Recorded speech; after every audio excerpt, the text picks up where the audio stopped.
Oh shit, oh fuck. Wait, was it doubled the whole time? No! No! I left it open. You can hear me in the background. Oh, that's so funny. That's so funny. Where is it? Where is it? There it is.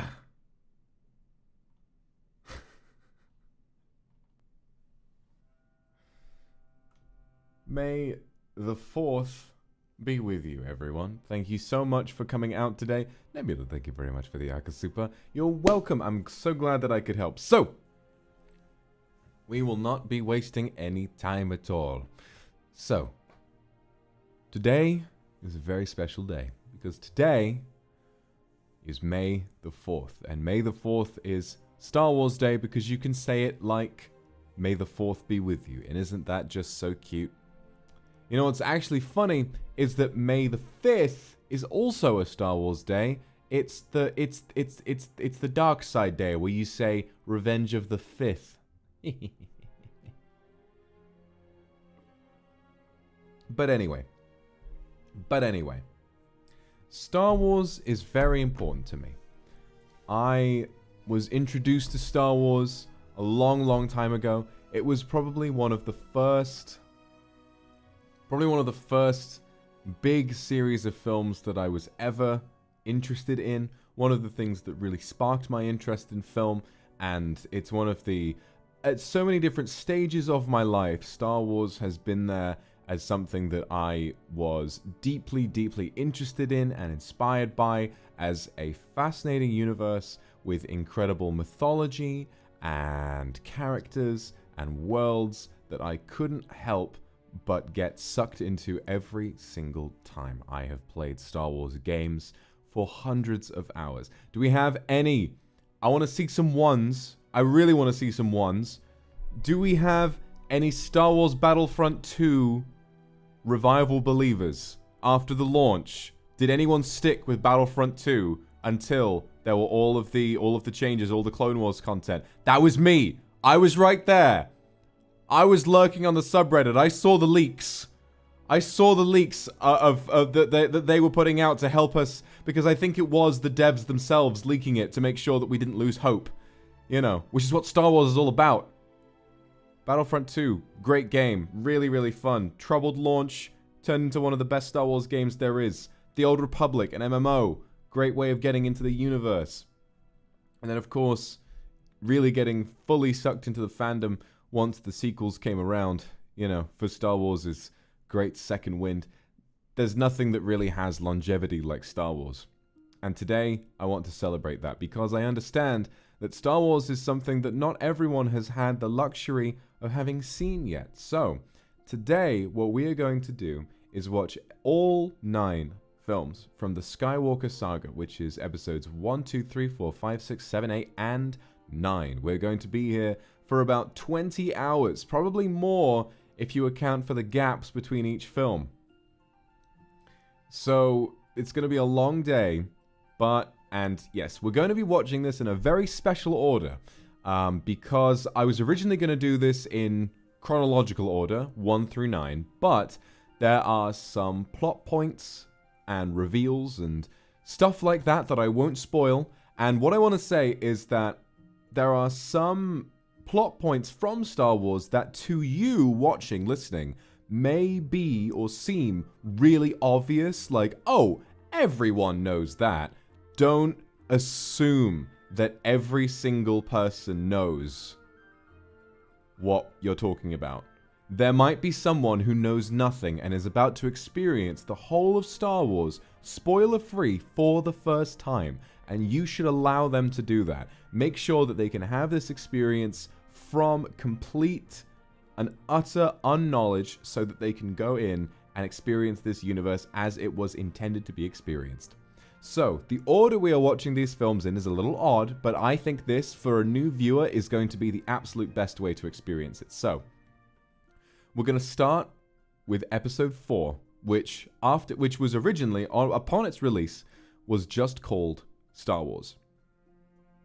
It is now known as episode 4, A New Hope, which was the first Star Wars film to ever release, and also arguably a contender for the most important film ever made, because Hollywood is what it is today because of Star Wars. Jaws walked as the first major blockbuster, and Star Wars ran with that format. These days, Star Wars is sort of just up there as a contender with Marvel, but at its time, Star Wars was the king of Hollywood, and Hollywood is only the franchise producing machine that it is today because, for better or for worse, because of Star Wars. We're then going to watch the sequel, Empire Strikes Back, before we watch all 3 of the prequels, and then finish off the original trilogy with episode 6, and then we will watch the sequels. Nah, so true. Now, Mary Watts, no, comparing Star Wars to Marvel should be a crime, but then again, I think Star Wars is...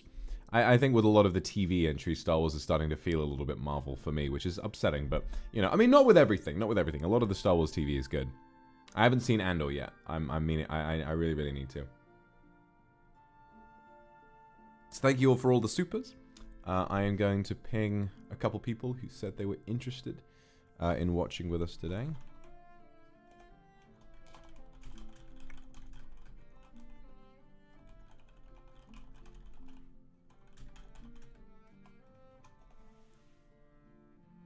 I played the classic Battlefront 2? Of course I did. Of course I did. I had a PS2. Alright. Oh, so. For those of you who have not joined a watch along before, the way that this works is that you should find your own legal copy of the film. We want to support our film and television industry. Did I watch the Clone Wars? Yes, I did. Back to front. I think that Season 7 is really, really, really good. I think Season 7 might be some of the best Star Wars ever made. Seasons 1 through 6, I can't say the same for. I think it's pretty bad, but it's also just fine for kids, I guess. So whatever. There are a couple good arcs buried in there, but you know, I watched all of that, and as an adult, when you watch that, it's not aged very well. All right. Everyone remember, refrain from plot-related questions. There might be some brand new people. There might be some brand new people in here who don't know what they're talking about. So we're going to make sure that we don't spoil it for them. And thank you for the supers, everybody. Okay. So like I was saying, find your own legal copy of the film. Find your own legal copy of the film. Make sure the versions we will be watching today are the ones that you can find on Disney Plus.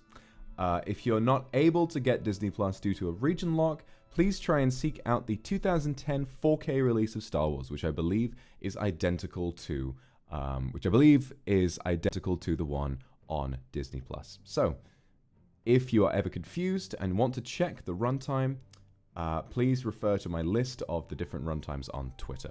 All right, without further kaboom, let's jump straight in, shall we? So, quickly going to jump into Discord Totsumachi so that anyone who wants to watch with us has the luxury of doing so.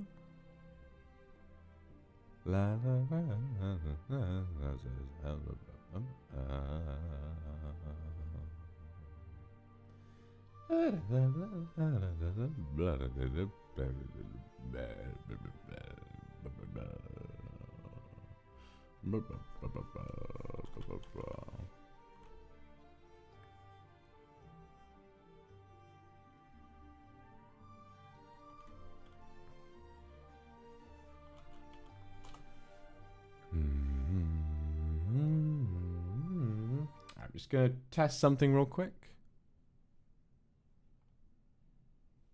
We are all good. Okay. This copy of Star Wars Episode 4, A New Hope, is exactly 2 hours, 5 minutes, and 14 seconds. If your film, I think if there's like a few seconds difference, it's probably fine. Maybe it's just like localization credits at the end, whatever. Otherwise, make sure that's the right one. And so, we will jump straight in and get started. So, thank you so much for coming, everyone. This is Star Wars Episode 4. It is one of the most important films ever made, and it is where our journey will begin. So we're going to start in 3, 2, 1, go. Bum bum. Dum dum. This is an old movie. 1977 this came out. Sunny, hello. Hello, hi. Vox Akuma, watching Star Wars. That is me. That is me, and that is the movie that I am watching today. How's it going, man? How's it going? It's going pretty well. Hang on, I gotta do the meme. Hold on. Turn off the flash, you fucking moron. Oh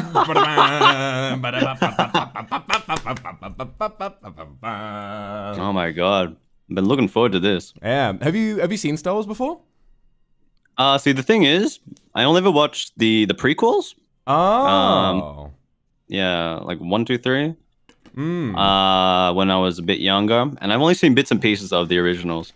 So I always wanted to take a look at the originals, like A New Hope and so on. It's definitely an interesting way of watching Star Wars to only see the prequels. You definitely haven't experienced the best that it has to offer. So I think you'll enjoy this. We're starting with 4 and 5, so you'll be able to see most of the originals, and it's definitely a very different vibe. Excellent. I'm excited. Yes, me too. Get into it. Let's get into some Star Wars. Hell yeah. I'm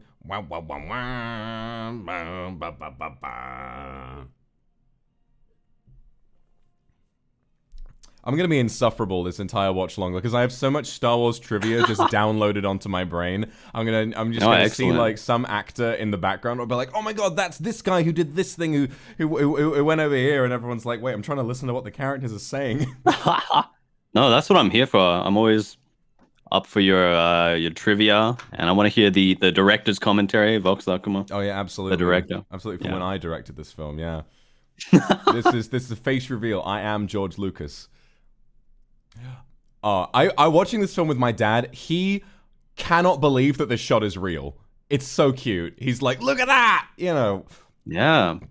How they do this way back in the day? That's like a painting. Yeah, painted models being filmed like on a soundstage. 1977 this was made, everyone. 1977.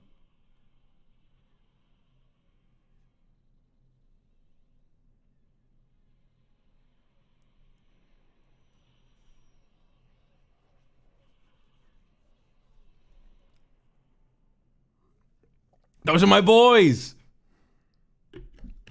Robots. Robots.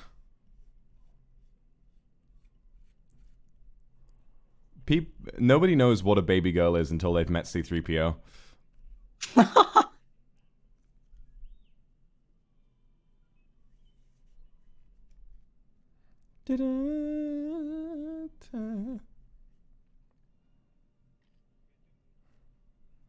This is what the women's bathroom would look like in the future. It does kind of have that vibe, doesn't it? Yeah. Complete with the droids. They're there to assist you. Yeah, they're there to assist you, you know. They wipe your ass, they help you wash your hands. R2-D2, he's a soap dispenser.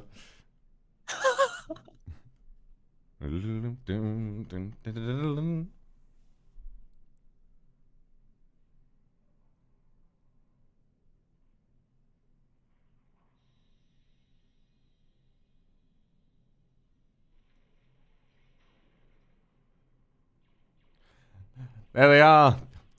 The first time a stormtrooper has killed anybody. First and only time. You better save this image, guys, because the stormtroopers, they're not so good at hitting things for the rest of the rest of the series.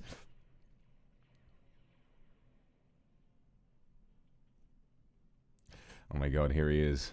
Ah ha ha ha ha ha ha ha ha. Wait, no. Okay, he arrives in a bit. Never mind. I'm wrong.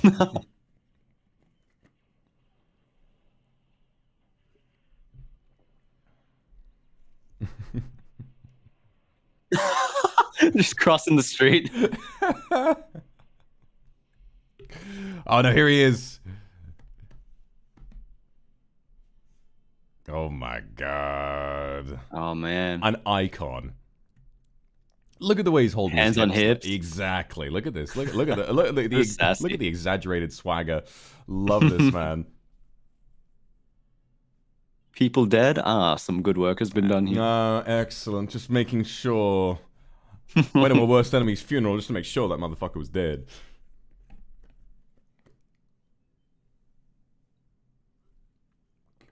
Oh my goodness, the music is also so done, well done. Beautiful. I mean, it's John Williams, probably the most famous film composer of all time, and this is his most famous score. For good reason.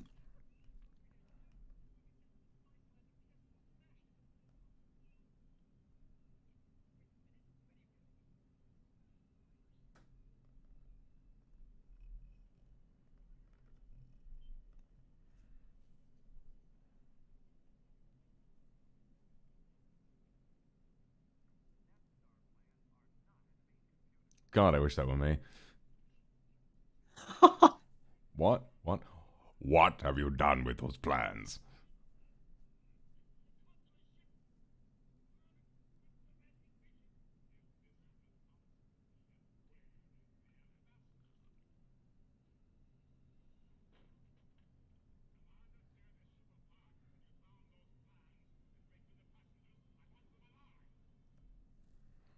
So, fun fact, the guy in the Darth Vader... So, Darth Vader is voiced by James Earl Jones, but the guy in the Darth Vader suit is David Prowse, who is like a very, very tall man. While they were filming, David Prowse was doing all the lines, but he really was not doing a very good job, and they didn't exactly tell him they were going to dub over him with, like, James Earl Jones, and so he... And if you listen back, they have the behind-the-scenes stuff of him talking. It's really funny. He's like, find those plans. I want them alive. And like he went to the premiere of the movie. It was really sad that like his voice wasn't in it. But then you listen to James. Where'd Earl my Jones voice and it's go? like, why did they replace me? You know. Ah. But you know. Well, he does the movements good. He does. He is certainly a very tall man.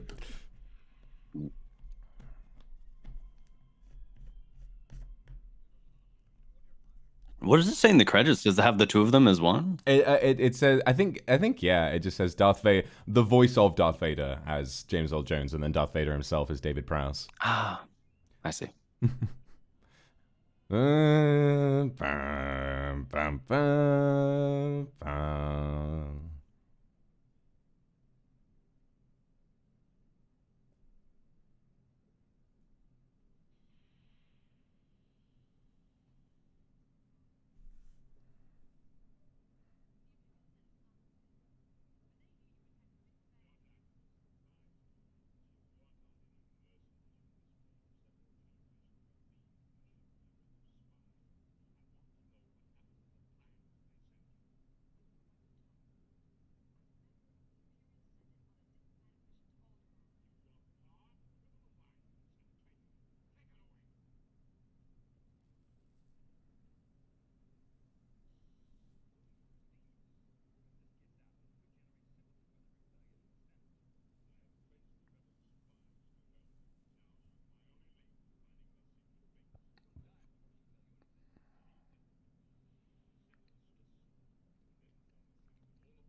It's really interesting that even after just this first film, Darth Vader became like one of the most iconic villains in any film. He's only in this film for about 15 minutes.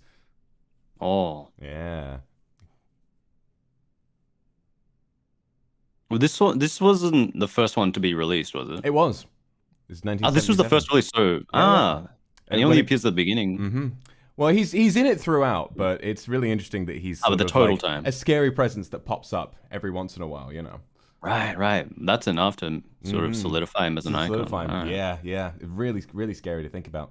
Because, of course, when this film first came out, it was just called Star Wars. Mm-hmm.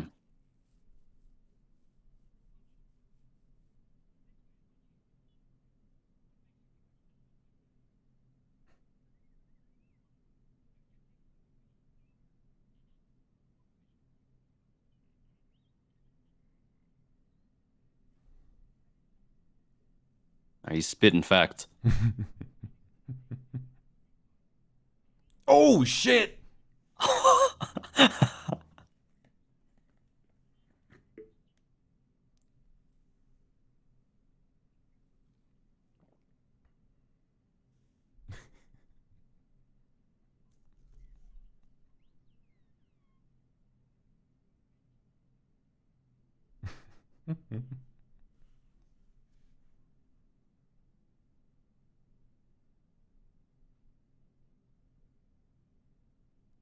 I love that R2-D2 is not like a mechanical thing. Like there's a little man in there. What? Really? Not in the story. Like obviously he's a droid in Star Wars, but the way that the effect when they were making the movie, it's a little tin can, and Kenny Baker, a dwarf, he's in there. Like he's just piloting it. What? Yeah. I had no idea. There's a little man in there. My life. What is my life? Yeah.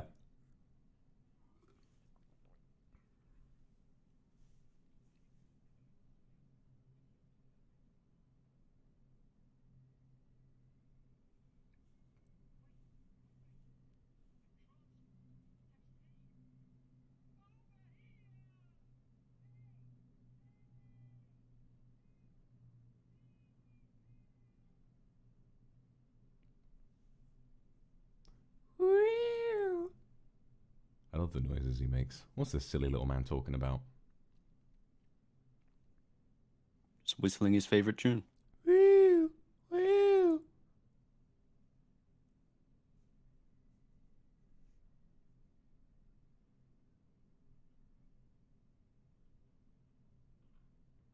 it's already such a rich universe they built like within the first 20 minutes. Oh god, yeah, you're so right. And I think it helps that with the practical effects and the relatively small budget this was created for, like it Mm, feels so lived in and sort of, and gritty in a way. It feels very real. absolutely. Yeah, very real.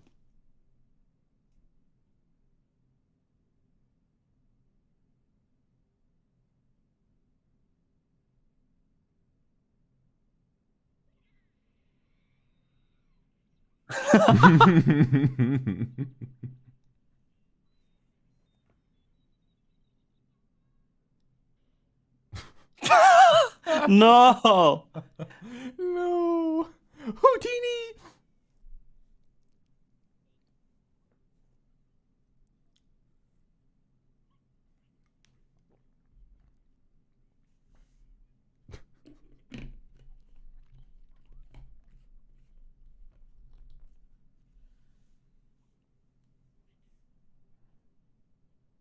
Oh wow.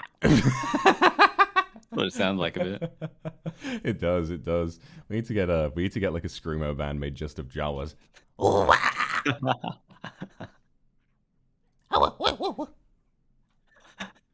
my god, they're getting down with the sickness.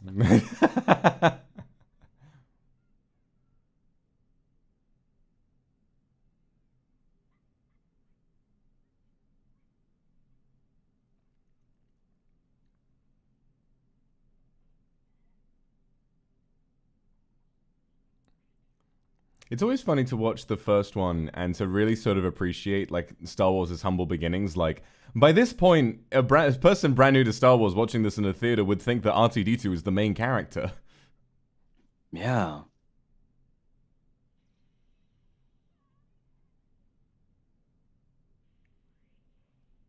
That's a restraining bolt. They got lots of those in other parts of Star Wars. I just love how consistent this universe is. Like, you know, in far later installments, like there will be sort of technology and stuff that would have been used in the first film as well, and you can kind of I link all still that have together. callbacks to that. Yeah, yeah. Right.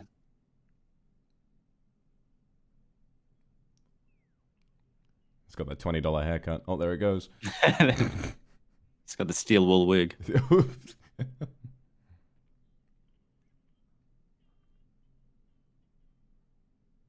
Wally there. Gong droid. That's my Oshi right there. It's him. Gonk. Gonk. Gonk. You ever play Lego Star Wars? Nah, not really. You could play as Gonk Droid in Lego Star Wars, and he didn't do anything. He couldn't jump. He moved really slowly, and if you pressed any button, all he would do is say Gonk.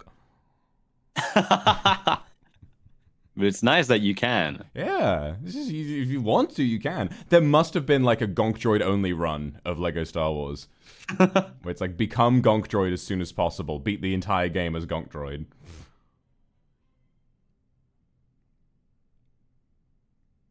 I believe a Gonk Droid is like basically a battery on legs.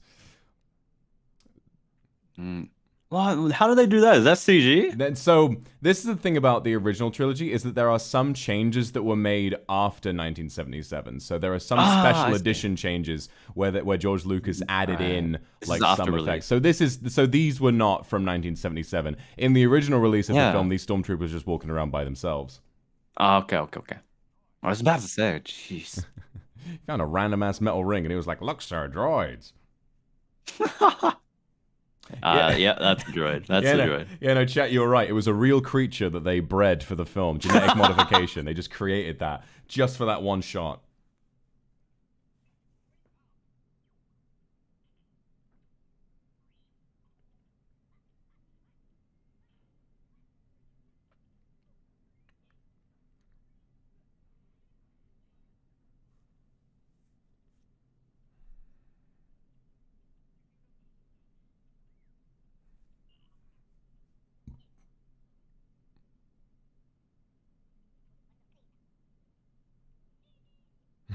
Houdini!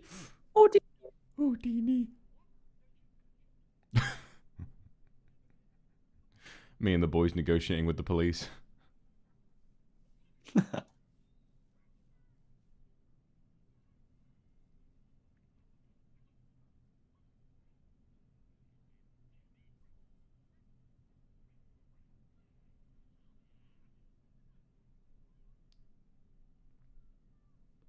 Got a little desert igloo there. Mm.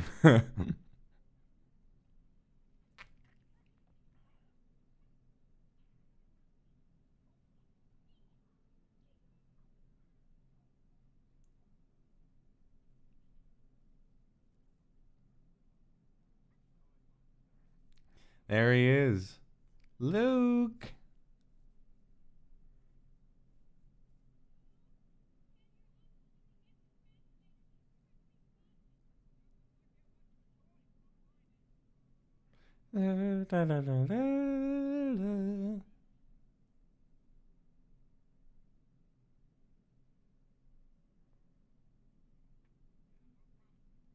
Oh my god, I'm just starting to piece together so much of the story from what I already know about Star Wars, but Yeah. like, oh, I've got so many missing pieces. Yeah. Try your best not to say too much because I like the most Yeah, I'm exciting trying part not about to. this is the fact that I know some people watching have like Mm, literally don't know a single thing about Star Wars. And so seeing all those twists and turns like with completely blind is going to be amazing. yeah, I'm trying not to spoil.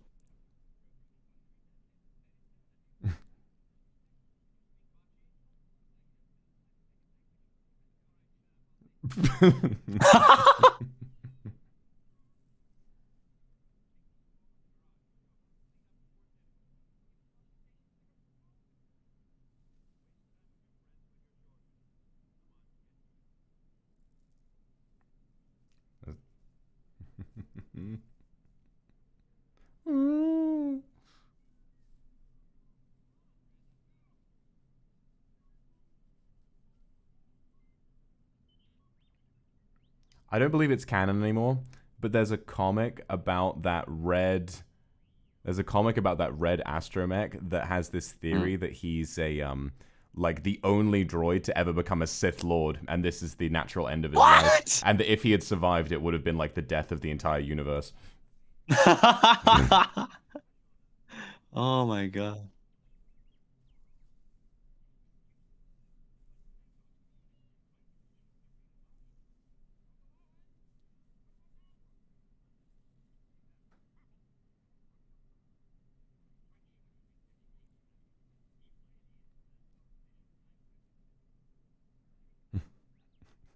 Here he comes. Yeah, there he is. That's him.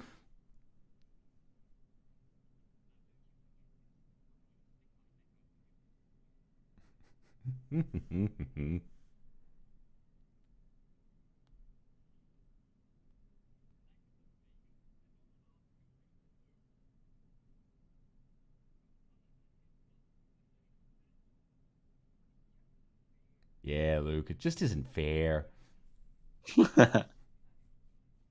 Delivery on some of these lines Oh so yeah. distinct. I mean, this is the only of the so all the prequels are directed and written by George Lucas. This is the only original trilogy film that's written and directed by George Lucas. So a lot of the dialogue does feel a bit prequely in places.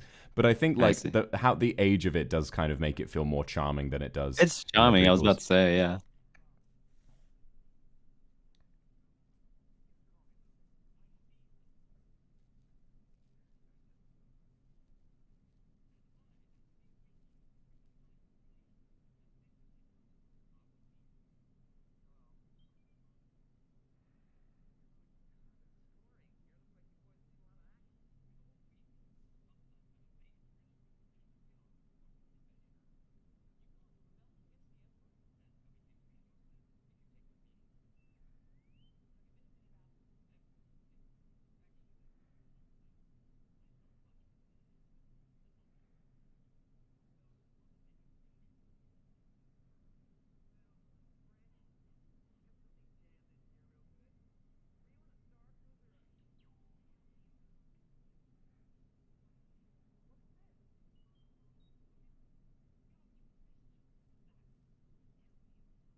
Old Ben. Old Ben Kenobi.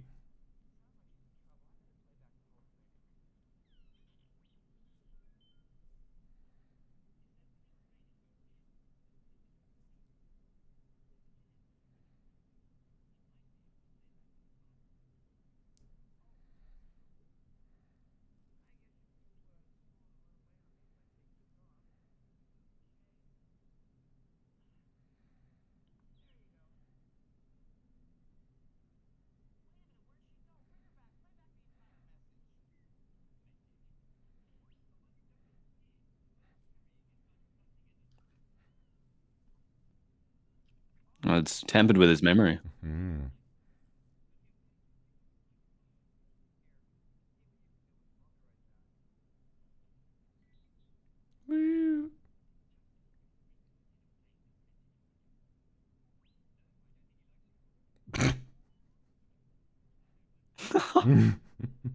Oh, they're bullying him. I think it's just one of my favorite things about Star Wars is like having a droid who speaks in like beep weep beep boop boop, and every English speaking character is like, yes, I perfectly understand what you're saying.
Oh yeah, the blue milk. Bilk. Bilk. What does it taste like? God, I don't know. Blue Gatorade. I feel. Oh God, I feel like it's like blue Gatorade pilk, like just 50% milk, 50% blue Gatorade. Oh. Hello? Ninor, hello. Hi. Hello, I mother. have you guys on the TV. If I fall asleep, can you please mute me? Okay, fair enough. I'll try to remember. Just if I start snoring. That's okay. Thank you so much for Gotcha. coming, Nina. Yeah. Oh, you're here welcome. for like Excited. probably one of the best scenes in the entire series. It's simple. I love the but- Star War. Me too. Here's $20. Go see a Star War. Mm-hmm.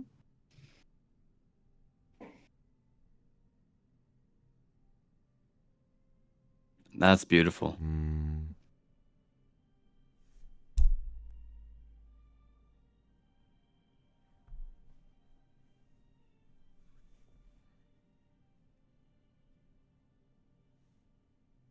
This is so 80s. I love it. Yeah, late 70s actually. Uh-huh. Mm. The music, oh, it's so different. It's so Cinema. beautiful. Mm-hmm.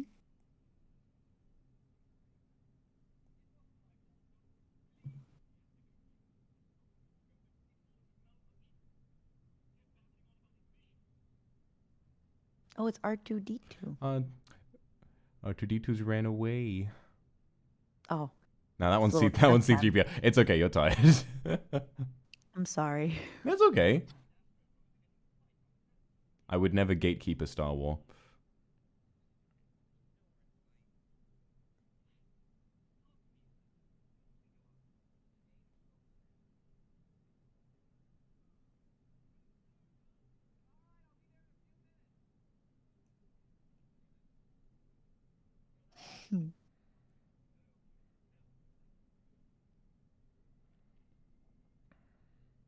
Did they ever say how old Luke is supposed to be here? He's supposed to be around 19 or 20.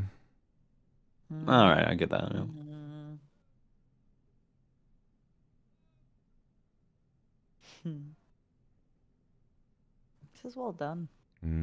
I love the set design. Very well done. Like this set has so much character. It really does feel like a lived-in space kitchen.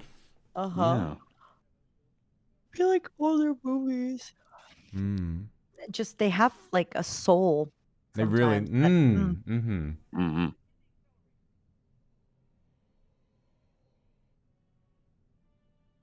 Oh no! Music. This is what it's like to go to the grocery store in the UK.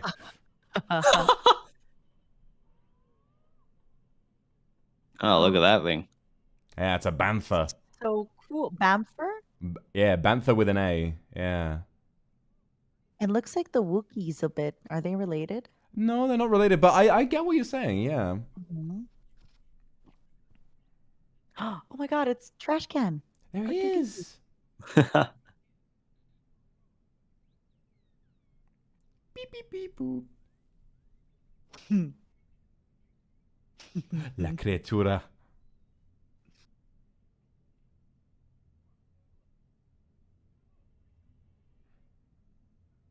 He's gonna take him on.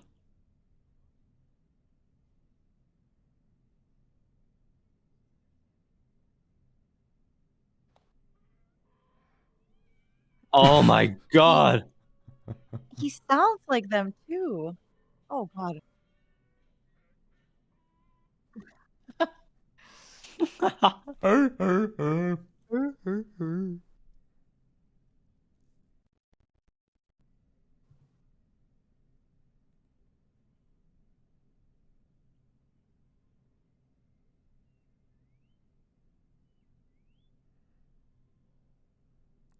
He didn't have to fall on the ground like that. Why is he posing like that for?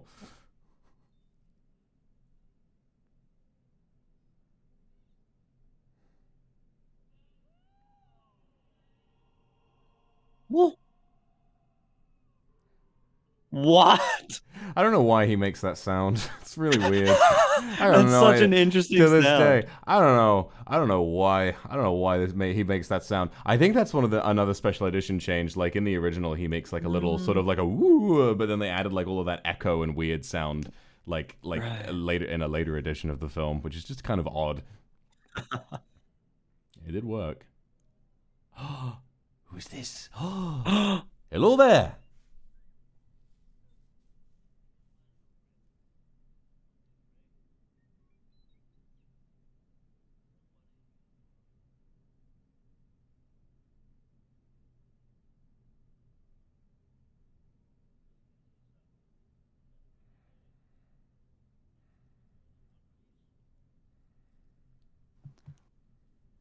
Oh my god.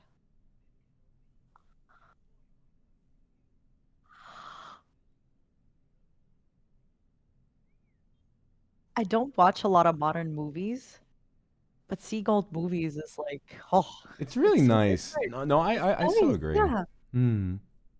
It's so warm and cozy. It really does kind of. It's very nostalgic, and you can almost Even the imagine watching it on like a acting, little you know? TV, being all gathered Oh. around with the family. I feel even the acting's different. Oh, it definitely is. Obi-Wan Kenobi. Kenobi.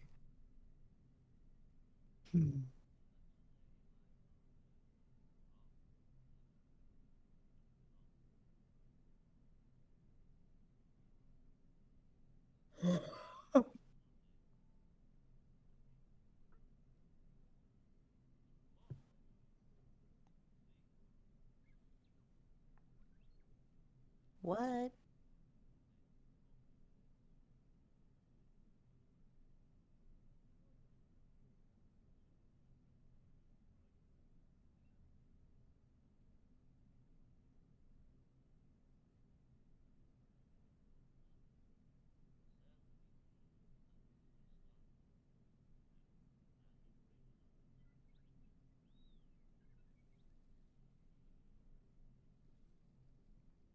No. Oh. Took his arm. He's lost an arm.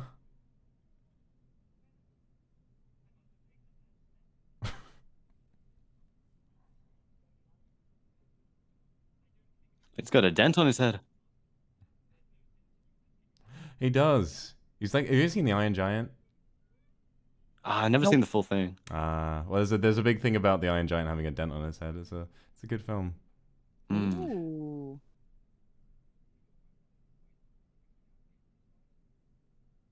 Huh.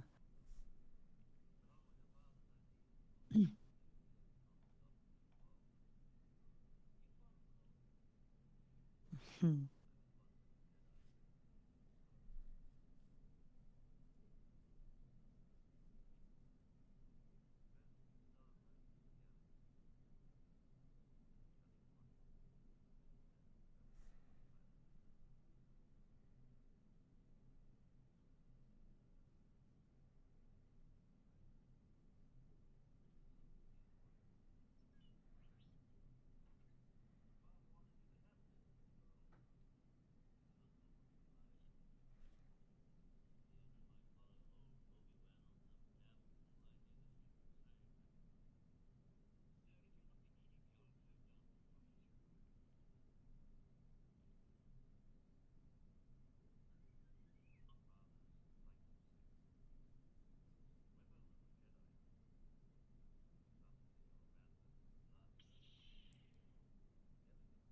Ooh.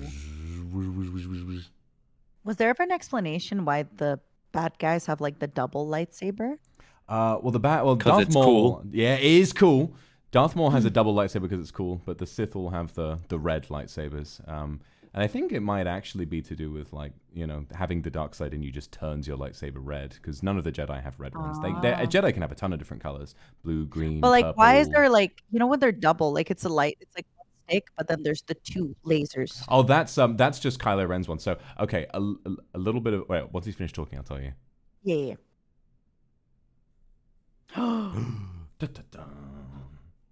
Once he's finished talking, it's a huge like plot point. Yeah.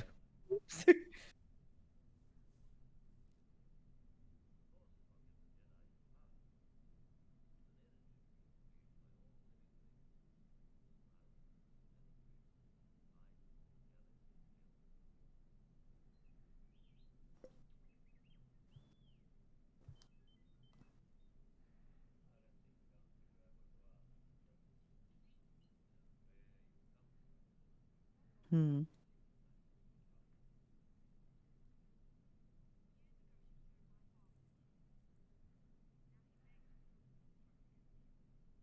Oh my god.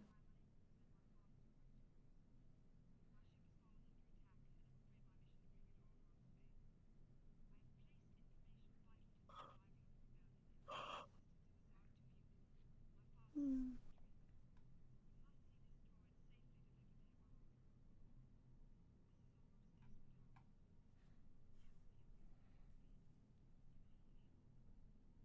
Hmm. That's a famous line. Mm-hmm.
So really quick explanation about the two, Kylo Ren's lightsaber.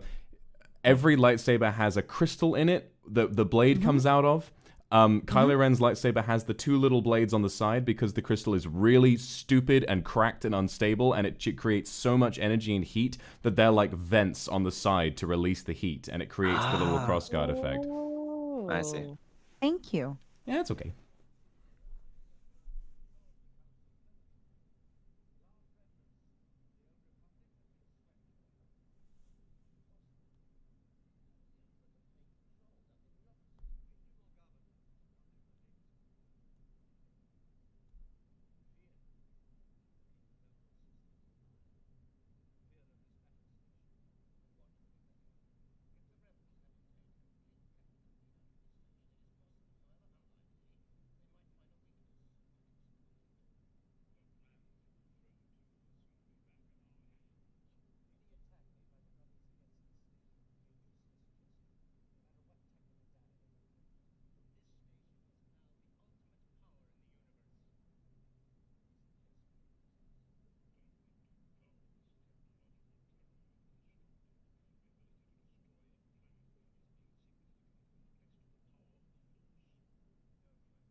God, it's so great. Just to taste Vader's power.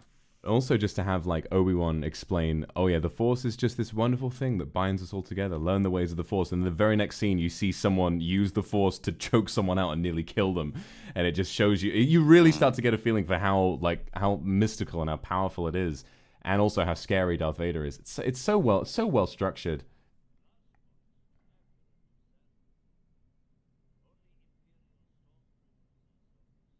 Ha ha.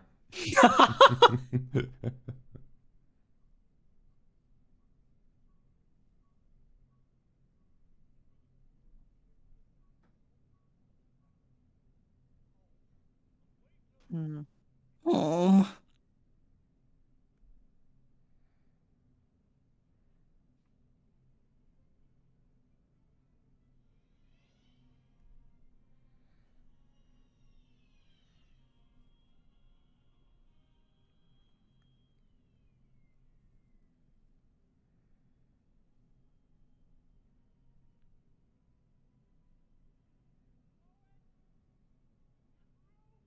Oh shit.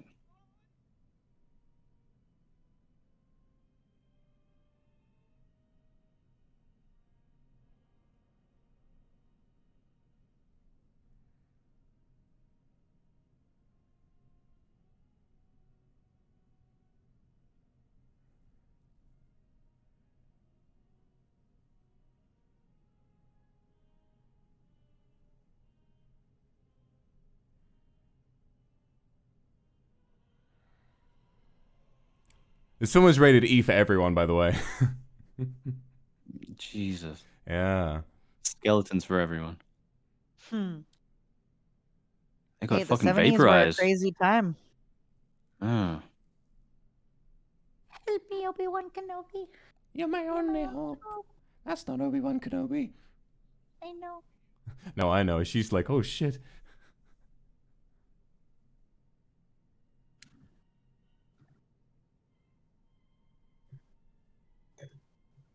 It's very threatening.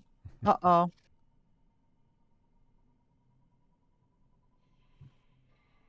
Uh-oh.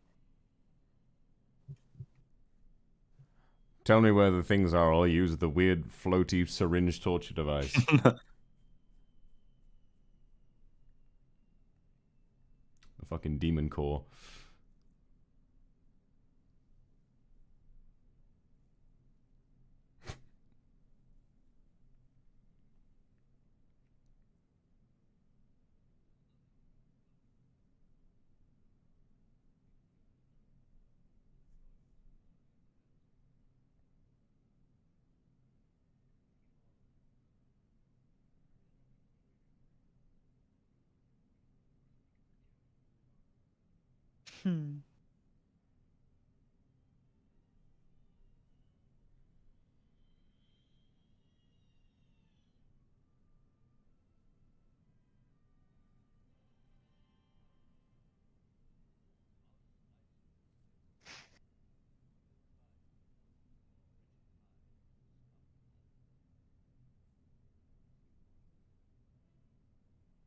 Why does he have like 2000 skater boy hair? He You know, does.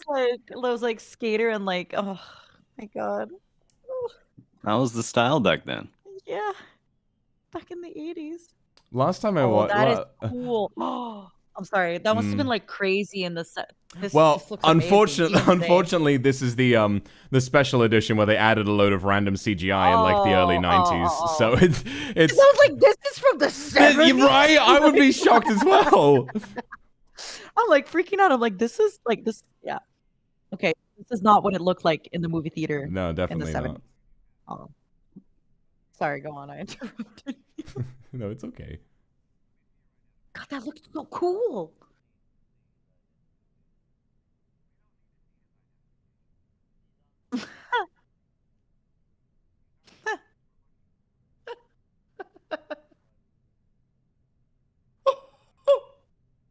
It's just my mentally. I love this. Me negotiating with the bouncer while my two drunk friends are behind me. Literally. He's not They don't drunk. need ID. They're fine to go into the club. They're sober.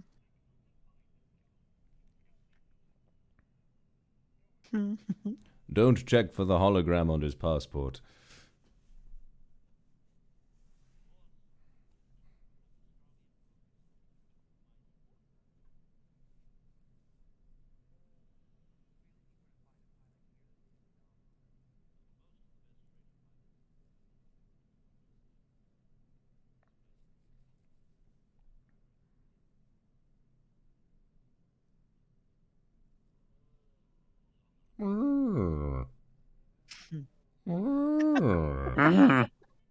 Yes! Hey. Look at this! Look at it! Look at it! Look at this strange place. You got all these creatures. Oh, I think I know who they're gonna find here. Mm-hmm. Is this where they find Jar Jar? What are you guys laughing? No. Thankfully, no. We're not gonna have to deal with Jar Jar until we watch the prequels. That guy's got a bat head. Devil Sorry guy. for That's spoilers. me. That's me. That's the devil guy. I love these guys on their The fact that you space. both laughed space so clarinet. loud. I'm sorry, Nina. Yeah, it's okay. It's okay.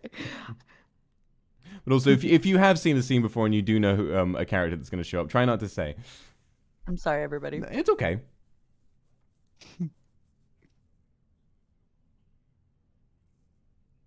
Oh no. Oh. But he's so nice. No droids.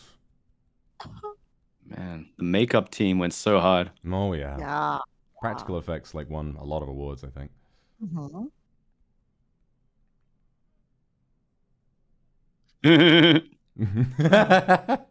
The sands right there. Merp.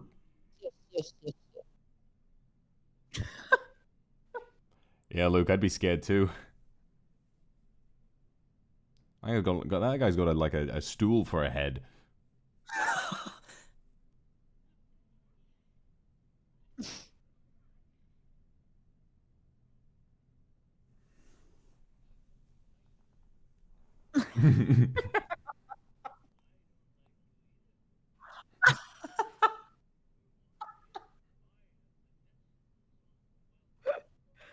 You know when you said it was like a UK grocery store? It was like a UK pub. This is literally a UK pub. It's sat minding my own business.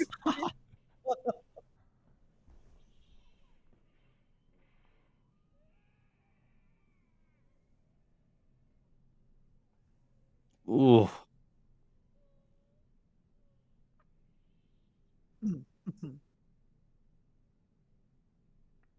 Mind your business.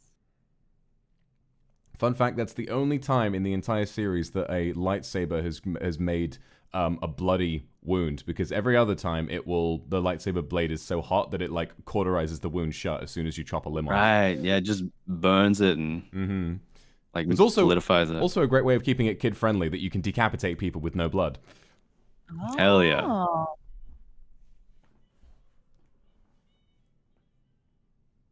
I'm just so curious what they had instead of the CG in the original version. I'm gonna have to go back and check. A lot of it is Some just point. sort of like a lot of it is like a scene they've added, sort of you know, so that this film is slightly longer than the original.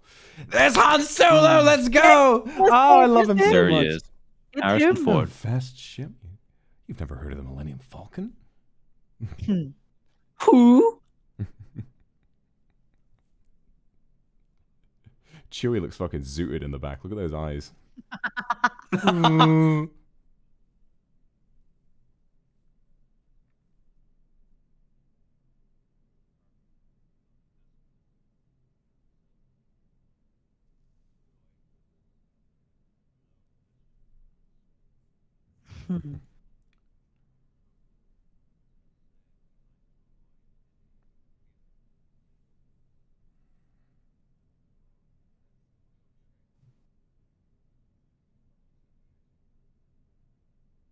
Ooh.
Let's go. Let's go. It's Greedo. Greedo. That's my man. He's got like one of those little bouncy balls for a head.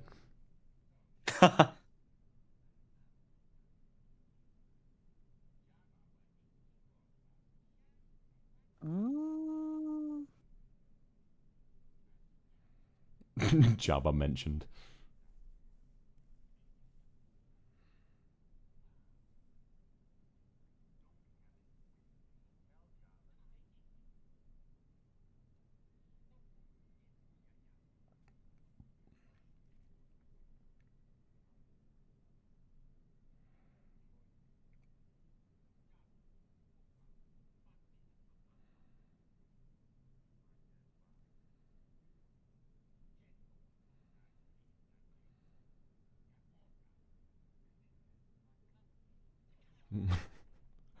McClunky dead.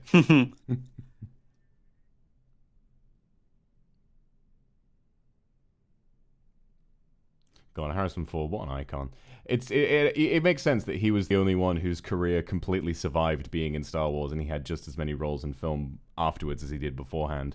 Whereas a lot of the others, like Mark Hamill, went into voice acting because his face was so recognizable after he was Luke that a lot of films didn't really want to cast him. He can only ever be Luke.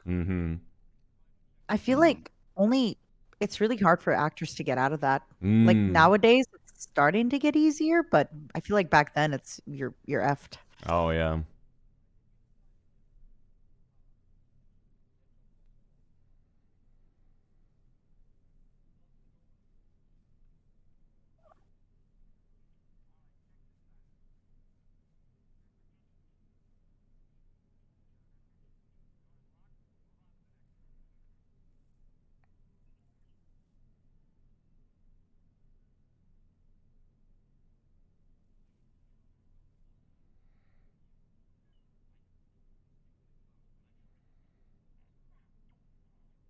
Why are they so mean to him? I don't know. He's just a little boy. See, here's the thing. What I'd like to believe is that we don't know what R2's saying because it's just bleeps and bloops. I'd like to think he's being just as mean right back to C-3PO. Oh, yeah. He's like, oh yeah, you fucking asshole. Yeah, I know. He's swearing like a sailor under those beeps. There is a moment. It's not a spoiler. There is a moment in like one of the later films where Luke literally is talking to R2-D2 and R2-D2 says boo woo, and he's like, hey, watch the language. What are you talking about?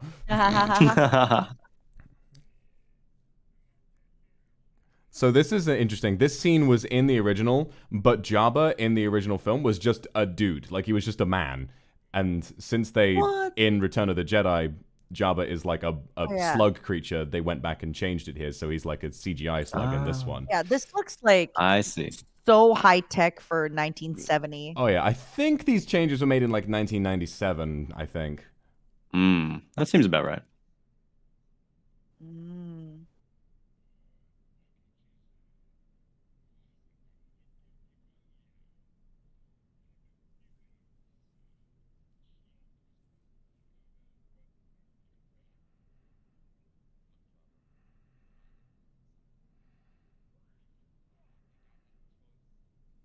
Stepped on it. Yeah.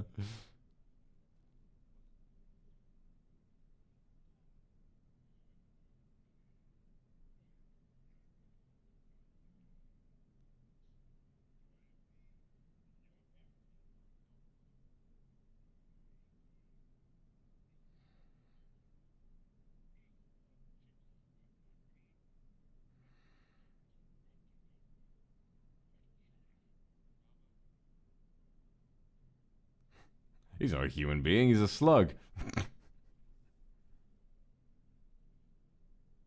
Boba Fett! He doesn't say anything if he's here. Yeah, let's go.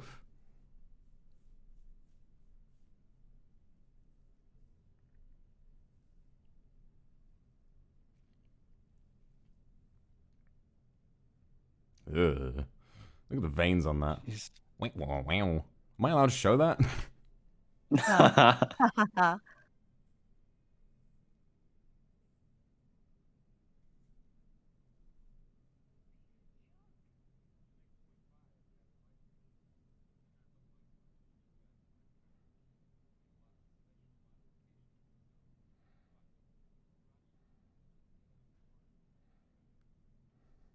I love Harrison Ford so much. He's so good in this. Mm.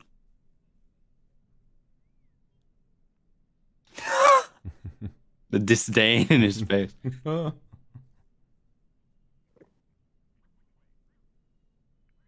can kind of tell there's more nuance in Ford's performance compared to some of the other actors. Oh, I think so too. Yeah, he definitely came into this with the most experience. Mm.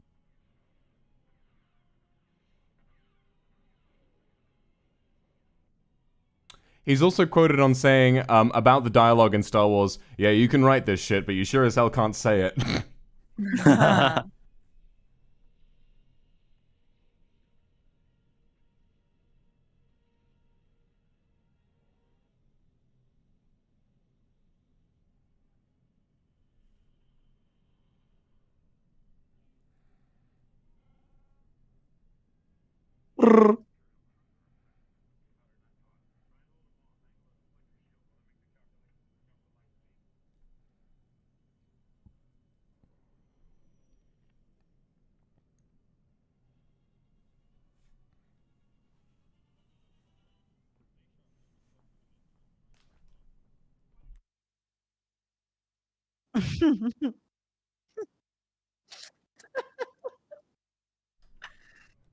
What's your mouth, kid? You're gonna find yourself floating home.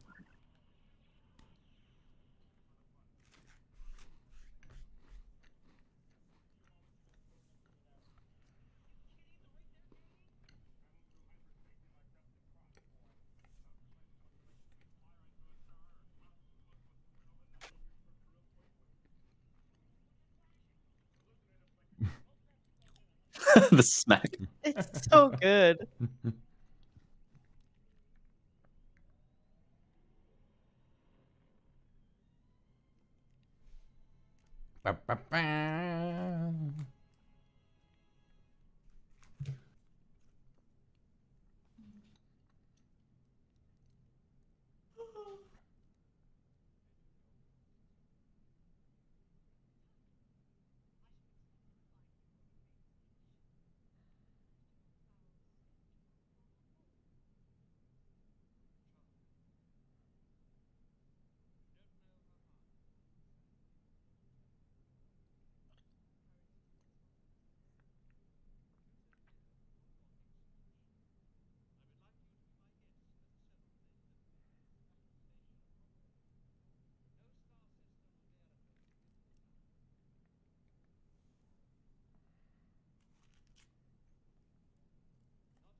That looks just like Earth.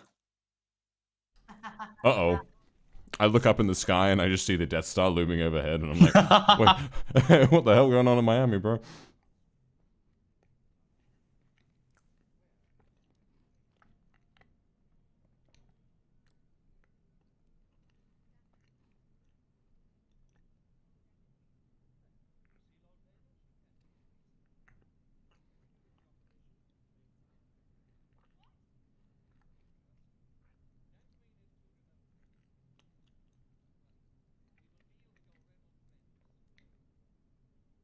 Rebel. Your rebel friends.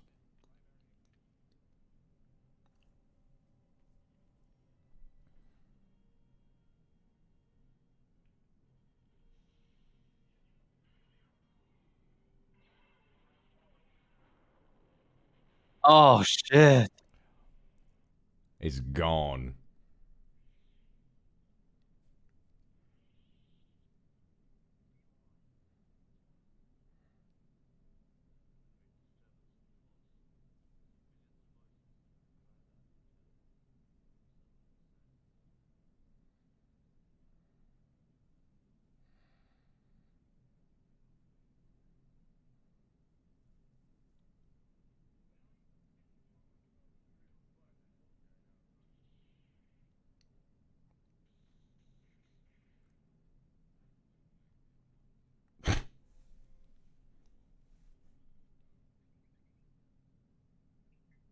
Video games. Yeah, they're playing chess. I mean, chess with weird creatures. I love it. I really love old stop motion. It's so funny. Yeah, it's fantastic.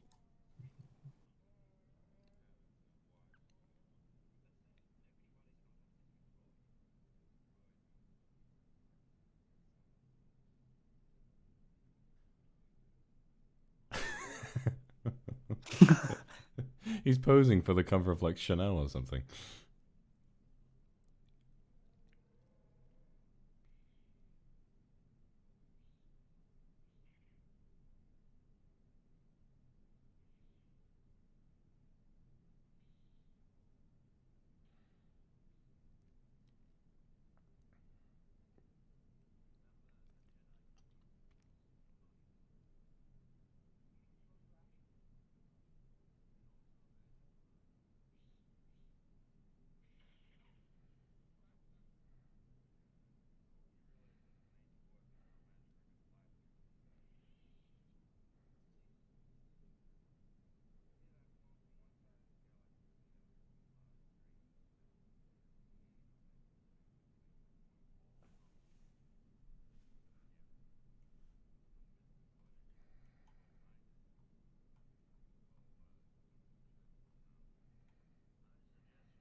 Damn.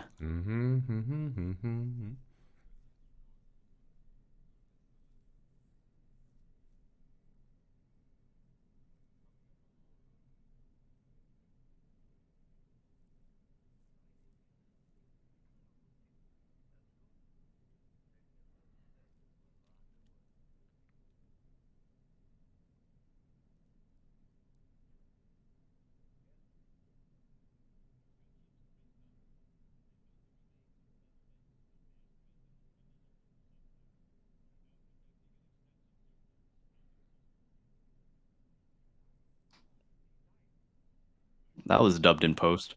It definitely, yeah.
I love the sound design of the TIE fighters. That Sounds like a voice.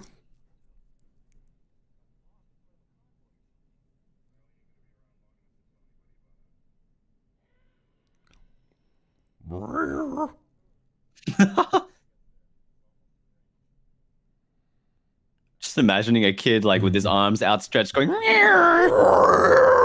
I'd be scared if I was a parent who didn't know what Star Wars was.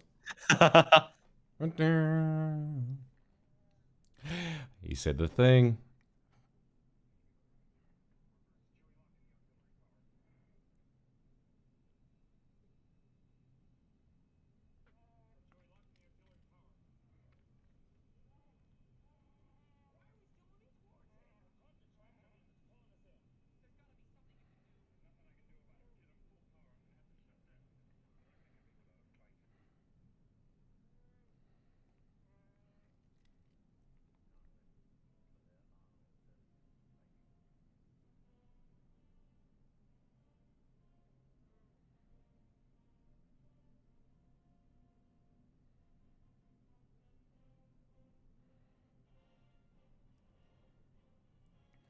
Now, all of this is like original to the 70s, and it's amazing how they make the Death Star feel so big. It's also such like an incredible idea for like in a fantasy sense for just a thing to be afraid of, like a weapon the size of an entire moon that can blow up planets, and it looks like a moon.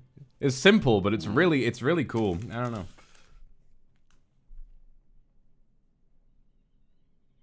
Mouse droid, little guy. Yeah, it's a Roomba, little guy.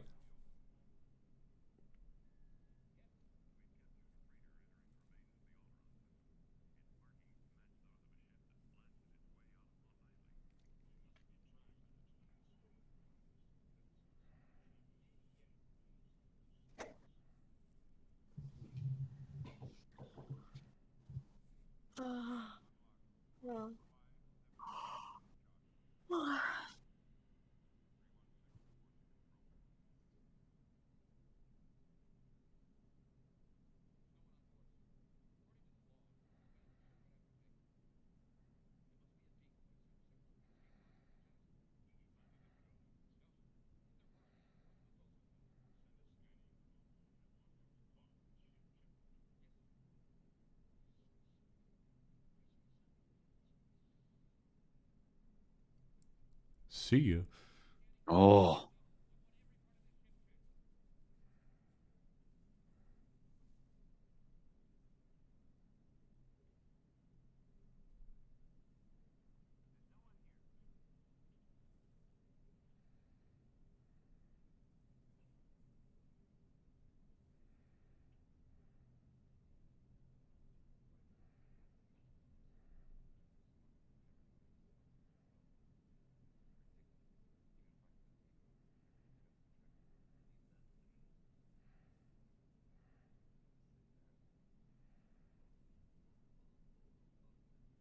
It was a raw fucking line.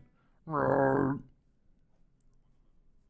did Obi-Wan get one compartment to himself, and then the other thing, and then and then Han and Luke had to like stuff themselves in with Chewie? That's not fair.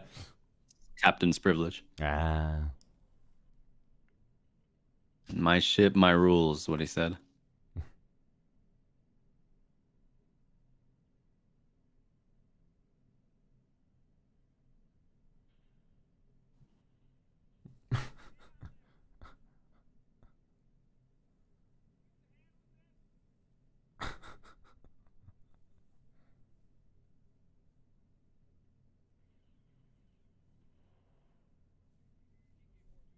I love this sneaky infiltration sequence. Hee hee hee hee.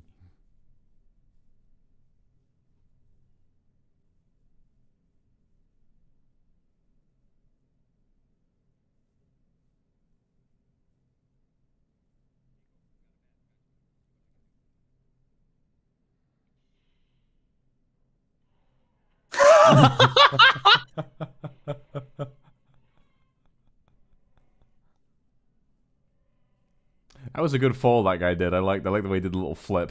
A little spin, yeah. Well, that door shut really fast. Scary.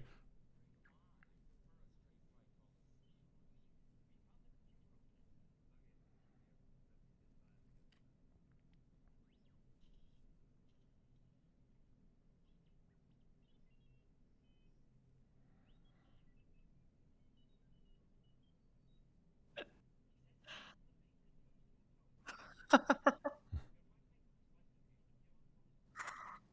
sorry, the beeping is so funny. He's just like beep boop boop boop boop. And everyone knows exactly what he's talking about. I don't know what he's saying, but I agree. I agree.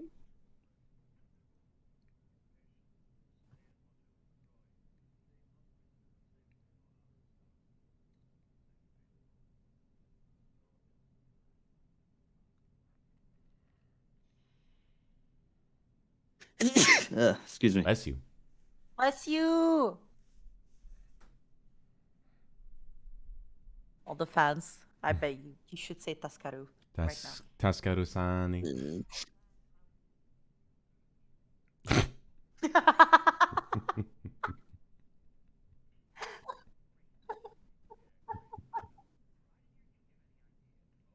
Boy, you said it, Chewy.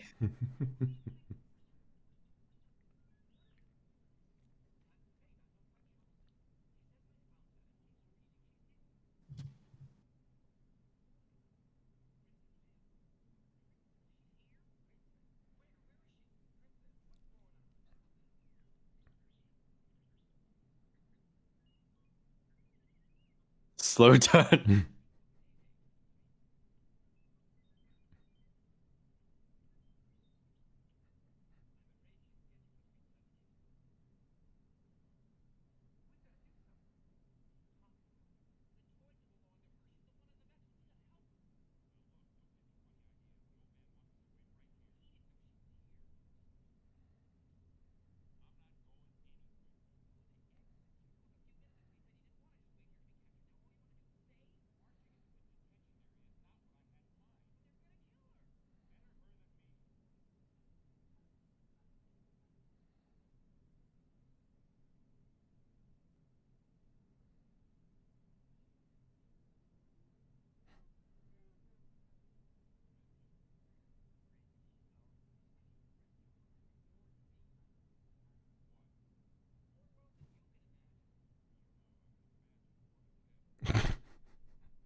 Oof.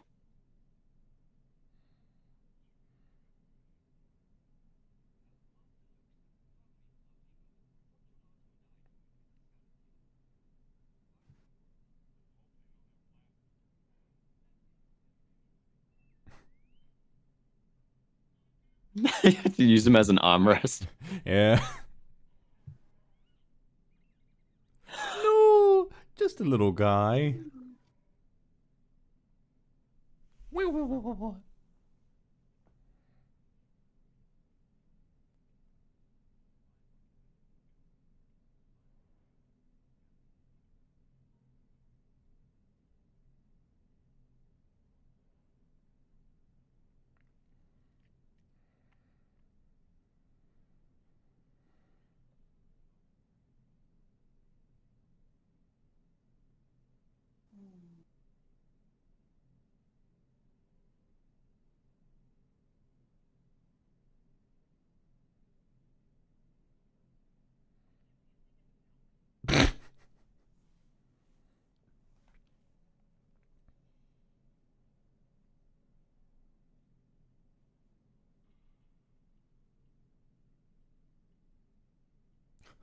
There's Obi-Wan just sneaking around with no disguise whatsoever.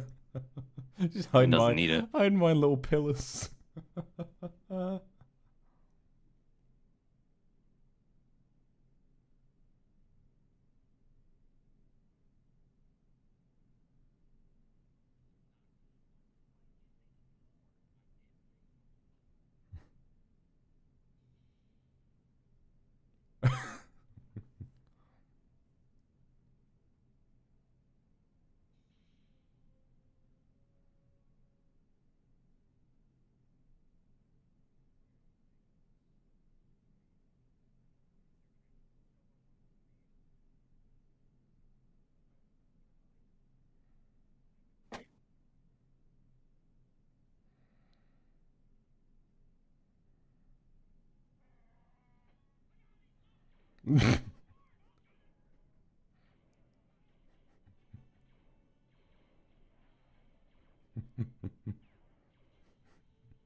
Just breaking shit everywhere.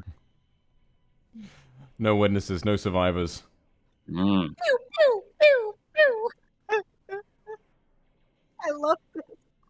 So Brrr. great. Why? Why did they give him such a big space in the front? I don't Is it know. really that big? You tell me. Huh. They gave him these like big pee-pee spaces.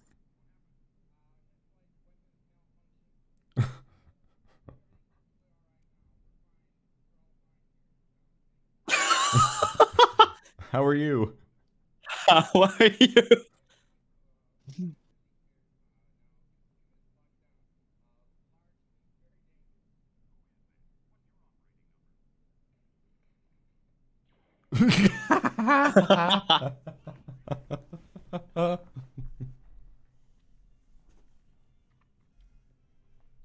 This is fantastic.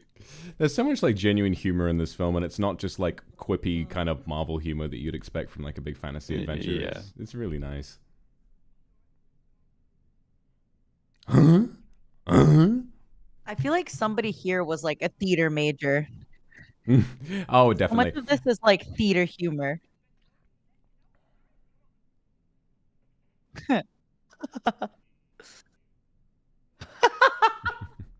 Where is he? He's He here. is here.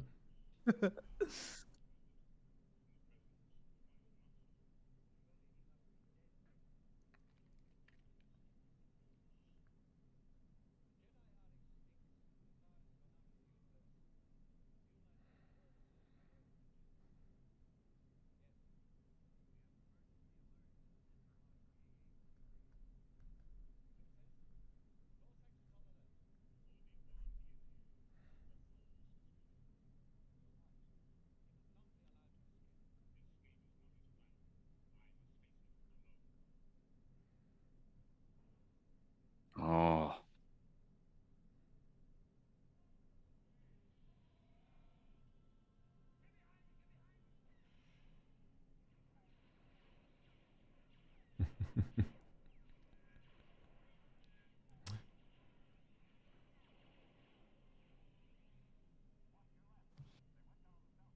They're not gonna pull that guy out of there. They're just gonna keep stepping on his body. Oh god.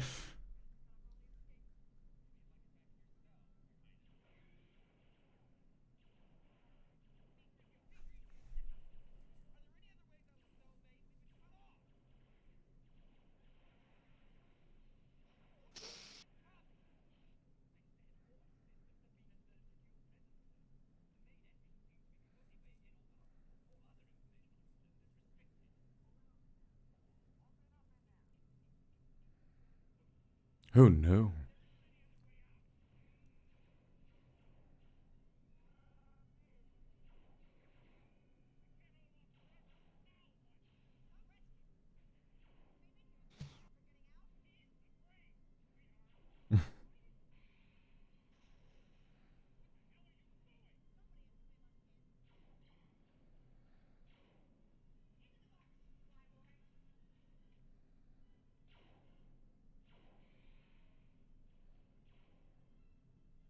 Girl boss. Girl boss, the original girl boss.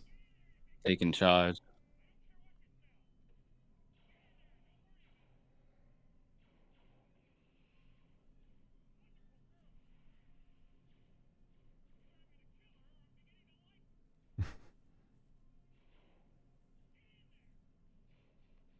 Whoa.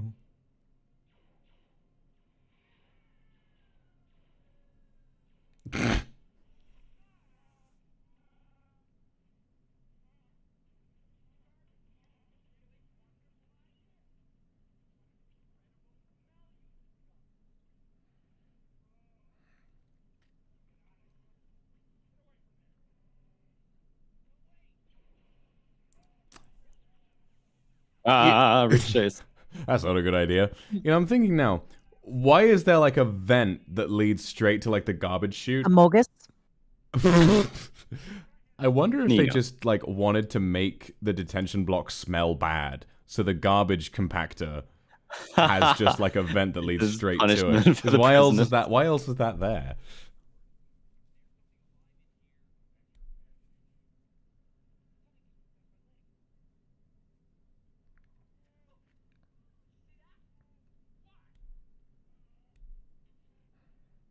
That's what's processing the garbage.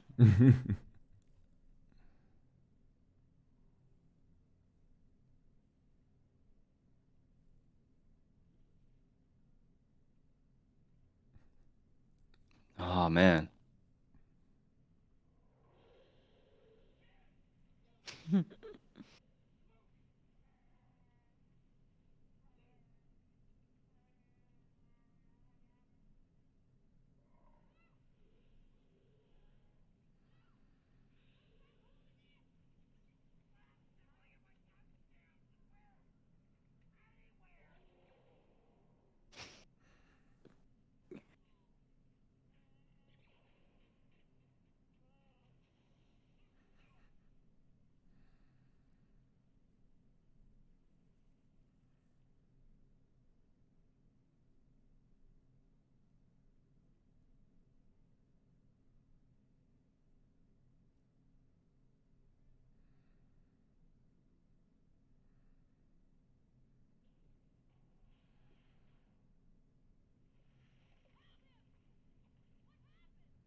He said the thing. It's got a lot of bad feelings. Uh-oh.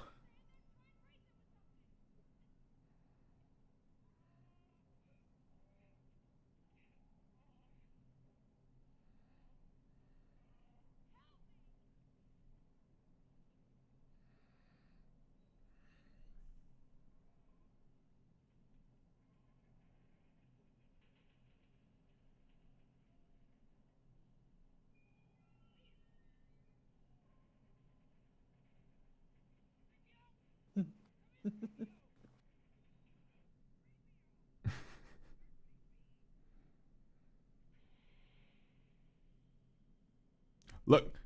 Do you see him bonk his head? The head. Yeah. In case you didn't know, that was a complete accident that happened on set, and George Lucas physically couldn't stop laughing when it happened, and then they just kept the take in the movie. Bonk. It's the fact that it was improvised, like it happened randomly, and the sound is so good, just like bonk. I'd like to imagine the one by the door. That's him. That's him. He's just stopping for a minute. He'd be like, oh god, oh my head.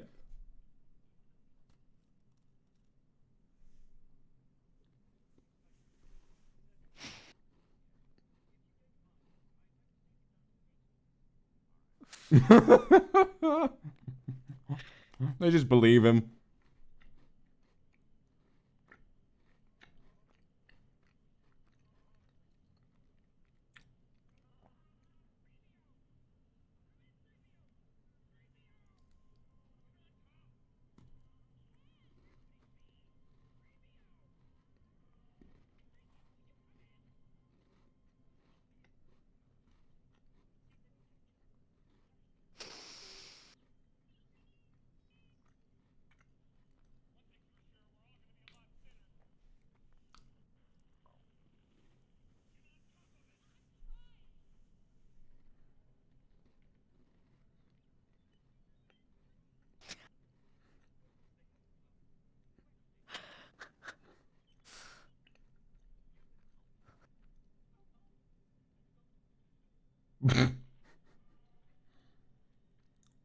Ow, sound design. Sounds painful.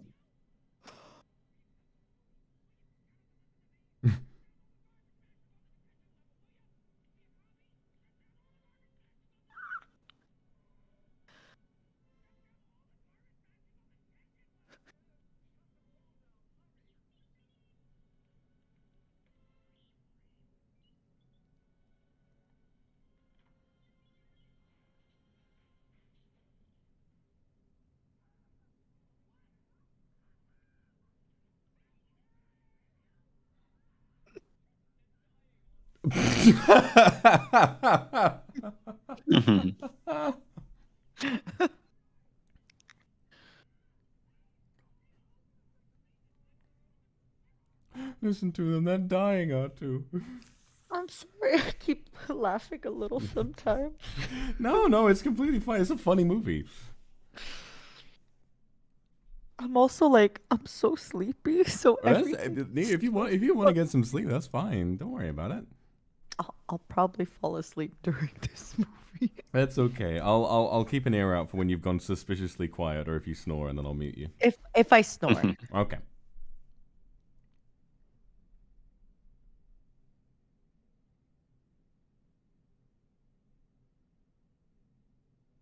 What's he doing here exactly? Just trying to sabotage them as much as he can, I guess. He's turning off the tractor beam so that when they want to take off and leave, they're not going to get like pulled in like they were before. I see. They can escape properly.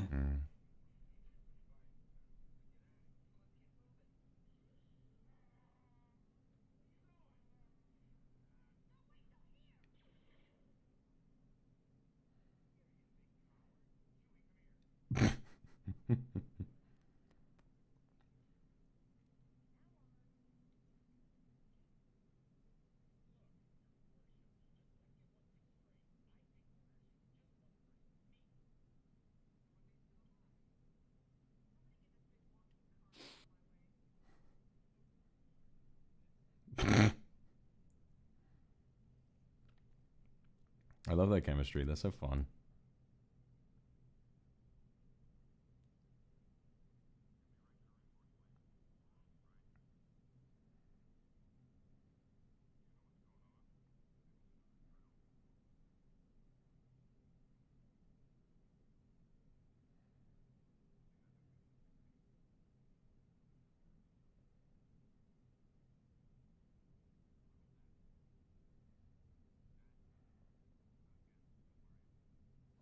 Ah, stealth.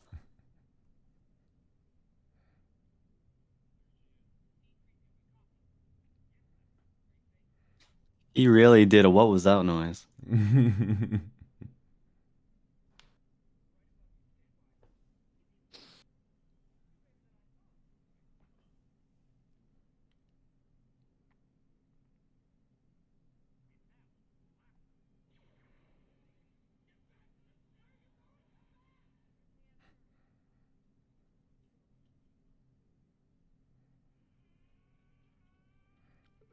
Are they all running from him?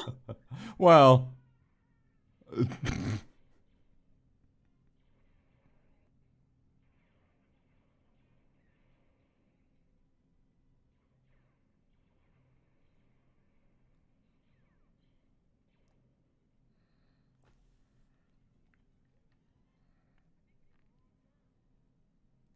Worm, worm.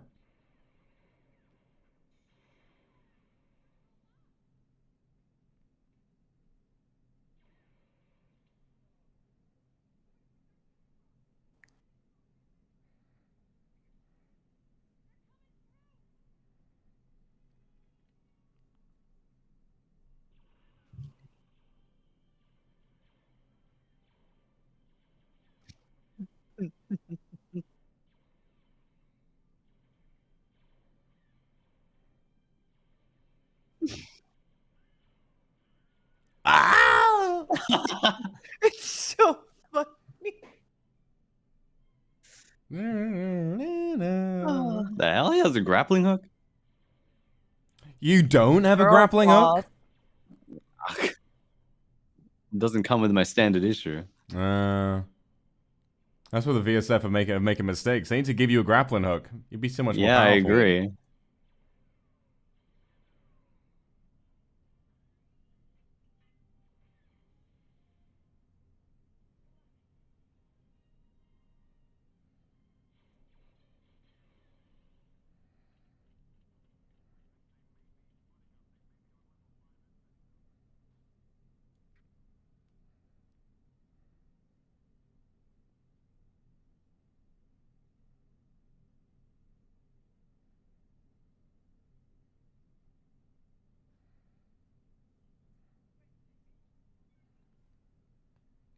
Where could they be?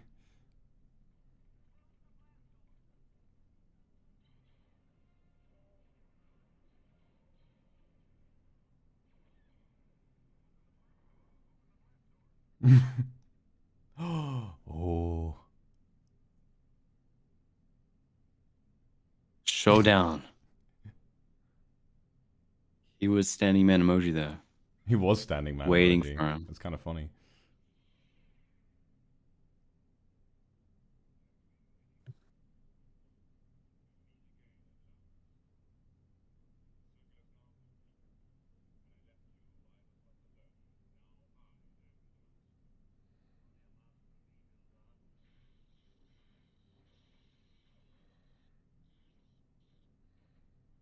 Look at that little spin. Oh, shit. Sheesh. A spin always makes it more powerful. The full torque, more force out of it.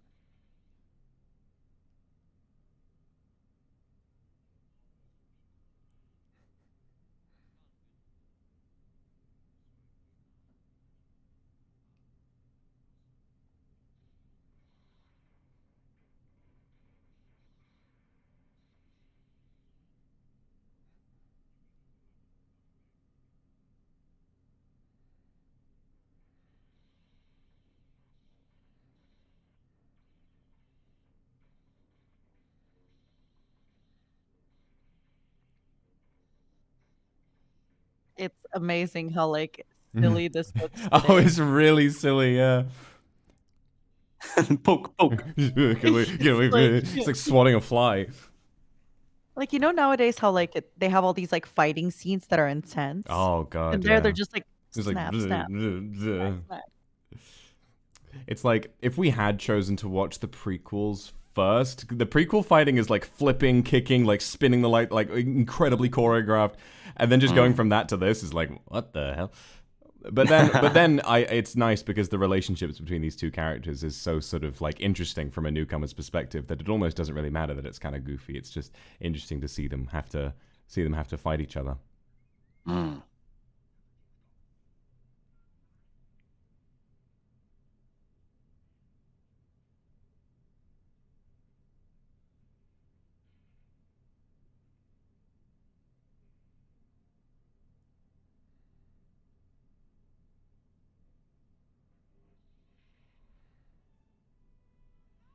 What?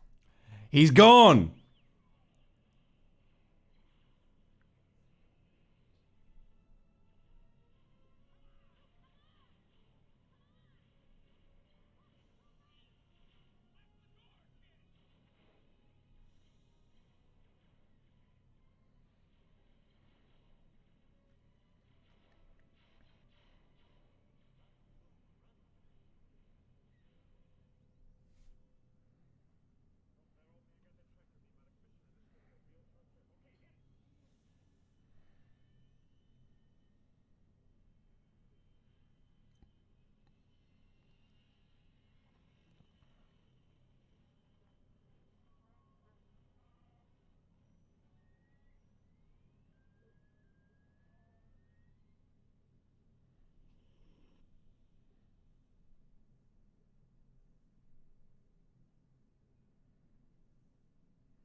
My favorite part about all of this is like all of the people who don't know, like asking genuine questions in chat, like, wait, why did that happen? What's going on? Everything will be explained. Don't worry, guys. It's just really nice to me that there's been like that you've made it through life without seeing reminders of just what happens in Star Wars out of context throughout like media in lots of different ways. It's very like heartwarming that some of you will get to see what this is like without having anything spoiled for you, because I didn't. I knew a lot going in when I first watched this, so you know, it's really nice to know that you'll have like a really good experience with it.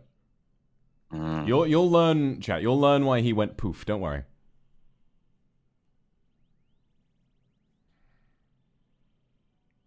Oh shit! They're playing Pong. They are playing Pong. This was made as a promotional feature for Pong. It sort of became its own thing afterwards, like Pirates of the Caribbean for the ride.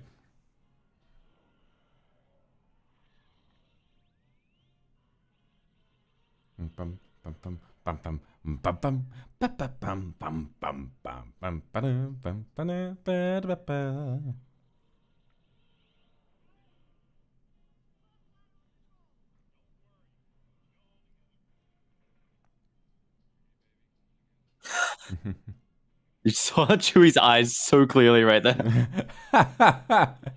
Chewie's eyes, they look so funny. Yeah.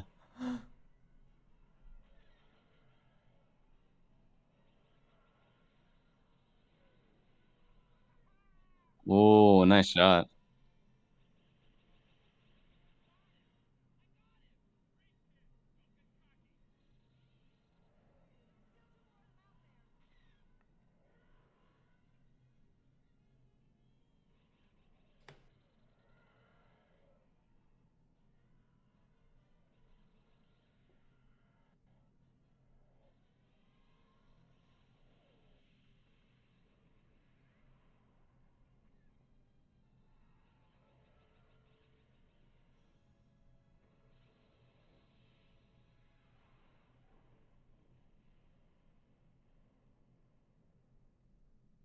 I just love like how much fictional technology had to be dreamed up in order to make all of this work and make C-3PO in order to make this all feel like coherent and like a universe that actually exists and all of that. But they never like stop and sort of like feel the need to explain it all. Like, oh, this is a targeting computer. This is this is that, because they understood at the time that that's really boring and nobody cares. You know, to just present it as a universe and let you can figure out like, oh, I guess that's that. I guess that's this, and you just kind of sink into it. It's really beautifully done. I'm smiling a lot watching this. This is nice. It really just explains itself with the visuals and the actions that are happening.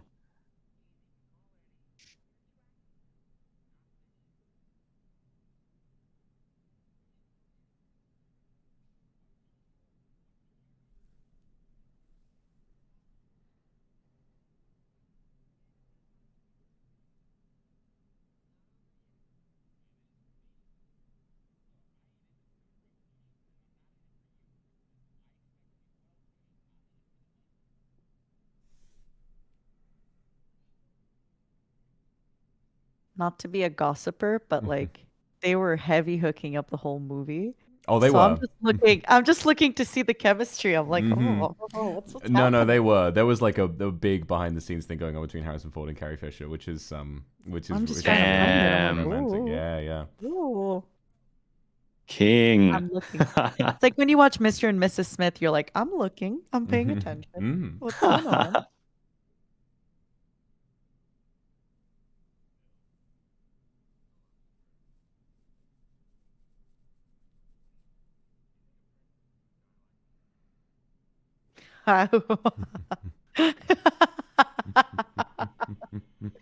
Oh.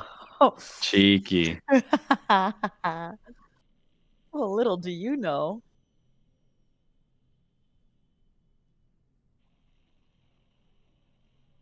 The thing is, I think that Mark Hamill actually had a crush on Carrie Fisher as well. And so I think that scene might have been a little bit painful for him. He was like, "Oh yeah, I guess." Oh. Why do you think Mark Hamill had a crush on her? Well, he admitted to it like after she passed away. Like he talked about a lot of their on-set experiences and stuff like that because Carrie Oh. Fisher had already talked about her Mm. affair with Harrison Ford, so he felt like he could speak on it a little bit. Mark Hamill was invited. Oh, never mind. He just. Oh, Jesus What? Christ! They were Invited to what? You know, invited. Are they gonna have To their affair? No. Oh my God! What was going on the set of Star Wars? No The way. 1900s were a completely different time, everybody. Pretty different Free love, century. Oh yeah. as they say in the 70s.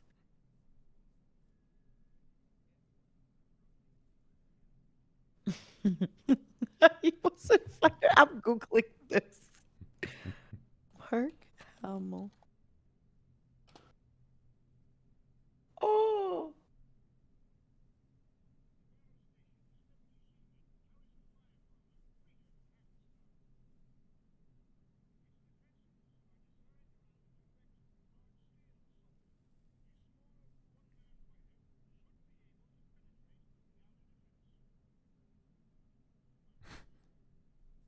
Not me.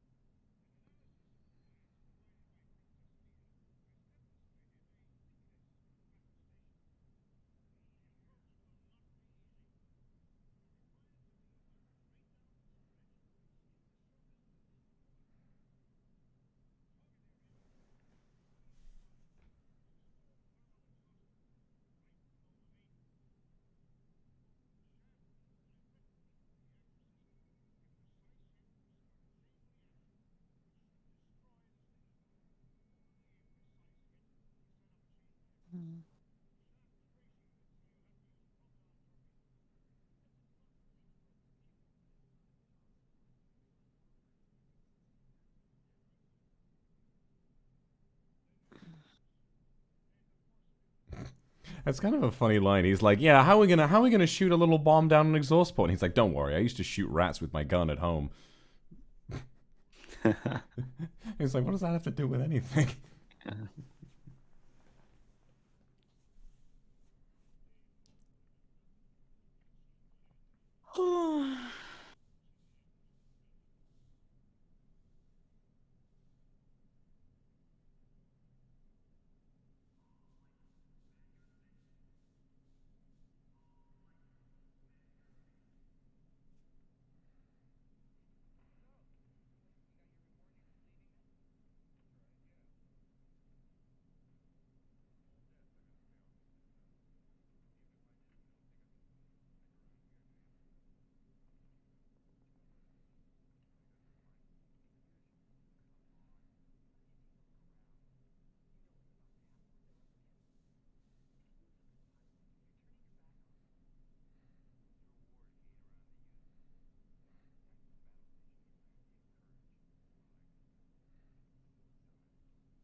May the force be with ya.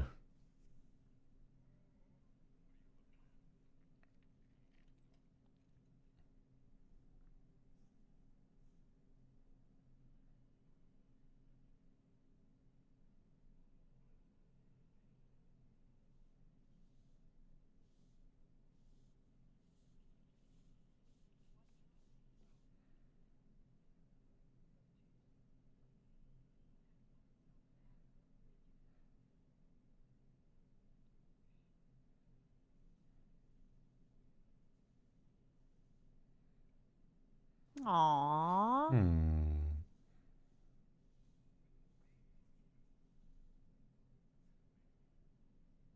I love my family as well.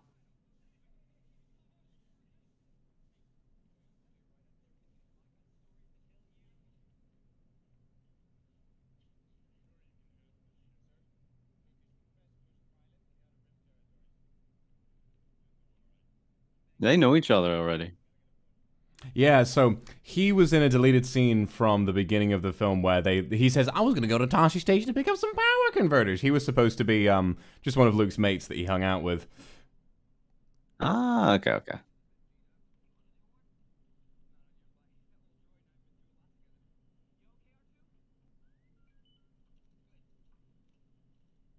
He said, hell yeah, brother.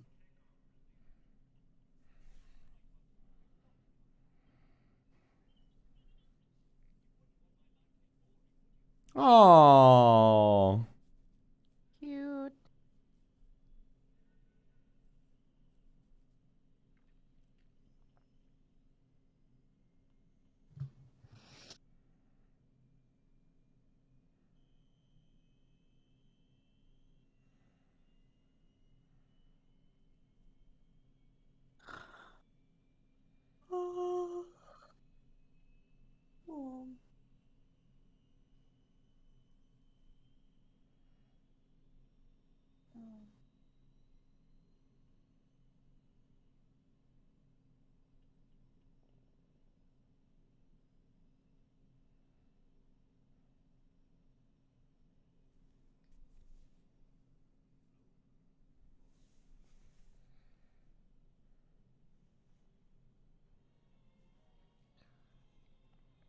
He's going schizo. He's hearing voices.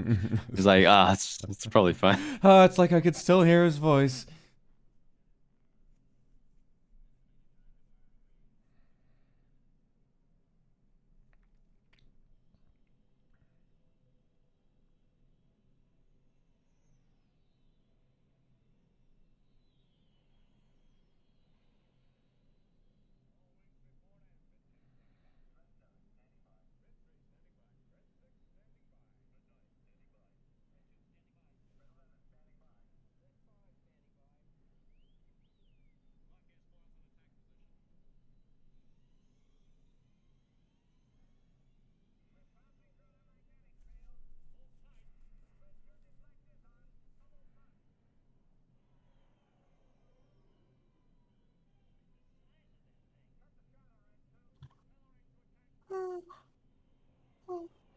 Here we go. I love this. I love this sequence. This is so well done.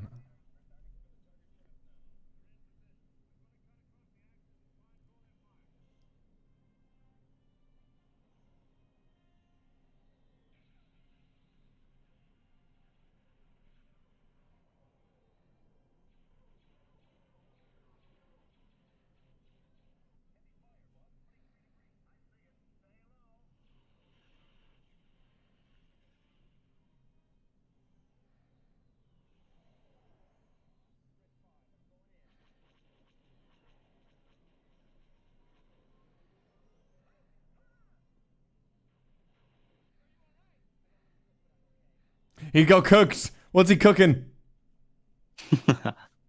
What is he cooking?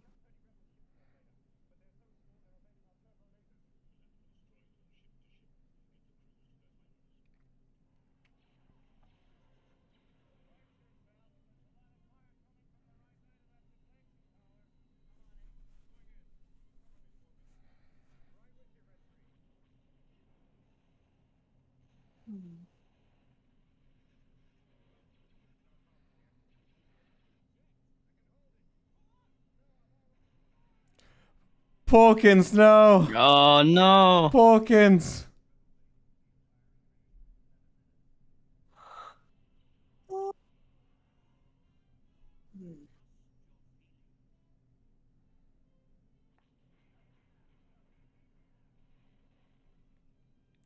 Trust your feelings. All right, I'm gonna shoot some more people.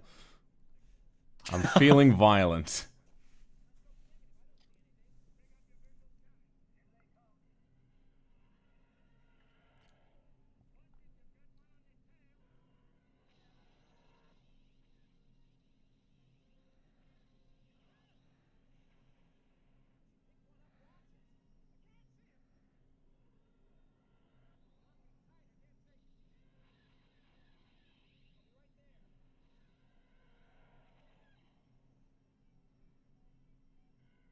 This is great. The visuals look fantastic. Oh, insane, aren't they? And this is like the remastered or no? I actually can't really tell, honestly. My It looks like instinct a lot is of to it's say- practical. They're using models. I think so, yeah.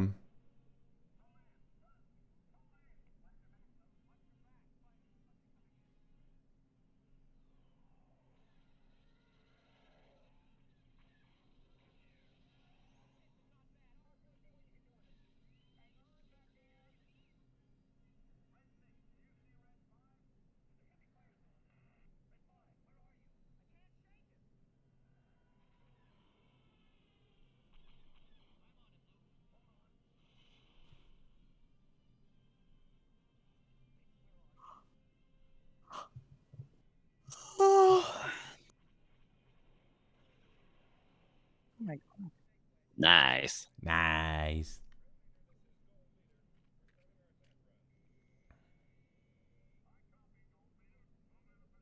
I still can't believe like how crazy it would have been to experience this in the movie theater at the time.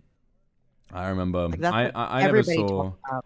I never saw this in the theater, but my mum did, and she will never stop talking about how like, oh, you just couldn't believe it. You just couldn't believe what you saw. It's Yeah. really heartwarming. I could believe that.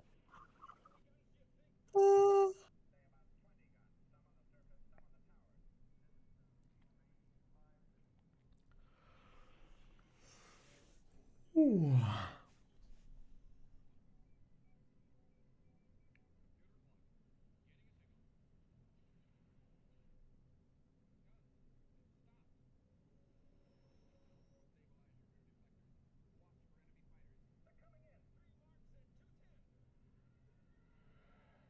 As Darth Vader, he's in his ship. Oh, the big man himself. Oh, who is that? Darth Vader? Browser.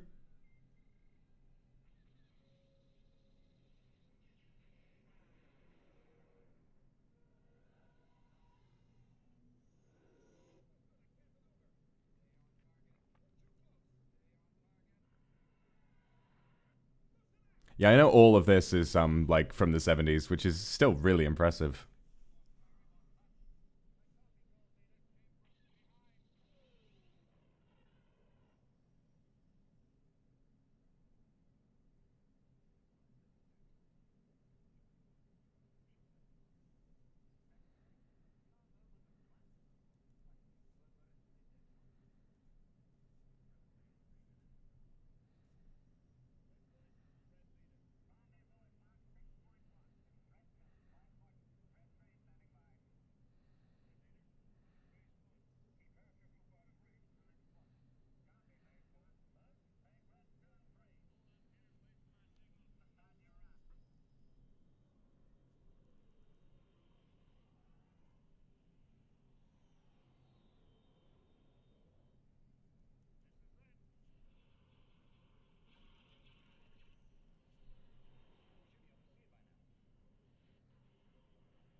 What would the interference be? Is that enemy jamming?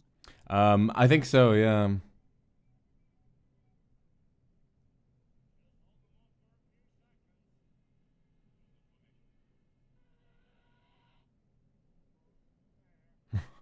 Almost there.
He's the last one.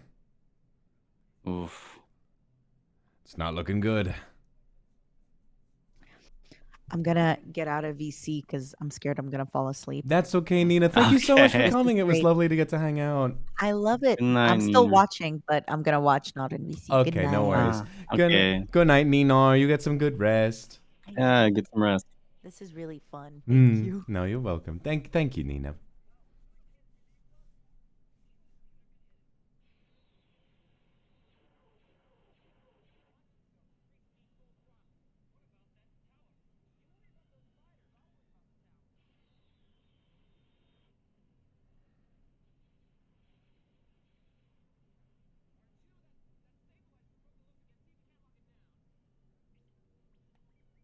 Woo. It's like he's slowly like repairing away at the ship. Yeah, I mean R2 is an astromech droid, and their whole job is just to like do various little bits and pieces to keep a ship going. You see a lot of that in Revenge of the Sith as well, like R2 kind of like running around on top of one of the ships. Right.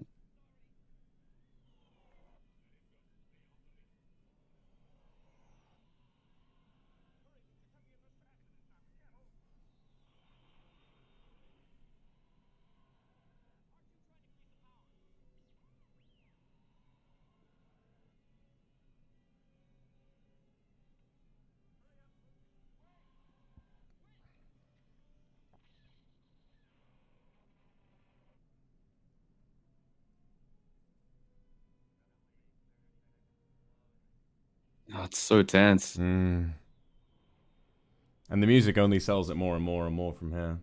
Yeah, it really sets the mood.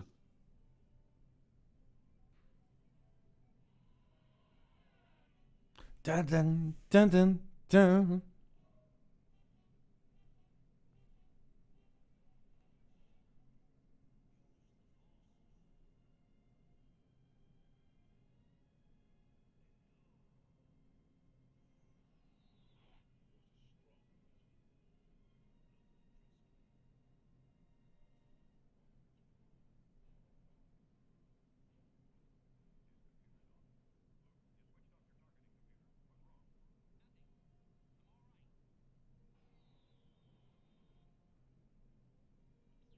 What the hell is he cooking? Let him cook. Let him cook. No. No,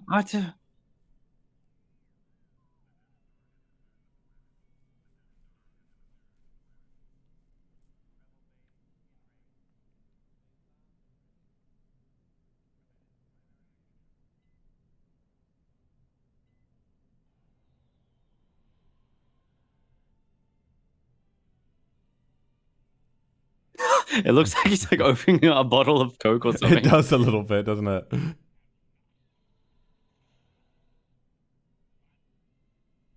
What? Let's go! What? Oh, hell yeah. Let's go, Han Solo! He's back. Yeah.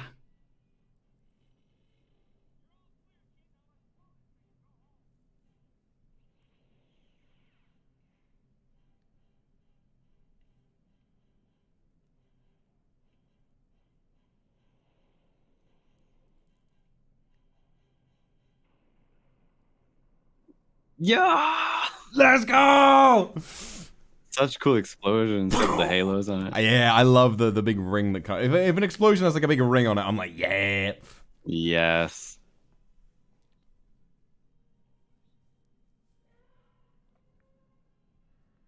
But Darth Vader yet lives. And away he goes, being like, oh shit.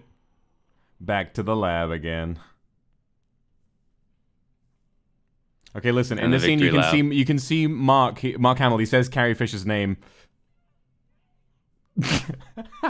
What? Yeah, and they didn't notice that when they were editing this film.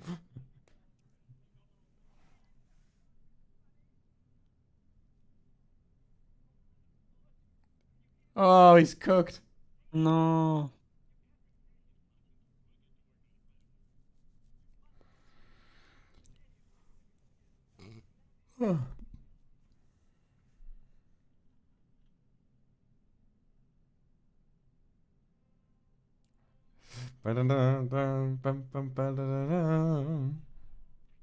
He's getting married. Let's go. Oh, they're getting It married. sounds a bit like that. It does, yeah. Now these two, look at them. No, these two are getting married. The groom and groom.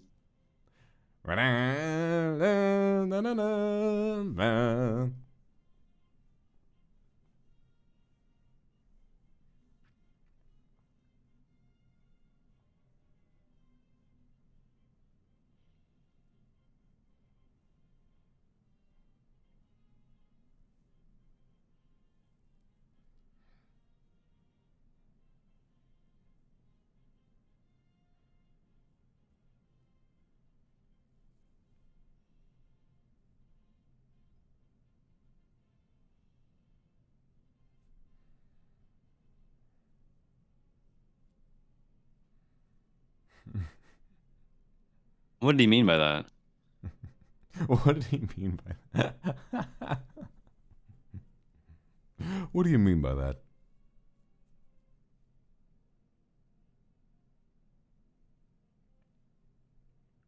Yay! He's all cleaned up.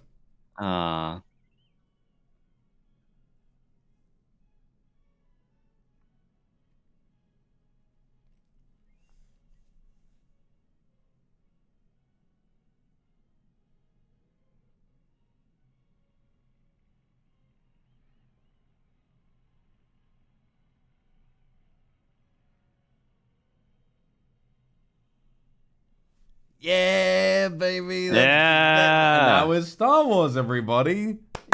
Yeah. Bravo. You know, my favorite little piece of trivia about the first Star Wars. I love that they're all credited side by side as well. I think my favorite thing about the first Star Wars is the fact that this film had a very troubled production when it was coming out. So, like, because it was such a brand new idea, George Lucas had no idea that whether or not it was going to be successful. He was like, it was his dream story. It was the kind of thing where he already had the story for films 1 through 6 all mapped out in his head and everything like that. But because of the production being so rushed and so sort of ambitious with all of the technology, he really had it in his head that it wasn't going to work out. And at the end of it, essentially, they went so over time on filming because there were so many issues that eventually the studio, Warner Brothers, they sort of told him, listen, you're going to finish this film in a week or we're pulling funding and it's over. So, you know, and they hadn't even started editing yet. So he had to just rush, finish all of the final, like, pickups and filming and stuff, and then immediately got in the editing room. And whether it's because he's not a very good editor or because he was so stressed, the first edit of this film is really not good. A really good example is the opening scene where the rebel ship is getting raided by Darth Vader and all those stormtroopers. In George Lucas's version, that cuts back and forth with a random scene of Luke Skywalker hanging out with his friends, and it just completely kills the tension. And eventually what happened was he handed off his wife, Marsha Lucas, said, let me take a crack at it, let me edit it. And her edit is what you see. So this film, with such perfect pacing, with such perfect structure and everything, is because he said his wife offered to help him out, and that's what you see today. So, you know, really, Star Wars as we know it, we really do owe to Marsha Lucas, which is a really nice little bit of trivia. But yeah, it's beautiful. Like their baby. It's like their baby. Exactly. They worked. They made it together. It's like their little baby. So yeah, just I'm listening to the music. It's just such a beautiful film, and also just so important as well. One of my favorite another little story kind of directly after that is the fact that George Lucas was so convinced that this film was not going to take off that he went on holiday the day before it was set to premiere in theaters. Like, there was never a grand sort of like opening night premiere. You know, you have these days with a red carpet and all the celebrities and everything. There was nothing like that. It opened in a few theaters across the country, and he thought, this is going to bomb. I don't want to look at it. I'm so sad. And so he booked himself a holiday. And in the car on the way to the airport, they drove past a theater, and people were queuing out the door to go and see Star Wars Oh, to try shit. just to try and Everyone get lining up to watch this movie. it was literally an overnight sensation. Literally from the first day, it completely took the entirety of America by storm, and then it released and then it released across the world, and it just became what it is today. And you know, it's such an inspiring story, and it just makes me really, really excited for it. Even if the first film is not perfect, it's so important for having really shaped what Hollywood is and what we look for in films today. I mean, Marvel, as it is now, would not exist if Star Wars hadn't perfected this franchise formula before, and Yeah, absolutely. done it much better. But anyway, that's Huge that. pioneer in Ooh, like yes. sci-fi fiction and special effects.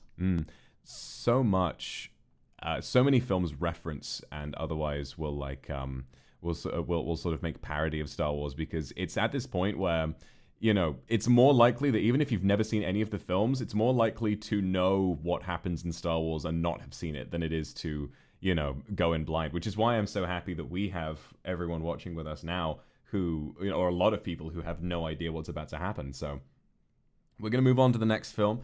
So update your Disney Pluses, everybody. I'm going to go ahead and reset the timer. Go ahead and... so what you have to do, guys, is now our next film. Let me update the... So we're now moving on to episode 5, which is called The Empire Strikes Back. Wayo. I'm gonna grab something to eat. I'll be right back. Go for it, Sunny. I also am going to grab something to eat. I'm going to grab my phone. Let me just reset the timer real quick. Can I live split? Let me reset this, please. No, not that. Settings, reset.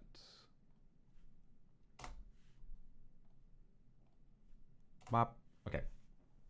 I am going to grab my phone. I didn't have time to make any breakfast this morning, and I don't really have anything in the house still, so I am going... Everybody, we're going to take a little pee break. Everybody take a moment, grab yourself a snack, grab yourself some water, make sure you're hydrated. I'm going to fill up my water bottle, and I'm also going to order some coffee.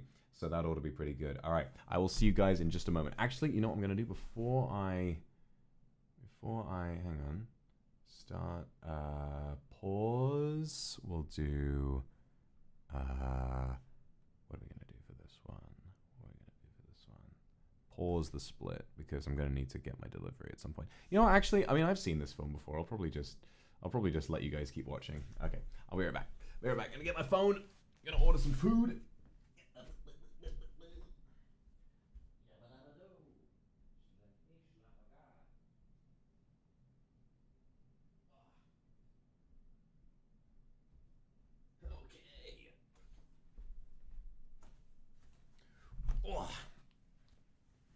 But yeah, such like it's been like, I think for a lot of that, I just kind of got all quiet, and I was just really appreciating the film and watching it, because it is so special, you know, and so important for someone who has like an interest in film to kind of observe not just something that's so important for cinema as a whole, but also just something that I personally am so invested in.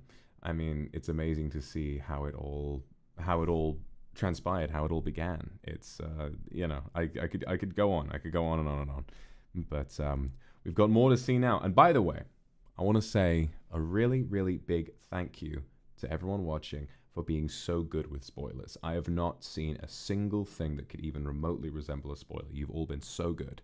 I'm very, very proud of you all. Okay, thank you very much for being so, not just for not like trying to be, not being mean and not trying to spoil anything, but also not assuming that anyone knows anything, for making sure that even what you in your head think is like, oh, everyone knows that, for not going ahead and saying anything. I'm really, really happy with how seriously you guys are taking this. Thank you so much. All right, I'm gonna get a little coffee. Get a little coffee. Get a little coffee. Wap wap wap wah. Wap wap wap wap wap wah. Hello, my baby. Hello, my honey. Hello, my ragtime gal. Baby, you'll kiss my wife. Baby, my heart's on fire. If you refuse me, baby, you'll lose me. And you'll be left alone. Oh, baby, come on and tell me I'm your own. Oh, I can get a little I can get a little biscuit. I'm gonna get a biscuit. A British biscuit, not an American one. Yeah, give me that venti latte. I like my coffee. I want my coffee. Bottled drinks. Bottled drinks. Oh, some OJ. Some OJ with that. Very nice. And then...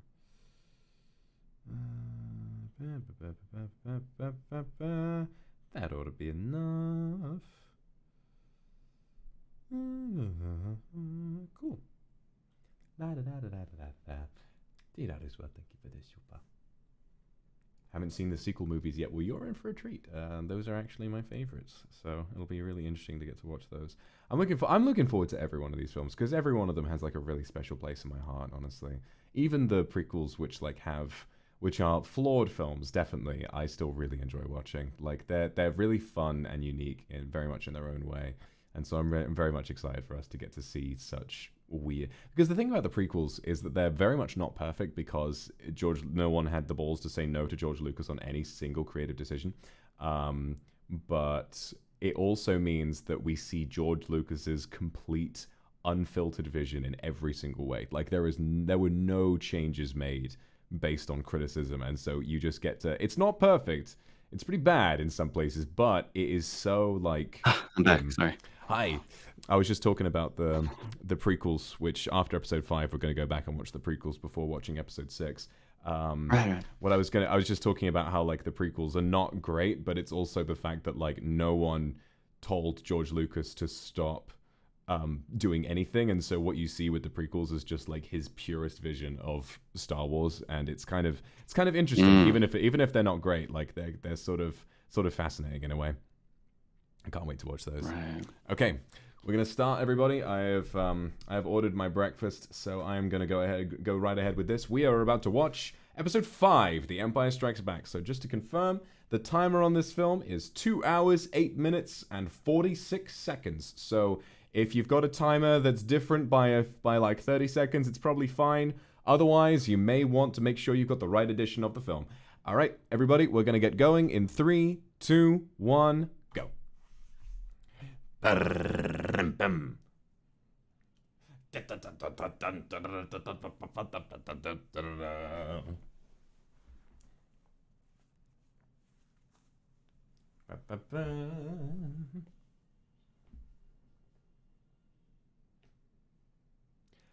A long time ago. I'm not gonna be able to stop doing this. Turn off the flash, you fucking moron. Woo!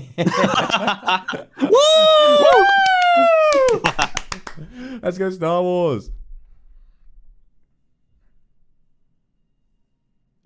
Episode 5. The Empire Strikes Back. It is a dark time for the rebellion. Although the Death Star has been destroyed, Imperial troops have driven the rebel forces from their hidden base and pursued them across the galaxy. Evading the dreaded Imperial Starfleet, a group of freedom fighters led by Luke Skywalker has established a new secret base on the remote ice world of Hoth. How odd that an ice world has Hot in the name. The evil Lord Darth Vader, obsessed with finding young Skywalker, has dispatched thousands of remote probes into the far reaches of space.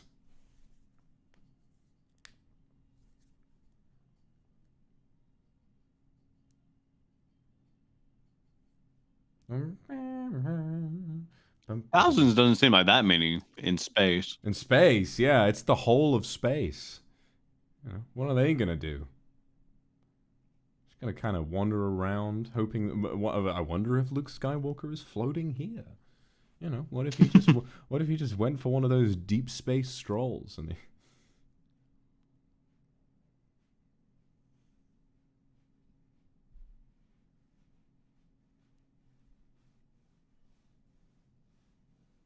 I love that these ships are called Star Destroyers, even though the Death Star was the one that actually destroyed planets. I wonder if that's like their way of coping, being like, no, we can destroy a star. We can still destroy. Yeah, we still can. We just need a minute. We're gonna build another one. We'll build our own Death Star with blackjack and hookers.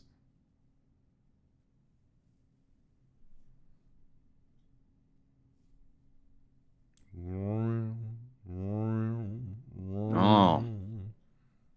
This must be a probe. That's what it looks like anyway. Yeah, that's a probe.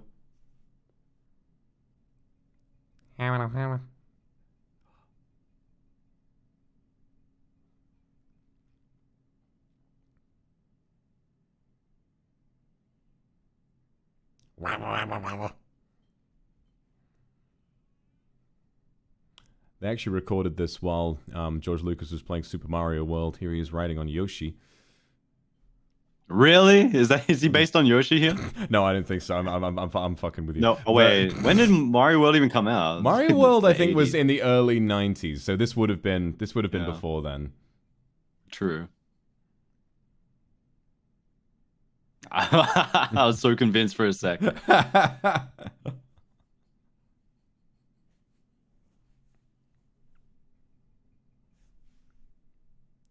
I'll turn subtitles on, actually.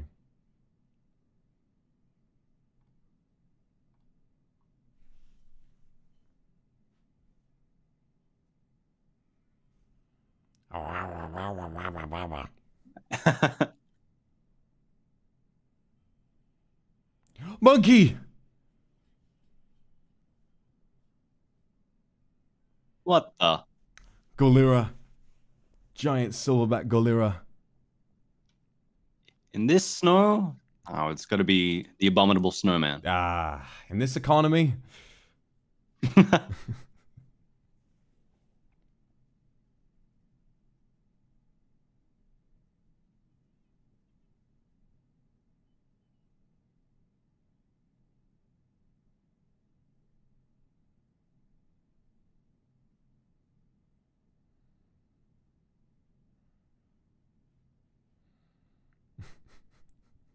Something about Chewie with those welding goggles on is really funny. And there's a yeah. Oh, come on.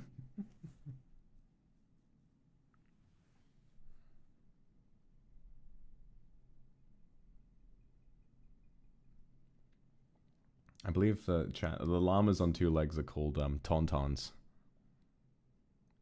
Garden of Tauntaun. Tauntaun. Tauntaun.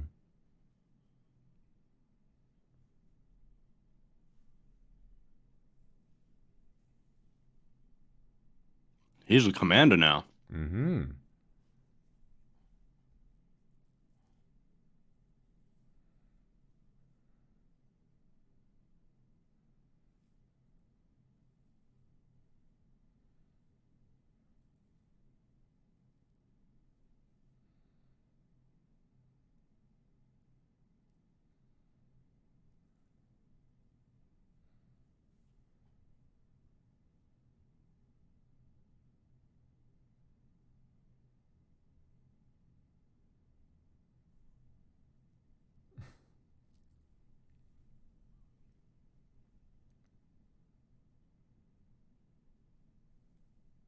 Ness. Your Highnessness.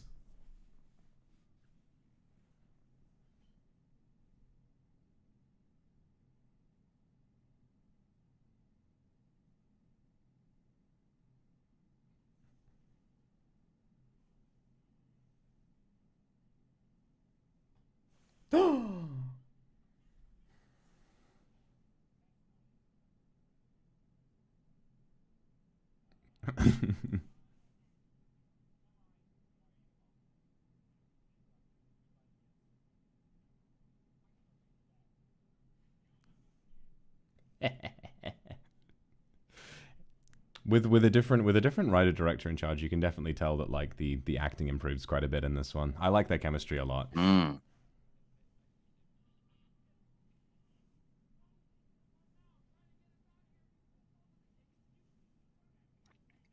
Feels like there's a higher budget.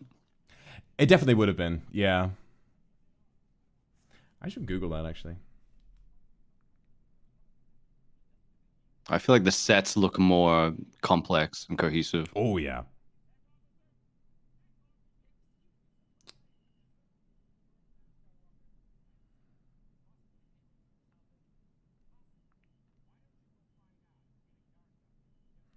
Okay, so the original Star Wars had a budget of 11 million, and this film had a budget of 30 million. Okay. Yeah, That makes sense. Yeah. Which these days is not a very big budget for a film. That's actually a really low budget film these days. Of course, with inflation and stuff. Right.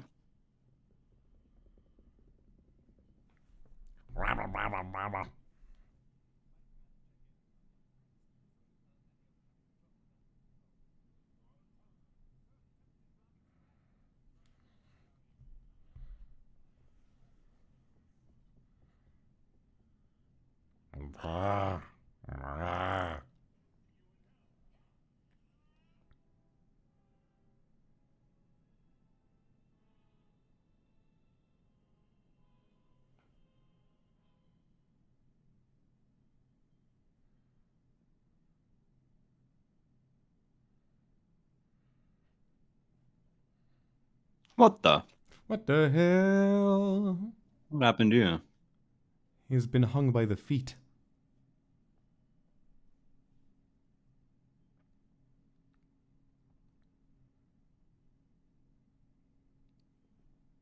That's gonna be me tucking into my croissant in a minute. Croissant.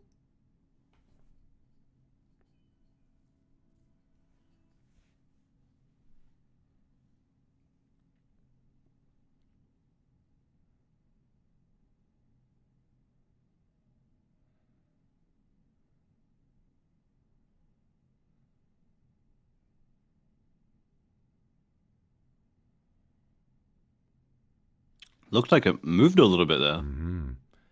Reach out with your feelings.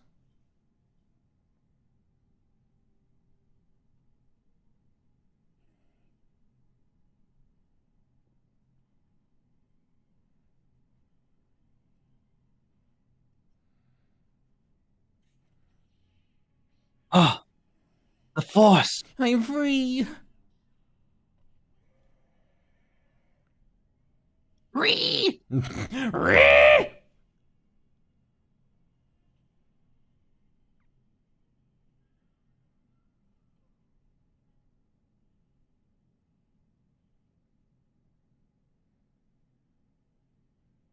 Yet another shot taken straight from going to the grocery store in the UK.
Me scanning for who asked.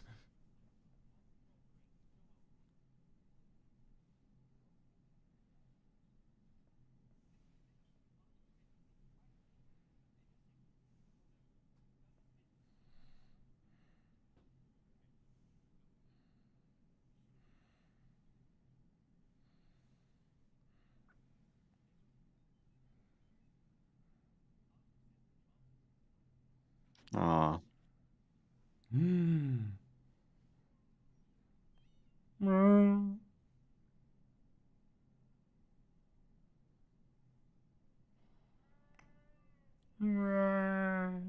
No.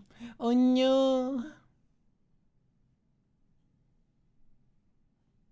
from time to time. Dear, oh dear. Oh dear, oh dear. Oh, oh, oh, oh.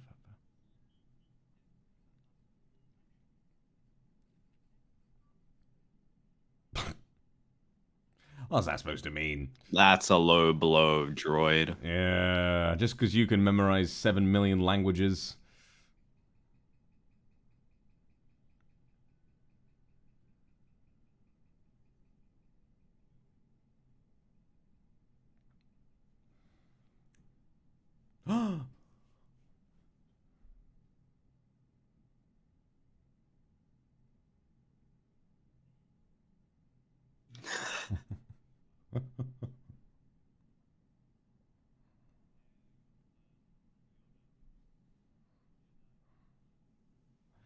We're gonna see Yoda! Yoda! I'm so excited! Oh man, he really looks like he's struggling. Yeah.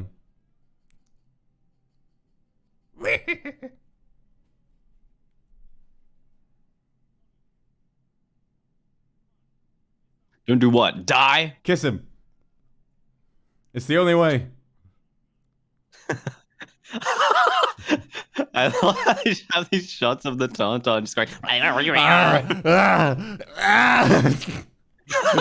It's like one of those images of cats like with their noses way too close to the camera. And they just Yes. or like when That's the flash is exactly what on, it is. when the flash is on and the room is dark, so they just look like oh.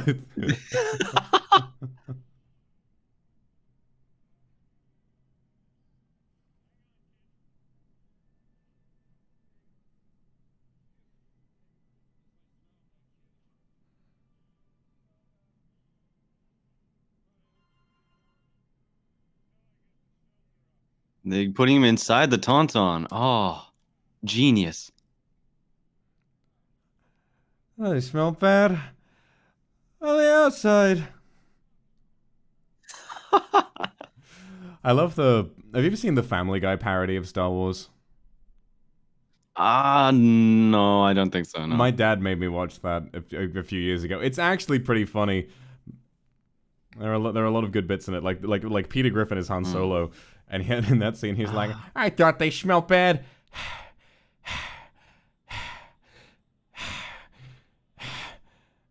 On the outside, and there's just I don't know. They parody a load of really good moments. Stewie is Darth Vader, Chris is Luke. I'd recommend it. I think it's pretty funny. Yeah. There was a very notable pause in the dialogue there. My food is here. Take care of my chat. Yeah, gotcha. We having a good time, Kindred? This is good stuff. I'm really enjoying it.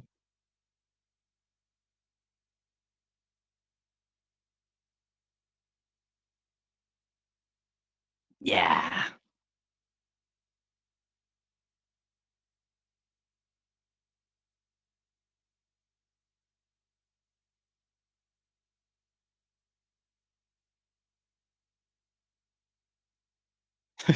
Good morning.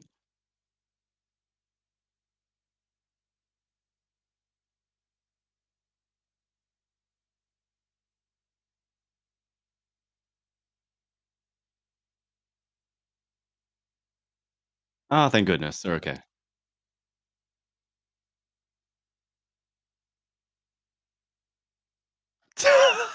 He's wearing a diaper.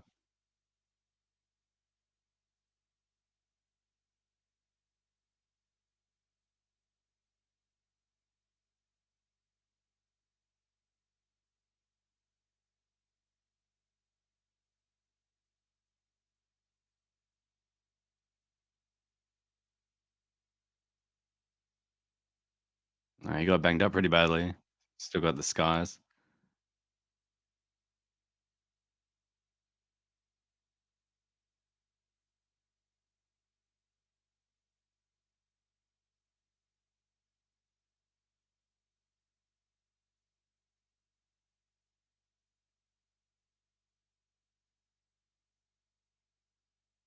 I wonder if he was saying this kind of stuff off camera as well.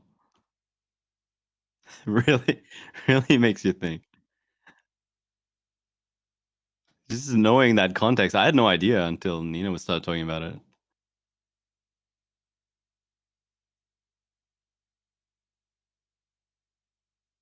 What?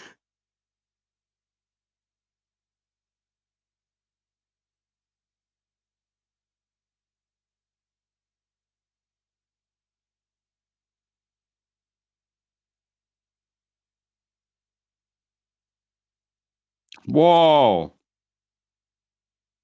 Yo, I saw the saliva strands. Jesus. Luke is like, woo!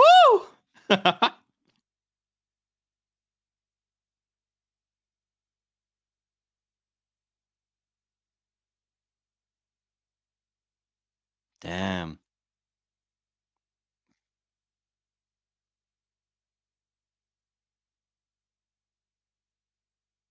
I'm back. What I miss? She just kissed Luke very passionately. Oh, let's Despite go! Han. Despite Yeah. Han. That's a great scene.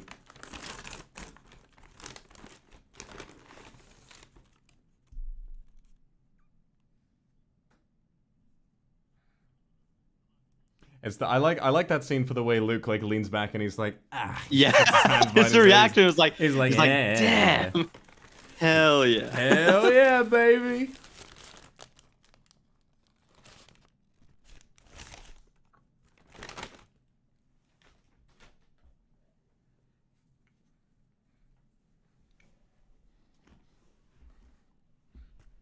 Oh shit.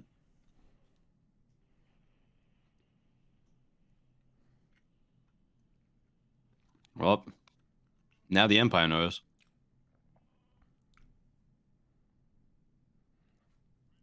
God damn it, Han Sojo.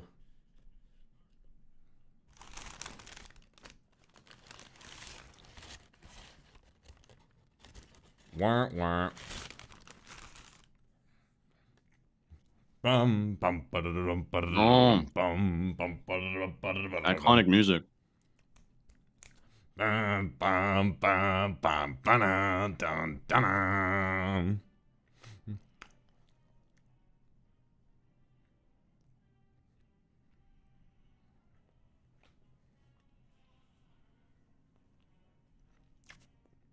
Wow.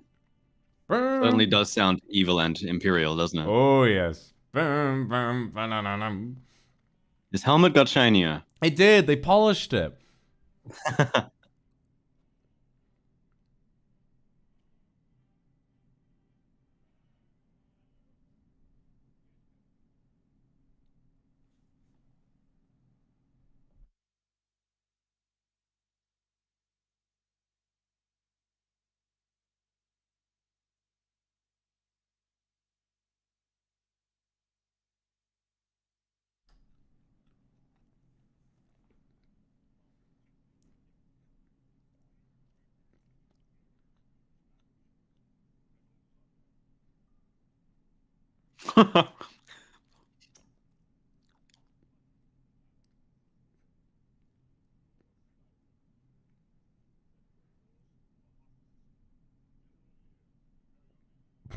He was so close. Oh my god. There's a great edit of that scene where he turns and there's a line where Vader says, "You are too close to me." So he literally is like, "General Veers, you are too close to me," and then he walks away really embarrassed.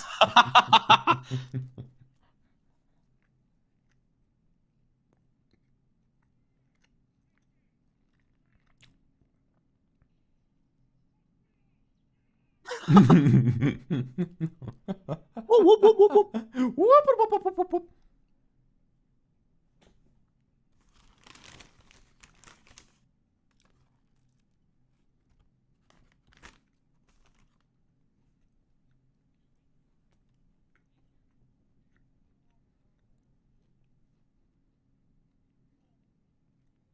Aw.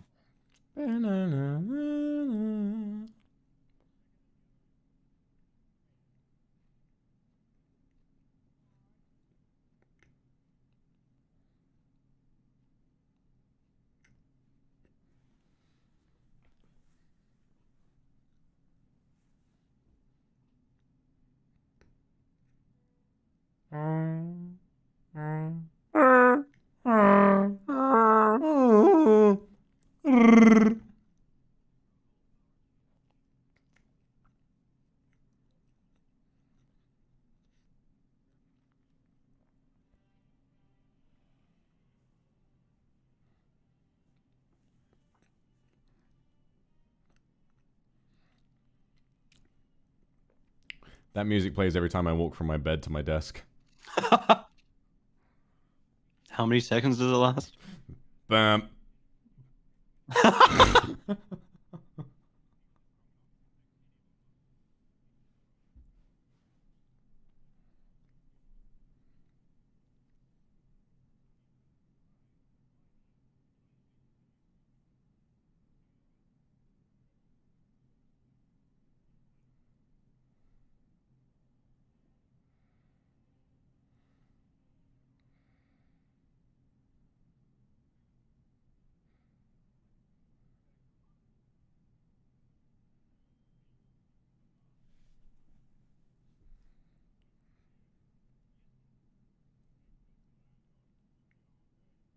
Oh.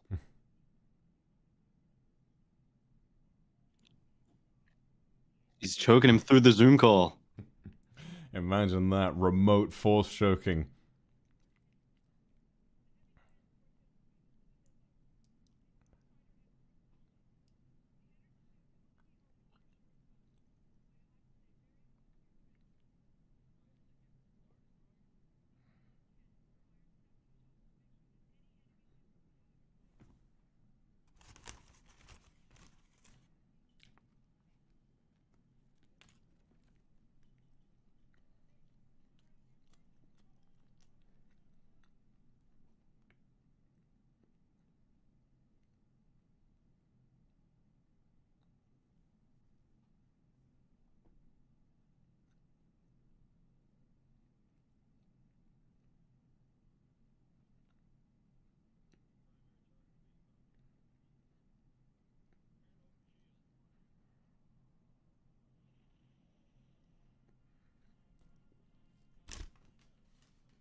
Oh.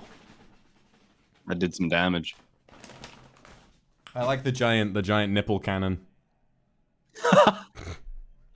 It's just a big ball with a little point on the top. It just, A little bit I sticking out. don't know why they made it look like that, you know?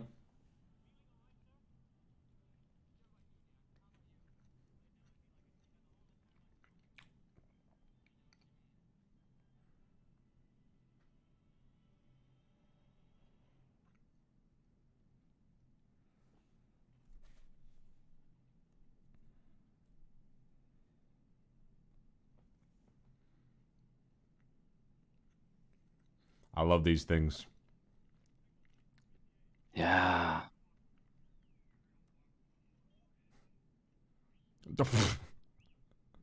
Why do they have to do R2 like that? He didn't even do anything. He was just walking.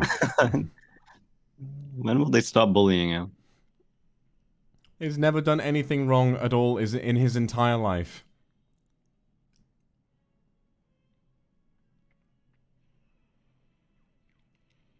They look very bovine, the walkers. Yeah. The tall cow. The big imperial cows on their way to go and graze on some rebel grass.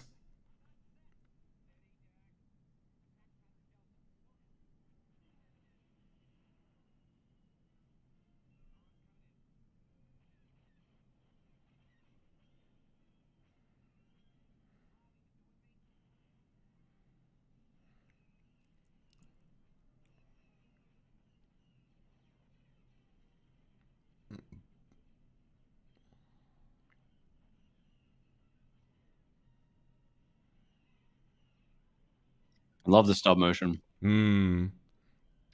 It's actually pretty convincing, almost to the point where I wasn't really sure whether or not it was stop motion. And again, they're all models, but you really do feel like the scale of what it's trying to imply. You feel the scale, for sure, yeah. Oh, Luke.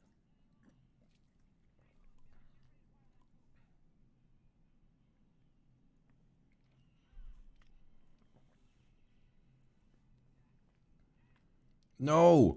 Oh, Dak. he got cooked.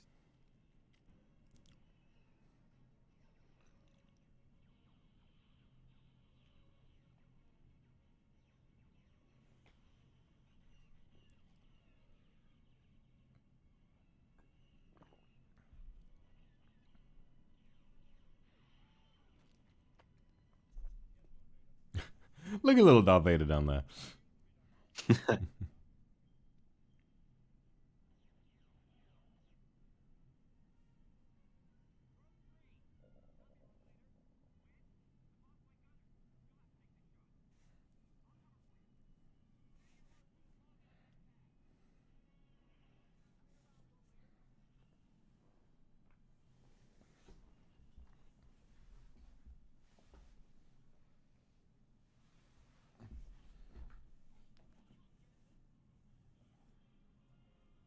Ah, they're gonna trip it up. I see. Yeah.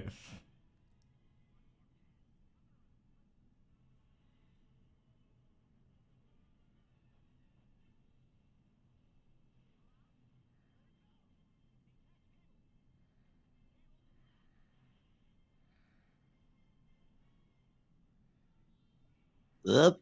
Tied the shoelaces together. They got him. They got him. The cow is down. Oh. Ba-boom.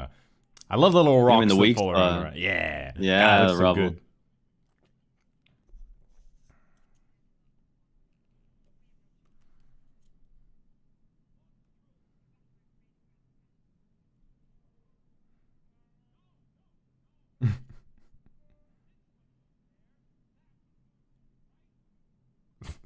There's all of this like intense shit. People are dying, and then Han and Chewie are still trying to figure out what the fuck they're doing with this ship. It's like, Fix the fucking no, ship. no, that one goes there, that one goes there.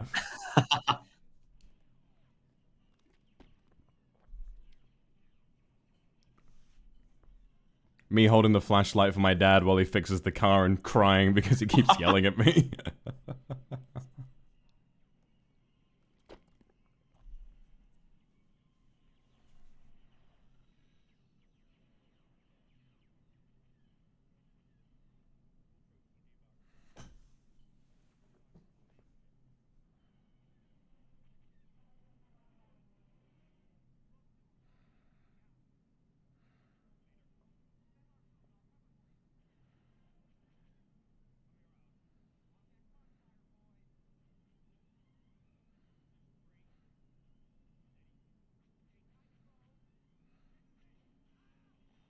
No! No. Rogue leader.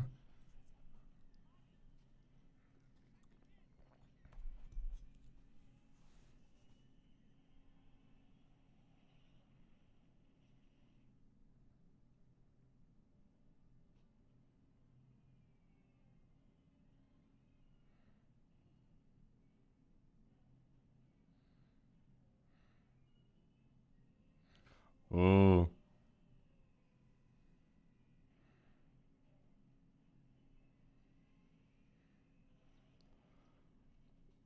Damn, he really did get cooked. Oh. Ugh. Cooked and squashed. Pressed down like a waffle. Just squished like a hamburger. Got a good cross section on him. Mm.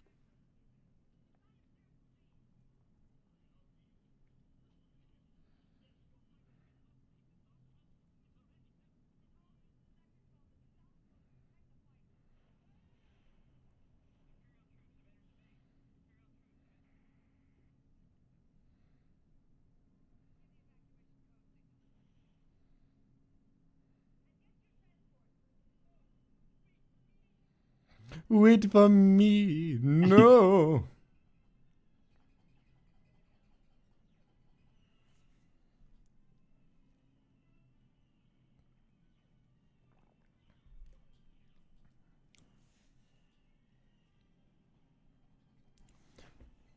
That's the thing about when you're fighting a cow. You gotta go for the udders. He's gonna milk him! He's gonna milk the cow! There's the bucket!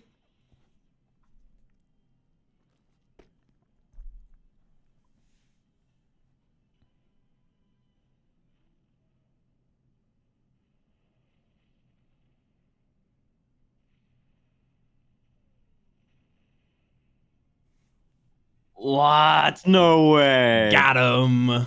Got him good. Boom. Dun, dun, dun, dun.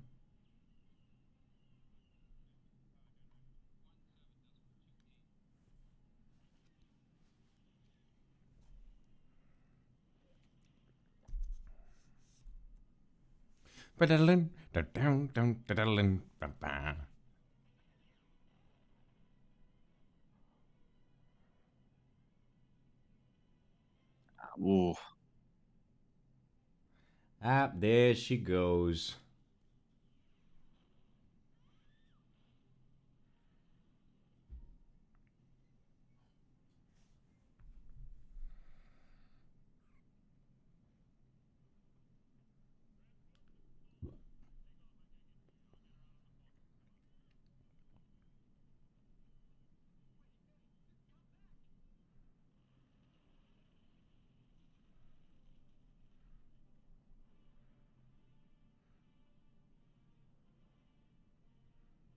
Oh.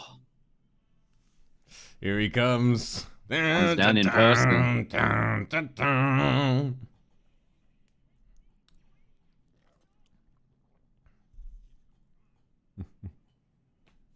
Ew, how typical. Shut the fuck up, C-3PO. You don't know what you're talking about.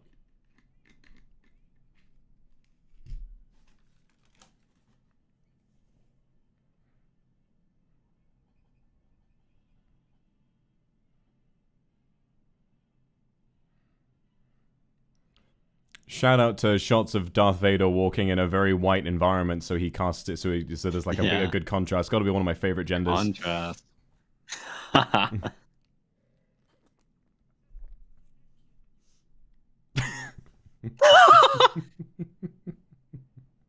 Silence. Shut the fuck up.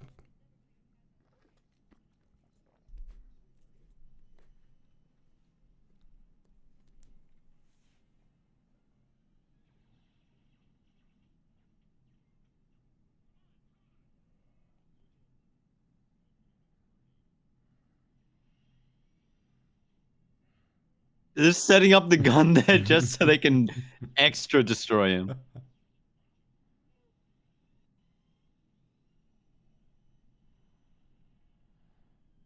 Damn. What?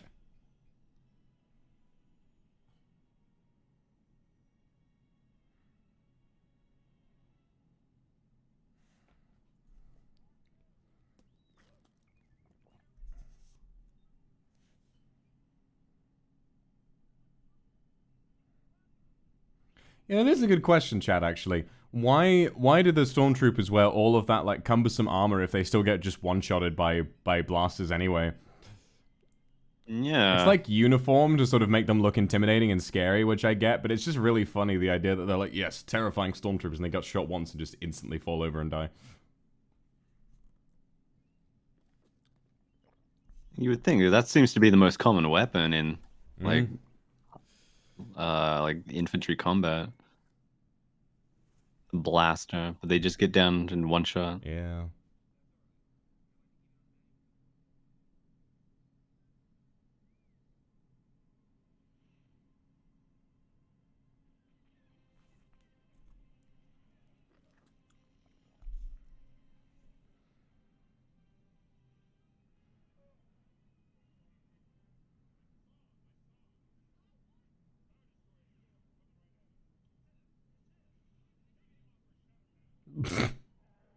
He's so mad.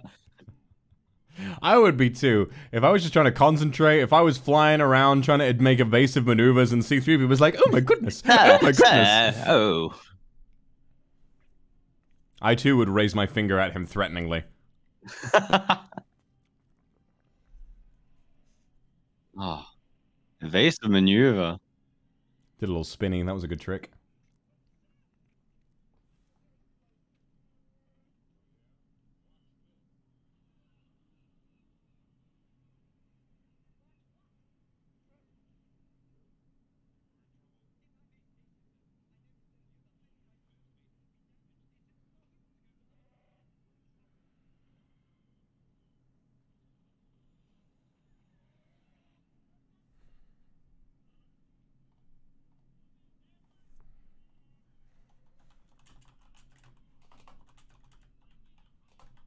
He's all over this thing like a jungle gym.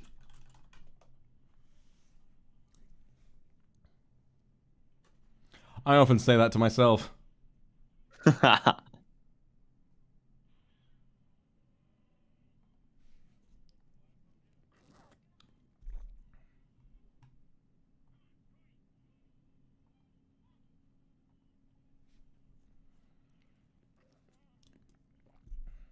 He's so done.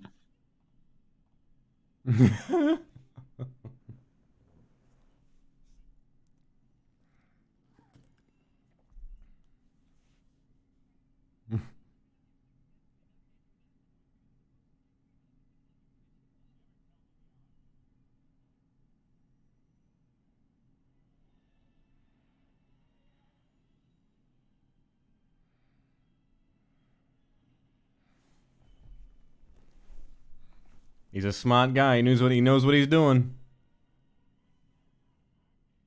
The odds didn't account for his piloting skill.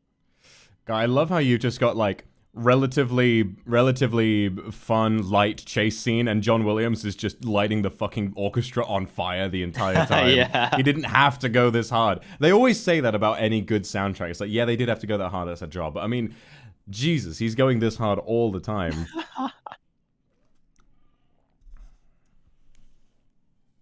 Throwing the conductor stick across the room.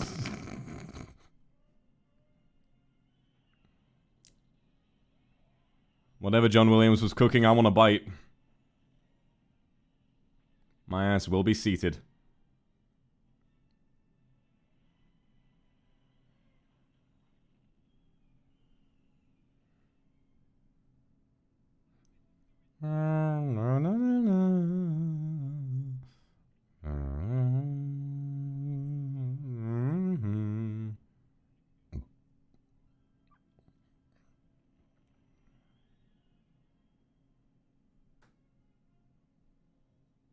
Oh. Me and the boys settling down in the hole.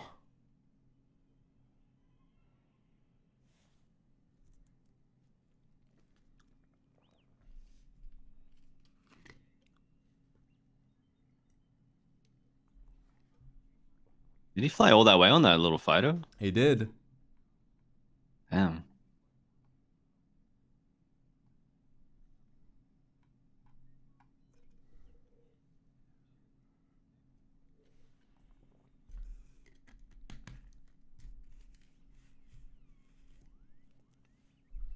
Beep beep beep boop. Beep boop woo.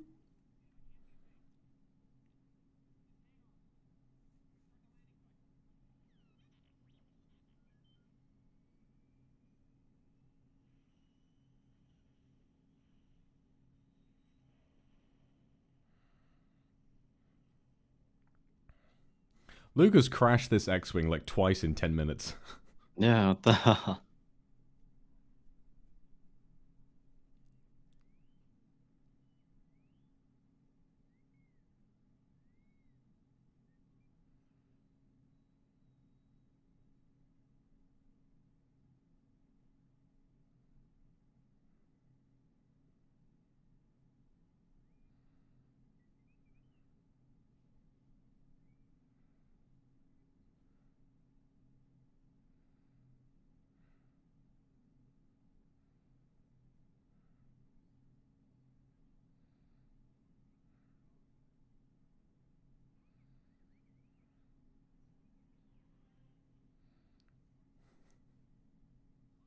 No, he is becoming soup. No. He is the flavoring. Oh no. Oh.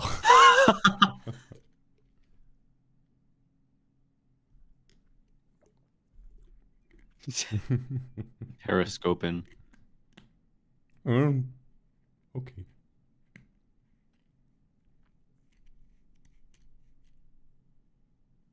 He definitely thought it was way shallower than it was. Like, he went to jump Yeah. that and he was like, oh shit! Like, whoa. Shark.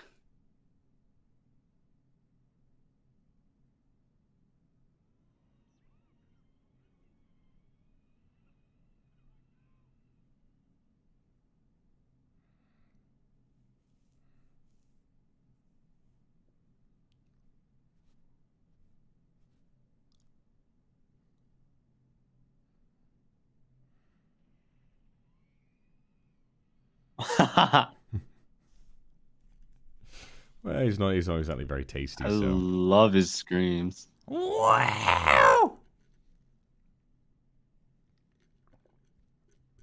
I feel like saying that about R2-D2 is like the only context where that doesn't sound weird.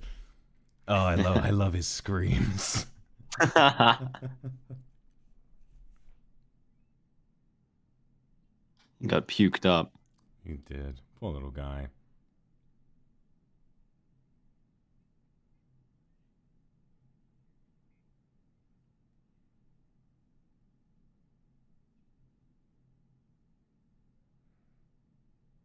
A movie, maybe.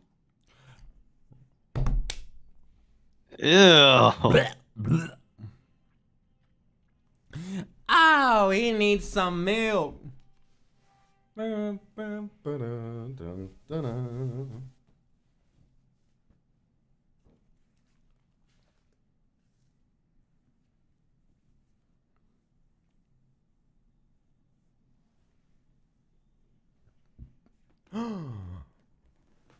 So that's why he wears the mask. Because he's weird and crusty underneath. Yes, Chad, he's bald.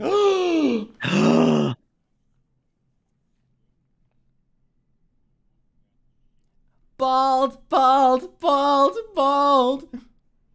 So true. That's what the point of the mask is. I think Darth Vader could sing that song and every single word of it would be true.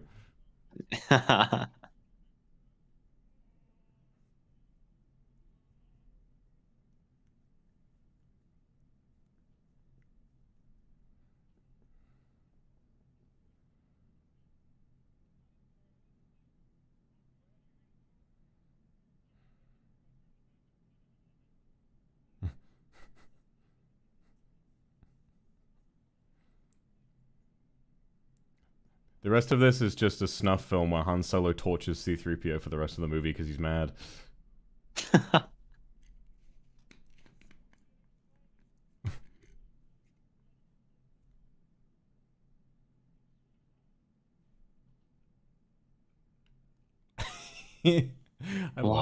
I love them. Like his little smile and her being like, little God smirk. damn it, he's hot. Fuck. I You hate just him, know. I hate him.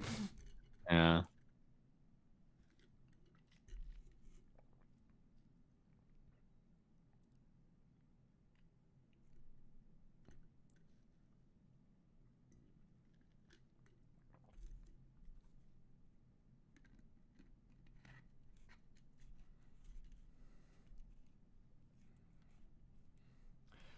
Oh, I'm excited. I'm excited.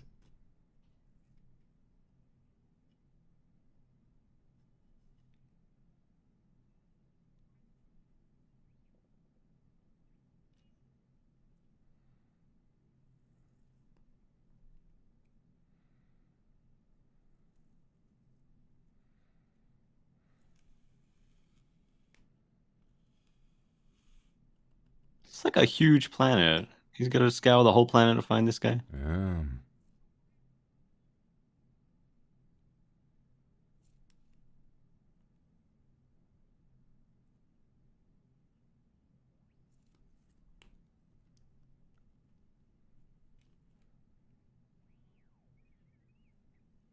Oh. Little creature.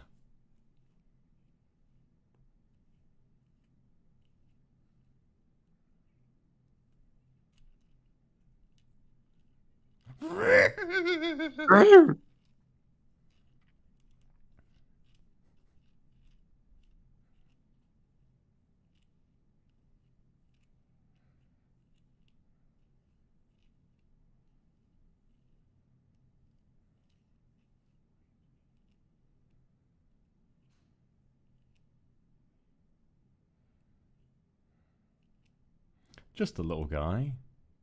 He's so tiny. Nom, nom, nom, nom, nom. Yum, yum, yum, yum, yum.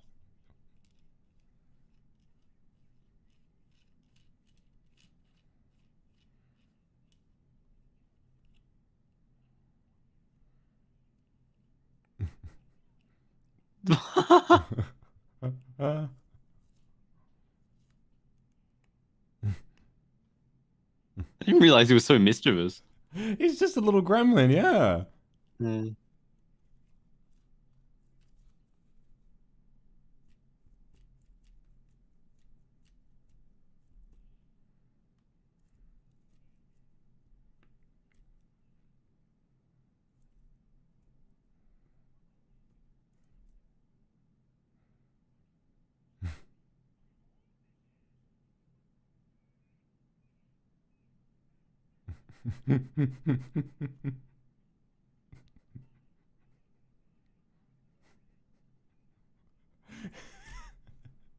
He's just a weird little guy.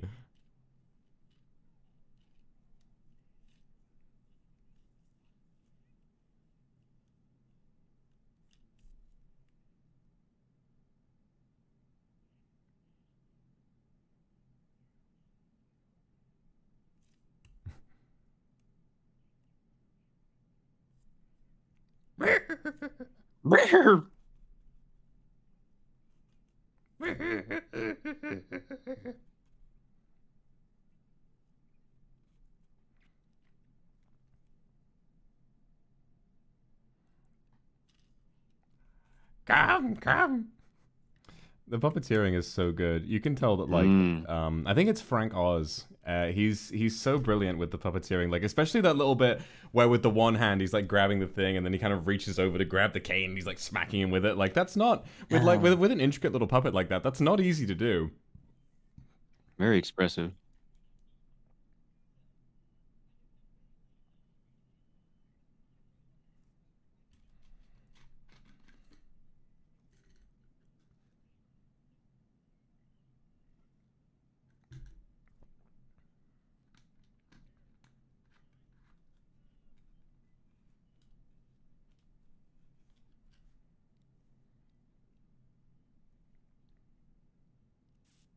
He's helping. Yeah, he's helping.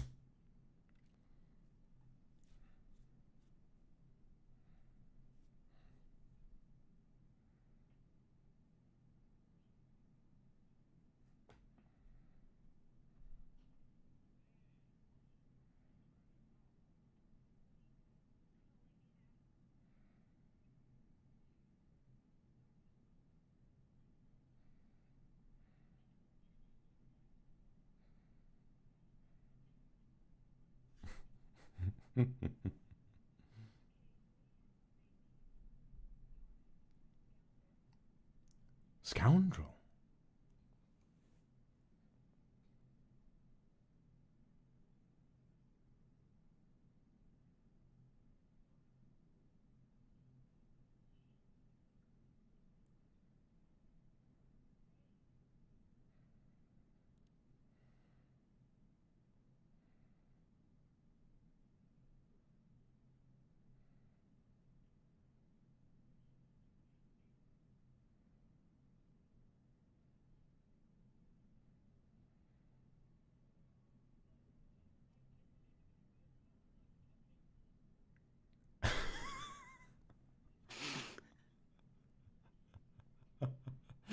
Fucking C3PO. That's a really good kiss. Like for a for a series that's had like, sort of, it's been mostly sort of about, like the spaceships and stuff. It's a very genuine character moment, and it works really well. Like I know I could tell you more people than, I think it's easy to say more people that do than don't, that didn't form a crush on Harrison Ford after that scene. It's really good chemistry between those two. Such charisma. You like me because I'm a scoundrel, and she's like, no. I mean, no. No. I mean, maybe, but no, unless. Yeah, I was just gonna say, like, it's on all levels, like the galactic level, and then also on the interpersonal level. It's so refined. That's the thing about great Star movie Wars. on all levels. What George Lucas always says is that it's not about the space battles; it's just about the characters. That's why it's called a space opera. Like a soap opera. There he is.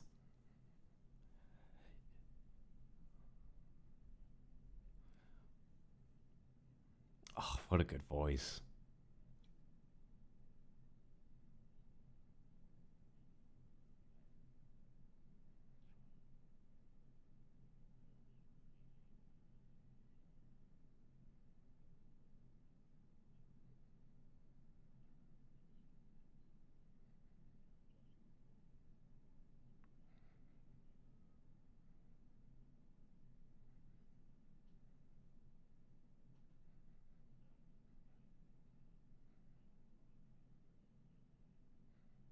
The son of Skywalker.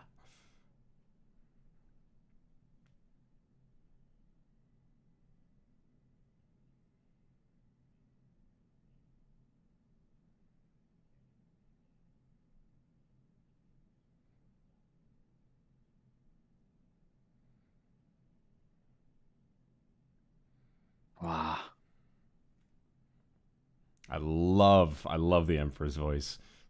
Yeah. He will join us or die. I think he might be evil. Possibly this weird, crinkly old man who is telling us to find the offspring and murder him. Yeah, he might be evil, just a little bit. He's probably nice on the inside, you know, once you get to know him over a cup of tea.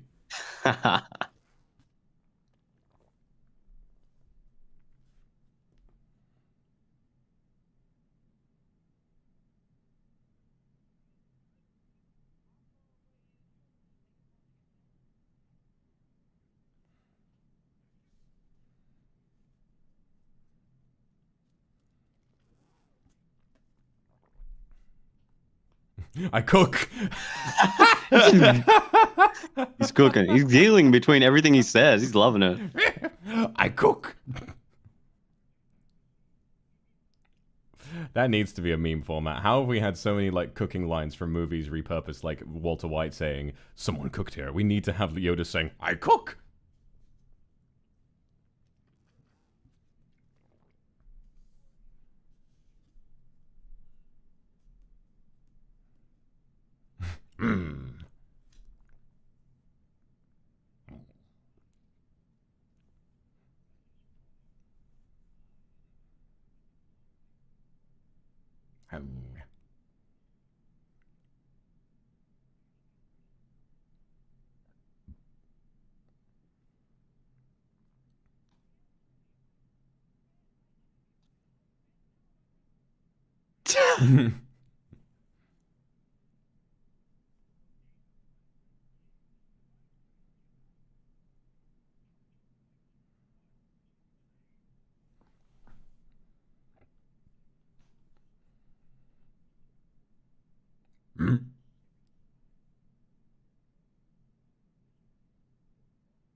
Excitement.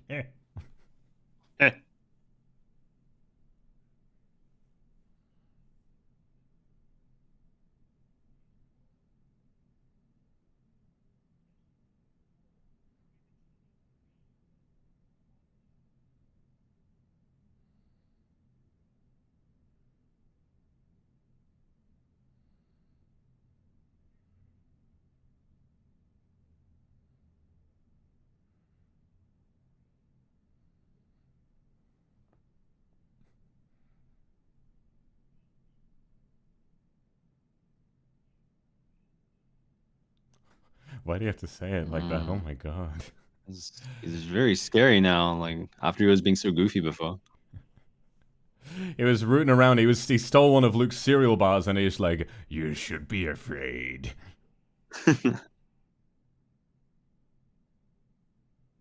Should just teach him though. What else is he doing on this planet by And what himself? else is he gonna do? Yeah.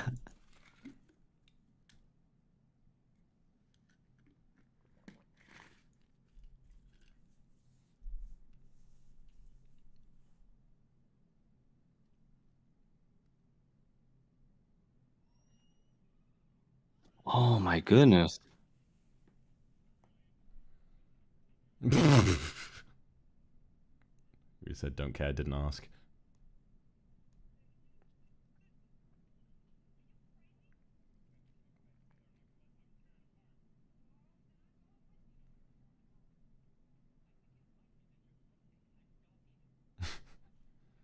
Oh no.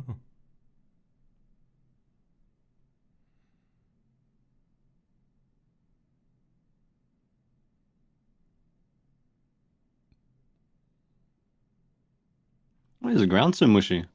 I wonder.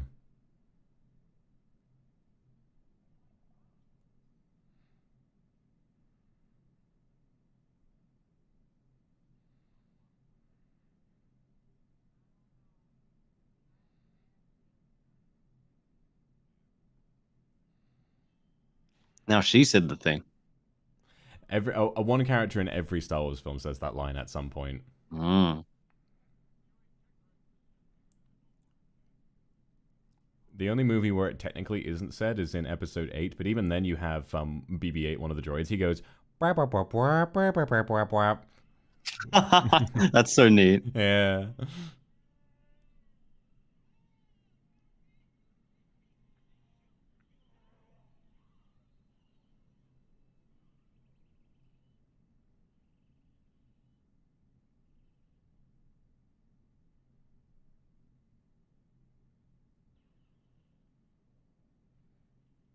Oh.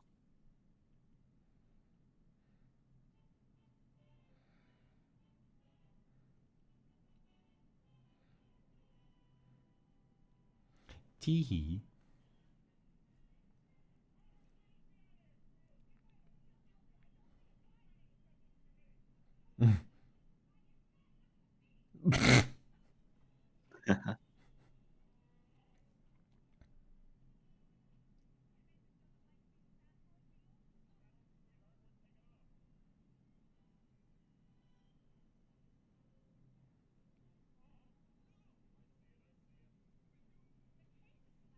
What? It's a whole creature. Oh. Man, I fucking hate living in Detroit. There's an earthworm coming out of the apple. That's my favorite, like, subgenre of meme, is just, like, someone staring at an absolutely incomprehensible monster, and they'll be like, man, I fucking hate living in Wyoming.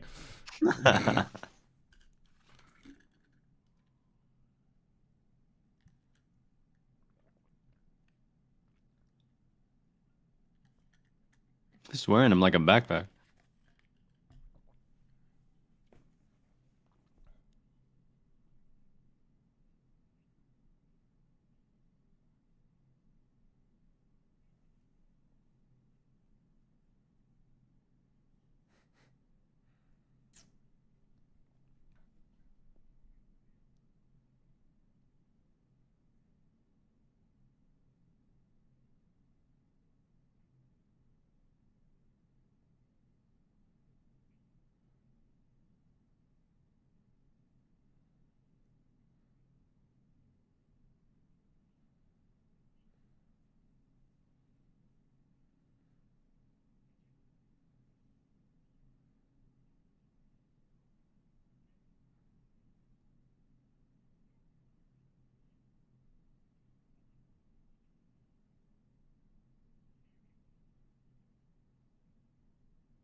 Just chill out, bro. Yeah, just relax. Clear your mind of questions. I will sit on my rock. Yoda, like, his eyes look so sort of... When he was in the background then, he looked so vacant. Like, there was not... he actually just lost all conscious thought for a few seconds. Not a single thought. Behind those eyes.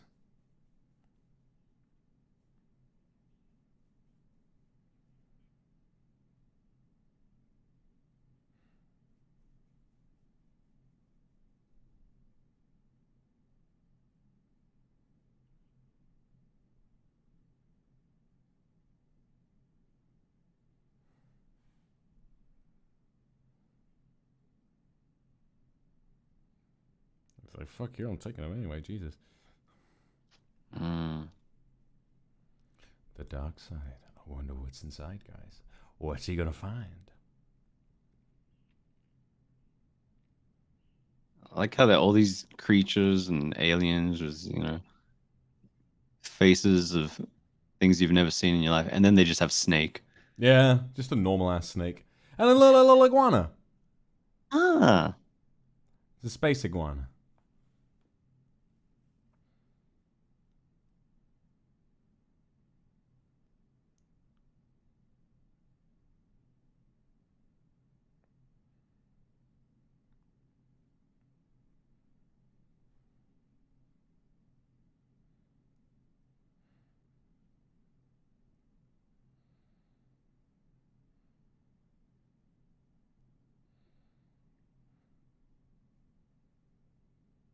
Oh, we have those in Australia.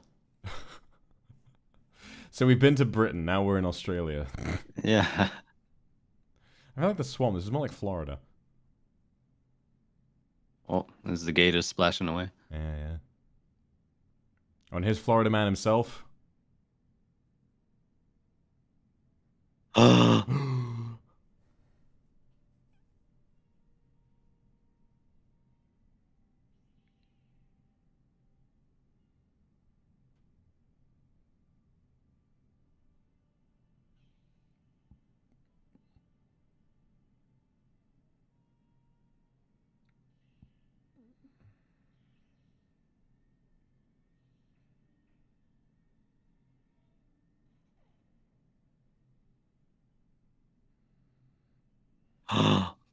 He killed him. Yes, Star Wars is over. Star Wars is over. Have a good Star Wars, everybody. Stream over.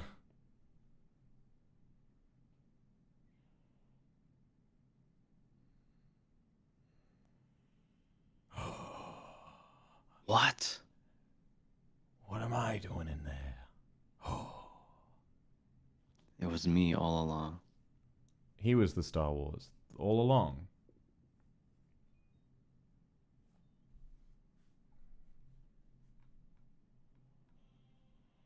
Hmm.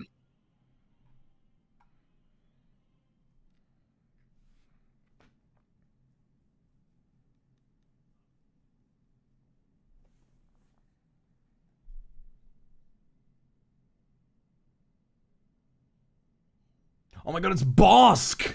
Let's go, Bosk! He never says a single word in any of these movies. But I love Bosk. I mean, look at him. He's just the guy. He did gurgle a little bit. He did just like... Wah, wah, wah.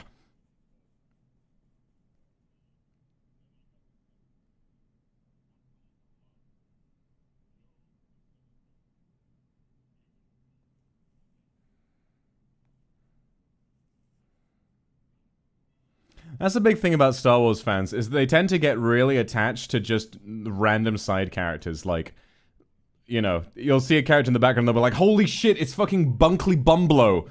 He's my absolute favorite. God, There what a he is. Chad. I miss when he was in this series. This character's never said anything. He's just a random throwaway little guy, but they just get so obsessed, and it's kind of charming. A really rich background cast. Yeah.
He's like, oh shit.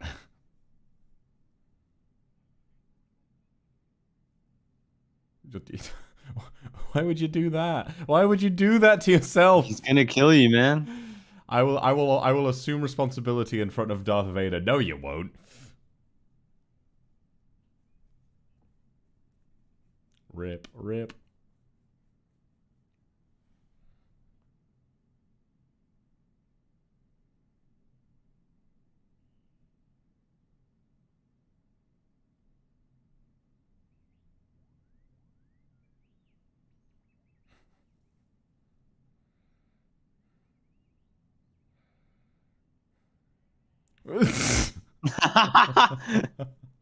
His eyes opened up like dinner plates.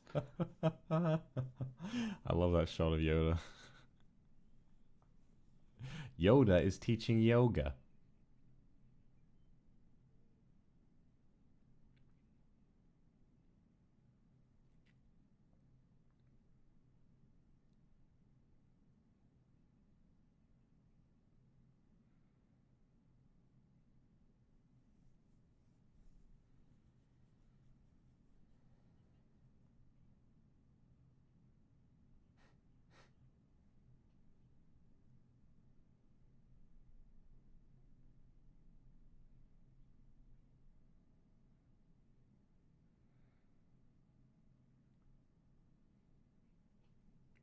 Classic Yoda. Classic line.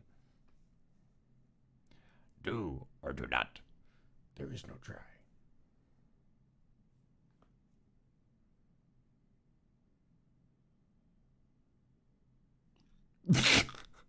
Oh, He's like, holy shit, "Oh." he's actually doing it. Yoda's eyes there, he looked like he was just making dinner in his kitchen, then a deer just stood on its hind legs, looked through the window, and told him the exact date and time of his death.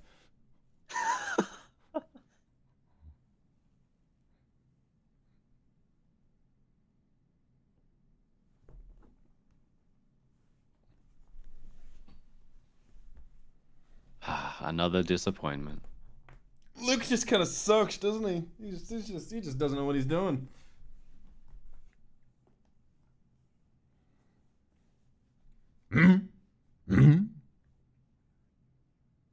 Maybe we haven't seen much of Yoda's power yet.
Yoda's just flexing now.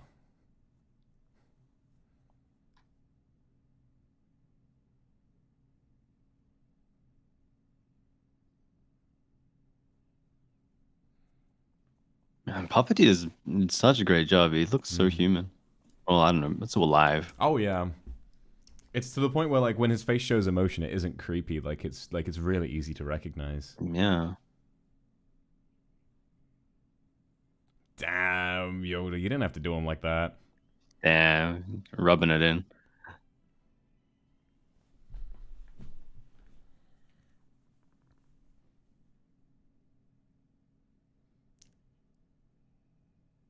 This guy. Should have known. What did he think? Apologies. Oh, damn. That's so brutal. Cold-blooded. And all these people here watching.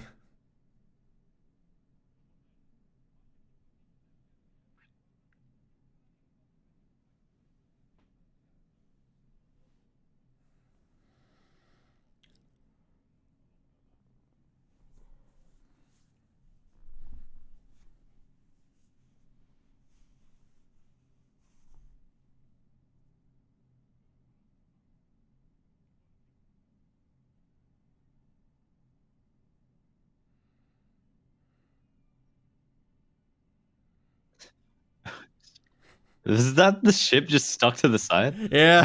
What the fuck? I was hiding on the back of it. How?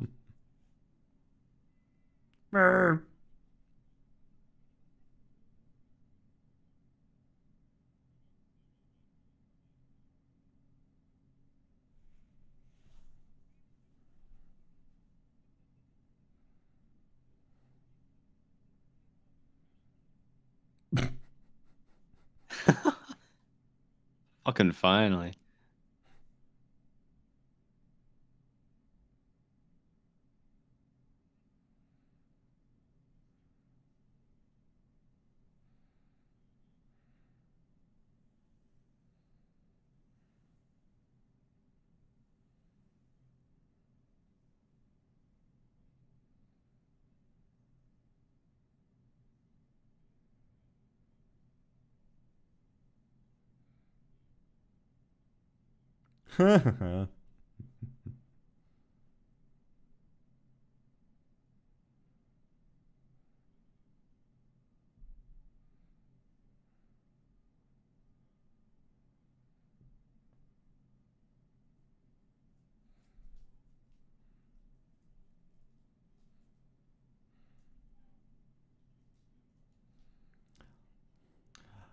Lando Calrissian.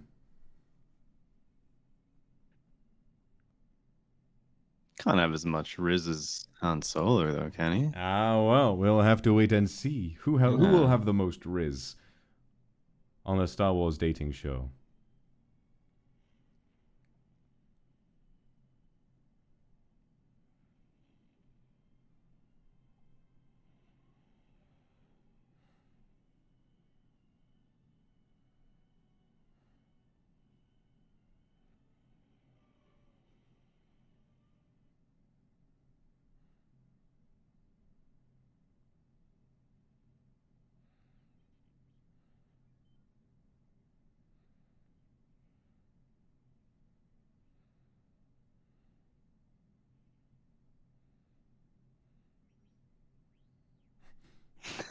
No.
It's really setting in now just how good this film is. Like even compared to the first one,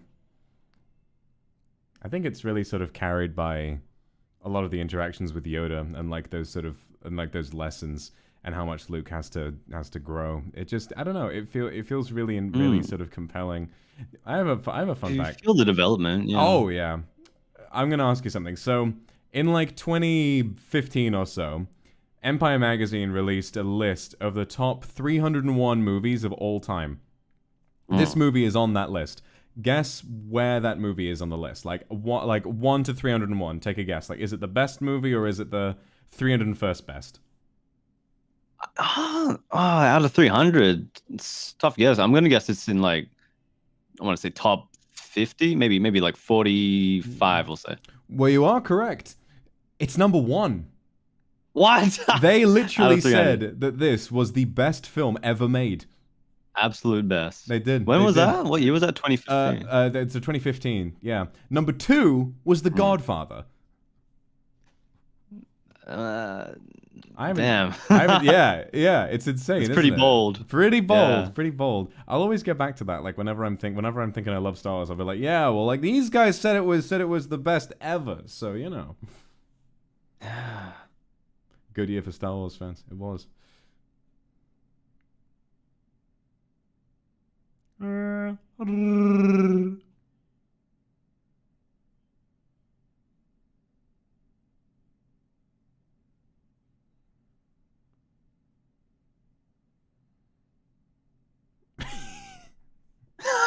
Me?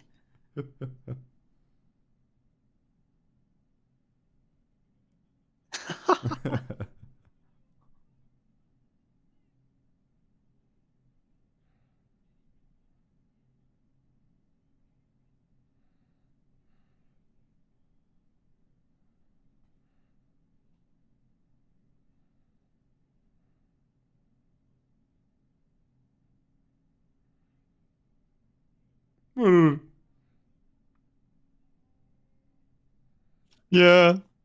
Oh, what have we here?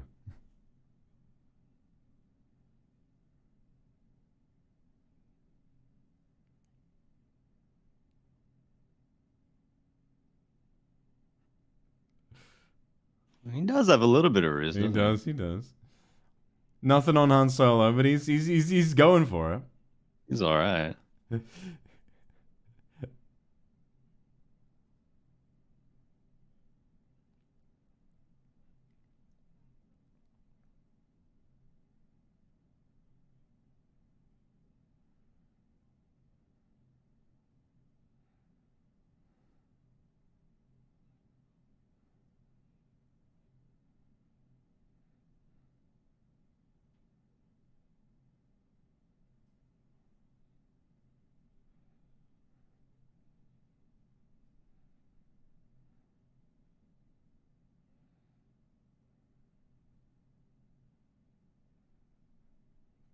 Damn, listen to this man. Oh. Ichuta. Oh. What? How dare he say that? Guys, never say Ichuta to C-3PO. He's gonna lose his mind. What does that mean? I can't say it on stream. It'll get me banned.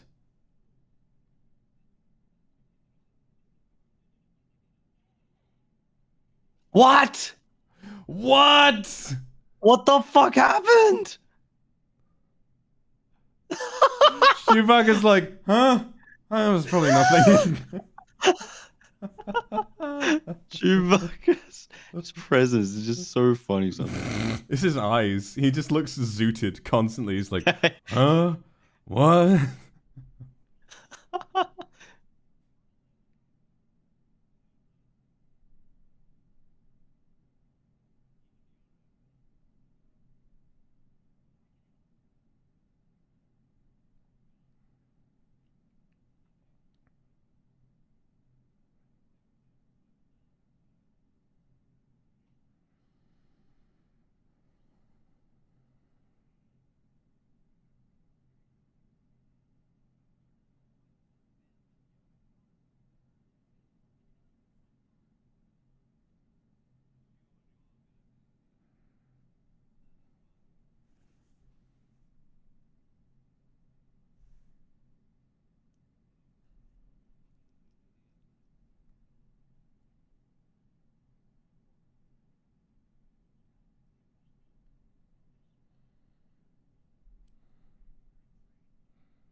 You're right. There are like room to.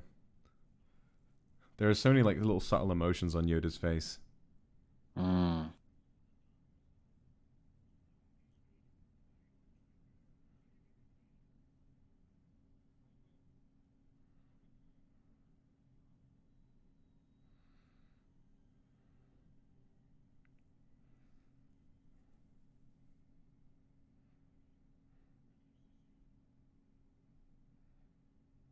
Told you so.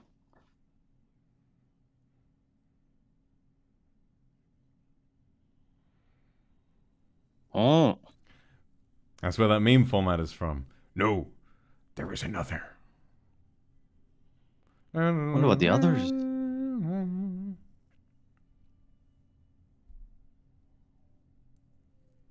You know, it's really funny. I this morning when I was trying to pry myself out of bed to get this stream started, I saw. You know, there's been that tweet circulating of like the white blazer with the red shirt, and the people are like, I could just do it right now. And everyone's talking about Kiryu, like from Yakuza, and they just put it on and start singing all the Yakuza songs. And then someone was like, yeah, they're talking about Yakuza, but there is another, and they post a picture of me in my white suit because it's the same thing. Yeah, I was like, it's very oh, similar. they know. There is another.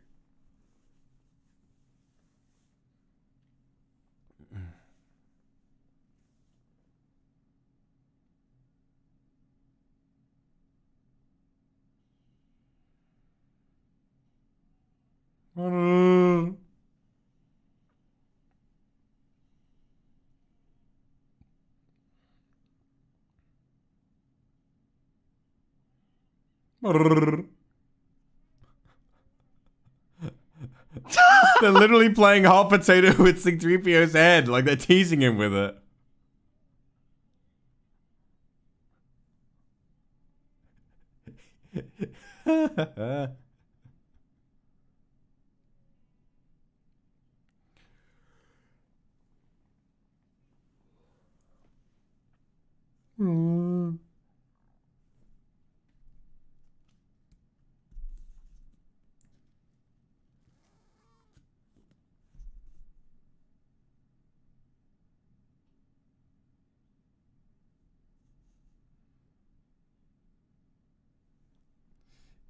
He doesn't have what Han has.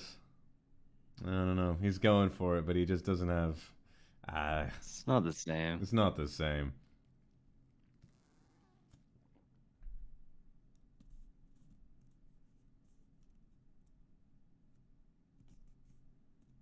Just gonna leave C-3PO. He's just chilling in the bucket in pieces, and Chewbacca's like, "Oh, what's over here?" It is really funny to have like all these suited, richly dressed people and just a fucking gorilla walking around.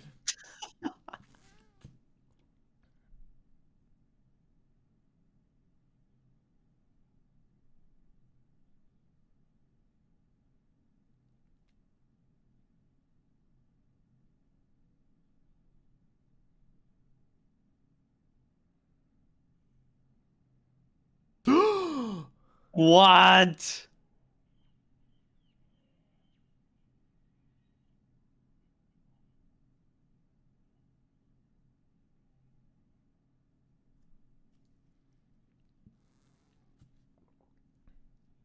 Traitor. Classic Lando moment.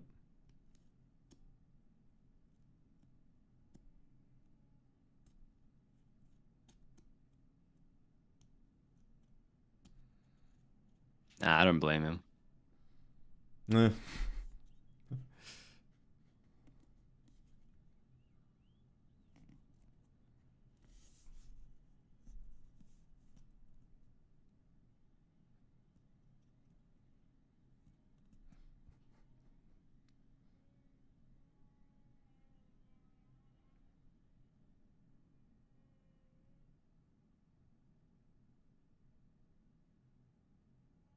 Wait, are they having dinner without Chewie?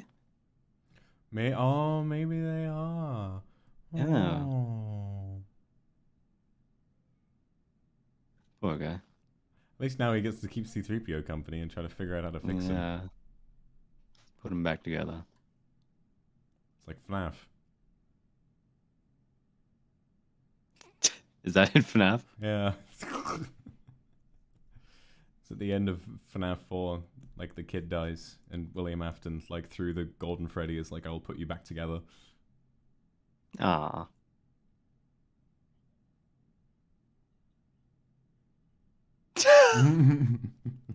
As soon as he boots, he's like malfunctioning, but he's still saying that shit. He's like,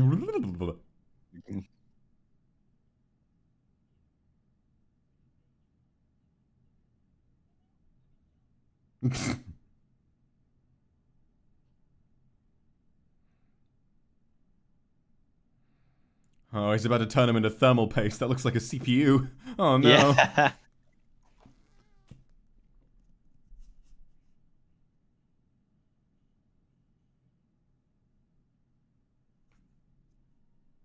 Oh. Pain. Yeah, rated E for everyone, by the way. He needs liquid cooling. Installing the new Threadripper.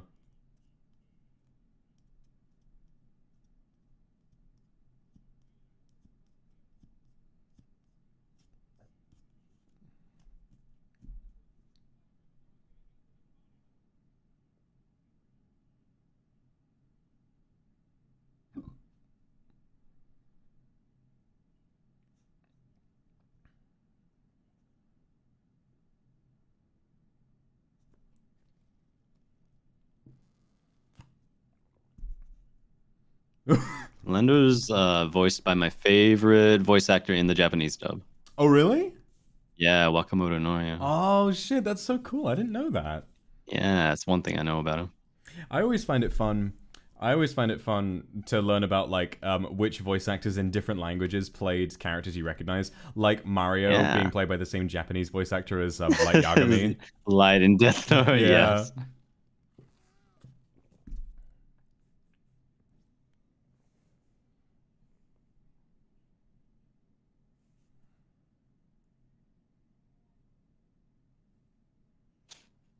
Physically, it doesn't look that bad. This has got some kind of pasty lips, yeah. Yeah. That's just the way I lie down at the end of every day. He's fine. He'll be right. Oh, Sleep on it. Oh.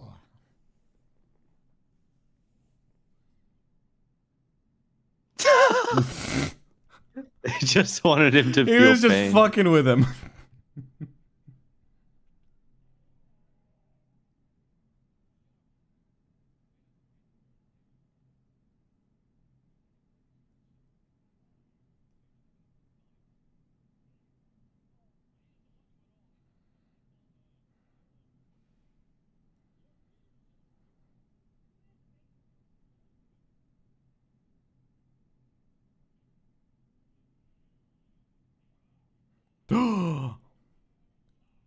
Drama.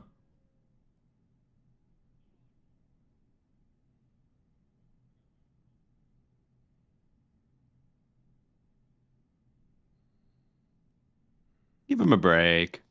He's trying. He's trying to make a living on his mines. It's a living. The girls are fighting.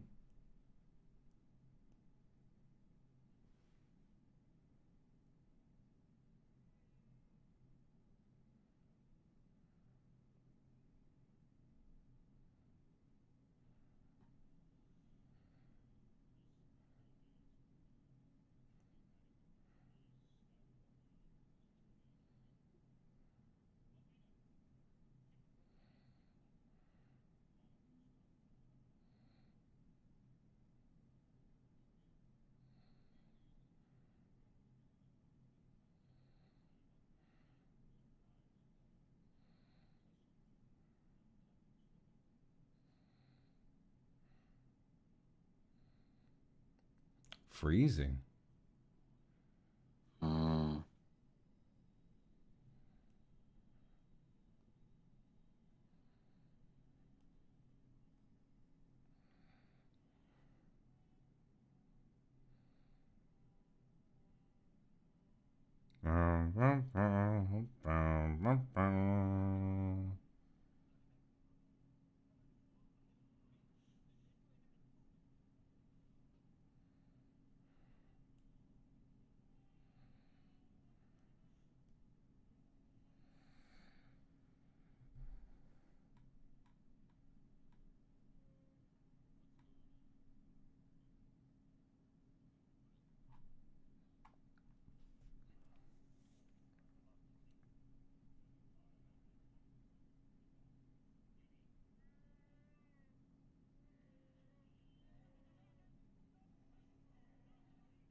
confidence. Classic. Classic. The original line in the script was, I love you too, but Harrison Ford was like, nah. No, I know Han Solo better. He wouldn't say that. Mm.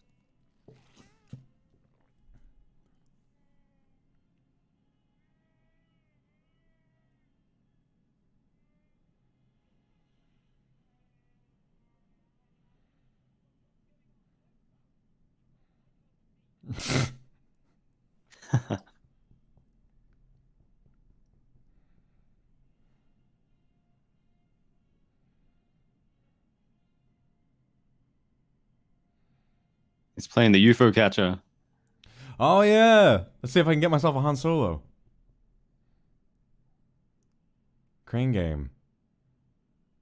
Grip him by the head. Oh, God. That is... He will get brain damage.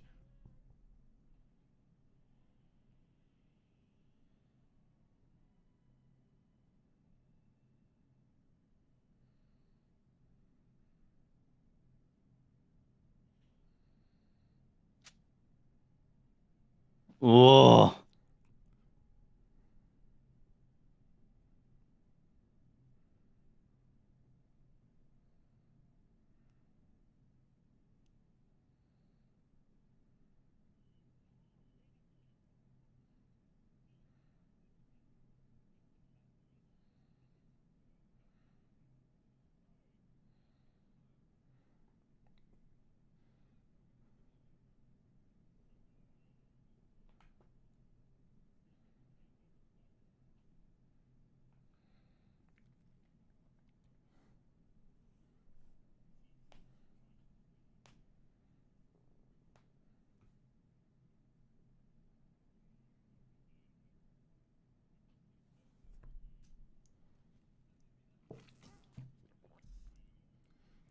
No, I love that line. Chat, don't worry. He is alive. He's just trapped inside a prison of metal, and he can't move. He's just having a nap in there. Yeah, he's just chilling. He's gonna be chilling for a while.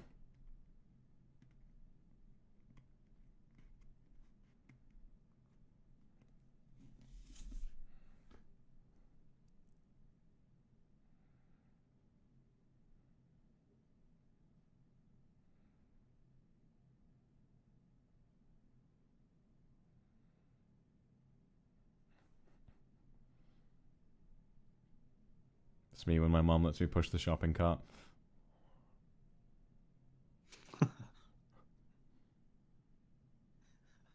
Family grocery shopping trip. Yeah, they're just going out. It's like, oh, we need to go out and get a new Han Solo. The old one's gone bad. Damn, that shot looked like a headshot, yeah. Ah.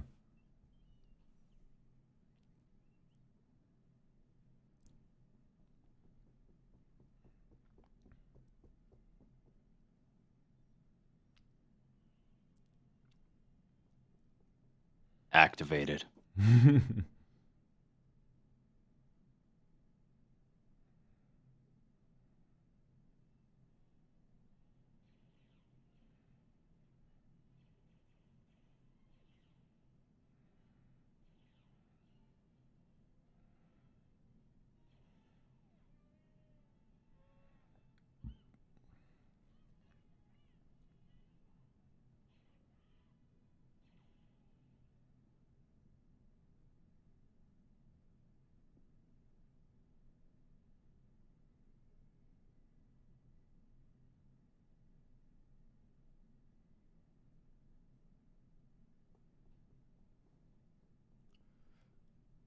It's a trap.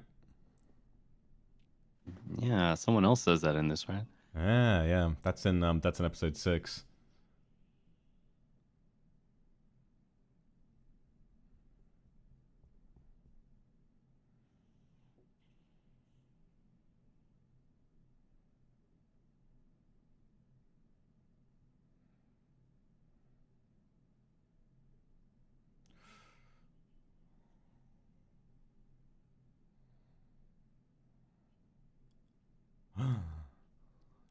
This is a great fucking scene. I'm excited.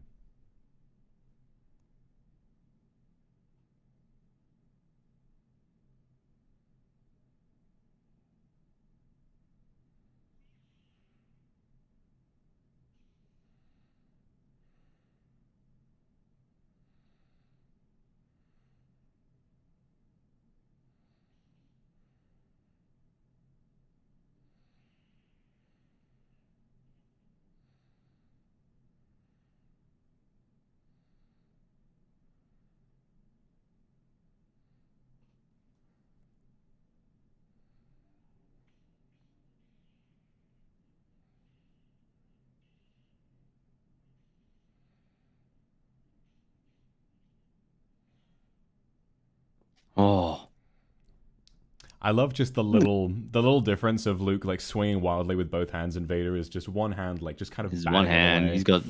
He's got so much like, how do you say, like composure, and doesn't even bother him. So much, and he at this point he's kind of just toying with Luke. He's just sort of like bop, bop, bop. It's like, oh come on, you can do better than that. Bop, bop, bop, bop, bop. Mm.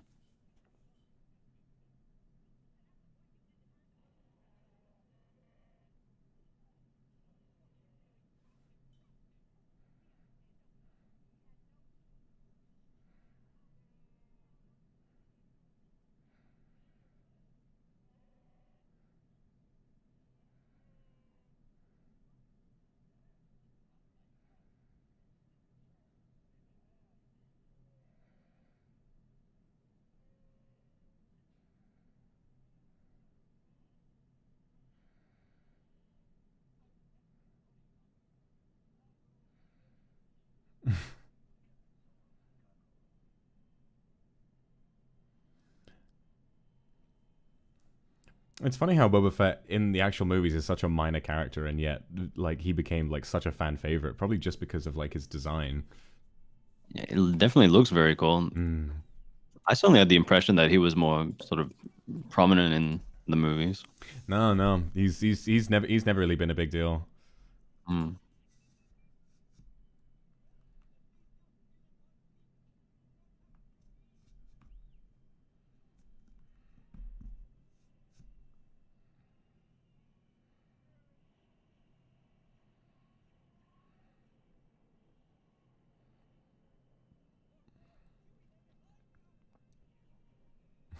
Do you see Lando, like the silhouette of Lando? He was kind of like popping his butt out a little bit. That was really funny looking.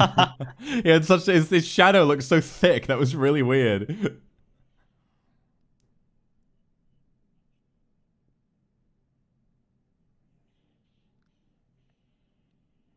The fight choreography stepped up since the last movie. So much. Oh yeah.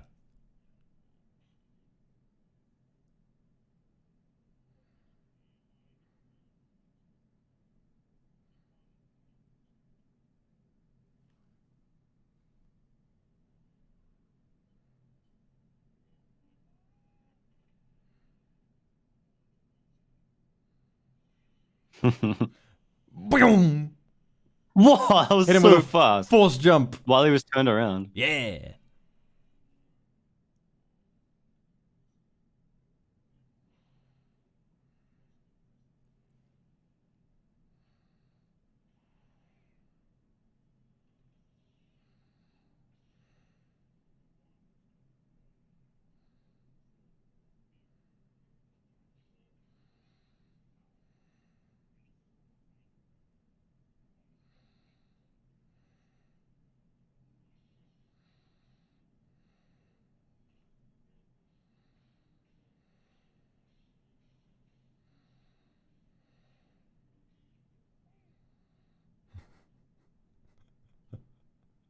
It's always really funny because Vader is so composed that whenever he's like knocked away, he's like, oh, like, it just sounds really weird.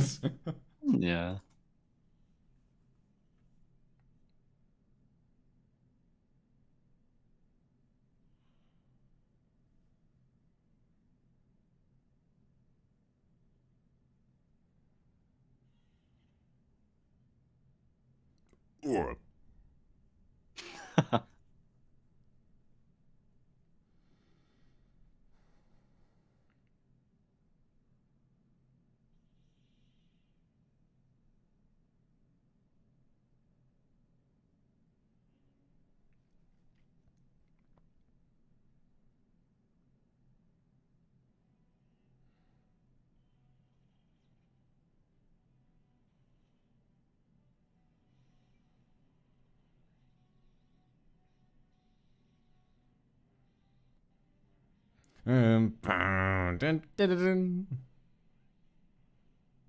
Ah. He's just batting him around. He's like, what's this? Oh. What are you gonna do about that? Ah! Luke's swinging so slowly. It looks really funny. I swear I heard like a Mario pipe sound there, like a whoosh. You know, like in Mario 64, when you go into a hole, it goes like whoosh, and you go to a secret level. Yeah. Whoosh. Dun, dun, dun, dun, dun, dun.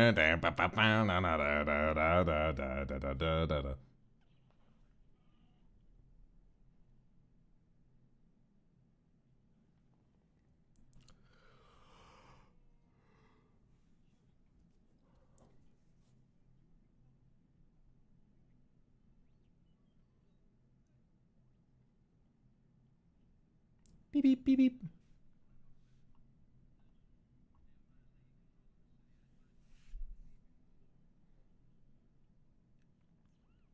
Oh, he's going against the Empire. Wow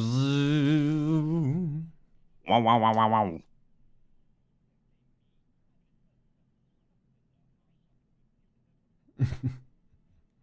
wow. I'll see Stuck that. the fork in. Yeah, exactly.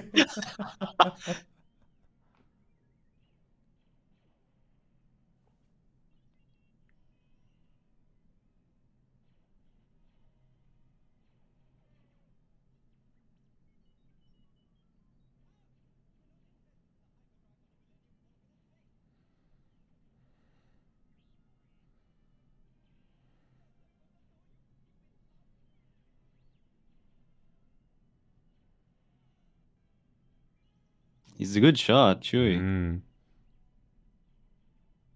Oh, take it away, John Williams. Perfect timing. Lando, get your hands off Leia. Get a job. Stay away from her.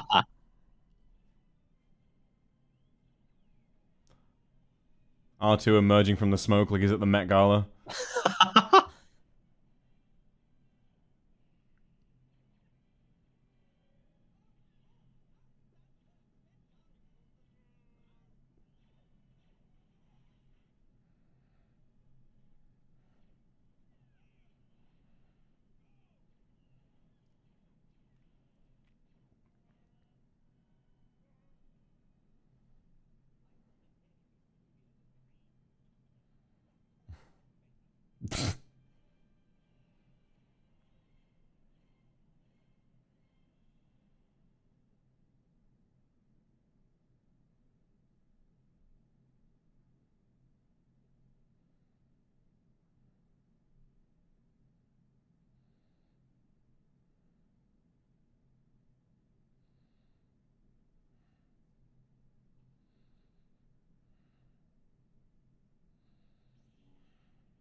Oh.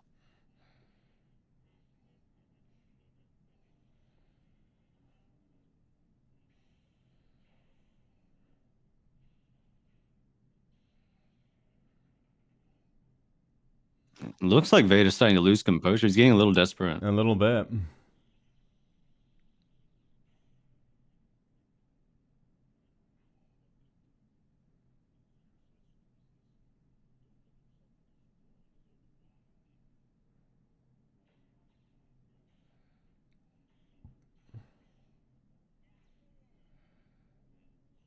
Ow. Ah. He's lost his hand. Excuse Oh, me. bless you.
What a twist. What a twist. You know, during the filming of this, only Luke and David Prowse, only Mark Hamill and David Prowse were given a script that had that twist in it. Everyone else, that line said, Obi-Wan killed your father. So that only 3 people, only 5 people, George Lucas, the writer-director of this film, and those 2 actors knew, and Mark Hamill keeps telling this story of only when the film came out did any of the people who worked on it actually understand what that twist was. And Mark Hamill keeps telling this story of being sat next to Harrison Ford during the premiere. Also, we're back for the Mario 64 slide. During the premiere, Harrison Ford turns to, right as that twist happens, Harrison Ford turns to Mark Hamill. He says, "Hey kid, you didn't fucking tell me that."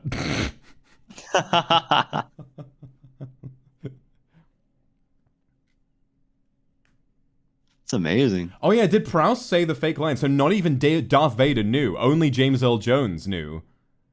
What? Yeah. Only the voice knew. Not even the guy in the Vader suit knew what was going on. That's so good.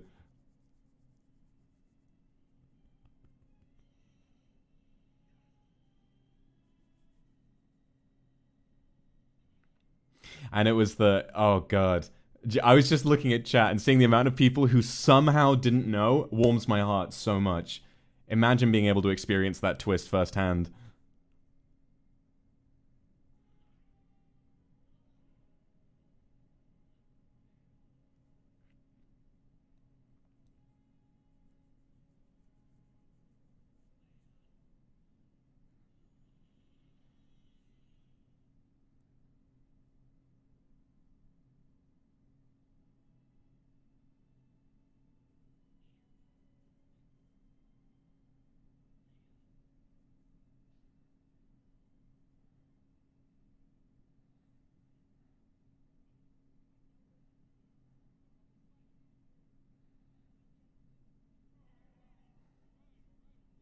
Alright, hey, give me a break out here. Hey, I'm walking here, hey! He doesn't want any Hey, of you're that. breaking my balls out here!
It's coming up to catch him.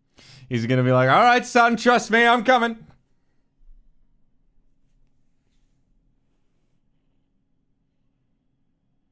I got him. Oh, Nice and safe. he's so cold. And he also doesn't have a hand anymore. Yeah, poor boy. Poor little boy.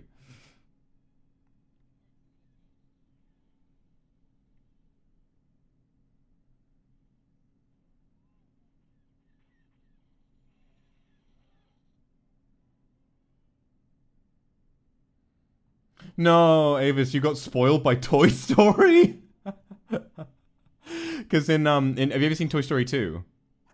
Yeah. I get it. You with remember Buzz when Lightyear and Zurg the is other like, guy. no, Buzz, Yeah, yeah. I am your father. No! Oh god, I think that's some reference like that was how I learned. Like I didn't see that in this film first because it was such an iconic moment that it was just referenced in pop culture for decades afterwards. Yeah, it's just one of those things that everyone just knows already. Yeah, it's such a core part of just film, like pop culture. It's been a part of pop culture for such a long time. Mm. I'm jealous of the people in the chat that got to experience it for the first time themselves. I would have been like, what?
Oh yeah, apparently, thank you for the super wet bag. Apparently, Vader literally means father in Dutch.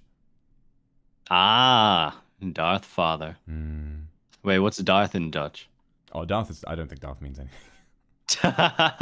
Where'd they get Darth from? I wonder. I think it's That's just a name. I think it's just a fantasy word. Like, it's just like when you become a very powerful Sith Lord, Darth is like your title. Ah, yeah. You know, like Darth Maul. Right. It's like the title of Sith Lord. Okay.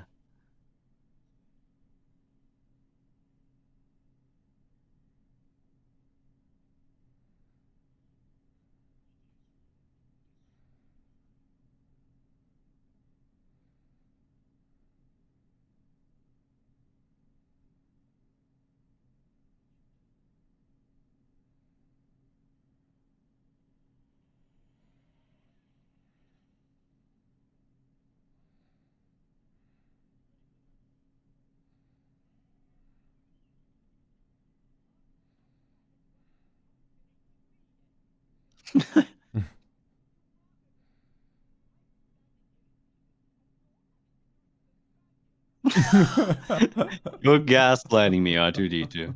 Ah!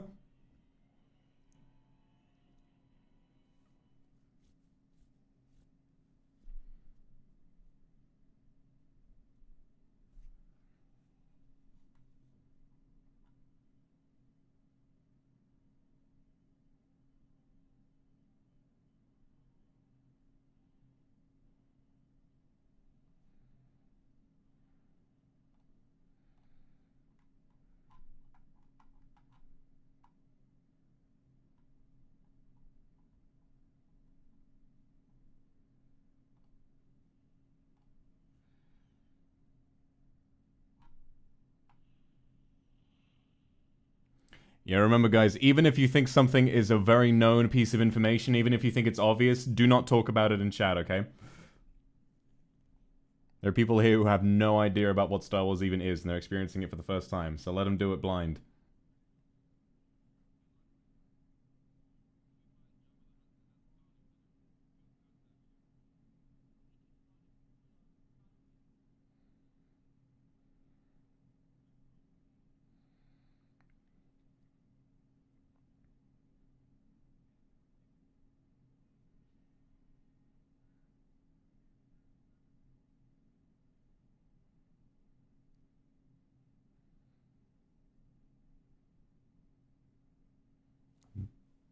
He's got a robot hand. Ah, prosthetic. I like the little design for that, like the open part with the little pins and stuff.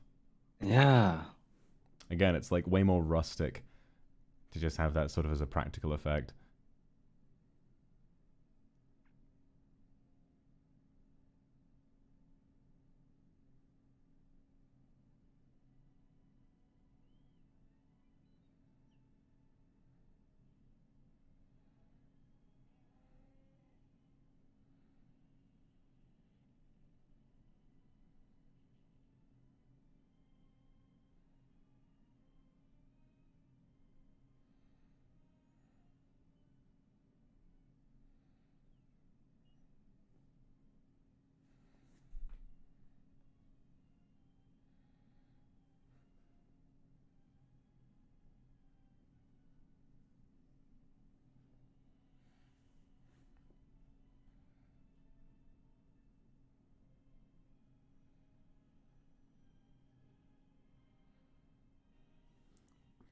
Damn. That was great. That was really good. And how... God, imagine being tasked with, imagine being tasked with following up on the original Star Wars and then actually making something that, by most people's accounts, is even better. Yeah, I think the total sum that was a better movie, although I personally. think so. The pacing and everything, and having like really, I think for me, it's everything with Luke. It's difficult because there are so many parts of this film to enjoy. My favorites are definitely like Luke's journey and how when he goes off and he trains with Yoda, there's so much Yeah. that we learn about the Force and about the mythos and the universe of Star Wars Yeah, as a the world whole. building. It Mm. feels, I mean, we'll get into this later, but I think that unfortunately the thing about the prequels is that it kind of explains so much of the science behind the universe that it kind of Mm. loses a bit of its mysticism. Whereas this Yeah, was it right. doesn't leave much to the imagination. This was at a time when the Force was a pure mystical force, and you really felt it. And I think that by not defining strict power levels like something like Dragon Ball would, it's all the Force is always just about how much you believe in it, and it's always about Mm. that kind of thing, which is what makes it kind of the ultimate piece of fantasy. For years after this came out, and then even today, you'll still have moments where people will just be alone around the house. I kind of just reach out and be like, I wonder if I've got the Force. I wonder if I've got the Force. I And I still just, do that. I still practice my Kamehamehas every morning. Make sure I yeah. can't shoot one on a. One of these days, it's gonna Yeah, happen. You're gonna it's tap gonna into come your out one aura. day. Yeah. And then, God, I'm so jealous of everyone who was able to experience the Vader twist without ever having known what was actually like that happened before. The fact that some Yeah, people that's have been able, huge. I think honestly, having like with Niji having like its primary audience in Asia, like Star Wars is not as popular over there. Like it's very much like a cultural landmark in the US and in the West, but not so Yeah. much not so much in the East. And I think that what that means is a lot of you guys have not heard much about this, and it's really fascinating to get to introduce a piece of my culture to people who might not be familiar with it so far. So it's definitely been a really fascinating experience so far.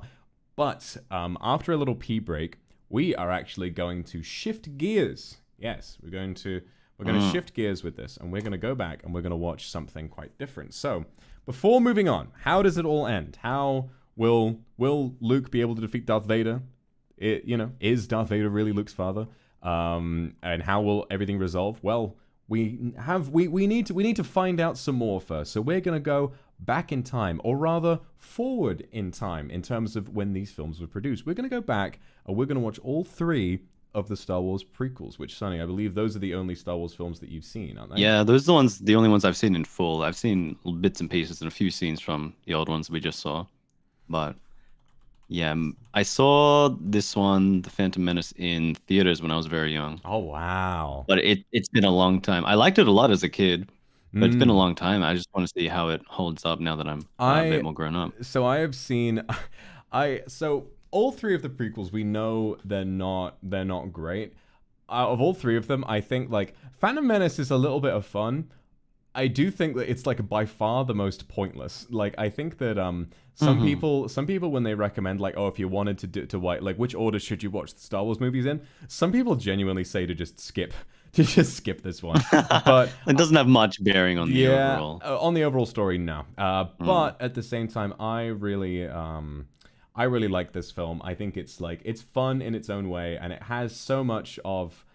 I think this one more than anything because this was because George Lucas did sort of cave to a little bit of criticism in in the second and third prequel, Attack of the Clones and Revenge of the Sith, Mm. but in the first in Phantom Menace, he was just going completely off the wall with all of his ideas. And so while they might not all be good, they're all at the very least very interesting.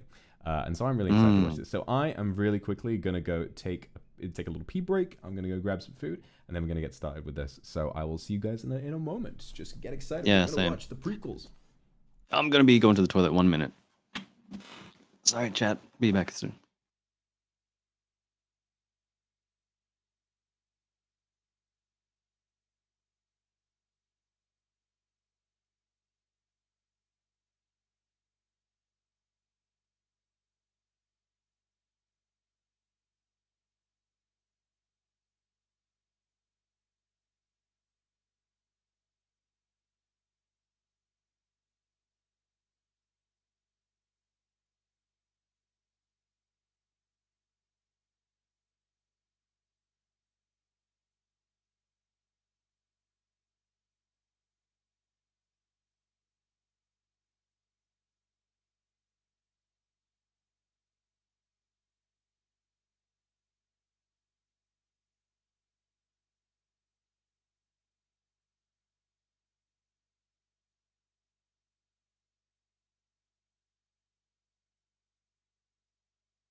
Sunny is back.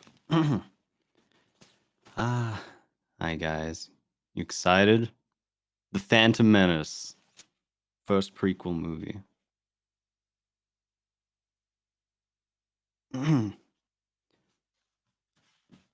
don't remember a lot from this movie, but I remember a lot of the environments, like the worlds, the planets, I guess, being very interesting, being very visually interesting. I still remember they went underwater and there were these huge underwater creatures. I don't want to spoil too much, but the creatures and the worlds were very rich and interesting when I was a kid.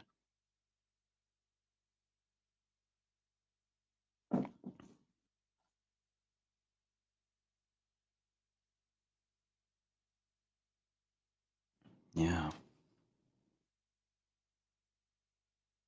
I mean, this movie came out a long time after the originals came out, so I guess CG and special effects had advanced a lot by that point. So they were sort of able to bring life to these ideas in a more sort of more technically, accurate and advanced sort of expressive way to express it. Mm. Yeah, I think the choreography gets better as well for the action parts. Mm. Yeah, a lot of exciting stuff coming up for sure.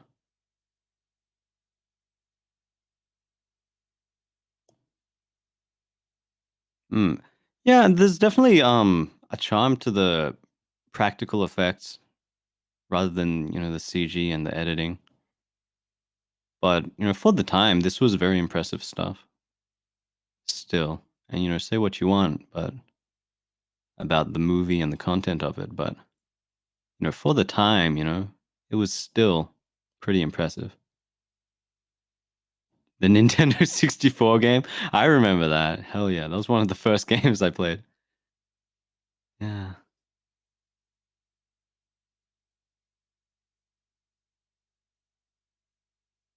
Classic.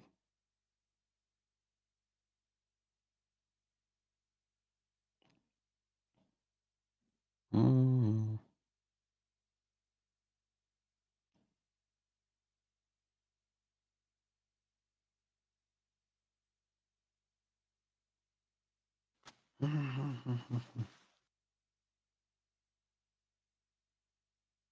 Just trying to remember what else happens in this movie. I just want to.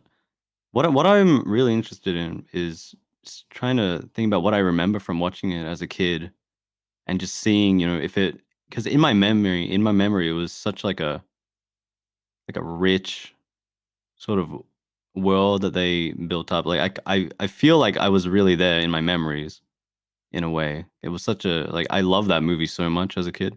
I got like a bunch of Star Wars toys and stuff. Phantom Menace toys. I got a lightsaber. I had Jar Jar Binks figures and stuff. But I just wonder now if I watch it now, is it how good was it actually?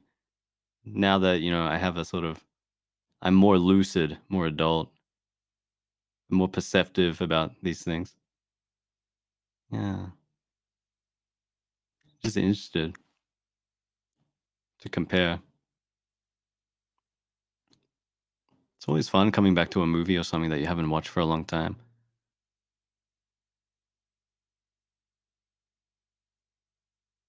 Yeah, I'm hoping that it still holds up.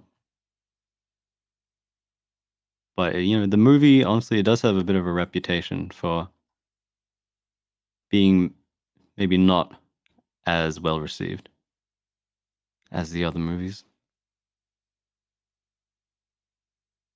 The PS2 graphics? Nah, it looks better than PS2. I mean, even the some of the CG stuff that they added in the special editions of the original films.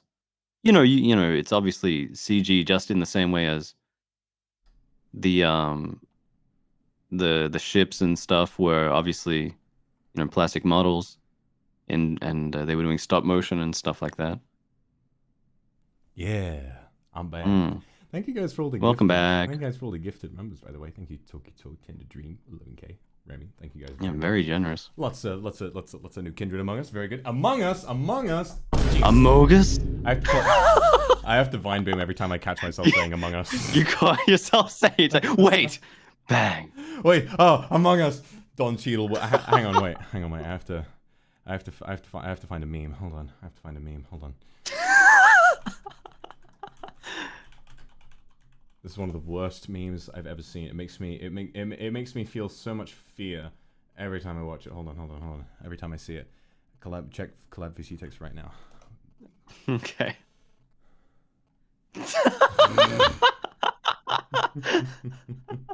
Hang on, guys. Don't worry. I'll give it to you as well. Hold on. Wait, did I just copy it? Oh no, I gotta save image as. Okay, hold on. We're gonna look at this one meme, this single image, and then we're gonna move on with the movie. Trust me, guys, it's amazing. It's worth it.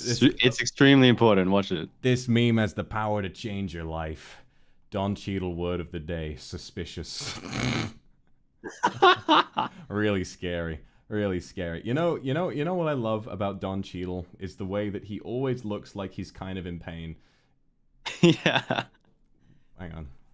Always looks like he's kind of anxious about something. It's just like, he looks like he's your one friend who like you've been telling the same bad joke for weeks, and he's your one friend that like really doesn't have it in him to tell you like, dude, just stop saying that. But he's also like so tired of hearing those jokes, and but he knows he'll never be able to tell you because he knows he's too scared. Like this is the quintessential one. Don Cheadle word of the day: agony. Like just having that little like smirk on his face, but also just the look of like complete death in his eyes. You know, different yeah, eyes. good one. Different eyes would make him look genuinely happy, but there is no life. There is no life in Don Cheadle right now. But anyway, I am off topic. Don Cheadle is not in Star Wars, much to my dismay. We are watching Star Wars Episode 1, The Phantom Menace, 1999. So, thank you very much, everybody. We are going to get into this now. This is a film. It's like a newer Star Wars, and yet it's old enough that it's also had a 3D re-release. You know, so Jesus. So this film. When was that? I believe in 2010. I think there was like a theatrical rerun of The Phantom Menace in 3D, and they'd like sort of done it up a little bit. So, right. Same release of the film, guys. Please check your timestamps. It should read 2 hours, 17 minutes, and 29 seconds. A few seconds off, as usual. It's probably going to be fine. Otherwise, make sure you check. The best version to use is on Disney Plus. If you don't have Disney Plus, the 4K versions are usually what would be correct. So that's going to be us. We're going to get started with the prequels. So these, just for a little bit of background, these films were made after the original trilogy, and these films are primarily completely directed. Are we not watching episode 6? We will after the prequels.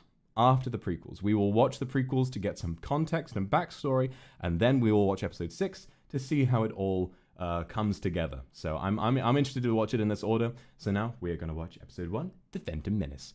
Thank you very much, everybody. Let's get started in 3, 2, 1. Let's go. I'm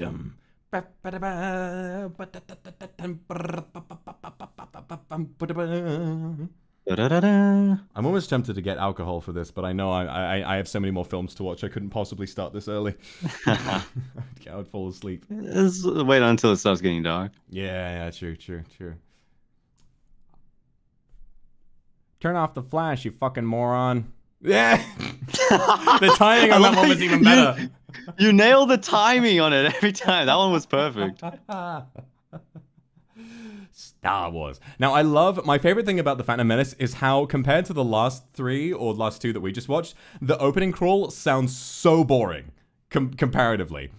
Turmoil has engulfed the Galactic Republic, okay? The taxation of trade routes to outlying star systems is in dispute, so we're already off to a very exciting start.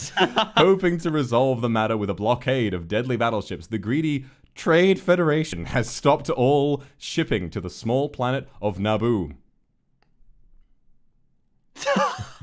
While the Congress of the Republic endlessly debates these endless debates with this alarming chain of events, the Supreme Chancellor is to secretly dispatch 2 Jedi Knights, the guardians of peace and justice in the galaxy, to settle the conflict.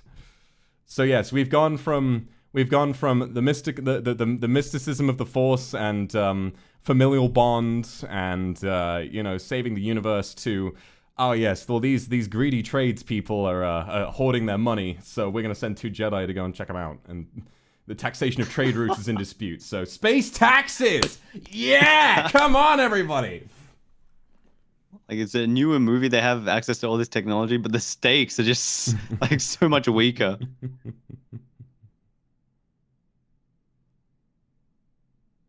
Yes, sir.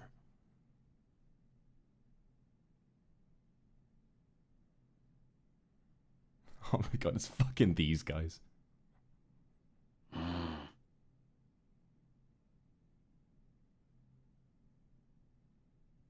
I love his lip syncing. The fact that his lips, it's almost like they deliberately don't match up with what he's saying. Yeah. Well, I mean, I don't think human language is just his first language, right? It's these guys! It's the battle droids! Little air fresheners.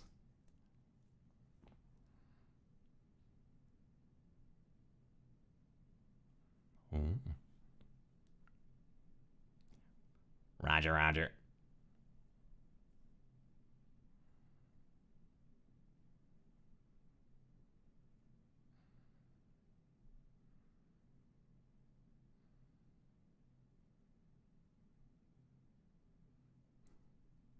Hey!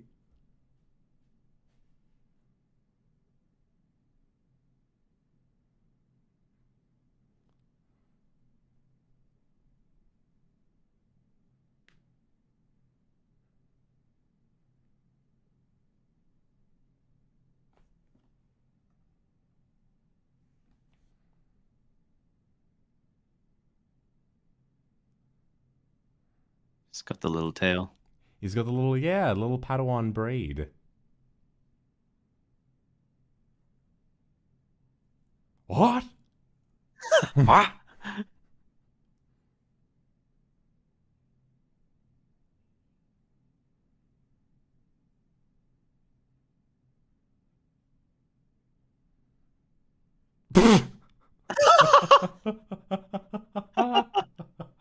Are you brain dead?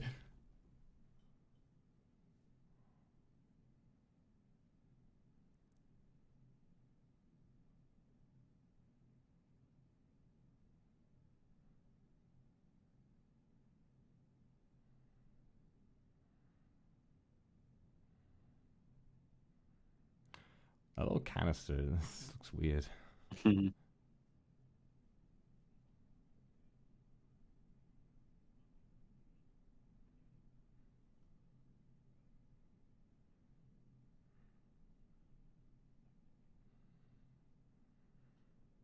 Oh. He just shrunk up. He's like, oh, the Emperor doesn't like me. I will make it legal. Mm-hmm.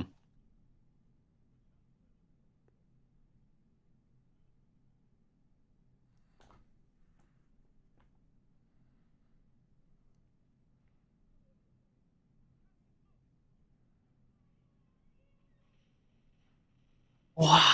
Damn.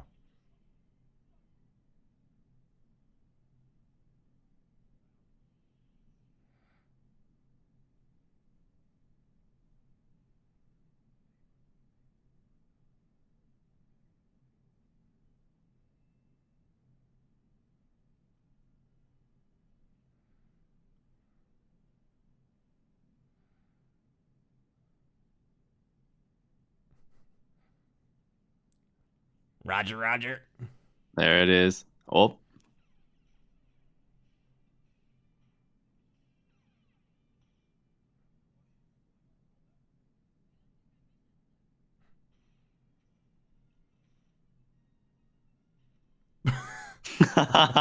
Classic. Just kind of gently. I've seen so many pushed him gifs over. of that. Yeah, it's Yeah.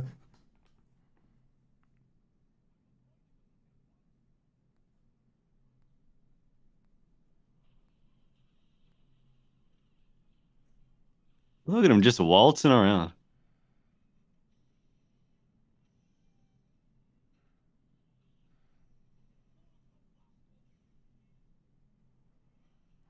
Yeah, you guys are already noticing the buff to choreography. It was a bigger focus in the prequels to have like very flashy lightsaber movement, and everything was very tightly choreographed. I like it though. Yeah.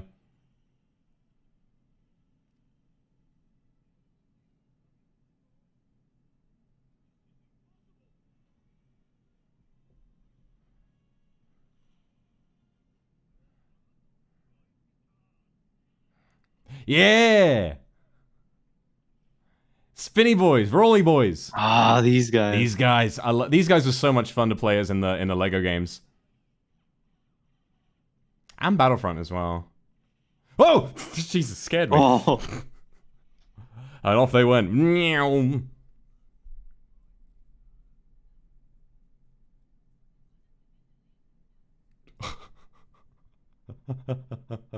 That line always makes me chuckle. I can't wait for all the shit with General Grievous in the third movie when he's like, did you think I would leave the hyperdrive unguarded?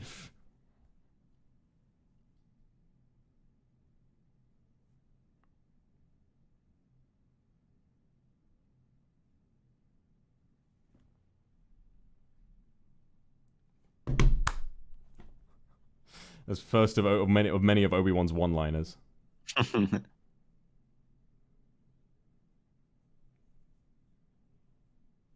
And that costume goes fucking hard. It does.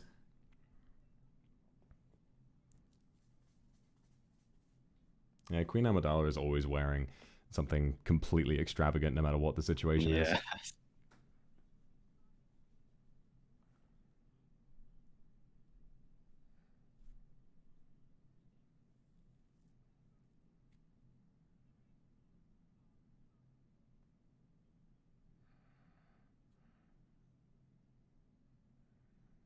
I love the accent. The accent. We would never do anything without the approval of the Senate. Of the Senate.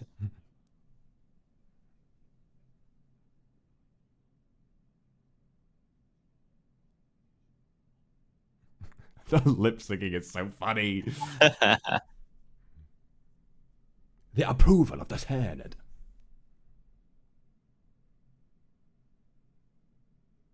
Oh wait, watch for how he like the hologram flickers. He looks like he has really big boobs at one point.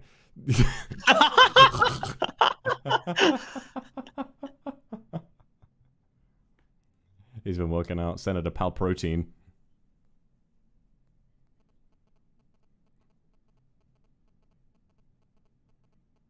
That's a stretch, isn't it? No.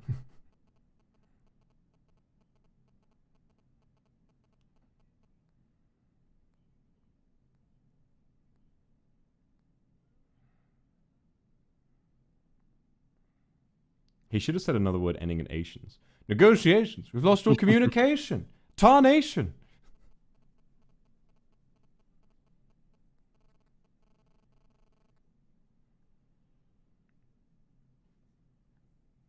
That's another thing. No matter how like different the films are, John Williams just never fails to he never manages to disappoint. He's always just bringing in his A game. A lot of people think the music in the prequels is better than the music in the originals. And there are definitely some standouts, especially in Revenge of the Sith.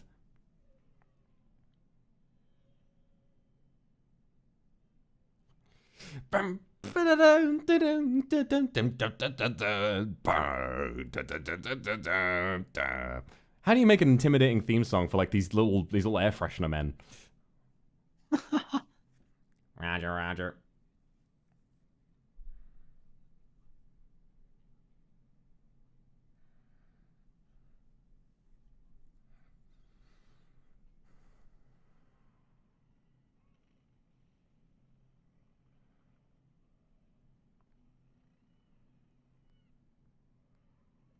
I have a really vivid memory of this part. All the creatures running around. There's Jar Jar. There he is.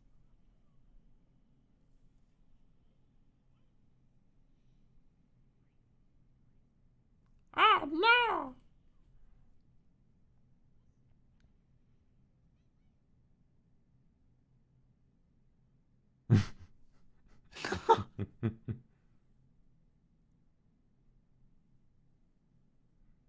That became like a Star Wars fan's #1 way of just refuting an argument in a single image.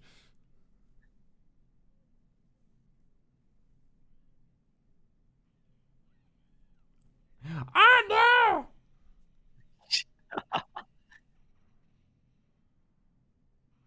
Jesus Christ.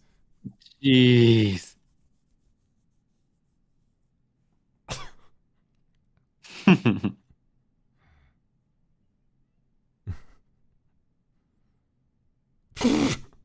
Oh, he's so annoying already. Excuse me.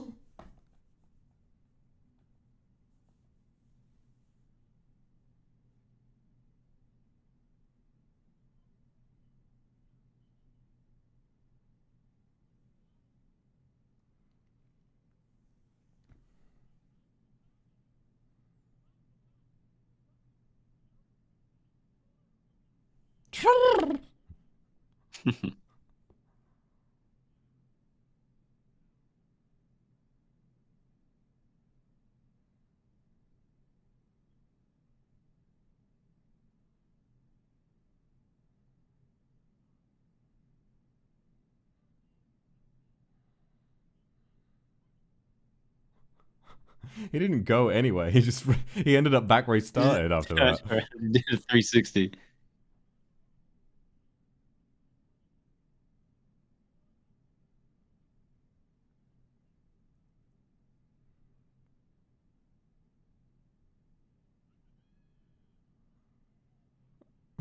Swan dive. Why do you have to do it like that? Just having a good time. There's some fun now, argue that. Shut the fuck up, Jar Jar Binks.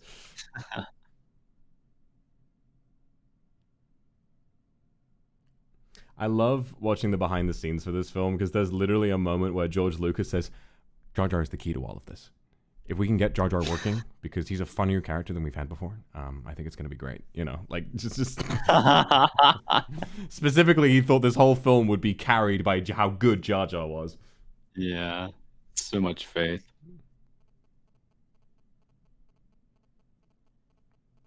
He's a funnier character than we've had before. That's what my parents said when they had me. He's a funnier character than we've had before.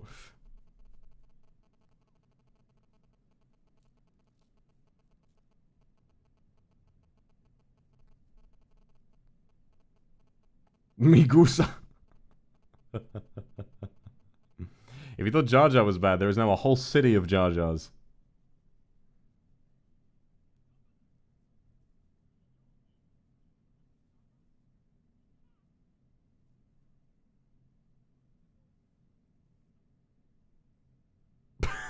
Big doo-doo! You are in big doo-doo this time! Ouch. How old?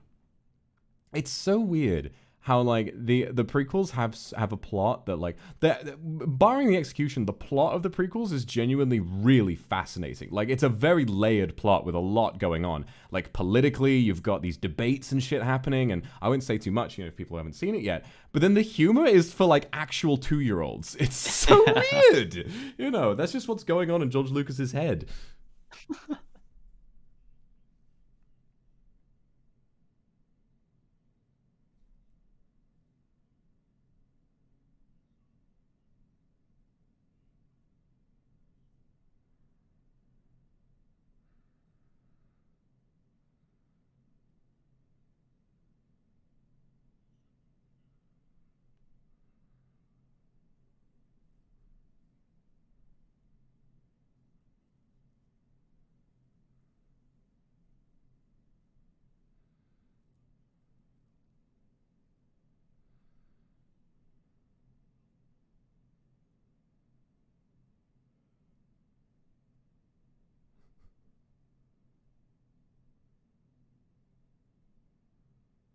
Is he gonna do the thing?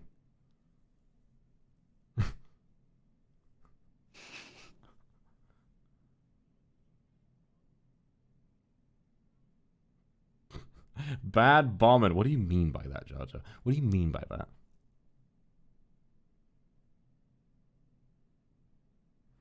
No, don't bring Jar Jar with us. No, please.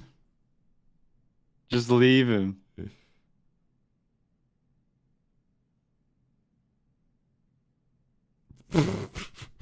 Punished. That sounded so deliberate. You don't have an accent. You're just fucking around. Punished.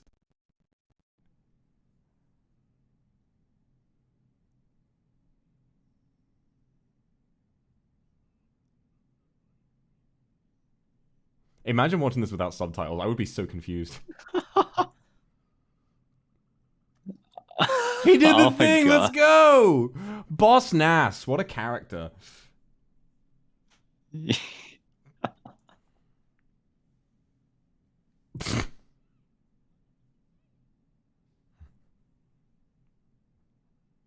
Why does he do that?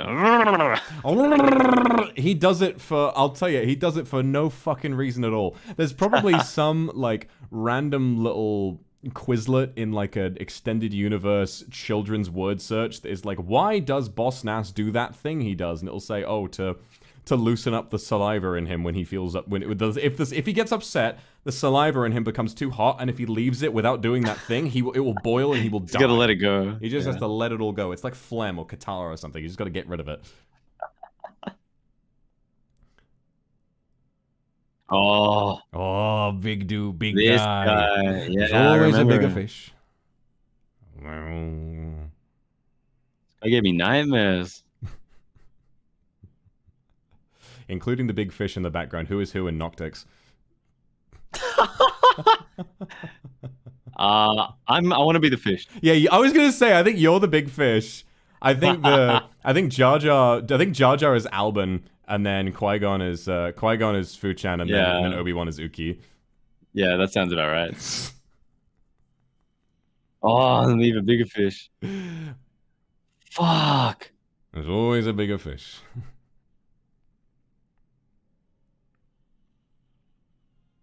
This fish goes to the fucking gym. Look at his muscles.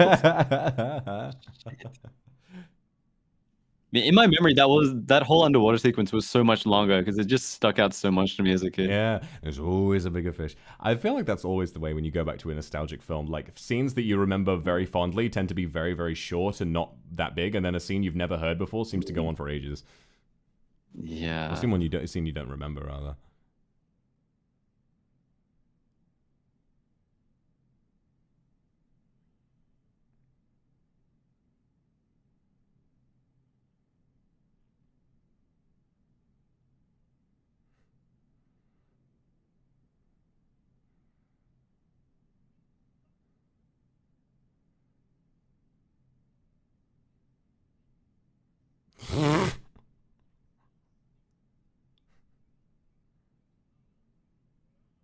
Oh, shut the fuck up, Jar Jar. It's gonna be fine.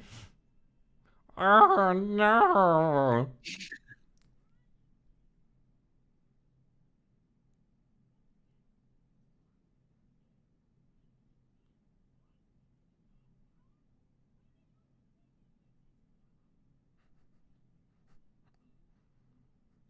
Oh, there's the bigger fish.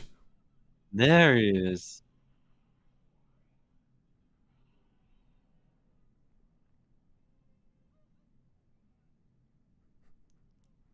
Yeah, chat, how's those of you who enjoy the sounds of men whimpering, how is this for you?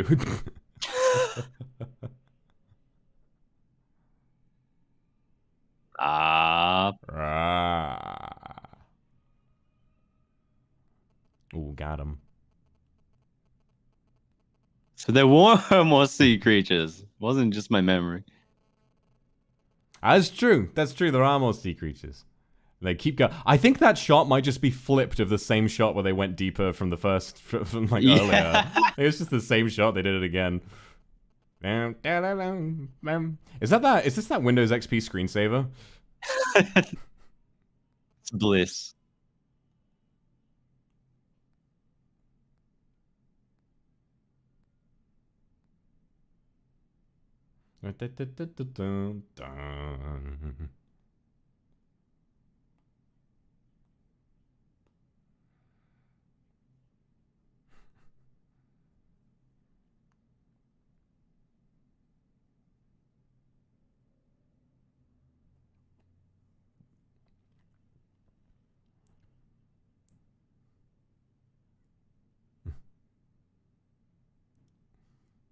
I'm gonna say that every time something's remotely positive in my life. I'm gonna say, "Oh, this is lovely."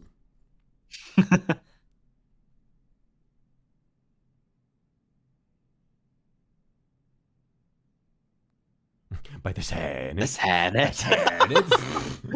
Love the accents. Fantastic.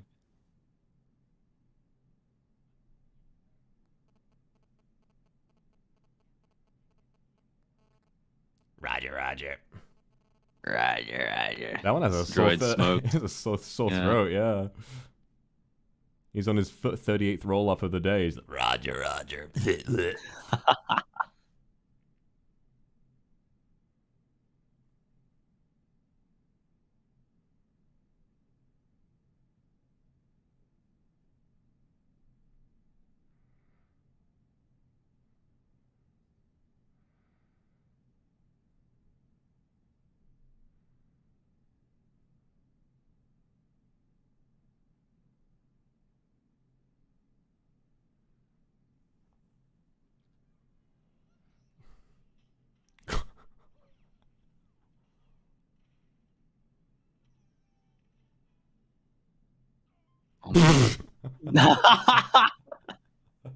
I think something about like the slow cut, like them they reach out. There's like a half second that passes, and then they slowly just. It just feels really floaty and weird and clumsy.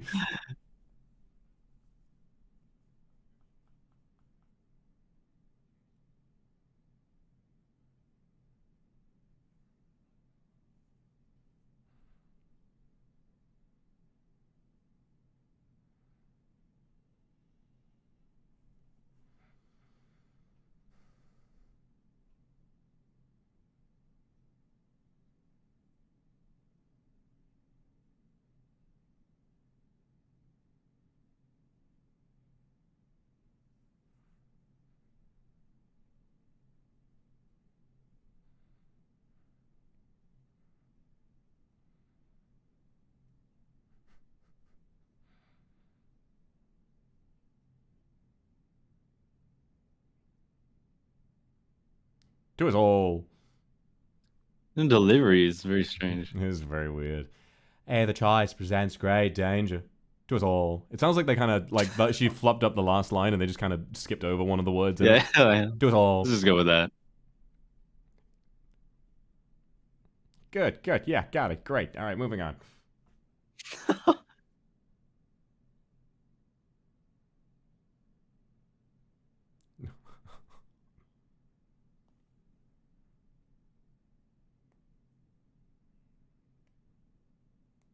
Oh, you said that.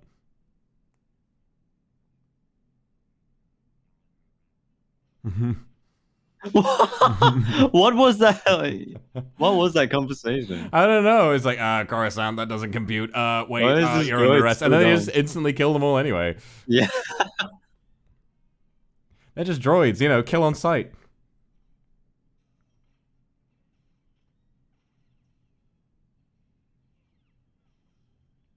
The pair of legs just walking around. Oh, yeah, look at that.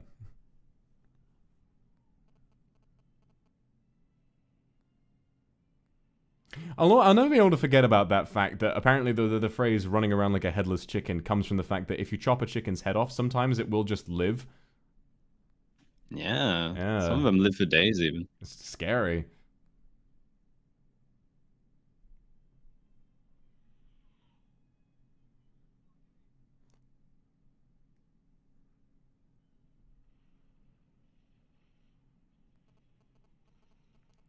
How the hell are they going to live through that?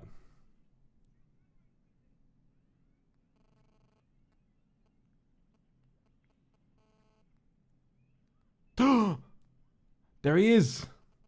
Howard. Howard.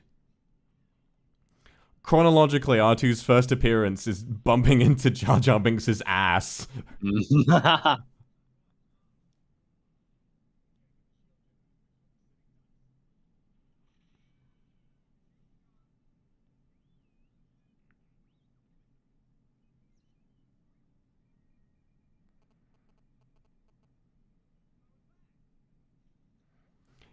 He's built different. R2 can do the job. He's working. He's like Bob the Builder.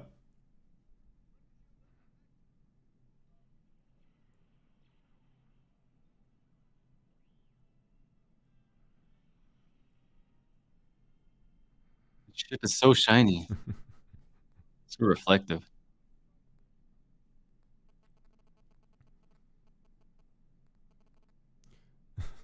Sounds really tired.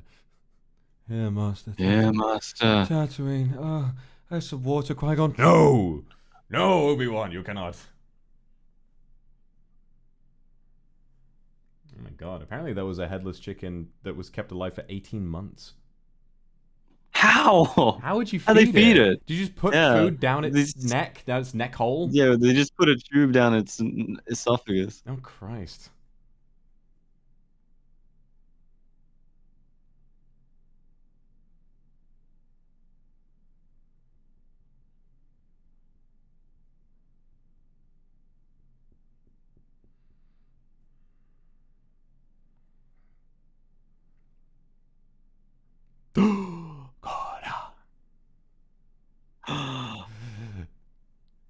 Sigma stare. This picture goes hard. Feel free to screenshot.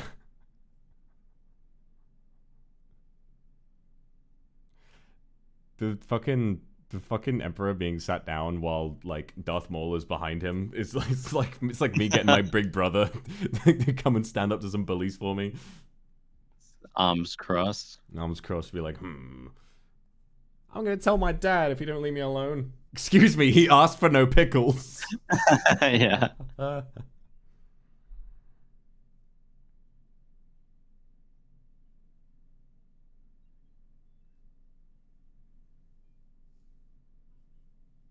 Subtitle: Happy chirping.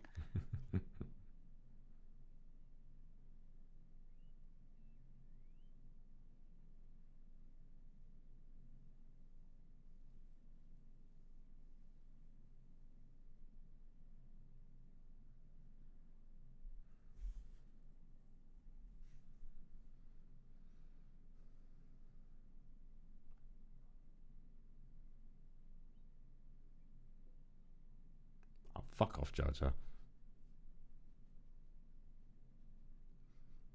Every time there's like a new member of Niji, I'm gonna greet them and say "Horsa Alusa," just to make sure that they never talk to me again. Just freak them out from day one. Horsa Alusa. I'm some strange Star Wars role player behind the scenes. You're just gonna become Jar Jar Binks at this point.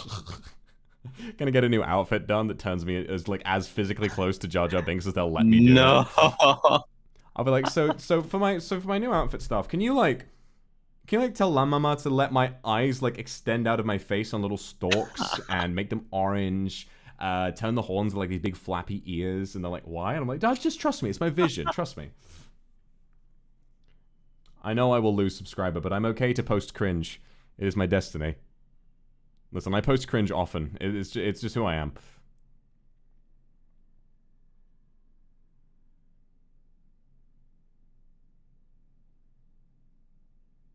Oh, he's gone comfy mode.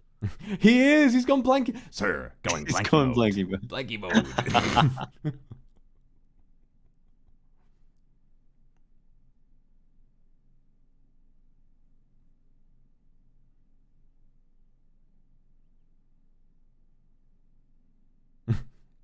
Wait.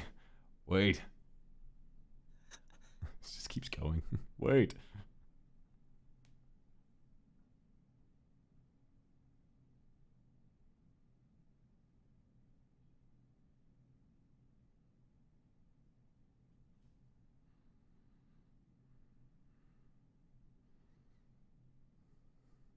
She's curious about the planet. I'm going back to the ship. I'm gonna go. Now we're back. We're back on Tatooine.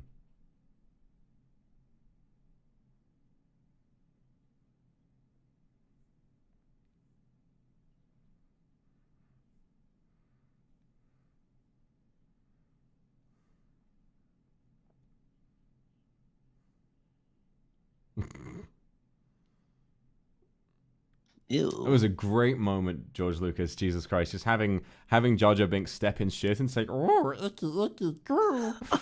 That really, like, you know, Cinema. From the same guy who gave us the most iconic twist in film history. You know, just a real return to form for George Lucas, I think. Yes, it's my Oshi. It's Watto. Yeah. Best character in this movie. I love him so much. What do you want? Ah, yes, we have lots of that.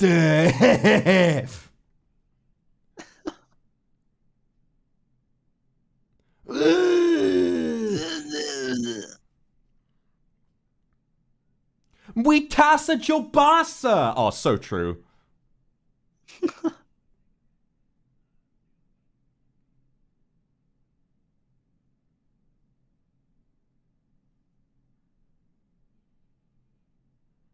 Oh, the tongue.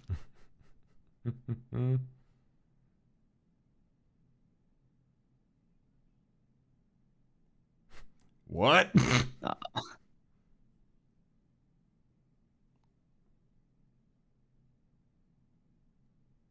Riz? God, I wish someone would call me a funny little boy.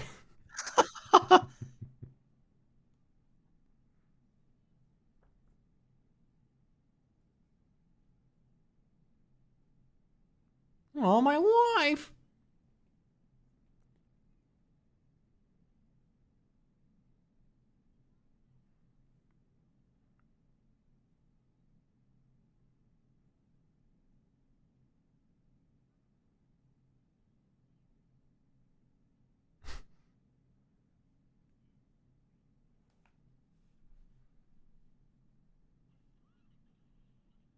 Wow. Little Annie.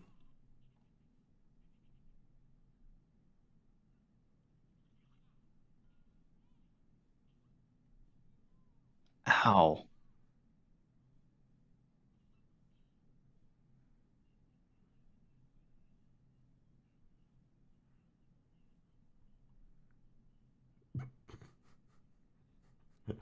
Gonk mentioned.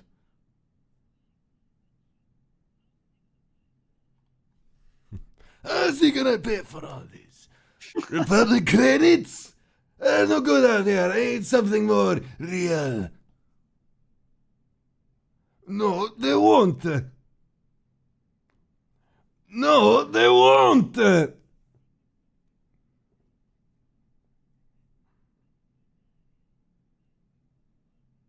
Only money. I love this little man. He's so silly.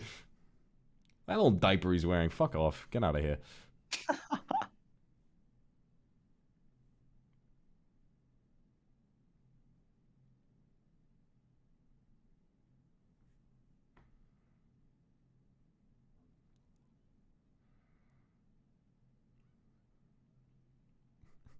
What is he even doing? Like, why is he carrying those things? He picked them Trust up me, just this to is drop extremely important.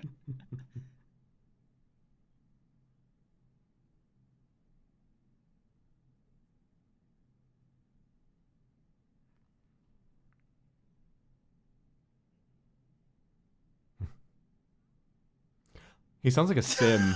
He sounds like a sim, doesn't he? Maloma Puma Tafa.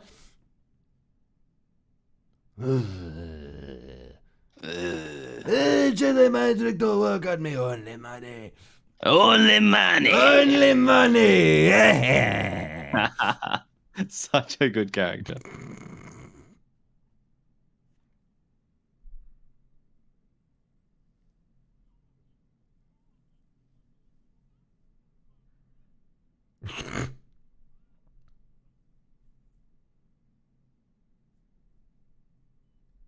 Honestly, like, I think more than anything, not even like the weird words he uses, just like his word choice makes Jar Jar so difficult to understand. We should be wobbed and quenched. Like it's what like what the fuck is he talking about? Oh yeah, you Wobbawonga? It costs 7 whoopie whoopie. Why am I not on a planet that uses whoopie whoopie as a currency? Oh my god, ow. Wow. Hit him with that Bowser forward smash.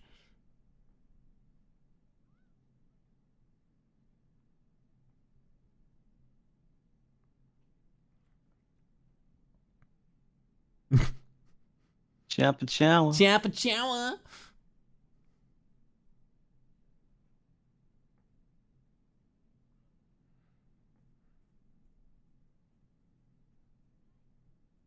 funny.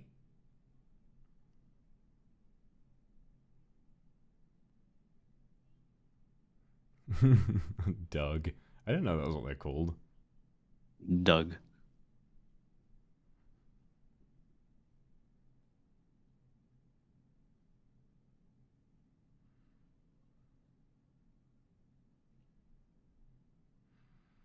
He's eating it. He didn't pay for that. Yeah.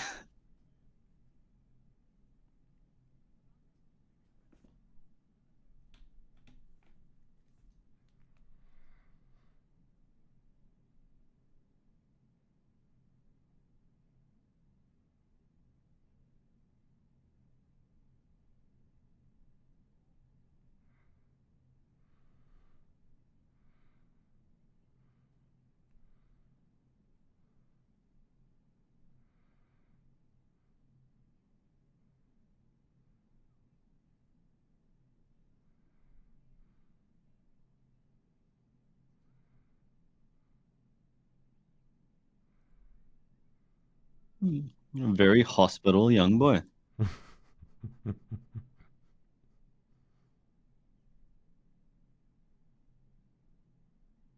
Interesting. It's made of stone, but they got the full like automatic door. Yeah, it is a little bit weird. I guess the thing about Star Wars is the fact that it's like technology, like advanced technology has always existed no matter how long it's taken. And it never really develops all that much. Like, if you've ever played a game set in like the Old Republic, like Knights of the Old Republic, that's like, is it 2 or 20,000? It's like 2, 3, 4,000 years before the events of the movies. And like all of the technology is the exact same. Like they have droids, they have spaceships, they have all of that kind of stuff. So I don't know. I guess like the rocks are just like a cultural thing or like a poverty thing, like they're not able to afford anything. Oh yeah, C-3PO. Here he is. He's all naked. Oops. 25,000 years. I didn't think it was that much. Damn. Oh, perfect.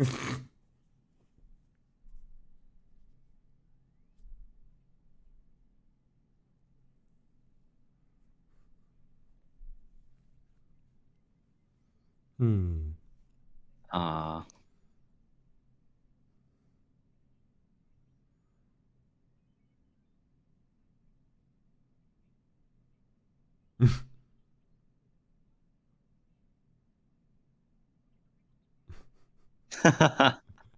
That's cute. Beginning of a beautiful friendship.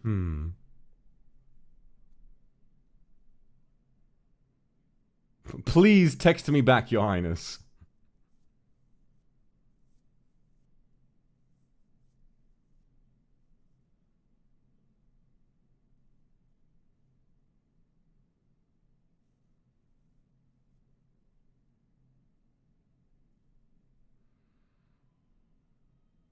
Ah, Coruscant.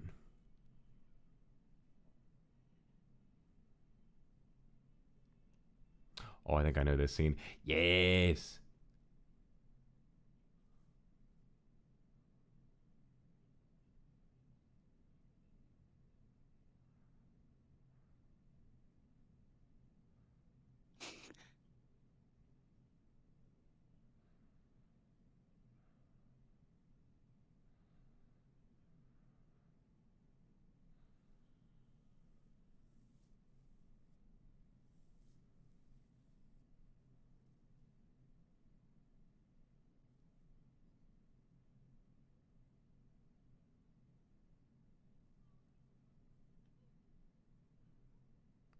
Second time he said that shit. Shut the fuck up, Jar Jar Binks. I will fucking laser you with alien fucking eyes and explode your fucking head.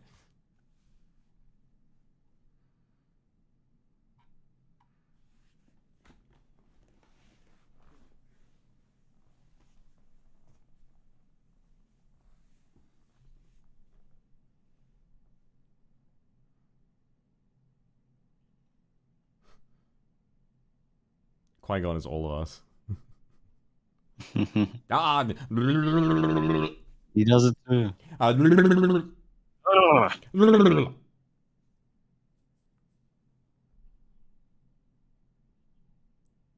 Stop asking what that tongue do, chat. Put it in your pants. Jesus Christ. Terrible behavior.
Very precocious child. This kid can do anything.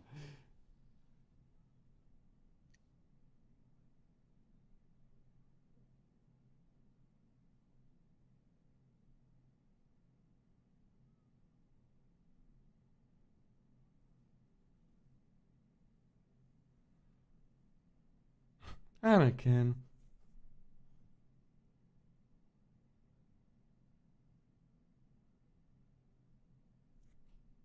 I did a head count. No, I checked. No, nobody. Not on the entire planet, no.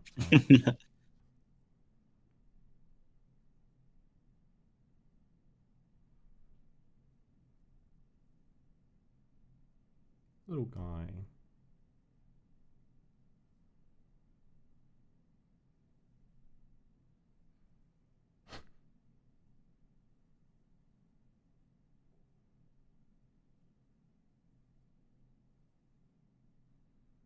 It's quite a quick change. Like, she changed her mind very fast. No, he shall not help you. Well, you know what? Actually, he was meant to help you. Like, he is destined to help you. It didn't take much convincing. Yeah.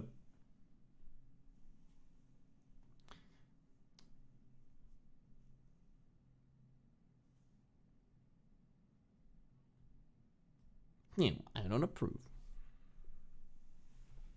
Who's puts him in the race? Not under the Republic credits, I think. Oh.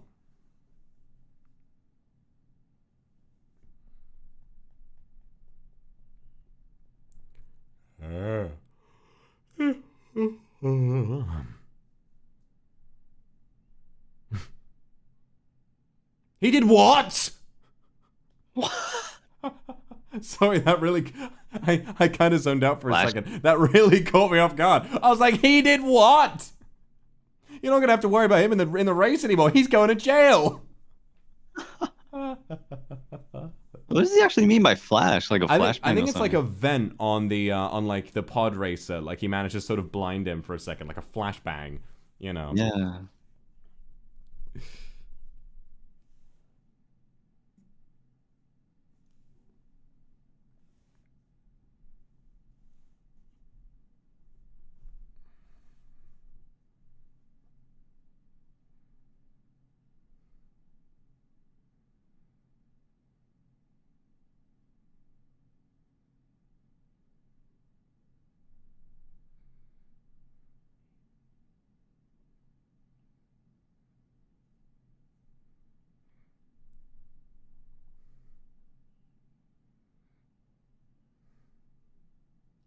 No, his little arm folded like, Watto, what are you doing this time?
He's Jesus. What? He's Jesus. The Immaculate Conception.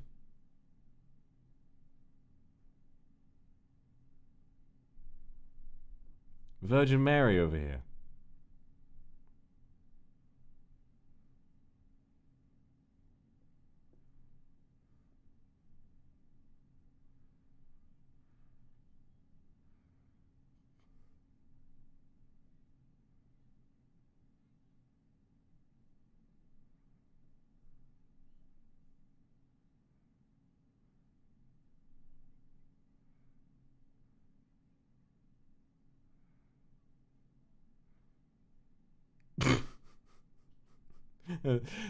Sometimes kid dialogue, I feel like it gets so unbelievable that it starts being really funny. It's like, come on, let's go and play ball. You're gonna be bog squash, Annie.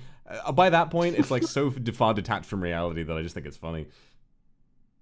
Stock child giggling, yeah. Yeah, the stock sound, they used it like 3 times in a row there.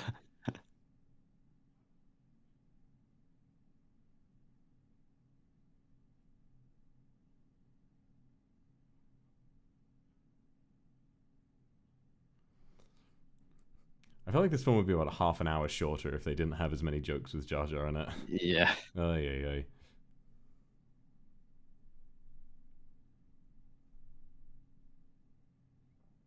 Yes, sir.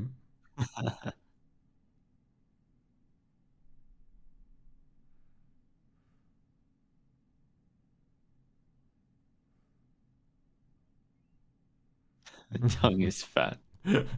Stop! Get back! My tongue is fat. Do not come close. It's dangerous. Iconic shot of Jar Jar there. Thumbs up. All good.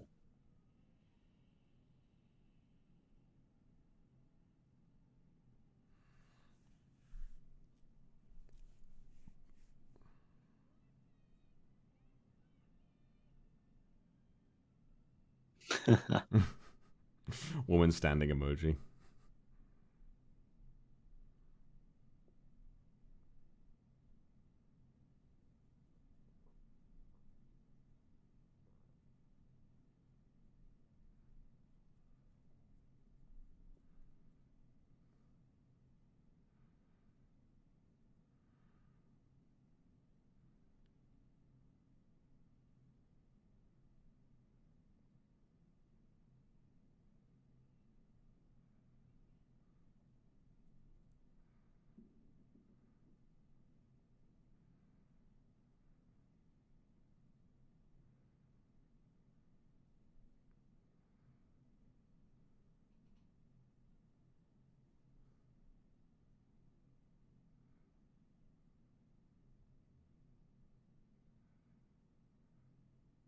Ugh, midichlorians.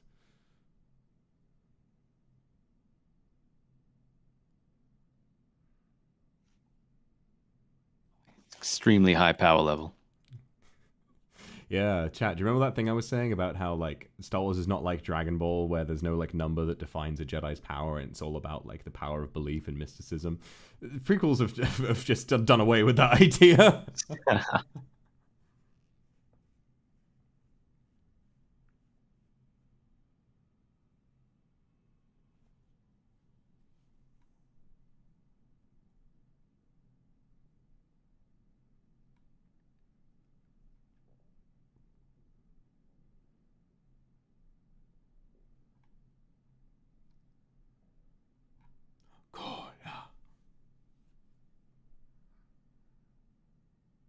You know, I'm going to add a little thing of text to the screen letting know, like, which films we've already watched so people don't get confused.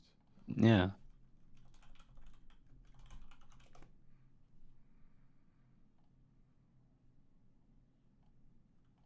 Wow, wow, wow, wow, wow. Here come the drones.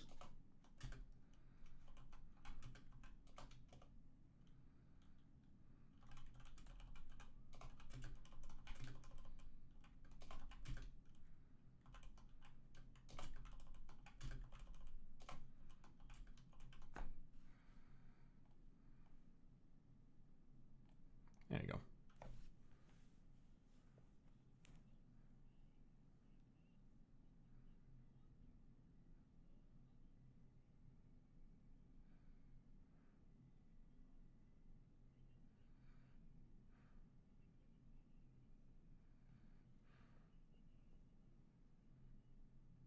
Damn, Sebulba gets bitches. Yeah. He's getting a foot massage. Ah, NIJISANJI. Getting a pedicure. You what?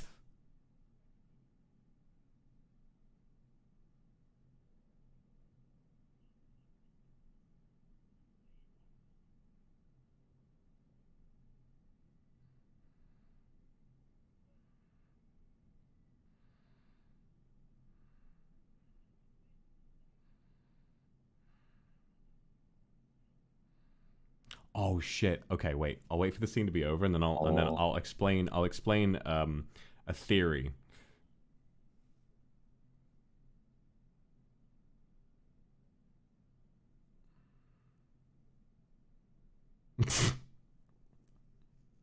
Mm.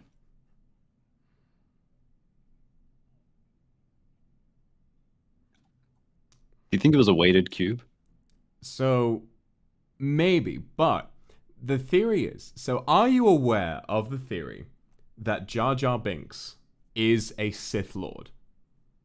No, no way. Have you not read this? Okay. This film becomes way more interesting if you try and analyze this. So Jar Jar Binks is not really that relevant in 2 and 3. But Count Dooku shows up out of nowhere in episode 2. Like, he's suddenly a character in episode 2. So pay attention to, in key moments when characters make very key decisions, Jar Jar Binks is waving his hands as though he may be influencing their minds. He may be performing mind tricks. In that scene, it looks like Qui-Gon waved his hand. What if it was Jar Jar? What if it was Jar Jar doing that at the same time? And Qui-Gon was waving his hand. He must have had some influence. He was. They were both influencing it. But what if Jar Jar had the same idea? You know, he was there too, and he looked up like he. So, in any moment where there's like a key decision made, watch for Jar Jar. There's more clues to this in the second film as well. I genuinely think so.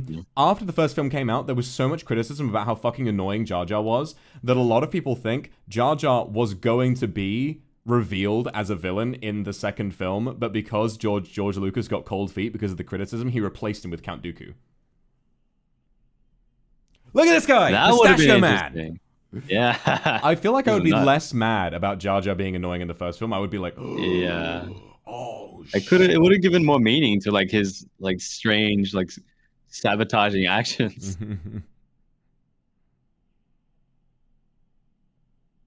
Oh, they love him. They love him. Sebulba. Imagine standing someone who looks like that. Hey, patuti, bah.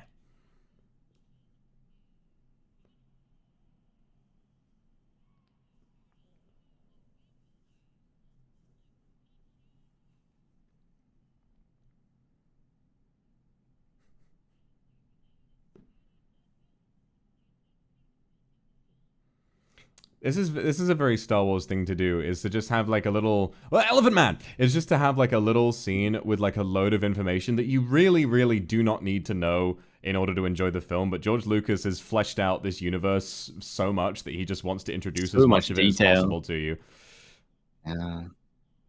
Like, you're only ever going to see these characters in this one scene. Yeah, like literally, even in the pod everything. race, their names and their personalities don't play into it at all. So you could have just done it for Annie and Sebulba, who are the main ones, but no, like they're gonna do it for everybody. Oh man.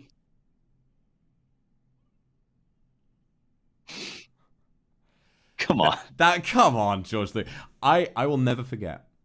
I watched a re-upload of this scene on YouTube once, and there's a comment that says, "This is my 4th year in a row." Timestamp of the moment where the creature farts in Jar Jar's face. And it's like, timestamp of jerking off to this scene for the 4th year for the 4th year in a row. I just think the way it looks at Jar Jar is so sensual, and I can't get enough of it. And they just keep... For 4 years! This is their favorite... This is their old reliable. If nothing else is doing it for them, they'll keep coming back to that one scene in Star Wars The Phantom Menace when the camel farts in Jar Jar's face. That's so funny. And he goes, wait, "What? is that the one where they Pullover?" keep posting every year? I think so. They're like, yeah. Yeah. Have you seen that before? I feel like I've seen something like that. Well, maybe a screenshot somewhere. It just keeps going back to that one scene. It's never enough. What?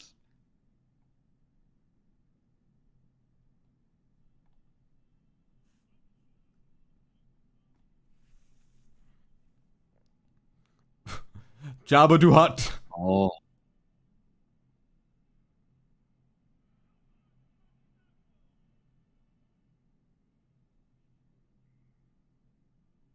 You guys, a little kid on the left. Look at that. Look at that guy. Yeah. Look at that little hut down there. Baby slug.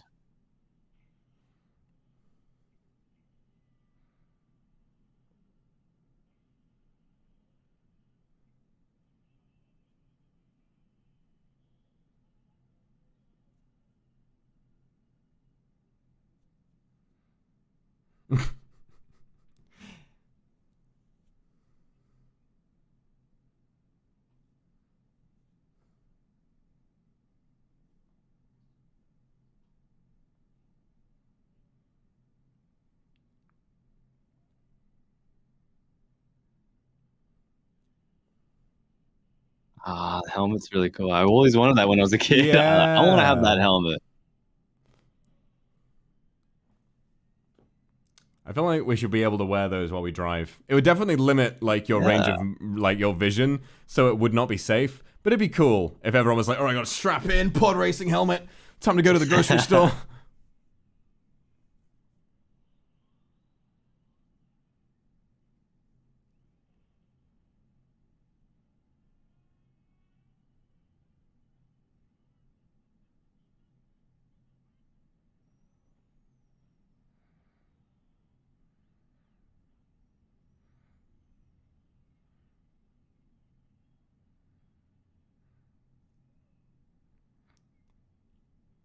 Oh my god. Oh my goodness. Oh my god. He spat into the gong and that's it. No. He stalled in Mario Kart. It's fine. He spun out.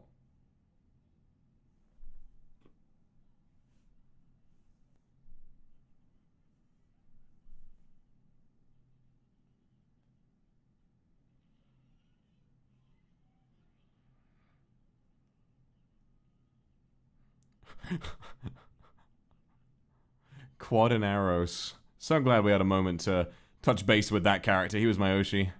Meow.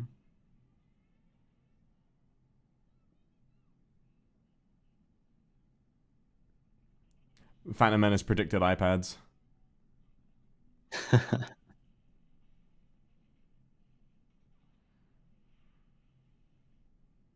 Oh, the carnage.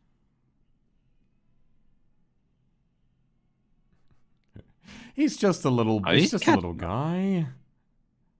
What were you gonna say?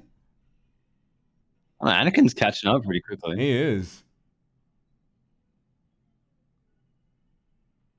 You know what's really funny? That random like lady, the pale woman who was like stood on the tower. Yeah. I think she shows up like she's name dropped in The Mandalorian at some point, and everyone's like, "Oh my god, it's her!" Even though her only appearance was that woman on the fucking thing. Oh, she's in the Clone Wars as well. Okay, she's in the Clone Wars. Right. No way. So that's instead of making a new character, it's always like, okay, who from the background in one of the prequels can we just pluck and turn it and yeah, Aura Singh, that's her name. Ah. Yes, Chad, it's because she's hot. Well done.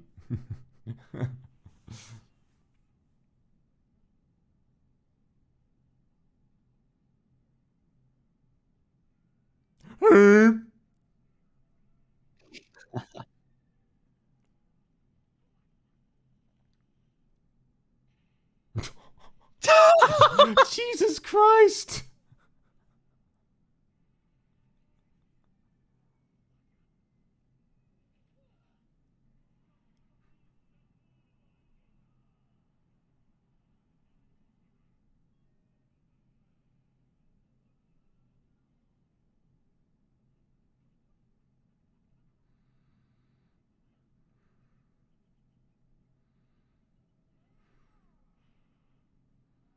Oh, he lived. He lived. What did he Why do did he that do that? for? Was that necessary? This little creature, he just like, bah.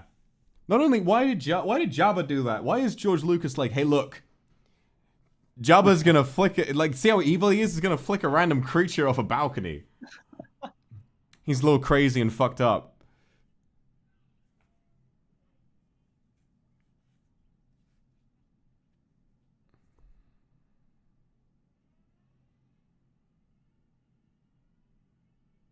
You know, a lot of people have very fond memories of this scene, but the thing about it is that, like, there's so much random nothing going on. It kind of feels like you're watching a real, like, drag race or something like that. Yeah. You just, like I'm watching NASCAR. Like, there's just so much of nothing happening while I'm waiting for them to come back around to me on the track that I'm just looking like, oh, that guy's selling food. That guy's doing this. That guy's doing that.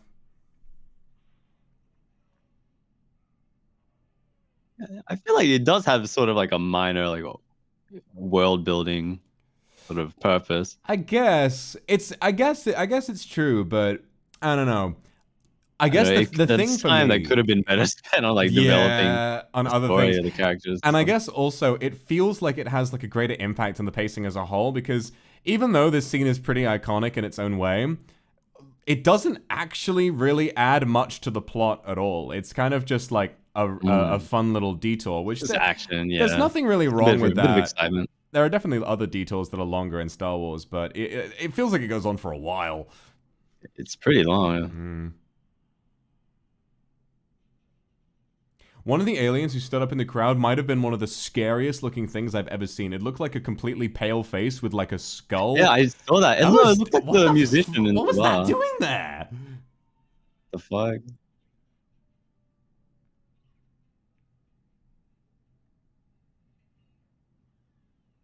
Ah, he's magnetizing it. That's kind of cool. He's back got on. It. Yeah, he's got to figure it out. Yeah, Nice.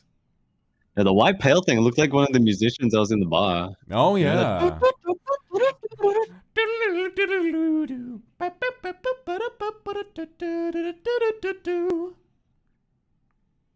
Boom, boom, boom, boom, boom, boom, boom.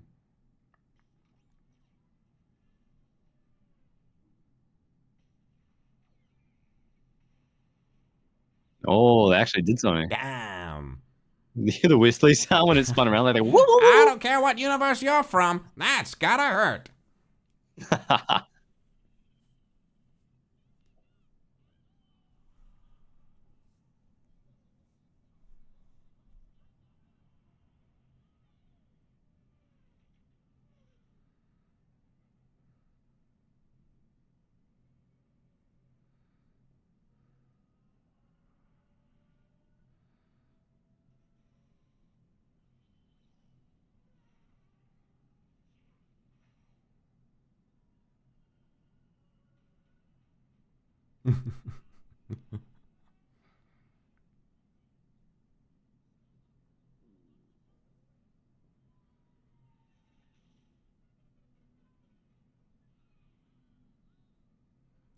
Oh my god. Flying. How does he live this?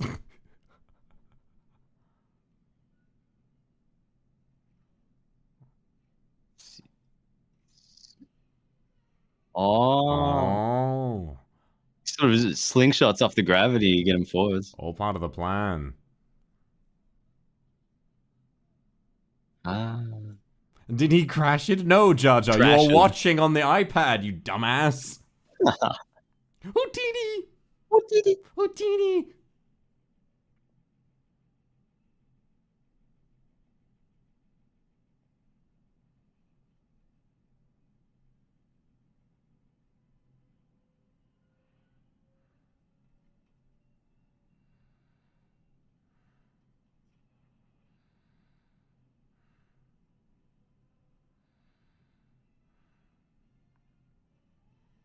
Guess he lost an important piece there.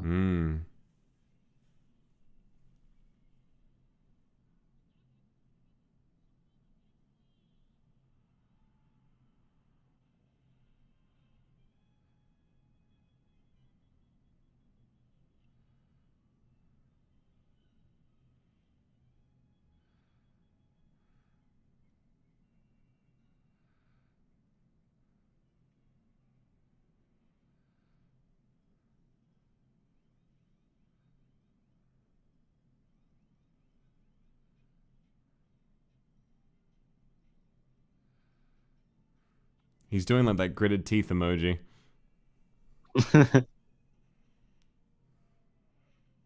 Back online.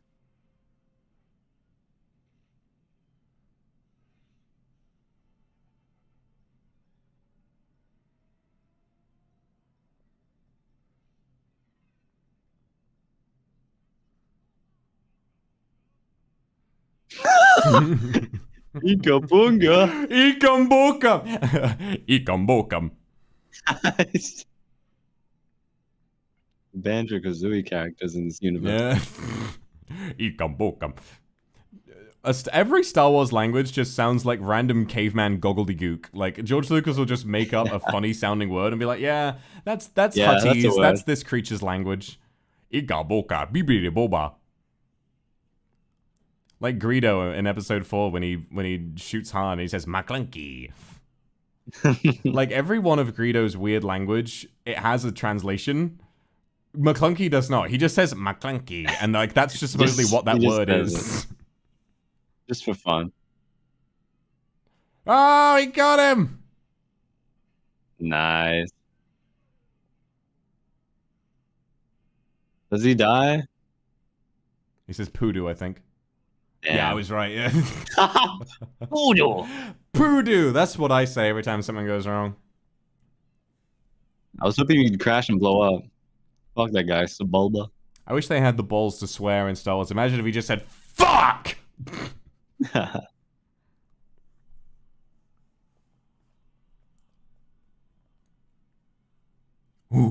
Wait, did he say now this is pod racing?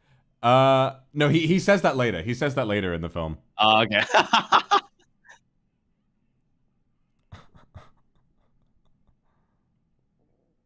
He's bored? Hell, it was a good race. Wake up. It was a good race. It was pretty engaging. Well, you know, Jabba might have had a long day. He might be like Orson Welles fighting off sleeping medication, really drunk. The pod race.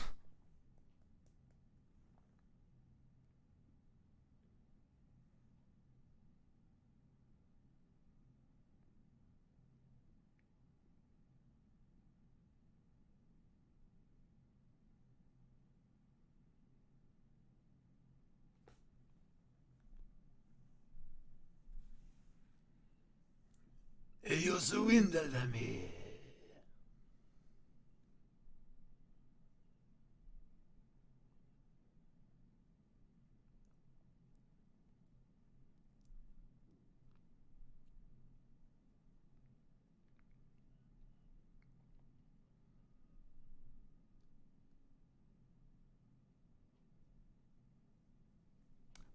Qui-Gon is such a Sigma in this scene.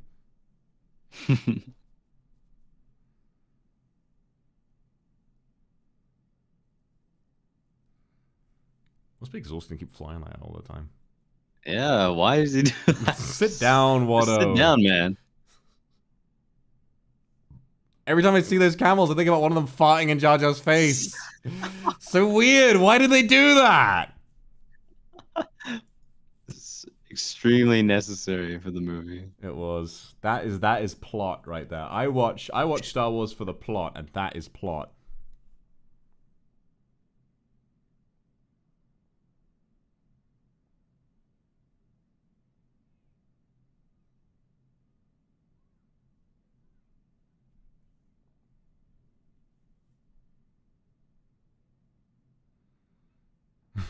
But not you, Mom. Not you. You gotta stay. You're still asleep.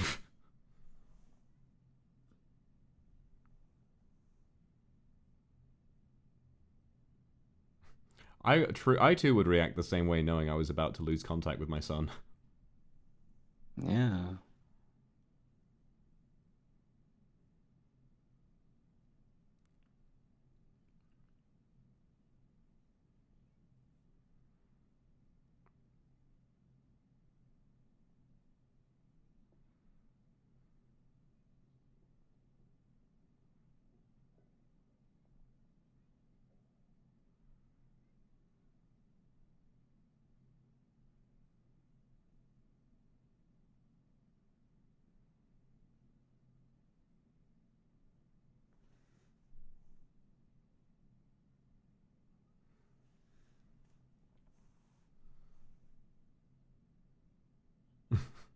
Yippee! Mom has a lot of trust in her, like, what, 7-year-old son. Yeah.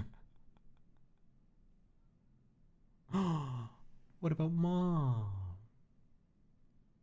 Nice thing about being a Jedi, you have to get rid of all attachments. Mm.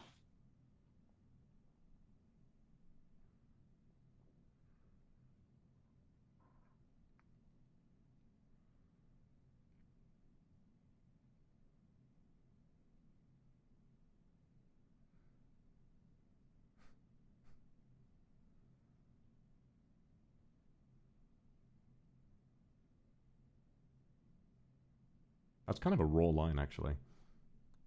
Yeah.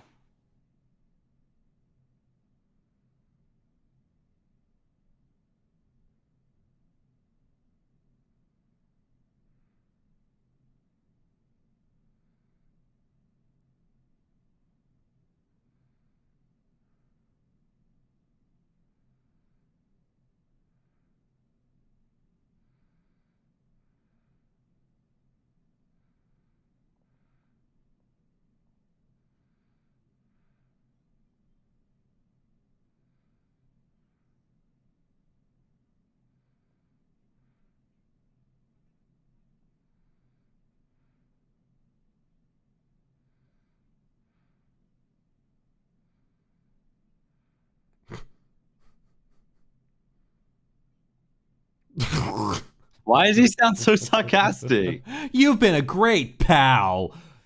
Bye. Bye. Bye. So monotone. See ya. Bye.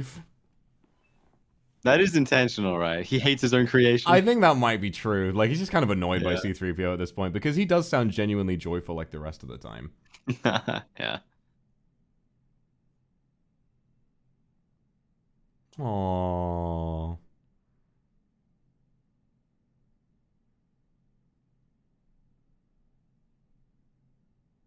He was so excited a second ago. He just doesn't want to leave Mommy. Hmm.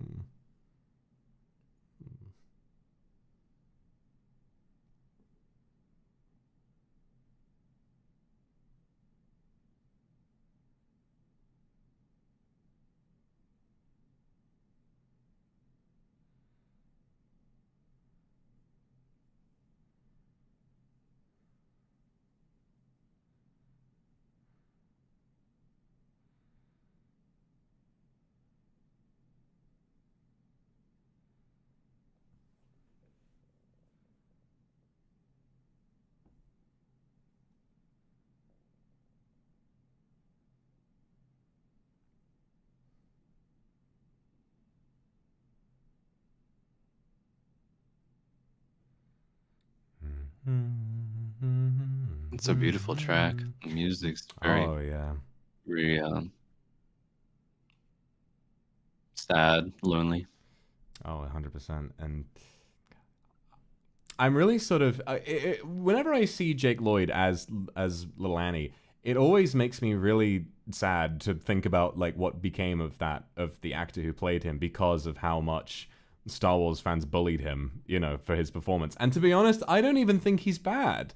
Like, He's a kid. Give him a break. he's a little kid, and for a child performance, it's really not so bad. Like, he's a little cringe in some places, but then again, kids are cringe. Like, this is one of the big elements of the prequels that I'll defend. I think Little Annie is completely fine, but you know, the actor got a load of abuse from Star Wars fans who just wouldn't leave him alone, Yeah. and he's no longer an actor. Like, he just sort of completely left it because he couldn't handle it, and I don't blame him. Why would they do that? Because Star Wars fans are really mean. They did the same thing to the guy who played Jar Jar Binks. That wasn't his fault. It was George Lucas giving him weird things to say.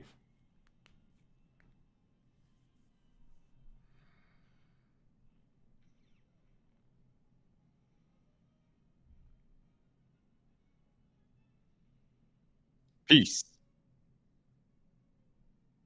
I'll see you.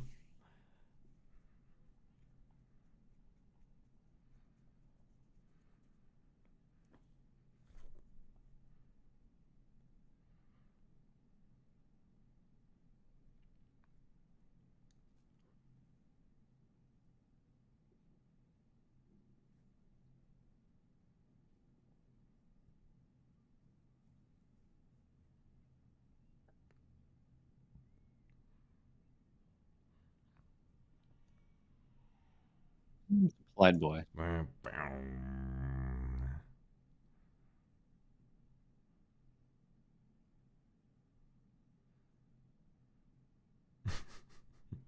I'm much sooner than your people, I'm afraid. Attack him away. I love it. I love his name too, Newt Gunray. Newt. Newt.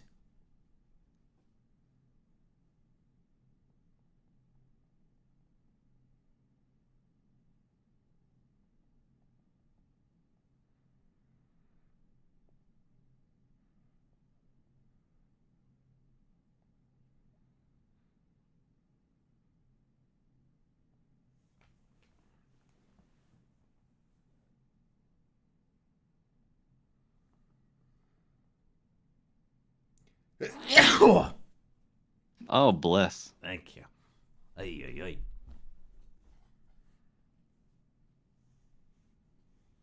You must contact me. Well, and he's cold. He's used to the desert heat. Little guy.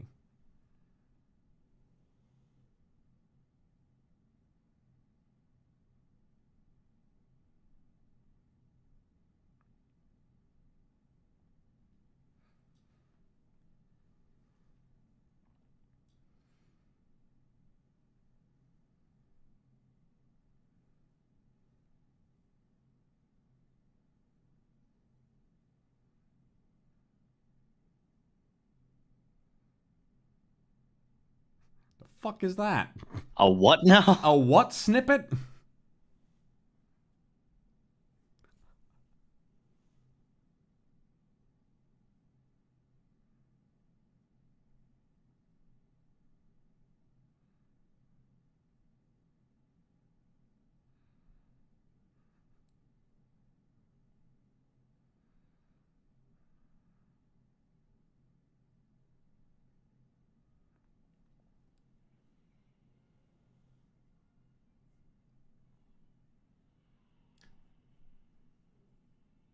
It's the what from Fortnite. What? Someone said it's the something from Fortnite. No. What? Then again, Fortnite has so many things in it that I wouldn't be surprised. That little thing is in Fortnite? Or... Is that that little thing? Can you get that as a backpack in Fortnite now? Okay, fair enough. I wouldn't be surprised. What? I know they added a bunch of stuff to Fortnite for Star Wars Day. Like they added Anakin that you can play as now. It's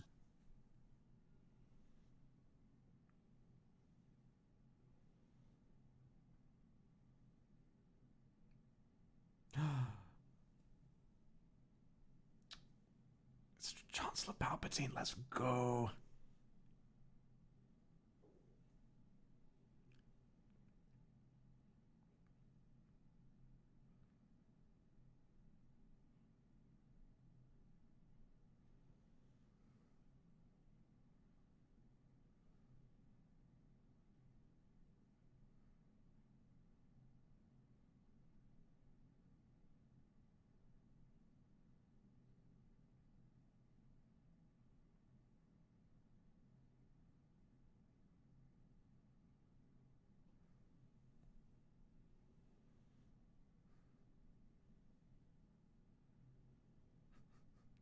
Get Jar Jar away from him.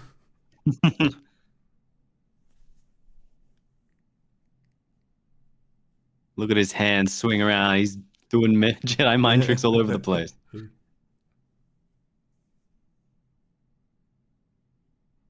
Shut the fuck up, Jar Jar! Get a job! Stay away from her!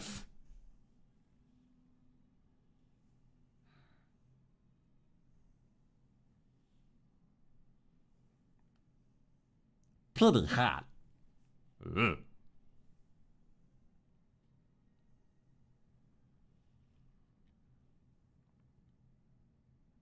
Society if Britain didn't exist.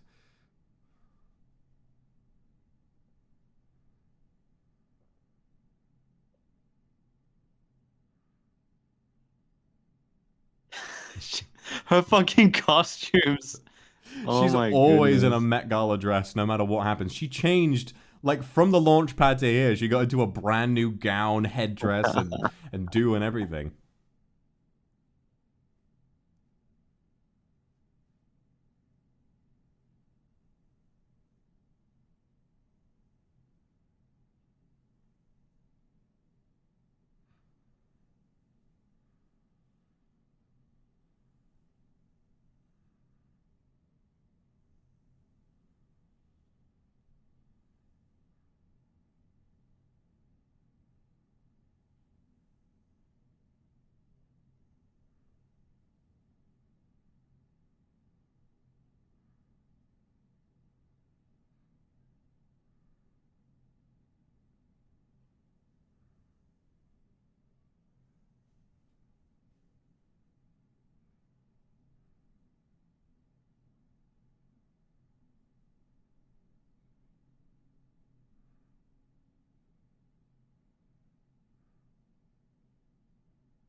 It's the council!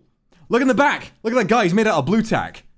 Oh, he stretched him out. I remember, like, maybe back right before episode 7 came out, so like almost 10 years ago, my friends and I got really drunk and we watched all, like, Star Wars 1 through 6 in order, and we lost our fucking minds when we saw the guy in the back. The guy in the back. We just kept calling him Blue Tack Man. Watch how, like, his head, when he comes back into frame, watch how his head just subtly sways from side to side. Like, he doesn't know what the fuck is going on. His head is on a different planet. He's just like, he's just swaying. He's got no idea. Look at his long ass neck. What is this guy thinking about? Like, why am I here? I could be sticking things to walls. The purpose of blue tack is not to be a Jedi. The purpose of blue tack is to stick to things. Come on.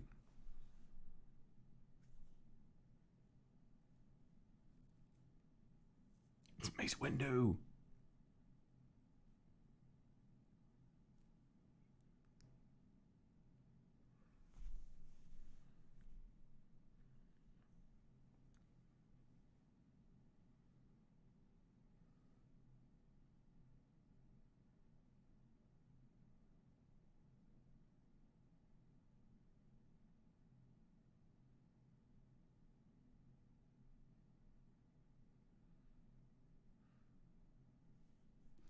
It's kind of interesting watching the films in this order, because after seeing Yoda in Empire being all like so goofy, our little swamp gremlin, and then seeing him here as a very stern, serious, principled Jedi, it makes these films a little more interesting, because you just kind of sit there and wonder what happened, and you have to wonder what happened. Will we find find a little out? crazy? I don't know. I ain't saying. I don't know what happens.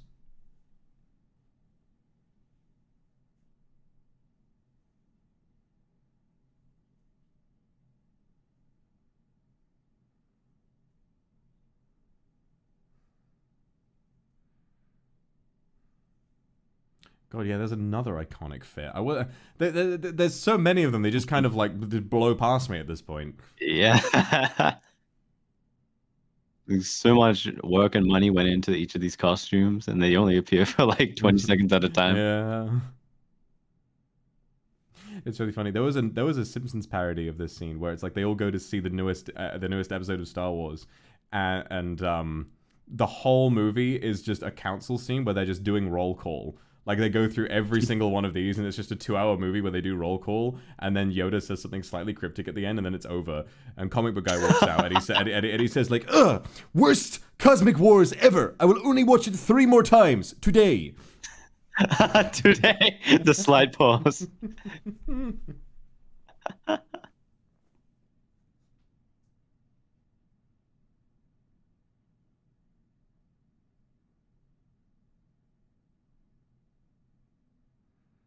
What's she keeping in those scrolls? It's her notes for this speech. Just connected to her hair and a little scroll. She could just pull them off and be like, "Hang on a minute, let me just check what I was gonna say."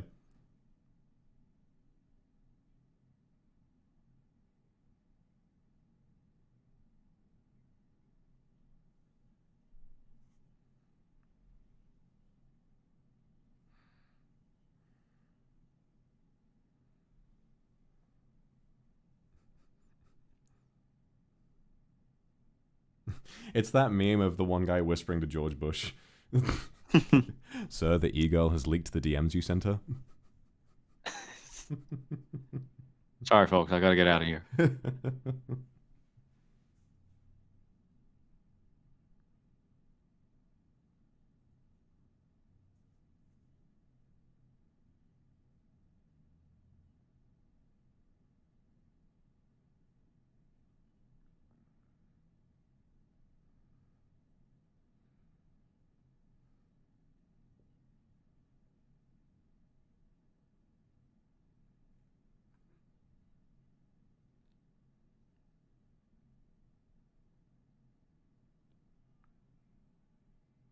There are all Wookiees in the back. Oh.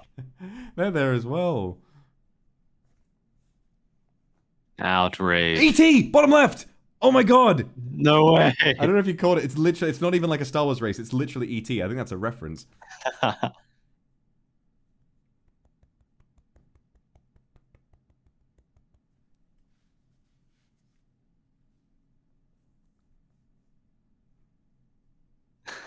I missed it, but I just googled it, and that's definitely ET. It's Yeah. definitely E.T. Wow.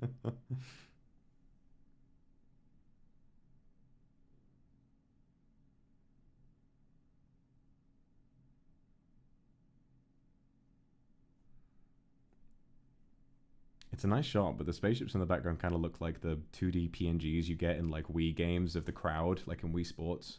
Yeah, the low res The low, yeah. gifts. Yeah.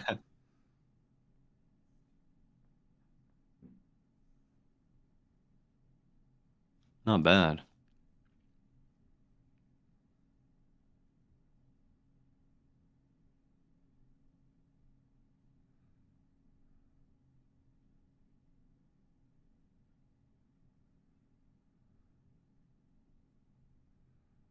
Ooh, burn.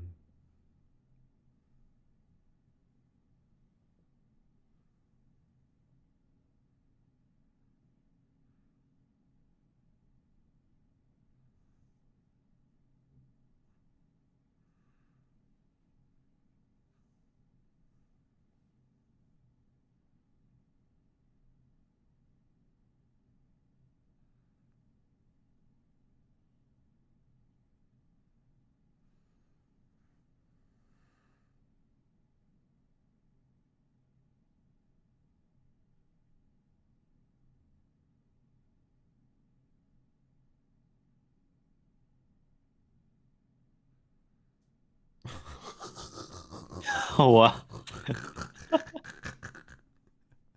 You just dropped that.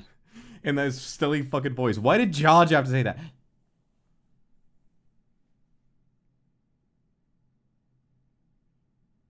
There he is waving his hands again. Encouraging her to go to war.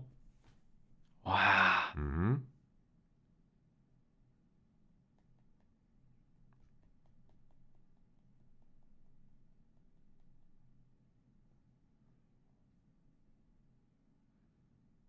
Hey, he said it.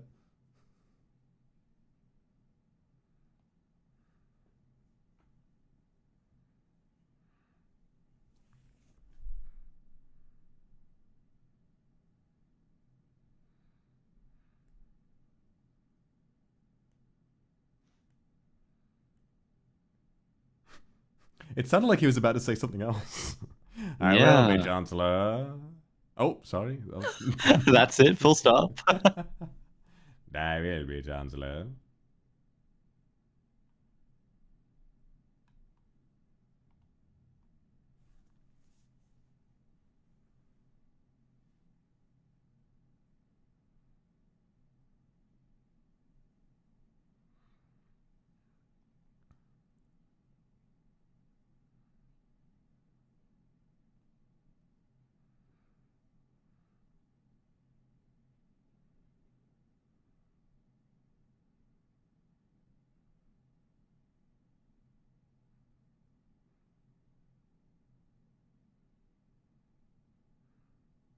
Politics. Yay. Whatever's going on.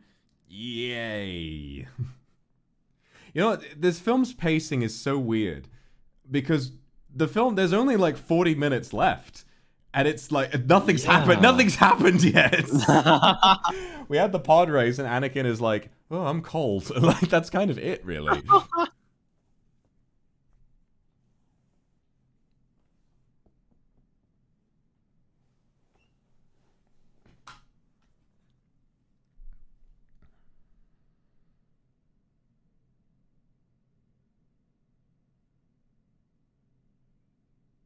There he is again.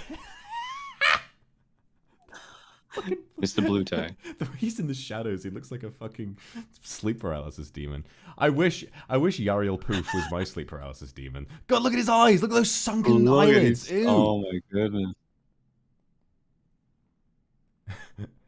I remember watching a YouTube poop where he says headstrong and they slow it down, and as he's saying headstrong, it zooms in on the blue tack man. He's headstrong.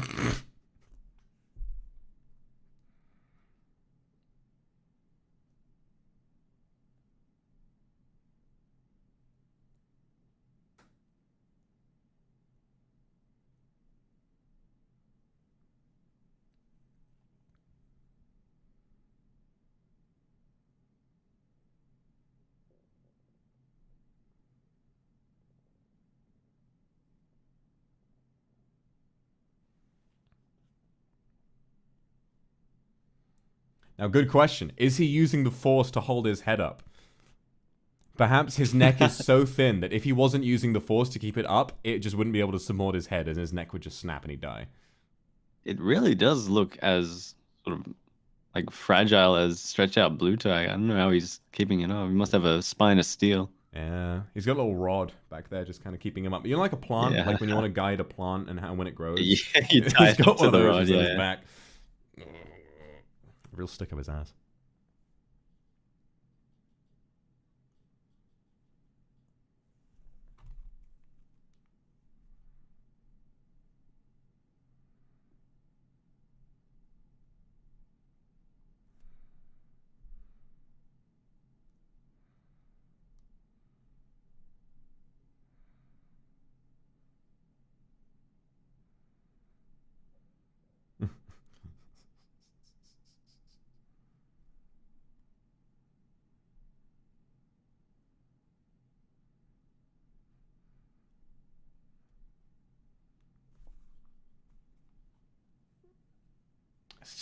I don't know.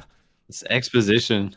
The thing about the midichlorians that annoys me so much is the fact that the whole thing is he says like the midichlorians kind of exist as like a plot device to get to prove to like Obi-Wan that like, oh, Anakin's really powerful. But if anything we've learned about the Force is real, it's that Force users can sense the Force in other people who can use the Force. So surely Qui-Gon, being like a powerful Jedi, would see Anakin and just in his head he'd be like, oh my god, Yeah. look at get a load of this kid. He wouldn't need to like scan for fucking bugs in his blood. He would just be like, you know what, that I can kind of sense that.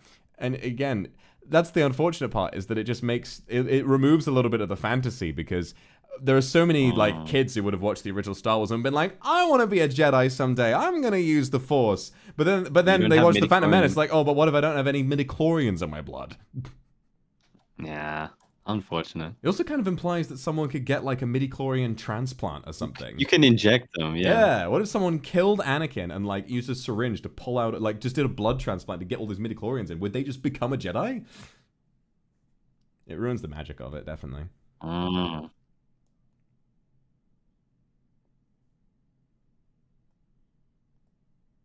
Nanomachine, son. It really is. The plot device.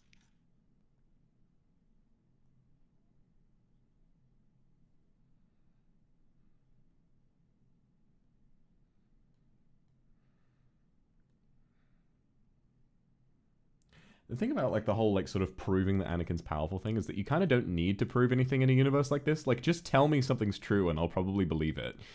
Yeah.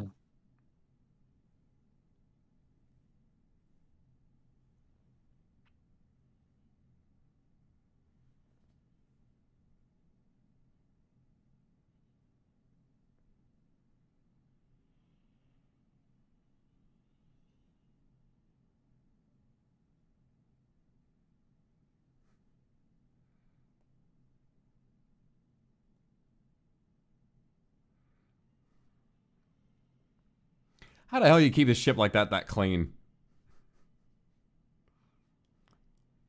Self-polishing ship. Ooh.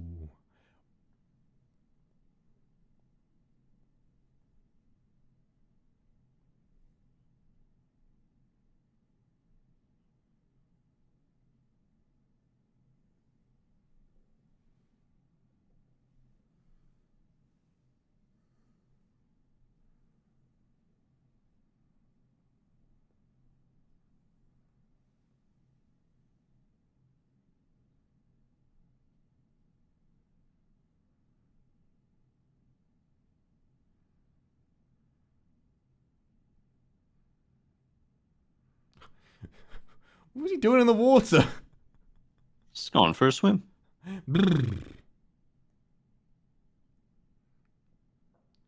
Worst thing I've ever seen is just Jar Jar suddenly emerging from a pond. What? Where'd they go?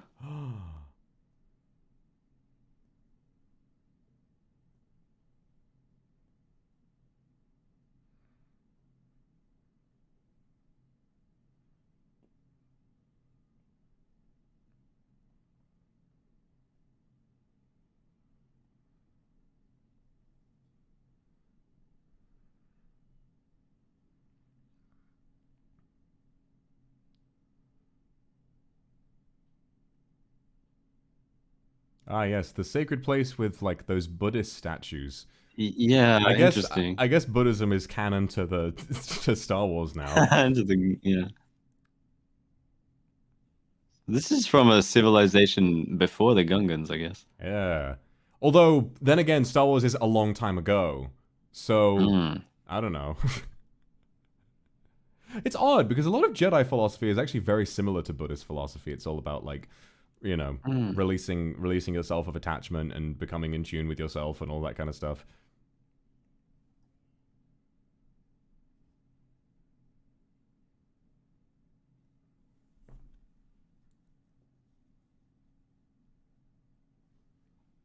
Husadis.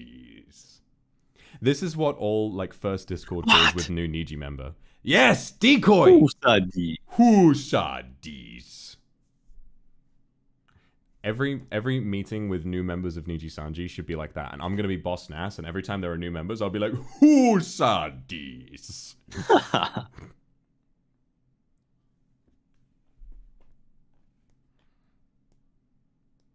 She was the queen all along. What? What? No way. I didn't know. I didn't see that coming, guys. I can't believe that this much more developed character was actually more important to the story.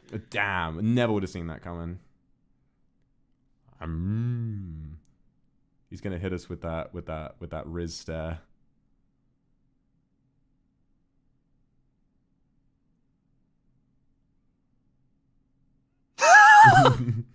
Ha!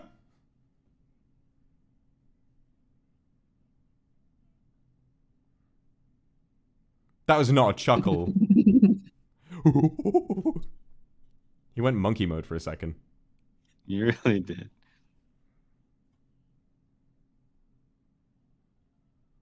What the fuck was going through George Lucas's head when he made this? There's something so weird about this big fat man who's going like, we start being friends. And then everyone has a genuine warm smile. Like, oh, thank God. Yeah.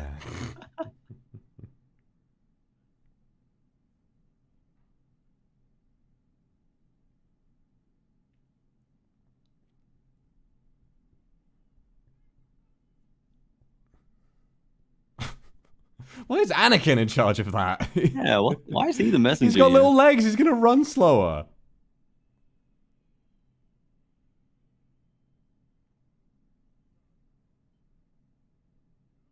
Look at him wave his hands.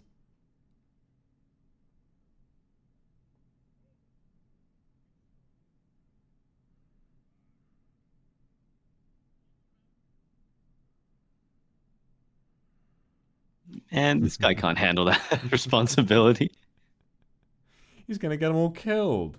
So yes, Jar Jar, everybody, Jar Jar began as a strange forest creature who got caught up in a war, was really annoying for a while. He was banished. He got farted on Now by a he's the camel. general. Now he is in charge of a large number of troops.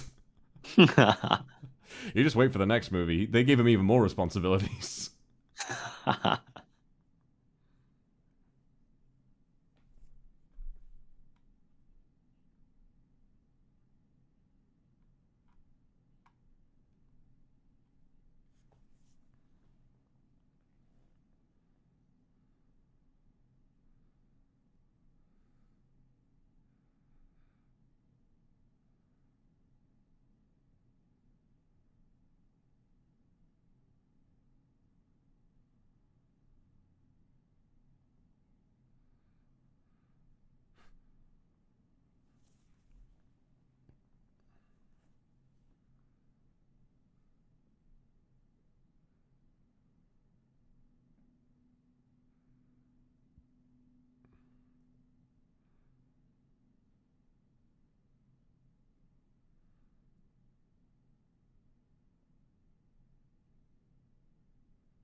Anakin's like, what the fuck is going on here?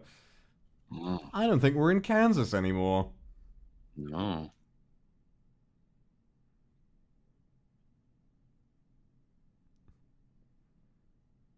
I love the way he's kind of shaking around a little bit while it walks. Why is Darth Maul so short compared to them? That's so funny. It's just the species difference. I He's know, still very imposing. But Darth Maul has been taller than every other character he stood next to, and then next to these weird bumbling maniacs, he's just a little guy. Do you hear about, like, there was some YouTuber who was 5'4" and he got leg lengthening surgery to be 5'7"? And yeah, like really dangerous experimental surgery to be taller. And then everyone was like, why did he go through this dangerous process and pay all this money to just still be short? No! No! Come on. Give him a break. Give the man a break.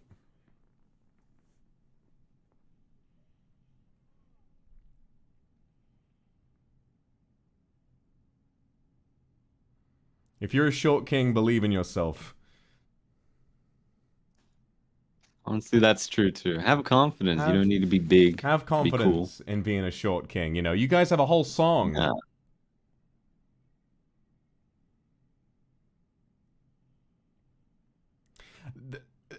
There's something very, like, liminal space about this scene. Like, something about the environments. They look very... The grass looks very real, but also very not real.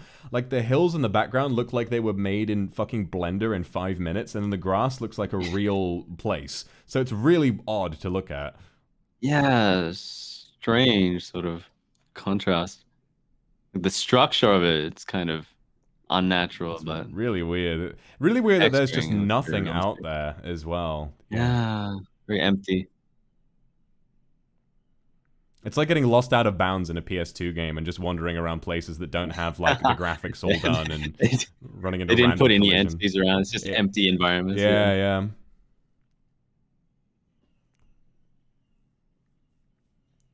I remember I played there was like the original trilogy version of the Lego Star Wars game on DS, and it was very buggy. The DS version was very buggy, like a lot of clipping happened. I remember once there's like a level where you're on a ship above the desert. It's from the 6th movie. I won't explain too much for those who haven't seen it. But it bugged. You're not if you jump off, normally you die, but I managed to fall off and it didn't kill me. So I landed in the desert, and the desert, it felt like it was procedurally generated. I just kept walking, and it kept going. Like, I was just running around. It just lasts forever. Yeah, just lost forever, and the music stopped. It felt very surreal. Like, it somehow felt like there was so much to explore, but there was also just nothing there. It was really scary. Nothing there. Right. Ah! Another one scream. Was that a Very droid nice. that made that sound? That was a human. Oh, right. I looked got away for shot a and second, put and I down, thought about who they were No! fighting. No! Boom.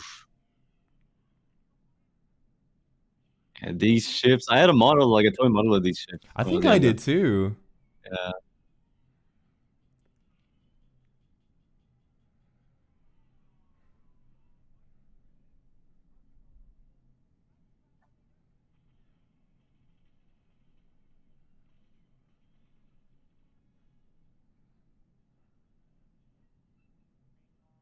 Ceasefire. Realize the shields are too strong. Nobody's moving, Jar Jar. It's fine. It's just reassuring them. Studdle, studdle. If I heard Jar Jar's voice, I would not be steady at all. Like, fuck this guy, I'm going. Man, fuck this shit. I'm jerking off.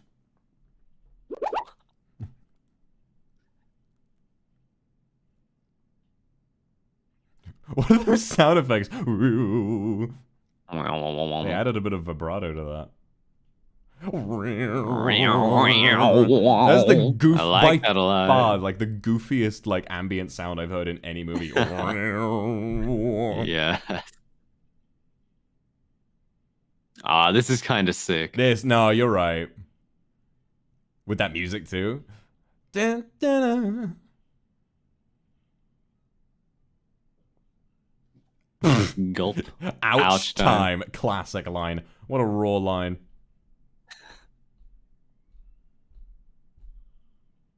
You just walk right through it.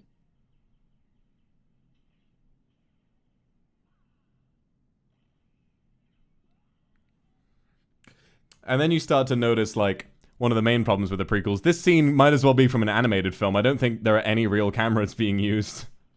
Yeah. What was your plan with that, Jar Jar?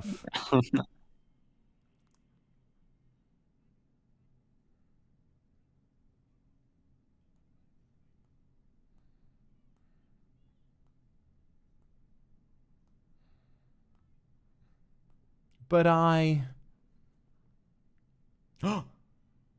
Yes! Oh. Finally! Let's go.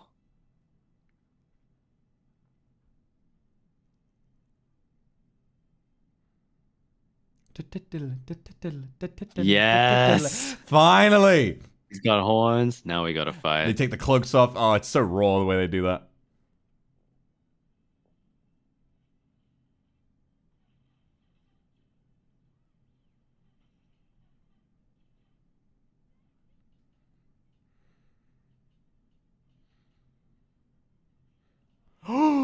He has two of them! Who? Ain't no way!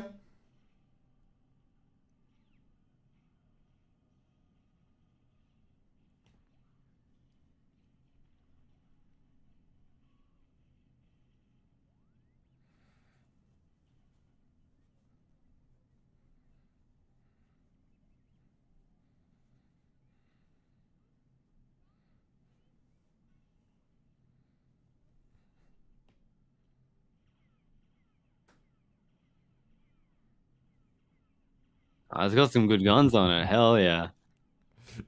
Alright, everybody, the 9-year-old is officially manning a starship. No one is stopping him. It is now autopiloting him straight into the sun. He'll be fine. He'll be fine. He doesn't seem very like vexed by this. He's like, "Oh man. Yeah. Man, He's I'm like, oh, 50,000 feet above the planet, hurtling into orbit. You know, just try to override it. I'm gonna go back." See, like, every flaw with this film can be forgiven because Darth Maul does a lot of, like, spinny moves, and that just appeals to my little brain. Honestly, it's pretty sick. The choreography is very good. This would have been a nightmare to plan out.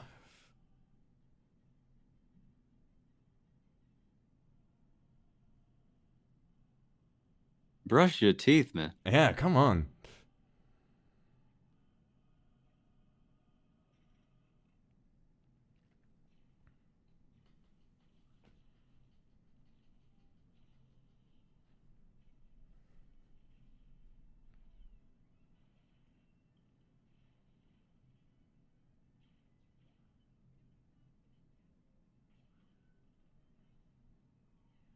Had a bit of a droll on that line. Don't have time for this, Captain. I don't have time for this, Captain. Let me pull out my 10-gallon hat and take care of these droids.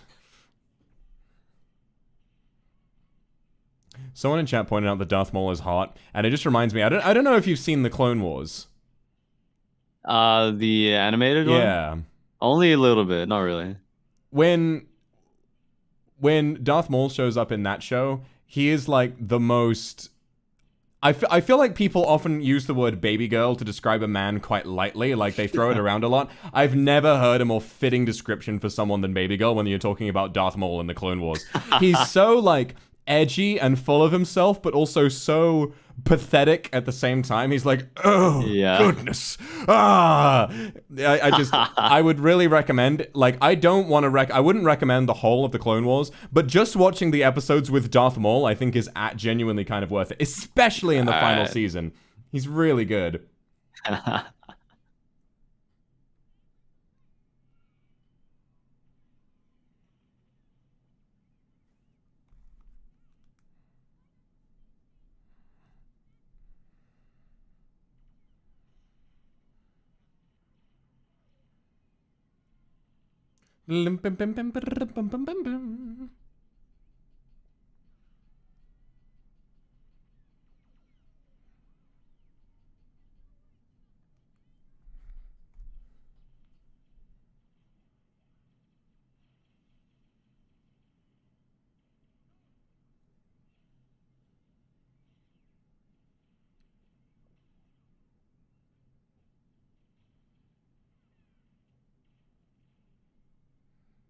Oh, damn. I like those painted backgrounds. That's pretty cool. I love them just slowly going up. That's great. All at the same time.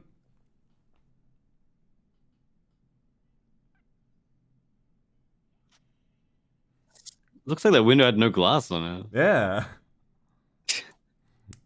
Everyone associates Duel of the Fates with Darth Maul. Bless you, guys. Oh, bless you. Bless you.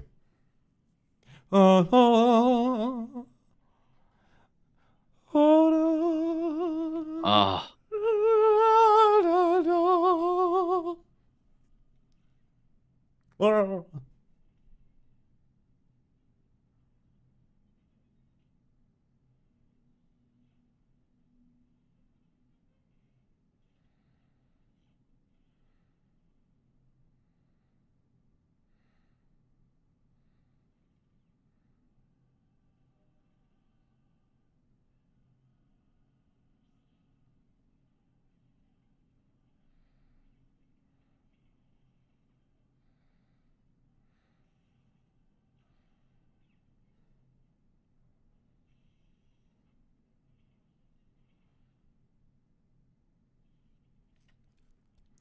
Any scene like this, I always really appreciate. Like, whenever there's a very intense fight where two characters are, like, desperately trying to kill each other, and then suddenly something happens that means they just kind of have to wait and not do it. It's really interesting to see how they sort of react to it.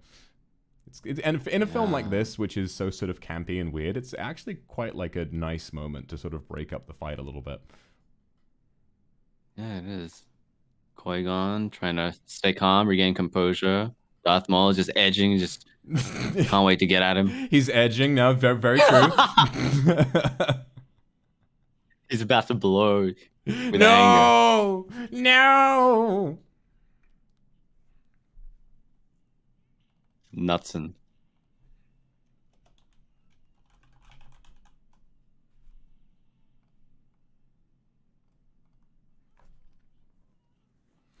Big Boomer! Big Boomer! Big Boomer! If George Lucas released these films today, he would have made Jar Jar say "Okay, Boomer," and then truly there would be no more. There would be no more reasons to live. I would open the book of reasons to live, and I would find a blank page.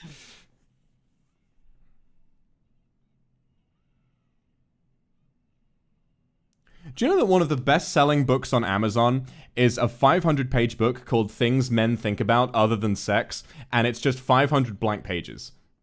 One of the best-selling books on Amazon. Probably because it's like a good conversation piece. Like, you could just have that on your coffee table, and they'll be like, oh, I wonder what this is. And then they're like, oh, funny. And then you just have a little bit of a meme about it. That's a good one. Yeah.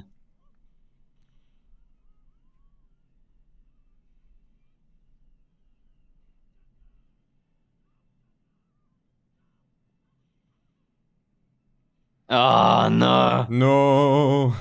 Jump. Finally, they will be killed. I've been waiting all this time for Jar Jar to be put up against the firing squad.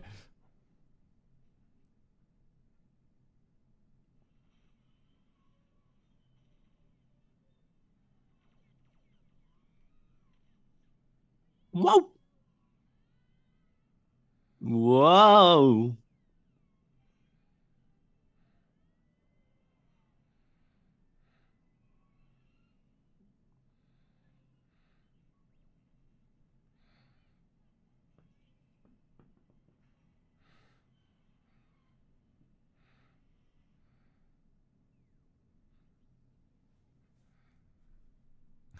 There are only 18 minutes left in this film, and I'm still waiting for, like... Yeah. The Darth Maul is, like, the only thing that's happened, and even then, it's just, like, a red man span around a lot. And that was kind of cool. You know, describing the plot of The Phantom Menace is like when your kid describes what they did with their action figures today. It's like, yeah, so there was a pod race, and then Anakin, and then he blew up the alien who he's racing, and then Darth Maul was there, and he fought with Qui-Gon, and I fell asleep.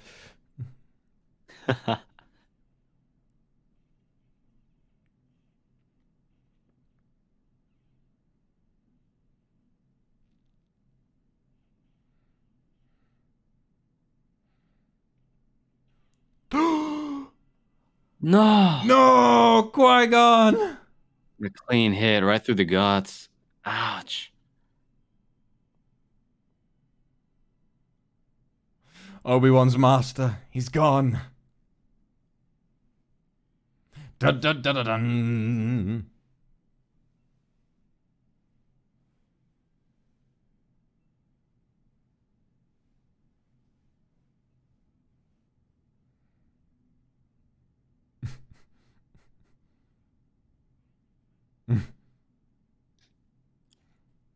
Jar Jar's a traitor. He's a coward.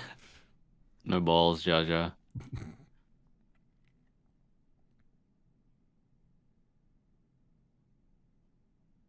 And this pointless debate in the sand.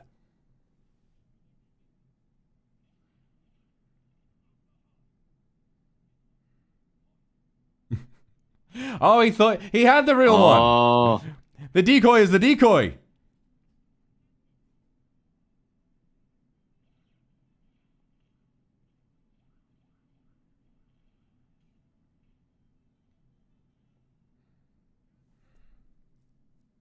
I love the one that's looking around with his mouth wide open. He's like, oh.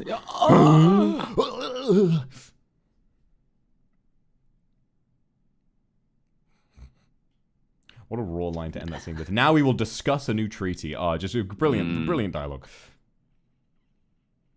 Oh, he's pissed. The choreography in this little bit of the fight is really good. I love this shit. That's sick.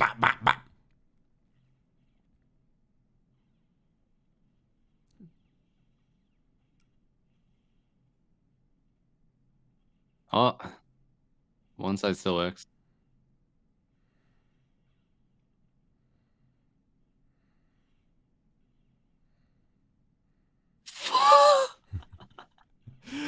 The spins. George Lucas was like, "Yo, Ray Park, just do whatever you do best." And he was like, "All right."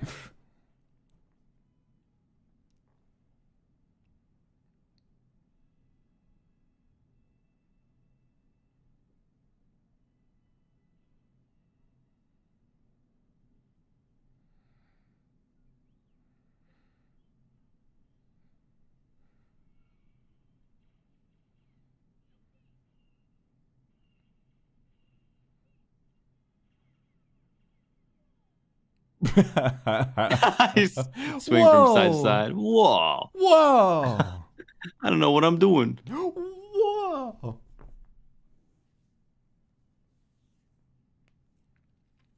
This random child has penetrated the shield. This kid that barely knows what he's doing. He's just falling upward in the best way possible. Oh yeah, he took out one of the generators. Like the whole ship is just coming apart. Yeah. Oh my god.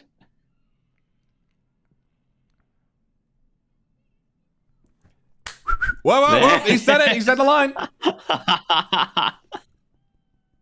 Woo!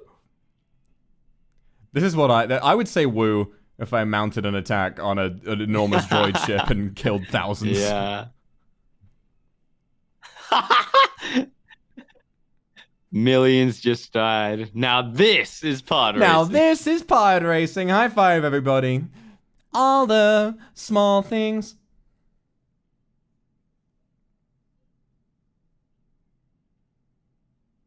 Wow. They all just shut down after that. We won. Yeah, we did it.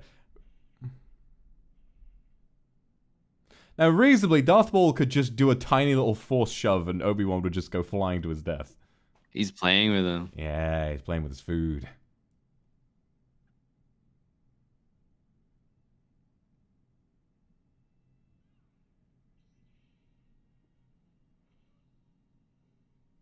Ooh.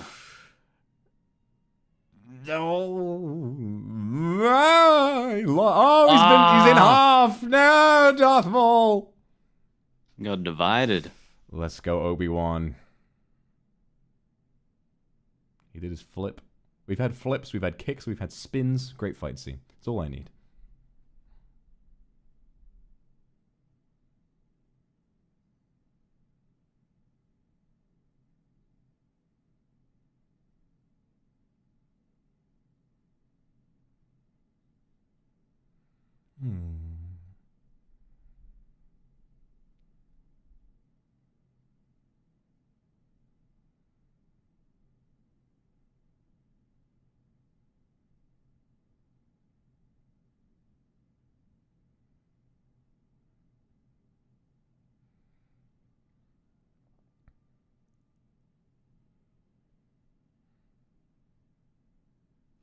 They basically just won by Anakin like randomly pressing buttons, fucking button mashing, destroyed the generator. That got them the win. Literally.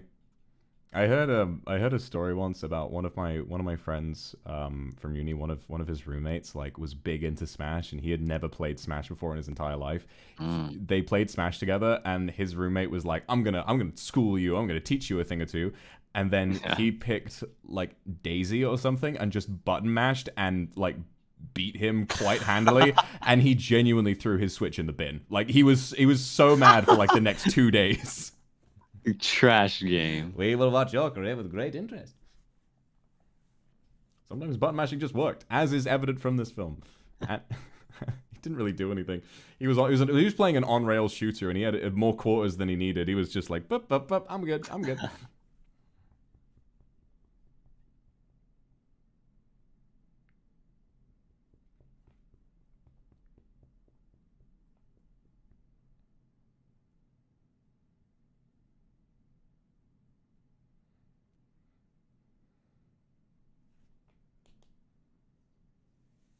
We gotta be that way.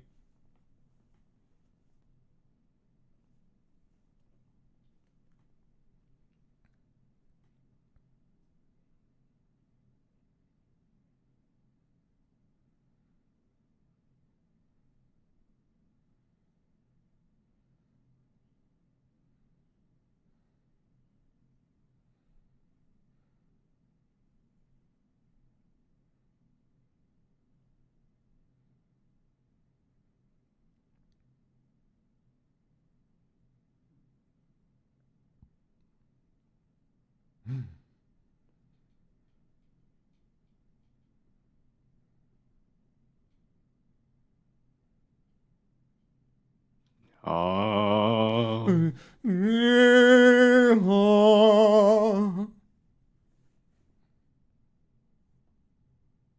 No, Liam Neeson. They're burning. It's so brave of Liam Neeson to be burned alive for this scene. He's just so committed to his craft. A method actor to the end. He was a martyr.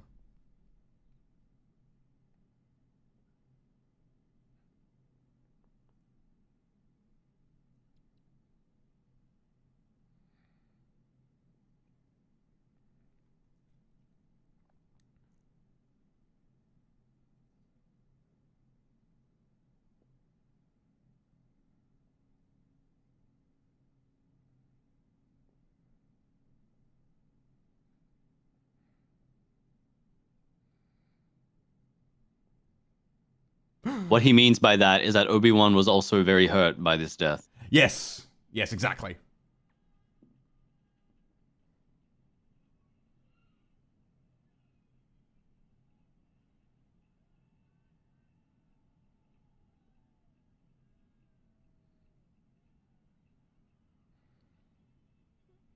This is exactly what I wanted to see.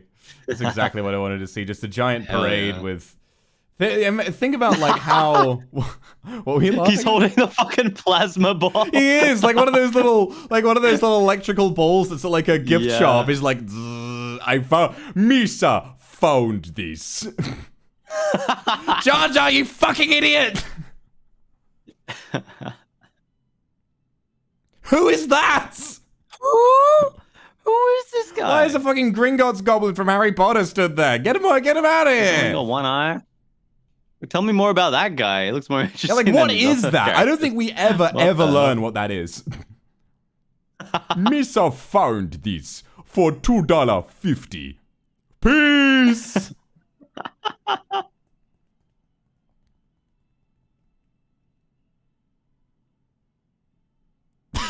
He did his hair up. Why are you biting your lip like that when she's looking at Anakin? Sheesh, young Anakin. Phantom Menace, everybody. Holy shit. I mean, please. There's not really much to say about Phantom Menace. The good parts, the choreography is great, and I think that watching it is necessary because it does kind of characterize like a lot about Obi-Wan, like Qui-Gon's death, and like I think Ewan McGregor is pretty great. Like his performance really does sell. Yeah, I really like him as the Obi-Wan. pain and anguish that you feel from the older Obi-Wan. And it's really, really fun to see like sort of his development through this. So I do think it's necessary to watch, but still a really weird, kind of boring film. But at the end of the day, not exactly like a complete waste of time. So now we're going to move on to episode 2, Attack of the Clones from 2000. Another good one.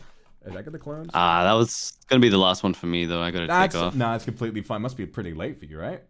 It's getting there. Yeah, I got a few things to do before I sleep. No worries. You've been here for such a long time. It's been great to watch all these movies with you. Yeah, it's been fun. All right, so we're gonna. Thanks, Vox, for having me. Oh no, Take care. Thank you for coming. Yeah. All right, so that's good. So that Phantom Menace is going to be the last one for you, or are you going to stay and watch the next?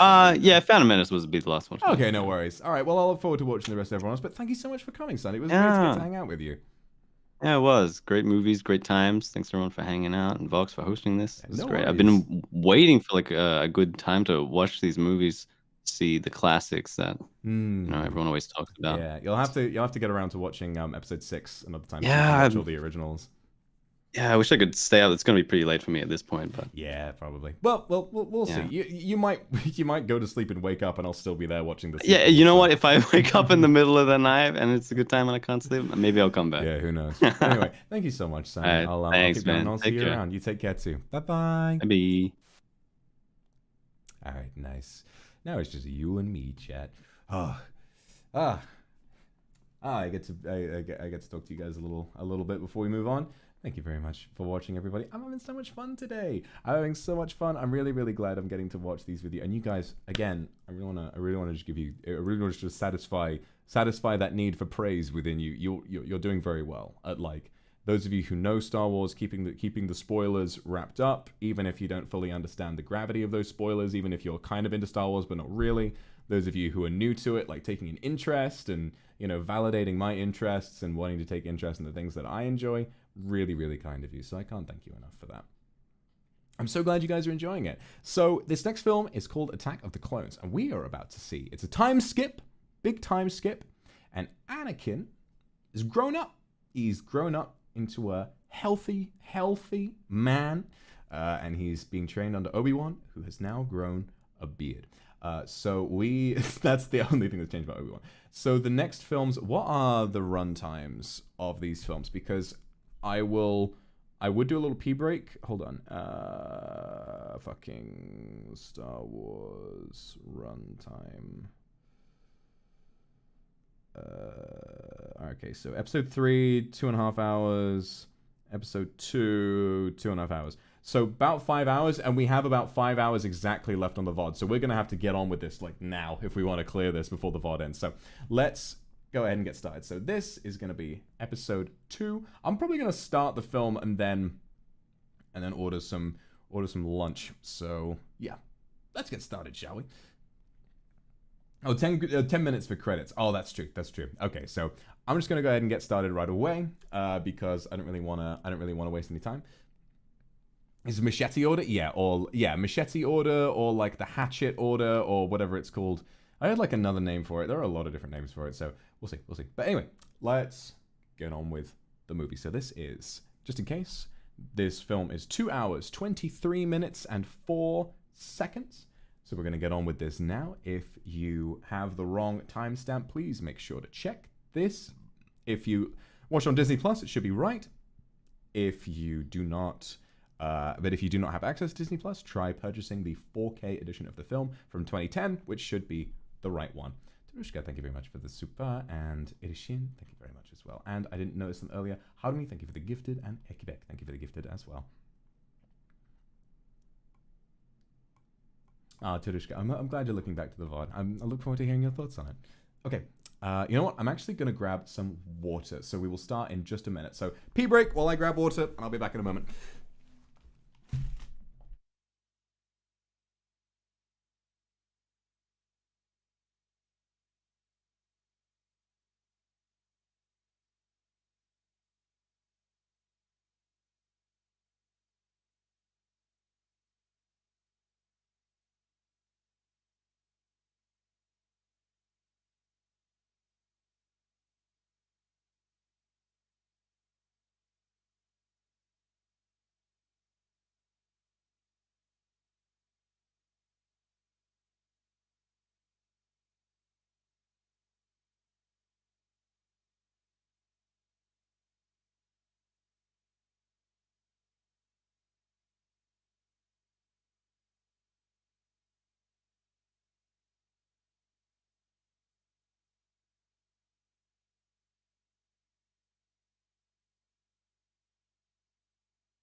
And I'm back. All right, got my water. This is Attack of the Clones, Episode 2. And we're going to get started in 3, 2, 1, go.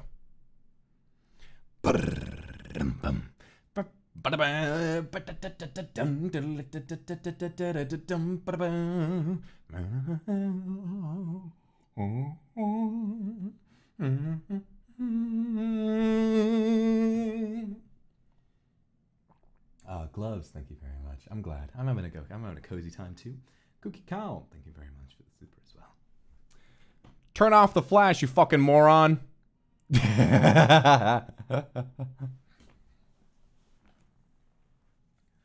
Bum bum bum bum bum bum bum bum bum. Attack of the Clones. Yes. There is unrest in the Galactic Senate. Several thousand solar systems have declared their intentions to leave the Republic. This separatist movement, under the leadership of the mysterious Count Dooku, has made it difficult for the limited number of Jedi Knights to maintain peace and order in the galaxy. Senator Amidala, the former Queen of Naboo, is returning to the Galactic Senate to vote on the critical issue of creating an army of the Republic to assist the overwhelmed Jedi.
Oh, I gotta change the watched films. We're already on 2. 3 down, 6 to go. God damn. We're gonna be here for a while.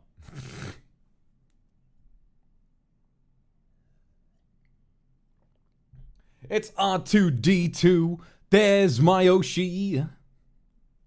We made it. This scene is so fucking funny. This scene is so fucking funny.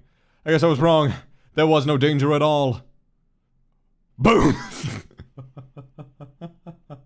Ow! I guess I was wrong. There was no danger at all. Boom!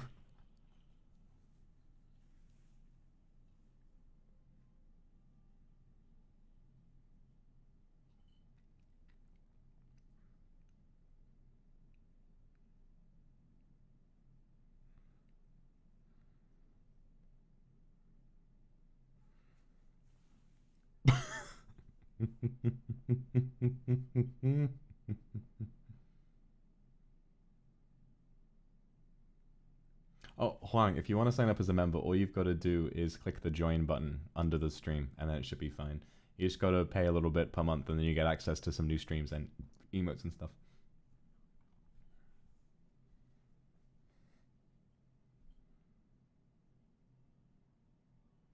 Just leave her. She died in like a very pretty pose. She had a hand up like, eh.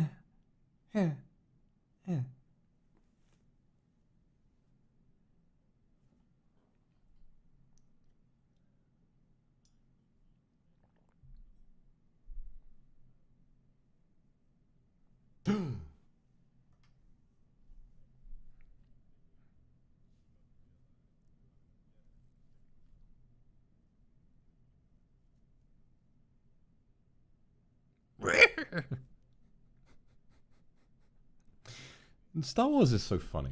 Just as a franchise, just having something with such serious politics also feature like weird little green goblin man who is extremely serious in these films. It's just the contrast of it is so funny. Who's this? Ori, thank you very much for the super.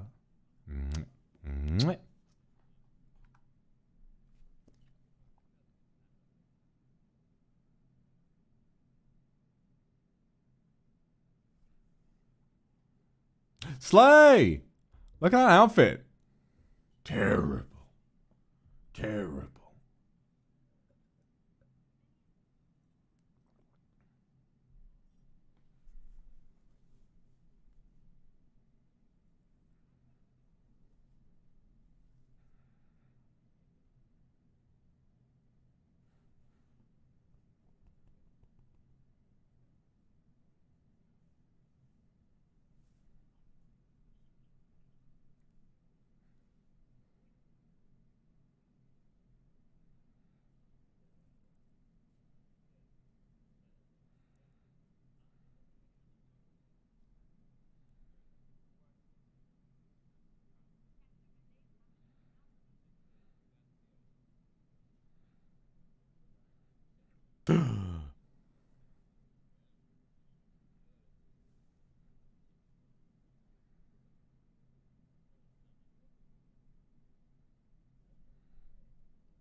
Master Kenobi.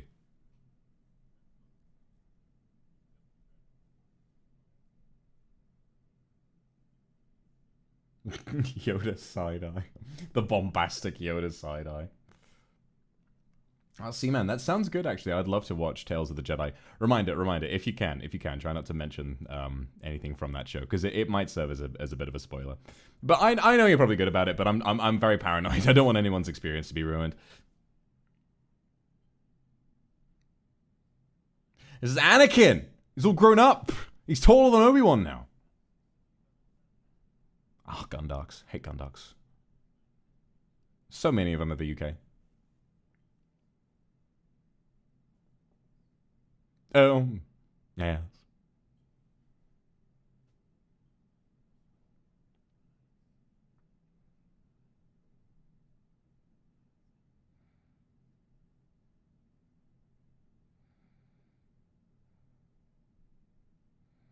Fuck off, Jar Jar! Jesus Christ! I mean, can't even dress himself. What are you wearing? He's wearing a curtain. Abby! Mr. So happy to see you, sir! Mr. So smiling! Sorry, I forgot the stupid-ass way he talks. Mr. So smiling to see you, sir! Yes. Have you guys ever seen the image of, like, some old lady's, mantelpiece, and it's, like, always trust in his Lord Jesus Christ, and it's just a fucking picture of Obi-Wan?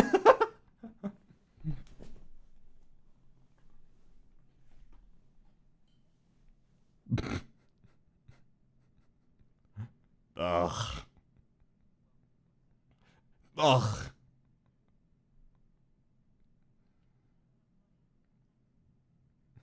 That's the knowing. I don't know if that's good. I don't know if that's a good thing with that smile. Oh no, thanks for the gifted.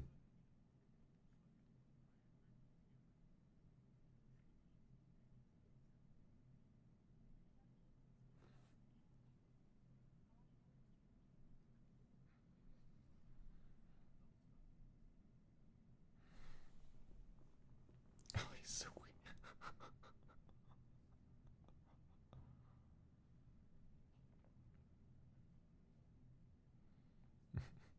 Whenever I see these two talk, I just think about the hot as spoon, dick hard in the butt, titty in my hand, kiss your neck, hell yeah. What?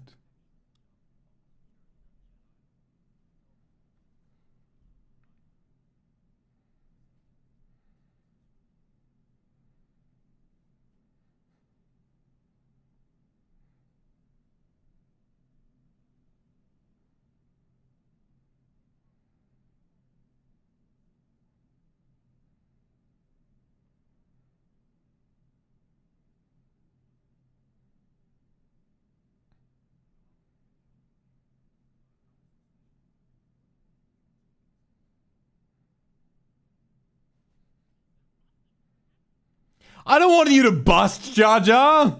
Mr. Bustin'. Do not bust. Do not, Jar Jar.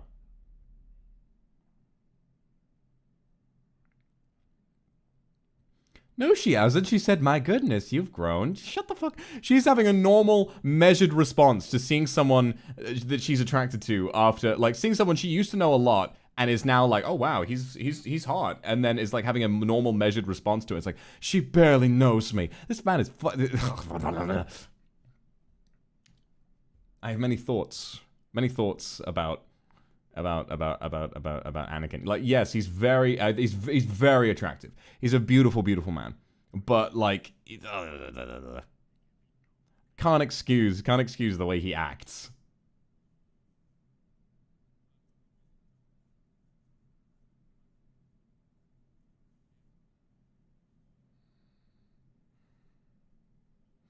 Roku, thank you very much. Yeah, no, I was talking about that meme earlier, Roku. It's really funny.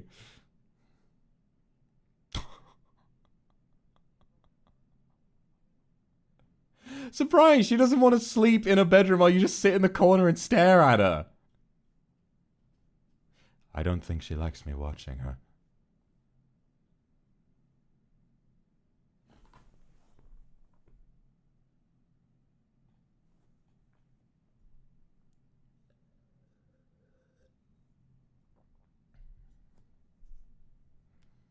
Bella doesn't mind that. Do not base your standards around Bella Swan. Do not.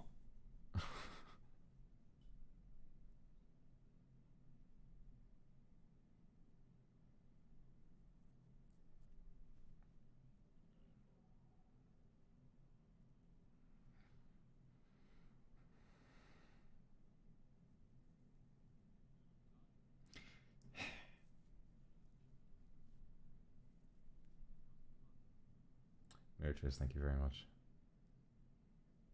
That's fair enough. Obi-Wan is beautiful as well. He's very handsome. Anakin is a lot more attractive in the next film, I think. He's fine here. Hayden Christensen's beautiful, but like I think he really, like with the longer hair in the third film, he definitely kind of looks a lot better then.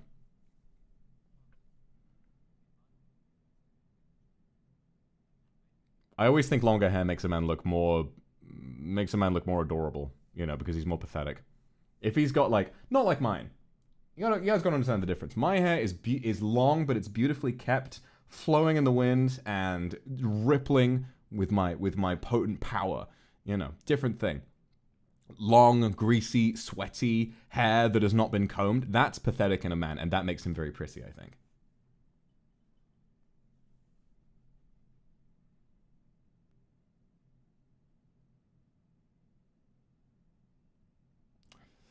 No, the strange droid has opened a hole in the wall and it's inserting worms. Oh no. And Padme is like... Me, me, me, me, me, me, me. Me, me, me, me, me, me, me.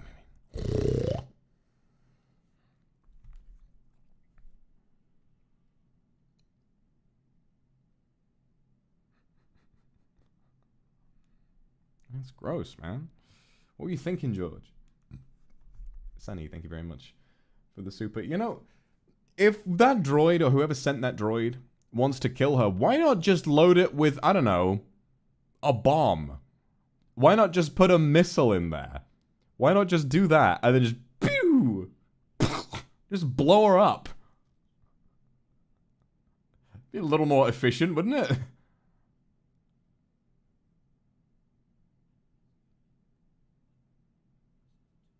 I like that scene. And I really like that a little bit. I sense it too. You know, they're just in tune. That's not just the Force, it's also their bond, you know, and how much time they've spent together learning and growing and doing adventures.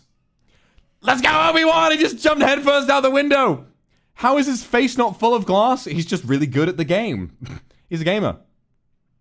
They're empaths. True. Can't argue with that.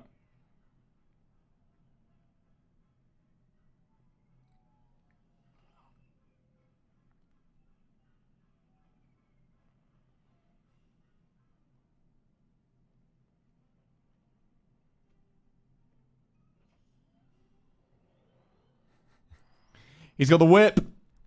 He's pulled out the whip. I love the green screen, like the behind the scenes footage of Obi-Wan sat in the car going like,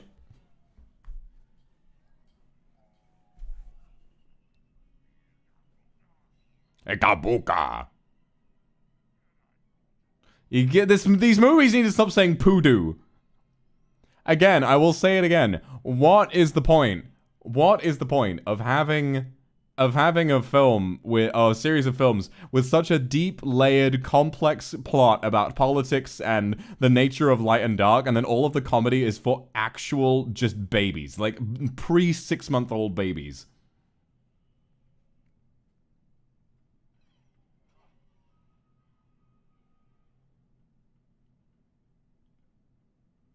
Like, I'm at, like shit jokes are fine, but like poodoo? Huh? What's funny about the word poodoo? If no fart, no Oscar. Ah, fair play. No, I can't argue with that. If I was deciding who got Oscars, I would give them to the movie with the most farts in it. It would just be funny.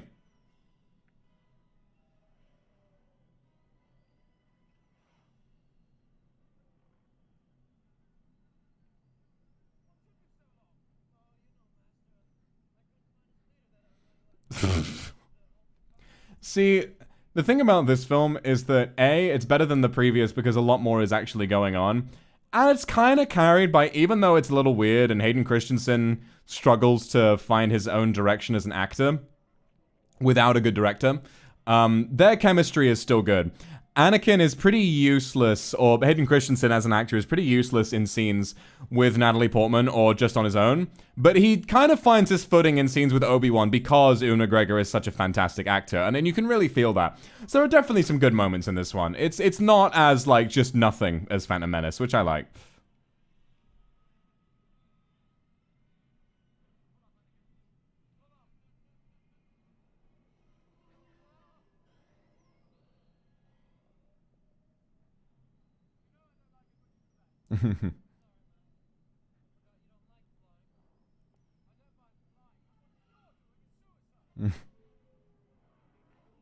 Flying is for droids.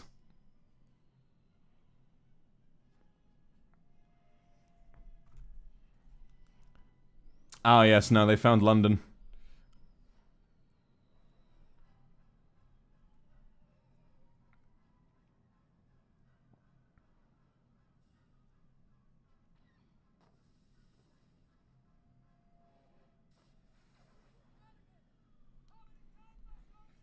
If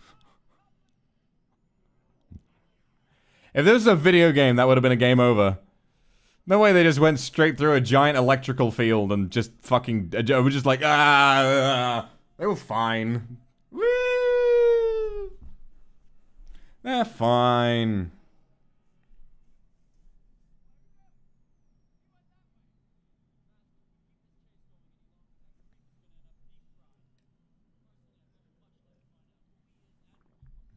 Ooh. I think. No, that's fair. Super, that's fair. Like, the political stuff in these films, if you enjoy Star Wars and you can kind of like latch onto kind of the intrigue, I imagine it is pretty interesting. I would just love it if your friend could check out like a real serious political drama, you know. I reckon that if they enjoy the politics in these films, they would really enjoy like a proper well-made political drama, I reckon.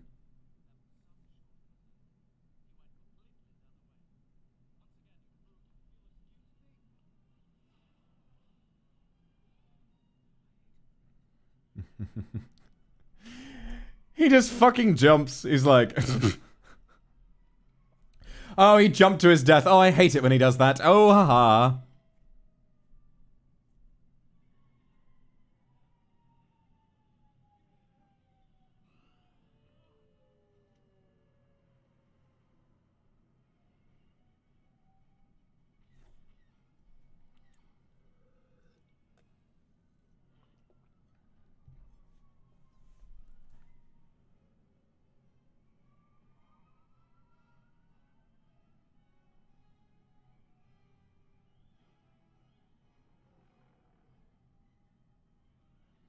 Kendra, thanks for the super.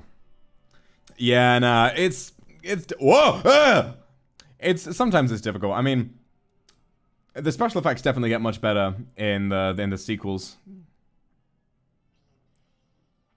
Oh my god. No! Just put that shit in the passenger seat and he's like, God damn it, Anakin.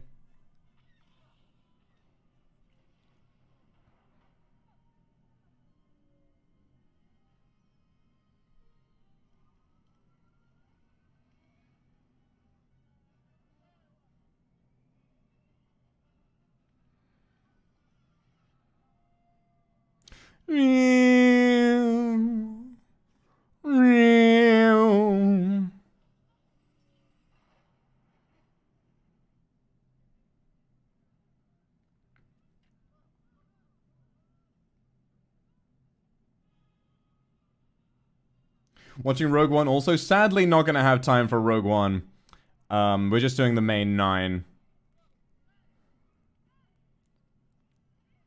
Although I'm not the biggest fan of Rogue One, to be honest, so it's not that, you know, it's not really that big of a deal for me.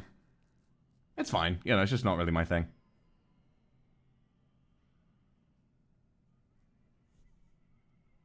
Yeah, just the main 9. Just 9 films in one stream.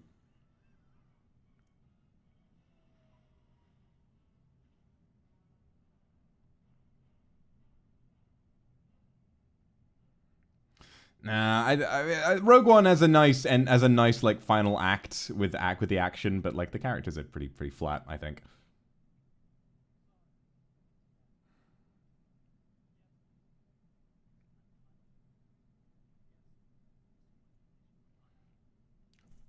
Exactly. This weapon is your life.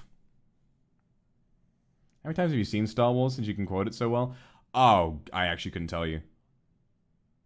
Maybe most of the Star Wars films, like especially the originals and the prequels, maybe at least 20 times for each one. I used to just watch these films on and off, like on repeat every day.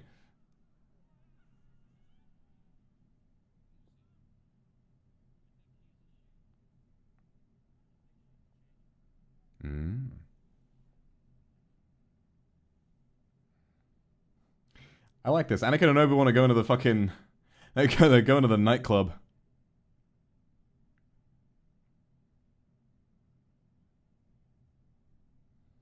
Going to pick up some chicks.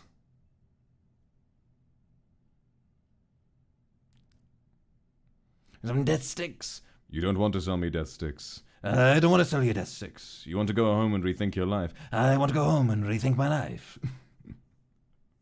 Fucking brilliant scene. Genuinely really funny. I want to go home and rethink my life.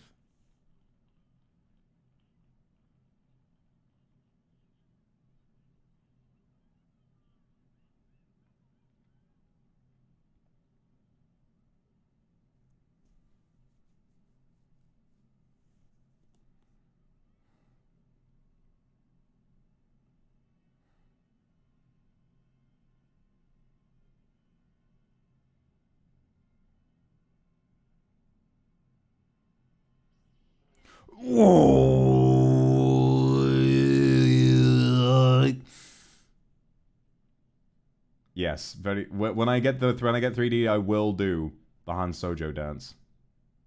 Jedi business. Go back to your drinks. I love saying that. I say that all the time.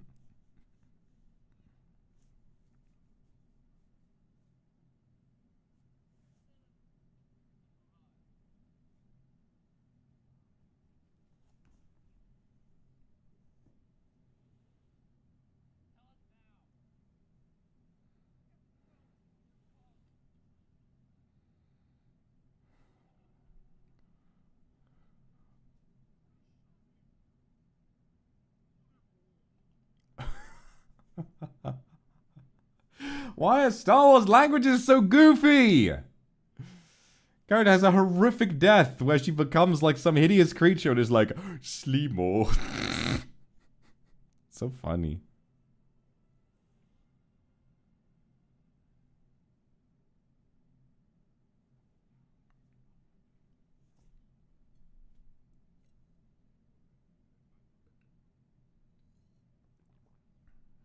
Demon law business. Go back to your drinks.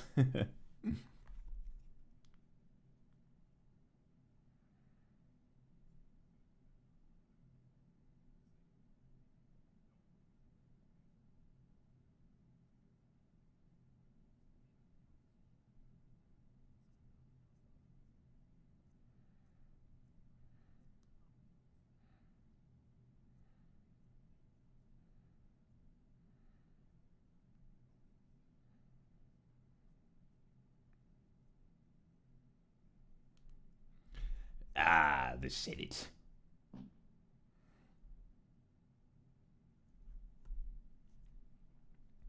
I will talk with Senator Amidala. I will not refuse an executive order. Your Excellency.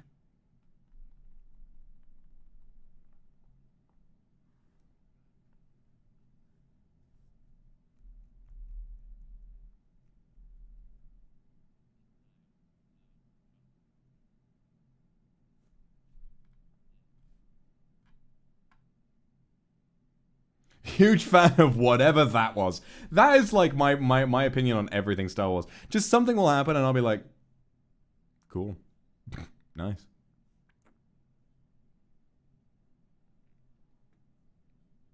Even more power with the boss Yoda.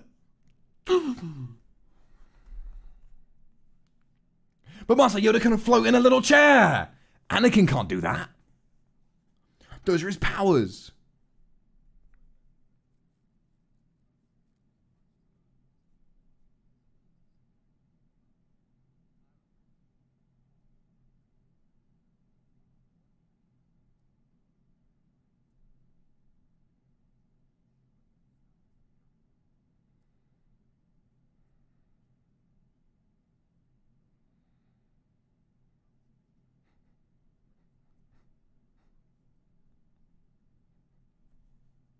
Mm-hmm.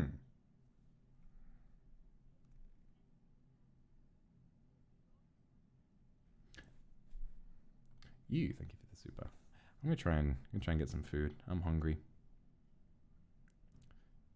Oh, shut the fuck up! Shut the fuck up, Jar Jar! Get out! More humility and of course. But shut the fuck up, milady.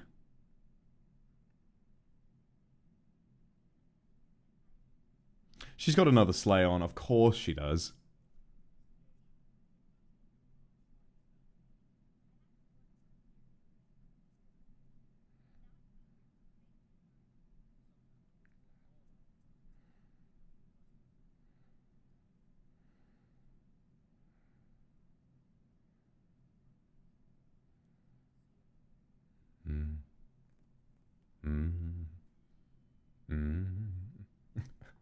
Thank you, Saul Goodman. Yes, I do believe Jar Jar is a Sith Lord. It would have been really funny if he was.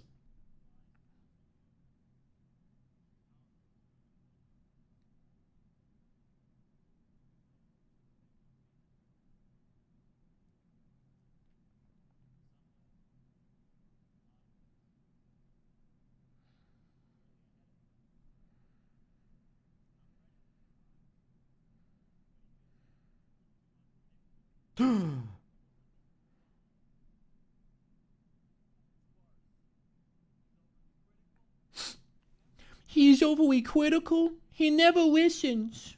It's not fair.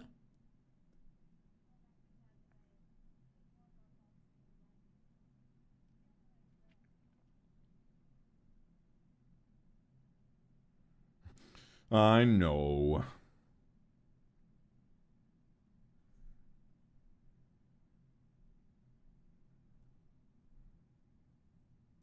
Kendra, thanks for the super.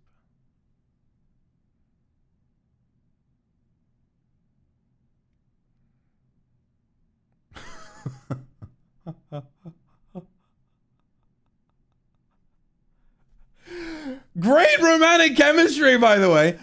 Don't look at me like that. It makes me uncomfortable. Why not? Sorry, milady. With the same look on his face. Riz! Yeah! Wow! Gloves, thank you very much for paying. Now, the build-up is nice. The build-up is nice. It's just not executed very well, you know? That's the problem. The prequels would be incredible films if not for the way they're executed, you know? Like, the story itself is really pretty brilliant. If we would just take, like, a nicer way of being executed, believable chemistry between these two, that, I think, is the biggest place where the prequels fall apart. If these two had a romance that was genuinely, like, wow, you know, the kind of one, like the way I feel about Reylo, like, the kind of one where I'm dying waiting for the next film to come out because I need to know what happens to them. If they had that, the prequels would work great, honestly. Because with that, obviously, would come better dialogue for the rest of the characters.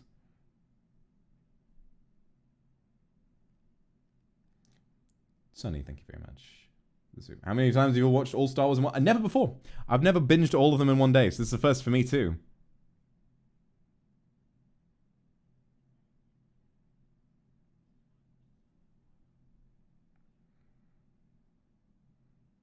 He's going blanky mode.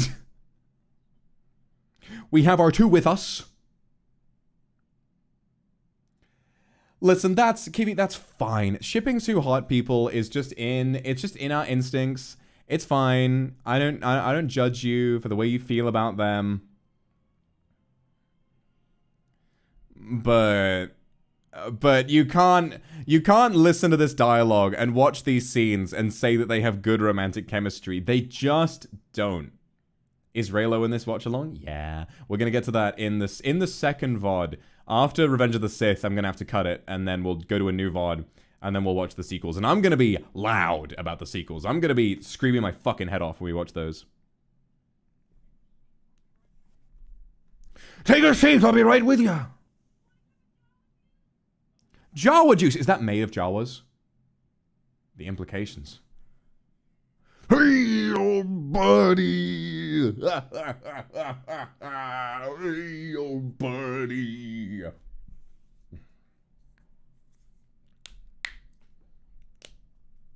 What can I do for you?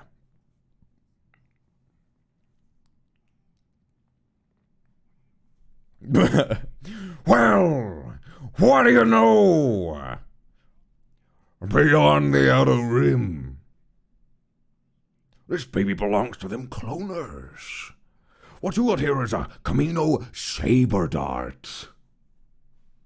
Gloves, thanks so much for the super. You haven't seen Last Jedi? That's my favorite one.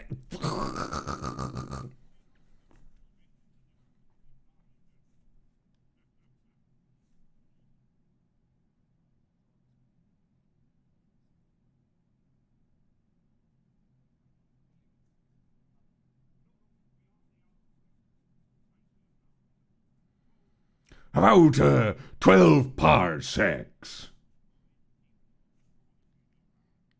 In your archives. Kaminoans keep to themselves. Damn good ones, too.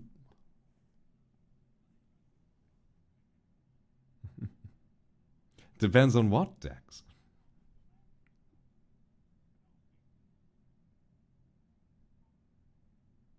He's so freaky. How big your pocketbook is.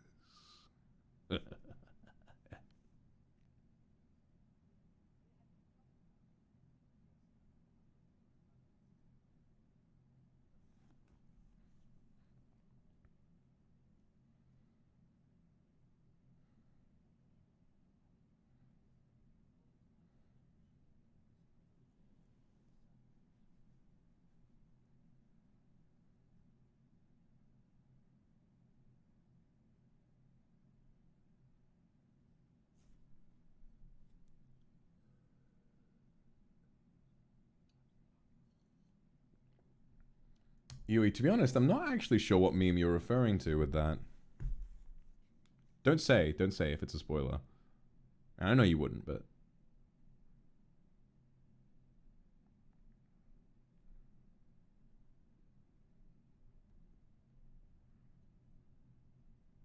Oh, yeah, no, that is him. That scene, yeah, of course. Yeah, you're gonna do this, right? Right? That's the one you're talking about. Yeah, that's in this film. That's in this film. Which tree, that's really sweet of you to say. And thanks, Kindred, for the super.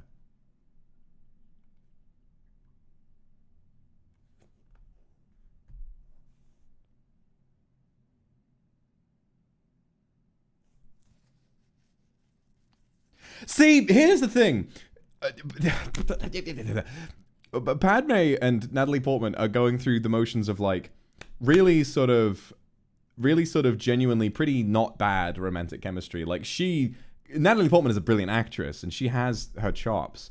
But it's always Anakin coming back with the weirdest shit ever. She's like, you know, mustn't it be like weird not being able to like go traveling? It's like, or be in love with anyone.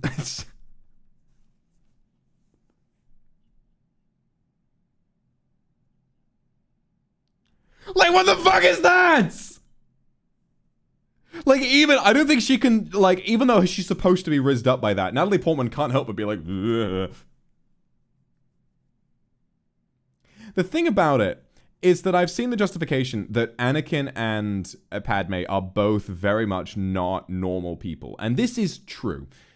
Anakin was institutionalized by the Jedi Order from a young age. He was a slave up until he was 9, and then he was basically kept here and kind of indoctrinated into the Jedi Order from 9 onwards. Padme has been a princess or a queen and a politician her entire life, which also does not give one like the right environment to grow up in. The problem is that there is a way of writing awkward dialogue that is also cute and enjoyable to... The problem comes when you ask us... I love this scene. Oh, Master Obi-Wan has lost a planet. Liam. This one's just called fucking Liam. The problem comes when you give us awkward, creepy dialogue and ask us to genuinely be invested in them as characters. There's a way of making them useless and awkward, but also really adorable, and this is not that. It's just creepy.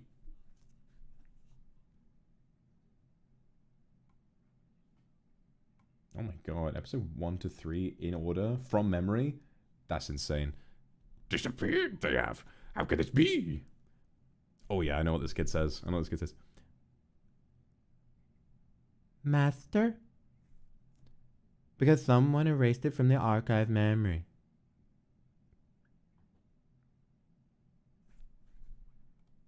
Aura, thank you very much for the super. Obi-Kin has more chemistry. No, you are so fucking right with that! You are so right! Yes! Yes, it does.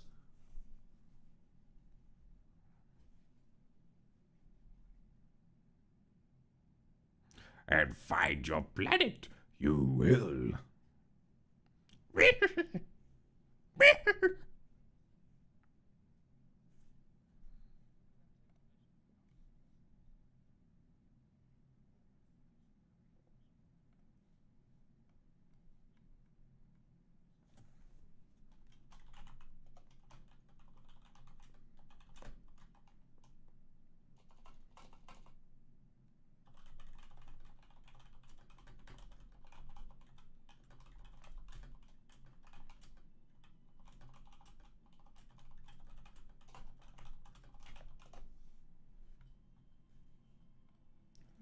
Da, da, da, da, da.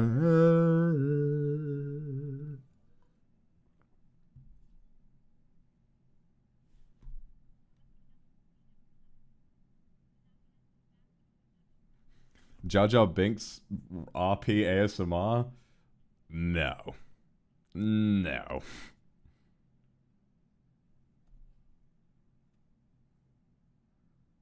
Lynn, thanks for the gifted.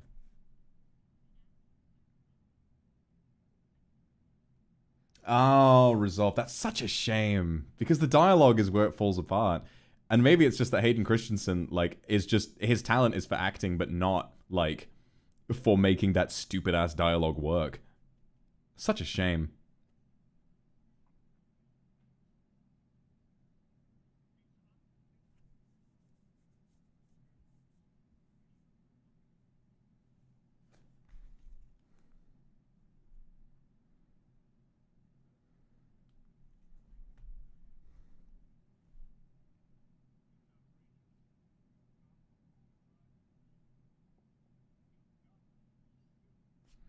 Fucking Newt Gunray.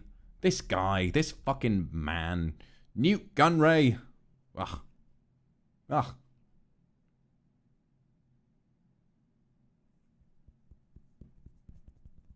Hayden Christensen is good in other films. It's just the fact that not only is George Lucas kind of weird with dialogue, especially romantic dialogue, he's also not very good at directing actors. George Lucas is a brilliant ideas man. He's a brilliant world builder, which is why the best Star Wars films, Episode 5, for example, feature George Lucas as a producer, the one with the ideas for the structure of the story and for the world and the universe. That's where George Lucas really shines. Stop saying Milady! Stop!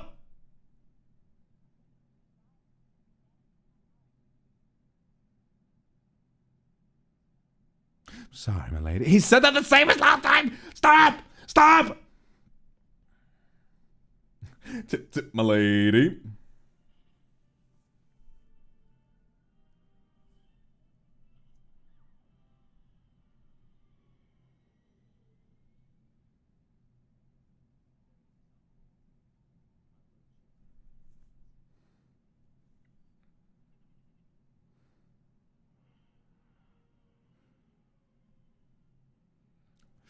Camino is a really, like, a really nicely designed planet, even though it's all CG, apart from, like, that platform there. And even then, I think the platform is done up with CG.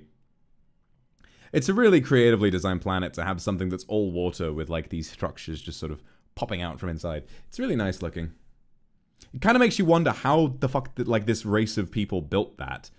You know, how is any race native to this place? Something about the structure of this whole scene on Camino is really hilarious, actually.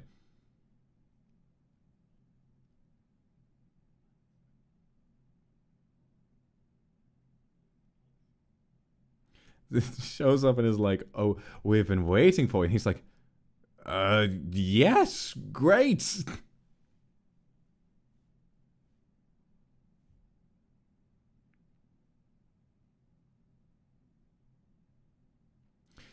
Designs in this movie are so weird. I mean, not always bad, but so weird. Lamassu. I think it's the fact that they're all CG that just makes it feel very uncanny and weird.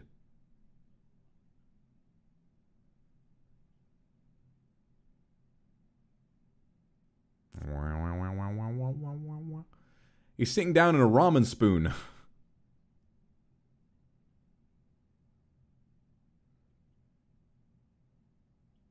Visible confusion. It's like, yeah, great.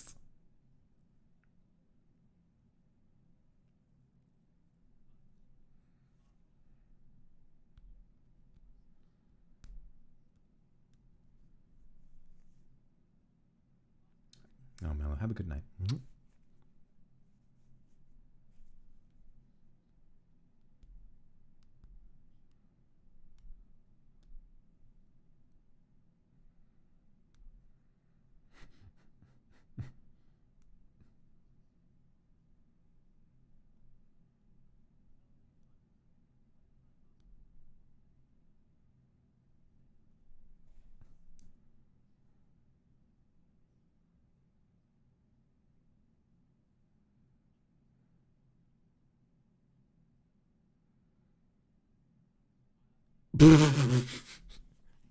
Obi-Wan, like, Ewan McGregor does a really great job of, like, sliding into this weird scene and making it really genuinely funny. Like, there are some actors who genuinely kind of carry these films. Ewan McGregor, Christopher Lee, Ian McDiarmid, Liam Neeson is good. Natalie Portman has her moments too. What I'm trying to say is all the British men, all the British men in this film, very good. Very good.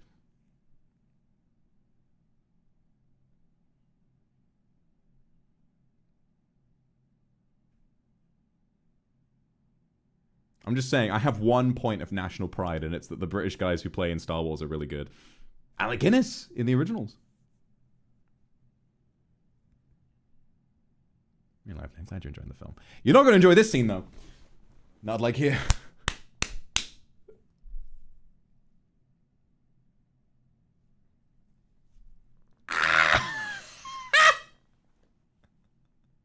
First of all, she's beautiful. Second of all, what are you doing?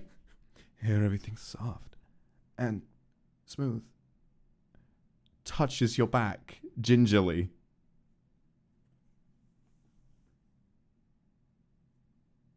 Bombastic stuff. And then watch what happens.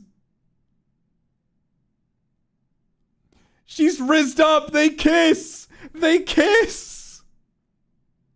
Insane.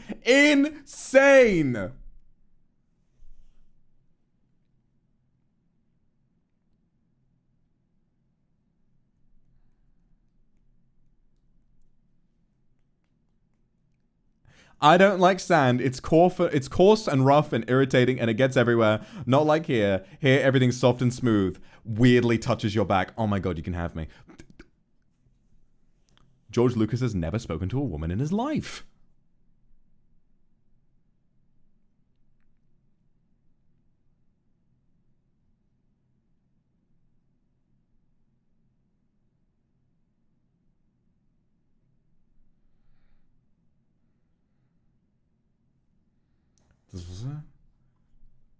Thank you for the supers, guys.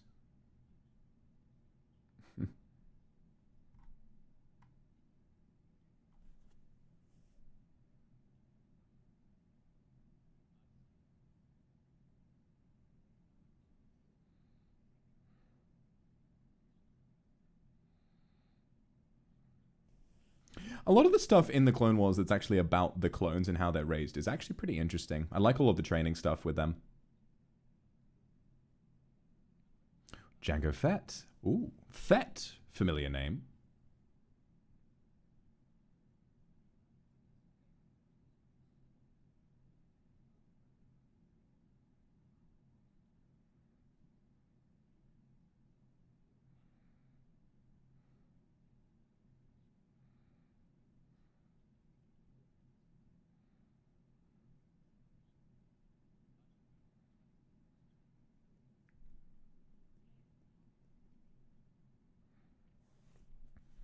Thank you guys for the supers. Thanks, Gloves. Kendra. Huh. My Riz wouldn't be any better. Meeting a woman like Natalie Portman, no, I'd be just as useless. I think I'd be less creepy, definitely. I wouldn't go for the sand line. You know, when I feel intimidated by someone because of how attractive they are, I tend to just clam up and not say anything, to be honest. I tend to just kind of sit in the back and just pray they'll also find me attractive and take the first move.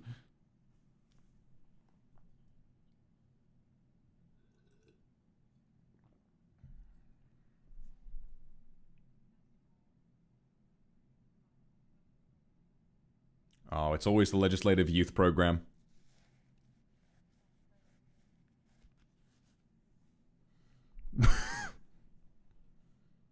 Whatever happened to him?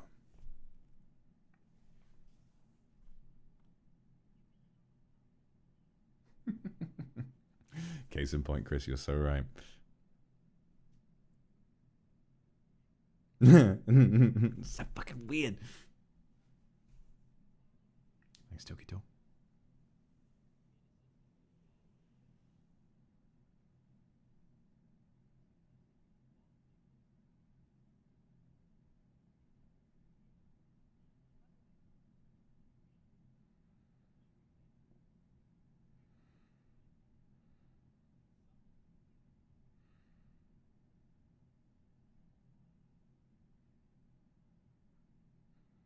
A little bit.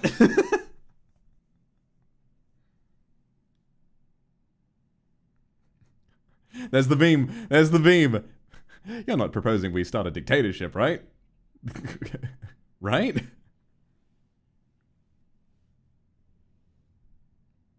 He was a little bit cute there. With a smile, and I'm like, oh no, I'd be much too afraid to tease a Senna. That was that line was fine. The whole scene leading up to it was maybe not. When you kiss a guy, and then minutes later you're in the field having a picnic, and he starts telling you about his political ideology, and it's like, nervous laughter. Okay.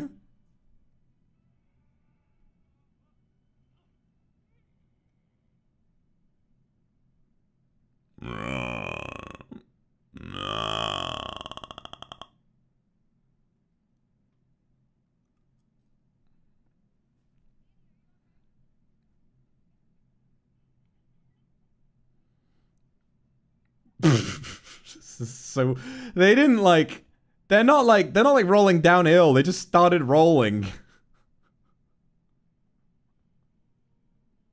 Don't do that, Padme, you're gonna ruin your dress. It's a little bit cute, but I don't know if I believe it after everything that's come before, you know. Started rolling uphill and they're like, alright, it's not cute enough for this, I'm tired.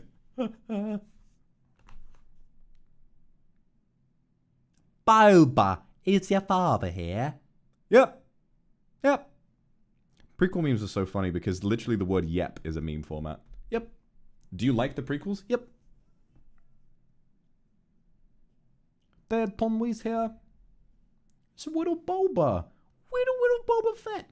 Little boy. Just a little guy.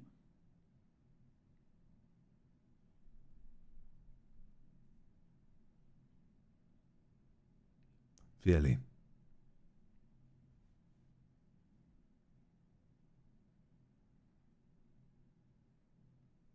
And so very impressive. You must be very proud. I'm just a simple man trying to make my way in the universe. You made your way as far as the interior. I was going for it. Once or twice. Nagasaka, thank you.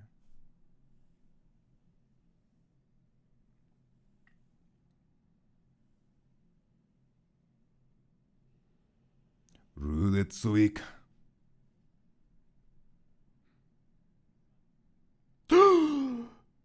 Mandalorian armor. What's he got that for?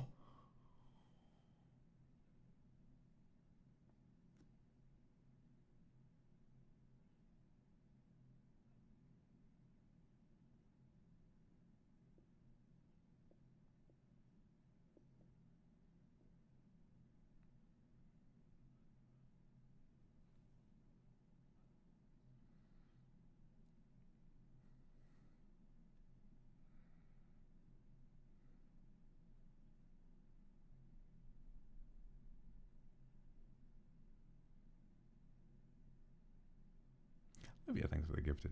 Always a pleasure to meet a Jedi. Yeah, I love Obi-Wan's beard too. He's very pretty in this movie.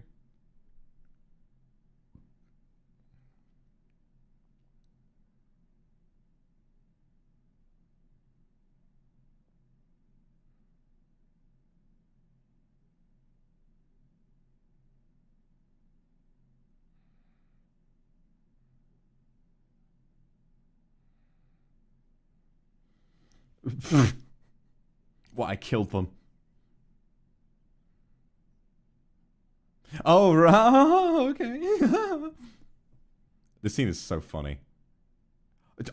She's like, you bitch! You bitch, I was about to cut into my singular pear. Not prepared in any meaningful way. It's just a raw pear. He'd be very grumpy.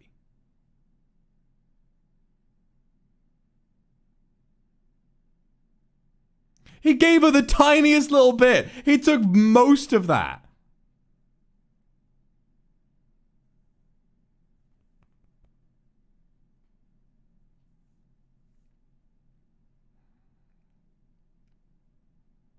Oh God! Look at her titties. You'll get cold, sweetie.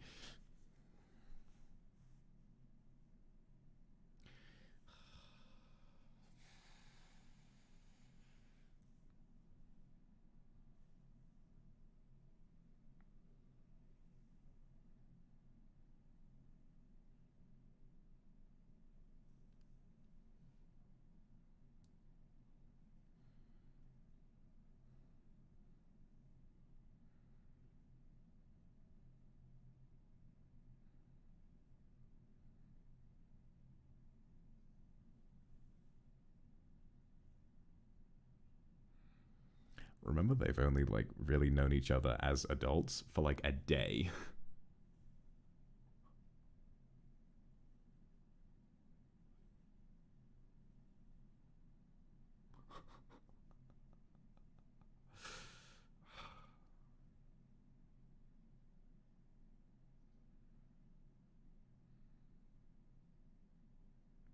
She's not saying anything. She's just like,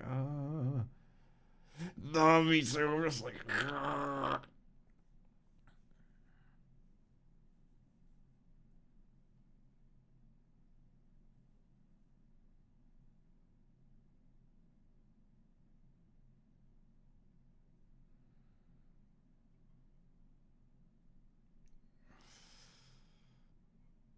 yeah, she's being reasonable now.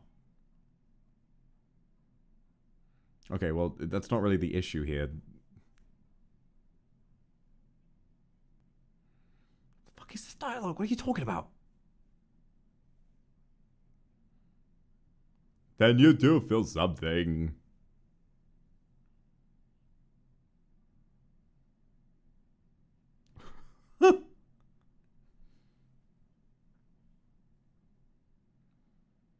When a guy is passionately confessing his feelings to you and tells you, I cannot be rational right now, please call the cops. Please call the police. I'm begging you.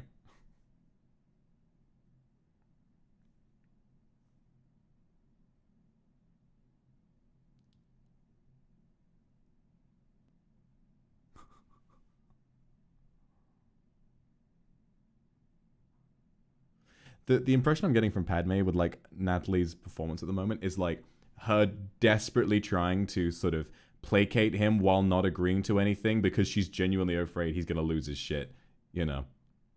Like, she's dealing with red flags and is just trying to get out of the room safely. She doesn't have a pepper spray. She's just afraid of this man, but she wants to placate him, make sure he doesn't fly off the rails. You know, that's not good romantic chemistry. That's a woman crying out for help. Oh, you know, we'd be living a lie, you know.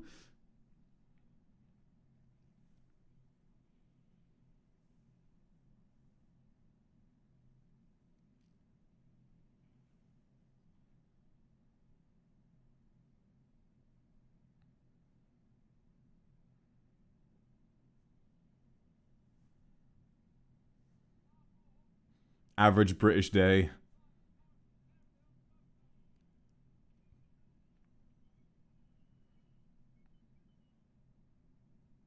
This is me opening the fucking maps on my phone, scanning for a Tesco where I can go and get some beer.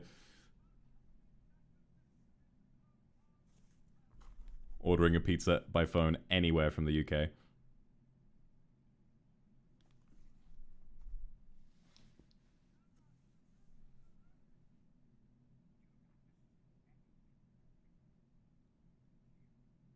Clear your mind must be.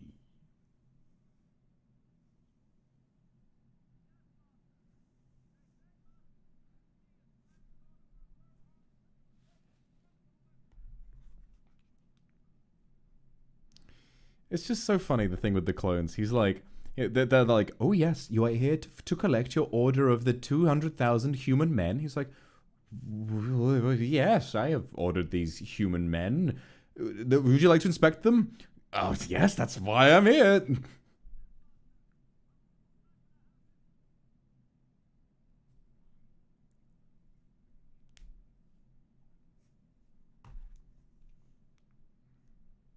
Blind we are.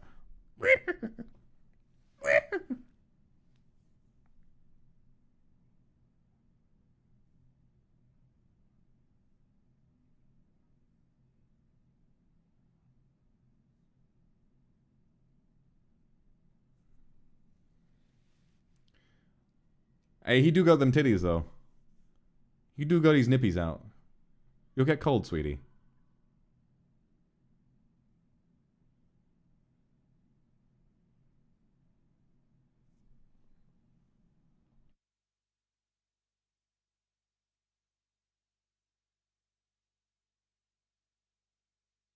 Cover them up slow. He's standing like... he's standing like he's about to take a piss.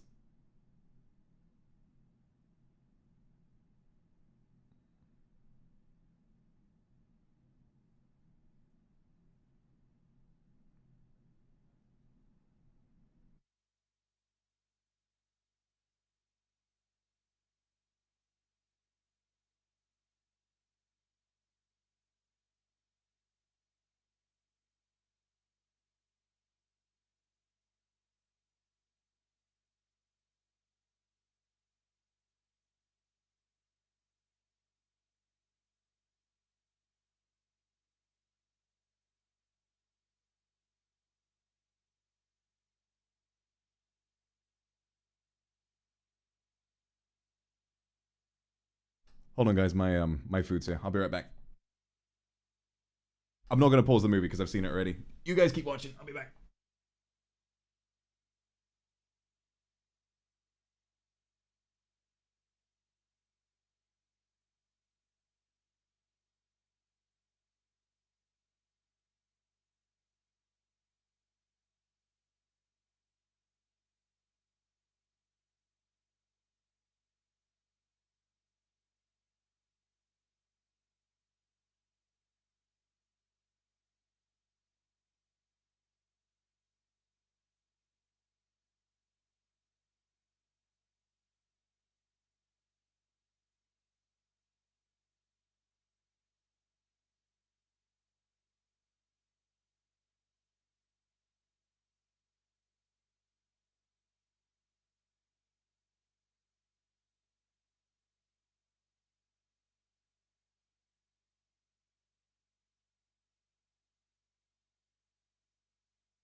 I'm back. Good to see that not much has happened. I mean, they're having a little...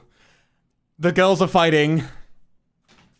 Oh my god, the girls are fighting!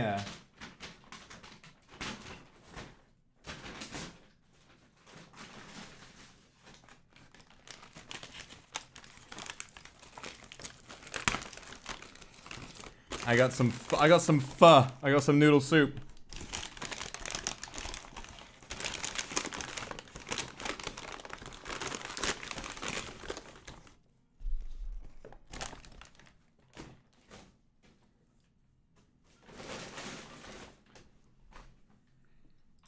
All right, they're on the chase now.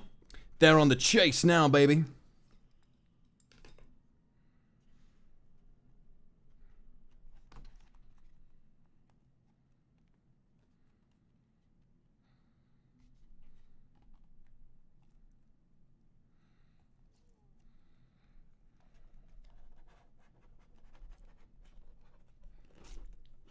Ah!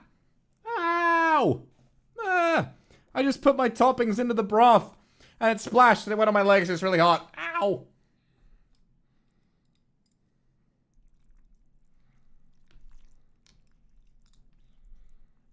Okay, it's not too bad. It's not too painful. It's just a little bit. It's Watto! He's a lowlife now. He's a bum! Jibuta!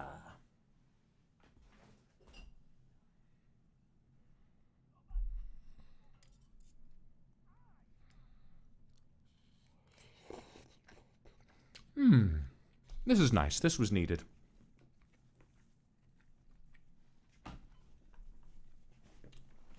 I am wearing pants. It went through my pants. I'm just wearing some pajama bottoms right now. I kind of went through them. Itizio!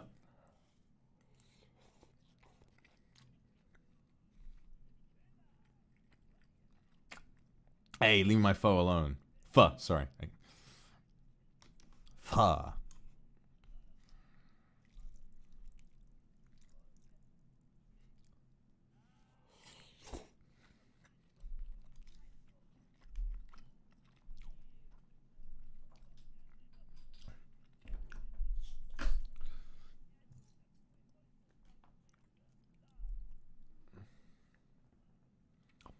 Laws.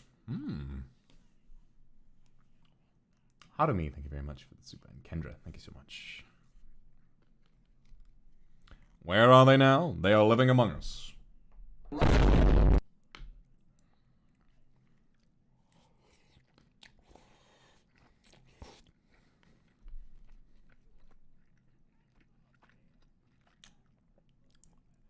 Let's go look at my records. Ah, la, la, la, la, la.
That sound effect. Oh my god.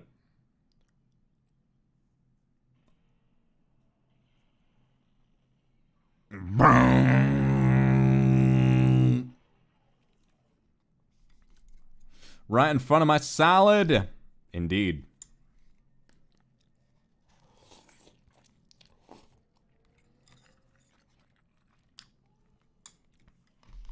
I'll try and time it with the sound effect.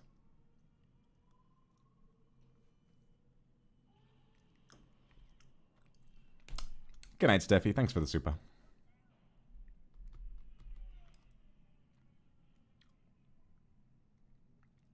Come on, drop another one, drop another one, drop another one, I swear to God. Drop another one, I dare you, I dare you.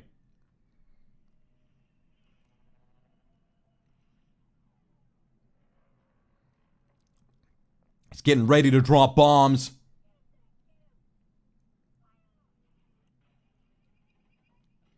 I like the way the Slave 1 cannon sounded. Peep, peep, peep, peep, peep, peep, peep, peep, peep.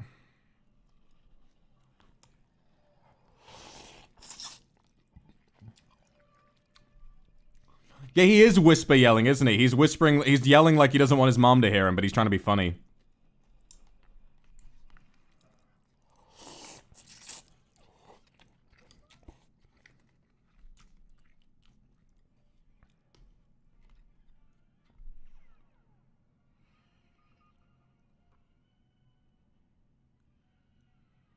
Oh no, not the missile, no.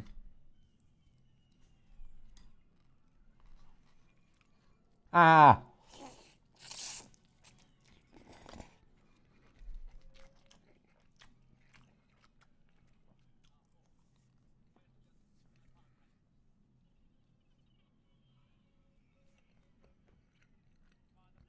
This stream has passed by so fast.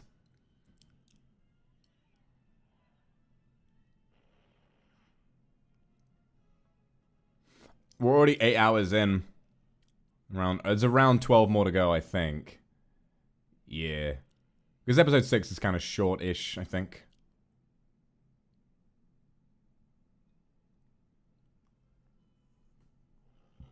It's been 8 hours already. God damn.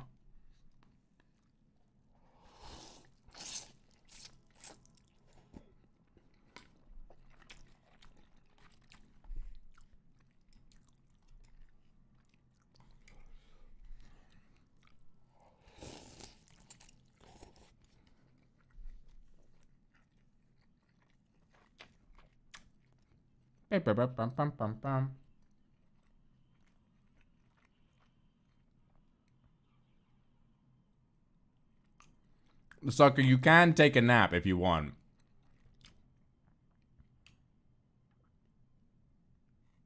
Oh yeah, TIE Fighter is definitely one of my favorites too, Ori. I really like the... Nothing can just beat the... I think Kylo Ren's lightsaber getting like turned on. That's gotta be my favorite. Like the... Just how unstable it sounds. Or the one from Force Awakens where he turns it off and it's like... That shit is good. That shit is good as hell. Darth Vader breathing is a contender.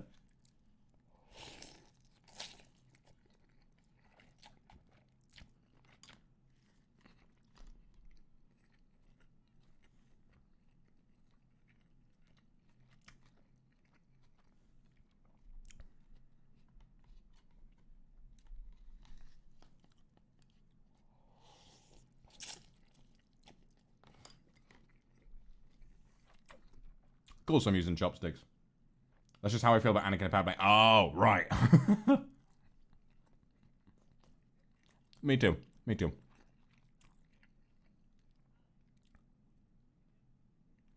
He's got his clothes on. He's got his clothes on.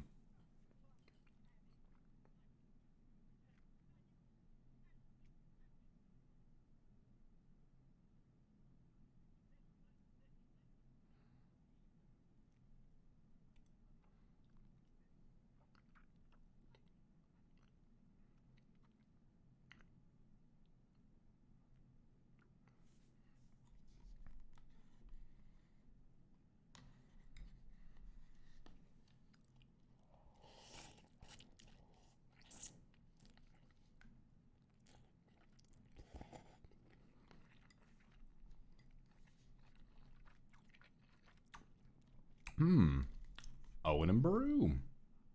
Owen and Beru. Klieg. That's a great name. Klieg.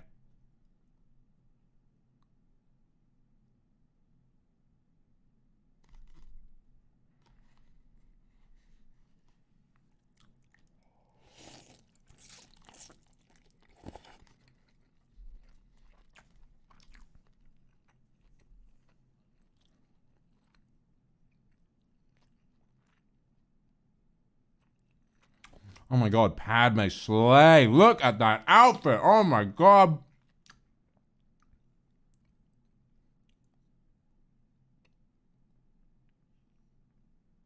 Oh, that hair. Showing off that midriff, that belly button. God fucking damn.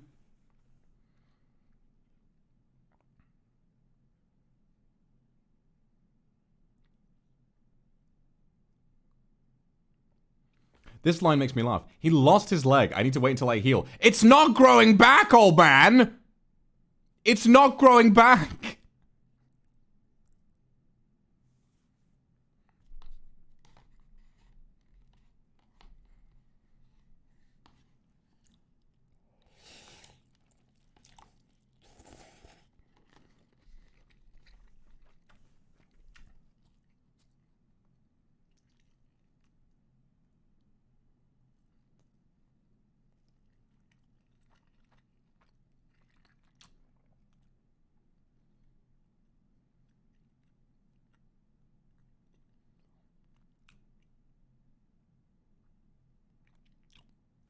This next scene is actually pretty great. Like I can't really find much fault with what happens next. I think it's really pretty compelling.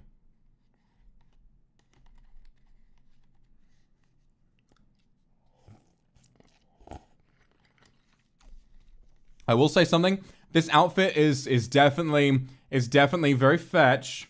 I do think a jumpsuit with this design would work a little better than a dress. You know what I'm saying? I think a jumpsuit would look a little bit better with that, because it's more like pajama-y. Like, that top is very sort of pajama, like, you know, very comfy, very sort of, like, relaxing to wear. I feel like maybe a jumpsuit, you know, maybe her ass would look good. I don't know. Maybe that's the male gaze talking, but you know it would look good.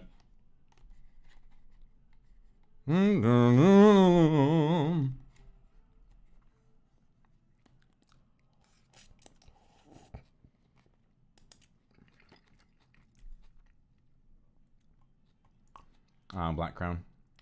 Glad you've enjoyed it so far.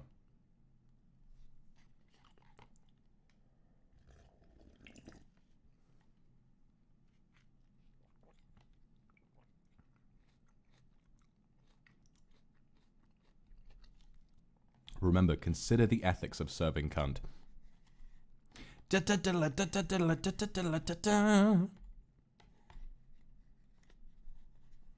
I'm just in it at this point. No matter what happens, I'm just like, hee hee, Star Wars. That was.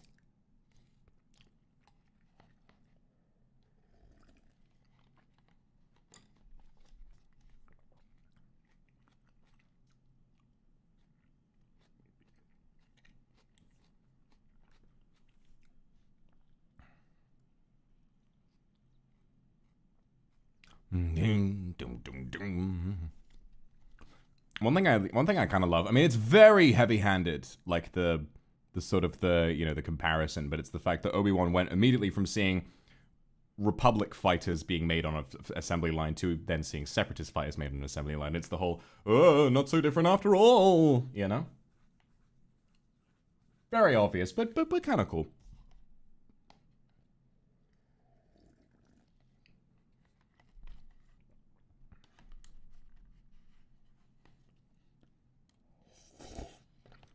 Who's that?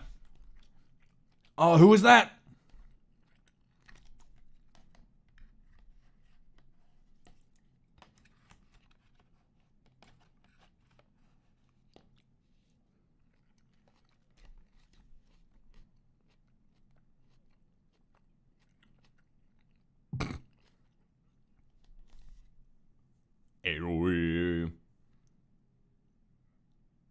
What was the point of that wobbling? What is up with this guy? What is up with this guy? Why do they look like that? They're just... It's a Saruman. It's Christopher Lee. Sir Christopher Lee to you, actually. You don't just know him as the dentist from Willy Wonka. He might be the man who has done the most in his life. Christopher Lee has done across his some 70, 80 years of acting before he died, was in the most sword fights of all time. Of all time in film, he has done the most sword fights. And he's fascinating. It's believed that James Bond, because he was in the Secret Service during the Second World War, James Bond is based on him. They make movies about a guy who went ahead and acted in other things that weren't James Bond.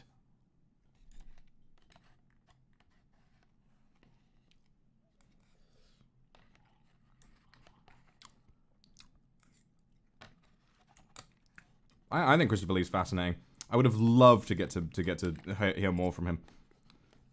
It's like, it feels stupid to say he was taken from us too soon because he was so old, but at the same time, he was. He had more to do.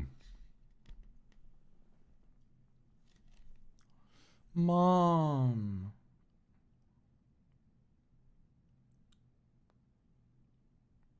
Mommy.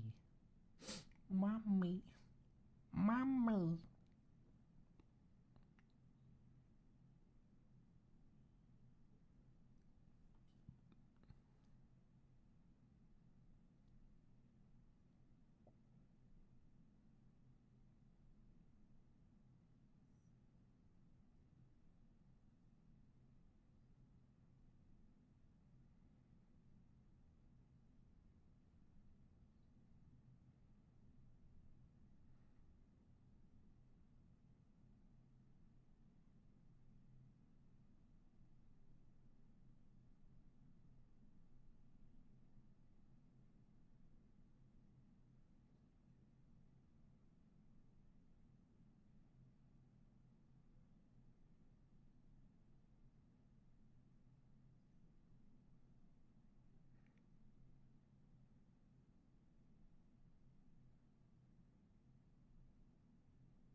It's so sad because that's like that scene actually works pretty well, and it's just the little kind of ruins it, doesn't it? You think?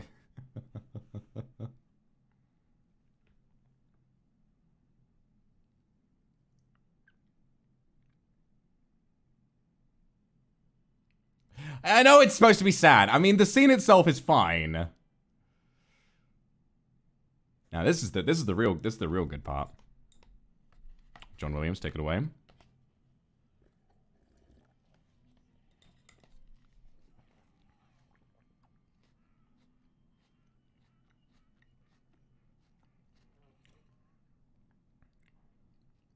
Fear leads to anger. What did Yoda say? No.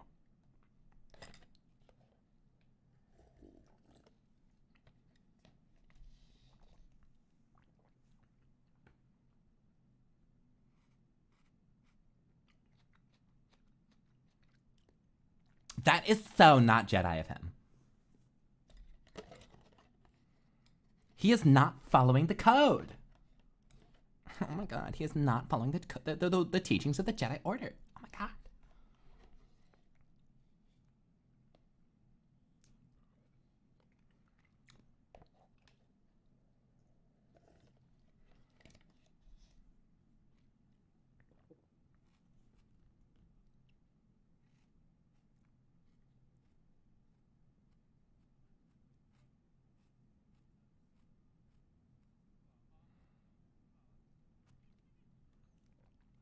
R4, can you boost the power?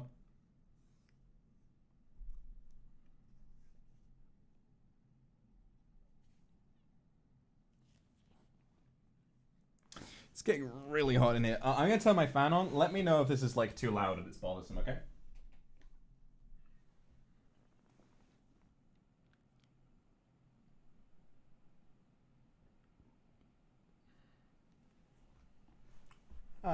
It's better.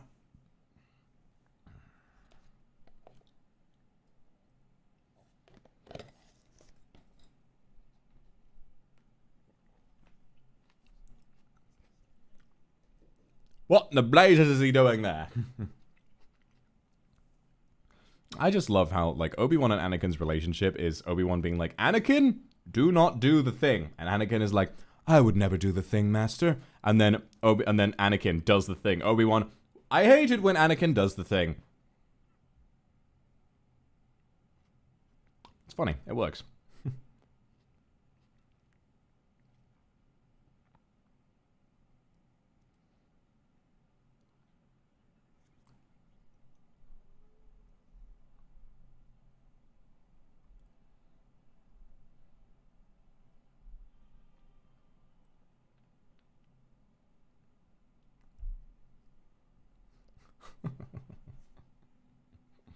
You know you love it.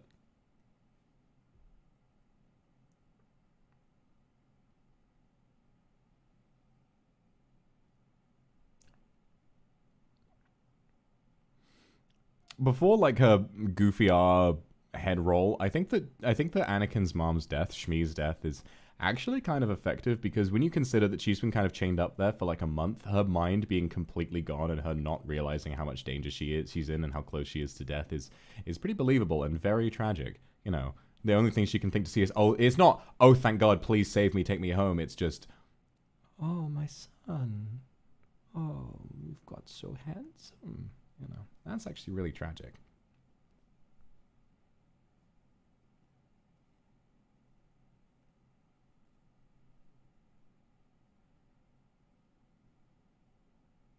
Why'd she have to die?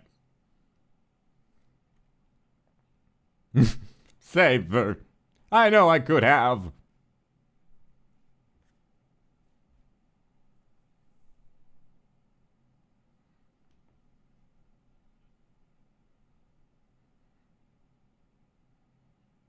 Someday I will be.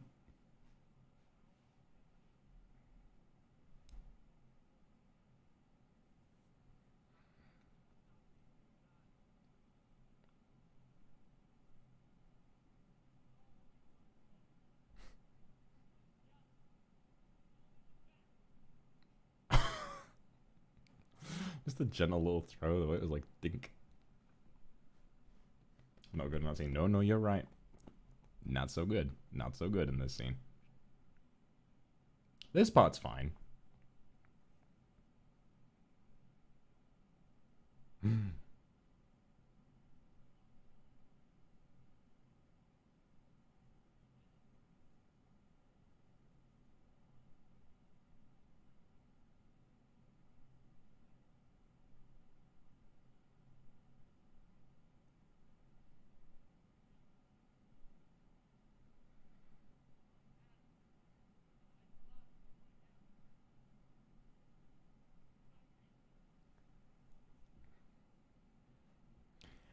The end of that scene, I actually think works really well, portraying Anakin as an absolutely unhinged fucking maniac.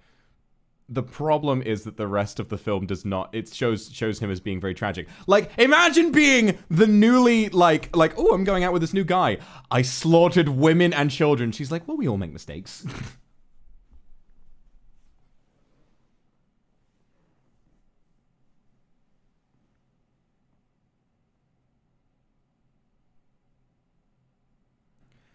Like, if I saw that isolated in another film where it built up to it properly, his acting actually might have passed, you know. And I slaughtered them like animals.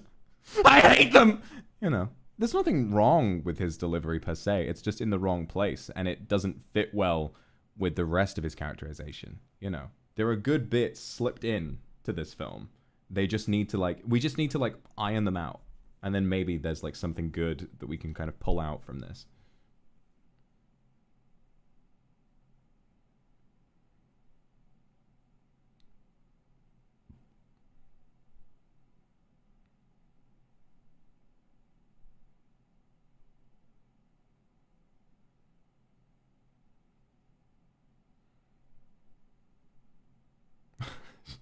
Playing capture the flag. No, it's so true.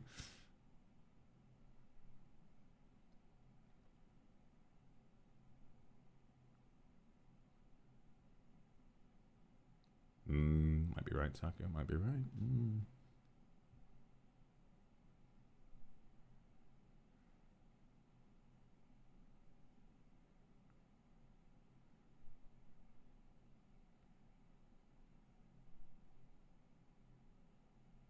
Oh, that was fucking terrible.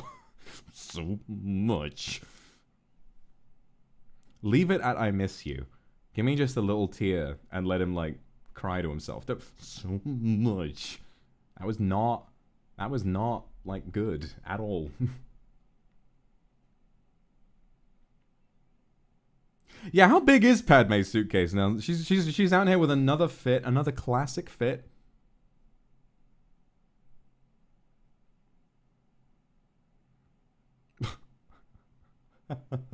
I don't know why. Him staring straight at the camera was kind of funny.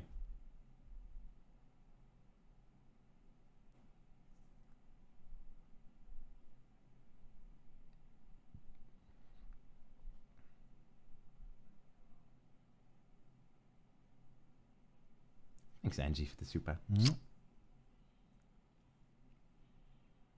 Good luck with your interview.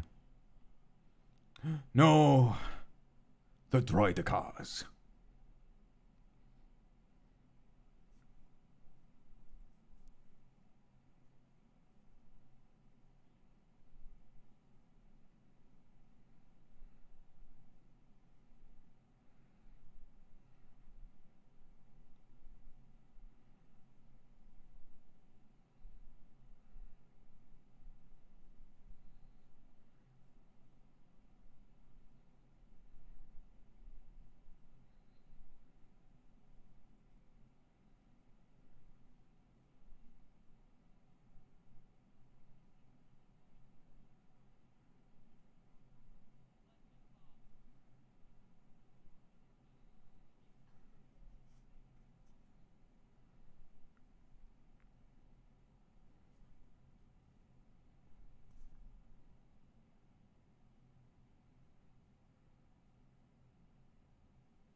Oh yeah, it's his first time leaving Tatooine.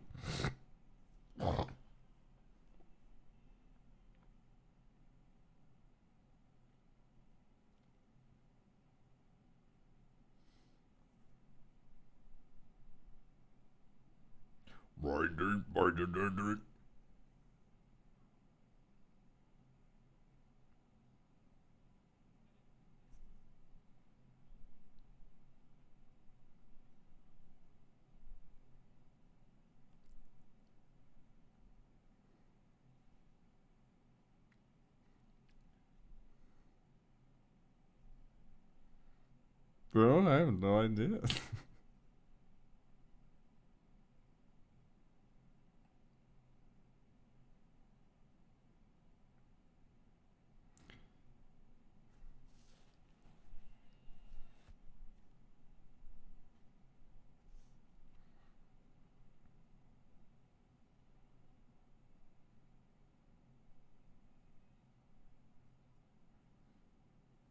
I love Count Dooku. This is a mistake, a terrible mistake. This is madness.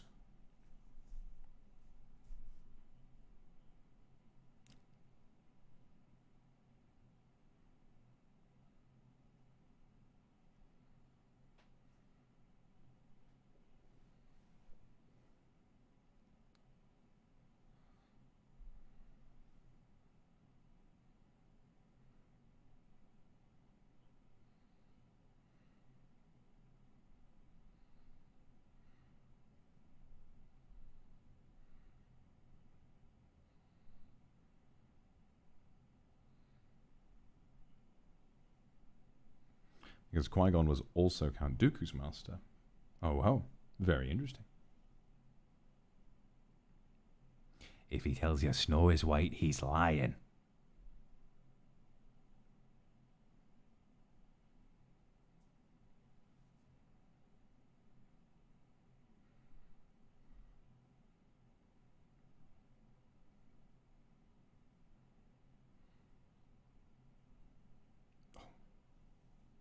Corruption in the Senate. Ooh.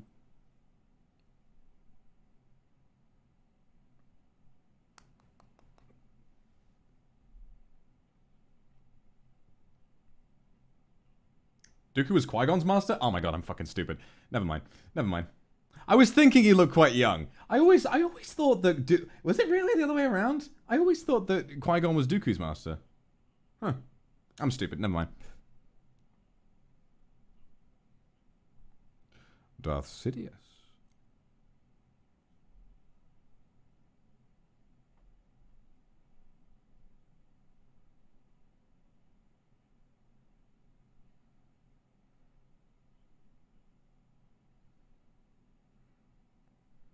Eddie's, thank you very much for the super.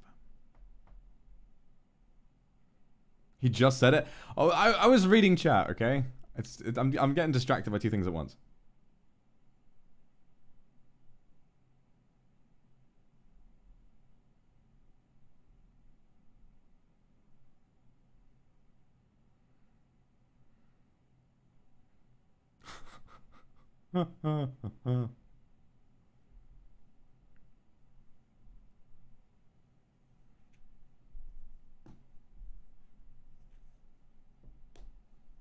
Federation to trade.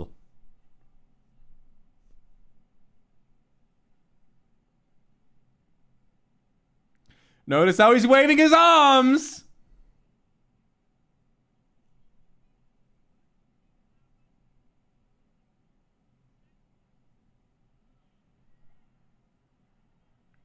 Yes, by the way, Jar Jar is a politician now. Jar Jar is a senator. Jar Jar has the power to make decisions that lead to the deaths of millions.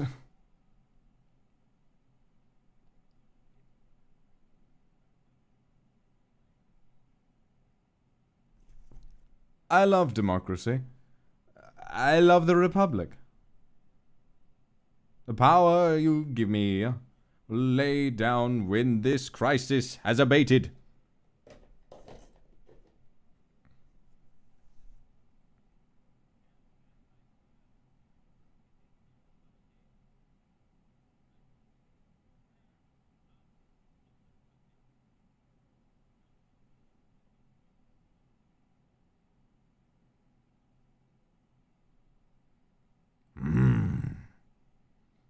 Yoda.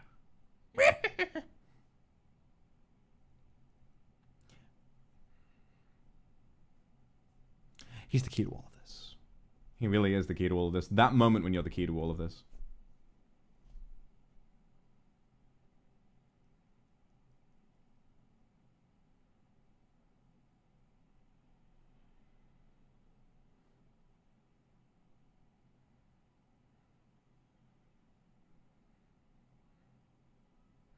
Is it a good idea to give Jar Jar so much power? Me personally, I don't think so. You see what he was fighting like? The way he like grabbed a ball and like threw it around and killed more of his own men than he did of any one of the droids? No, I don't think so at all.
Mechanics have to think, don't they? What are you talking about, 3PO?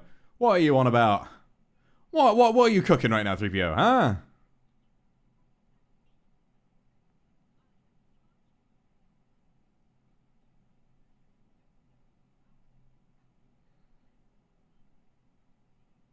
You idiot! R2, what are you? Beep boop boop beep boop boop boop boop boop. An idiot sandwich.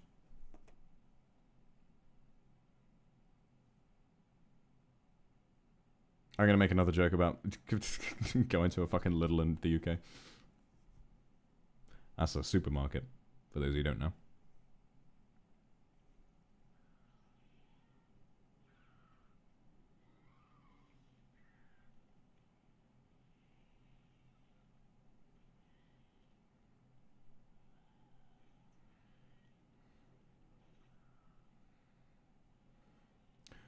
So I've got a fun fact about this scene. As it goes on, you may notice that it feels somewhat incoherent. Thank you, Cello, for the super. It feels a little bit incoherent and weird and hard to follow. This scene was written by George Lucas on the car ride over to the studio to film the scene.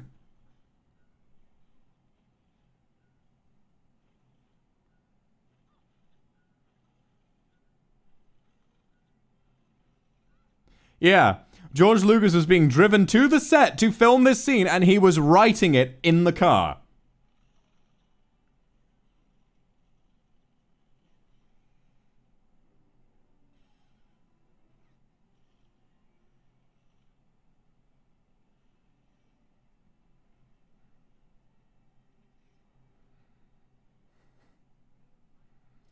Oh my goodness, shut me down.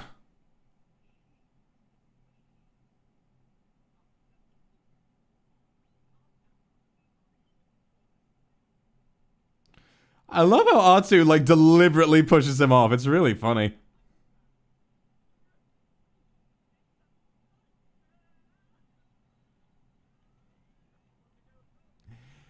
It's one of those prequel moments that makes me kind of upset because then suddenly when you turn C-3PO into a CG character, it just feels really fucking weird.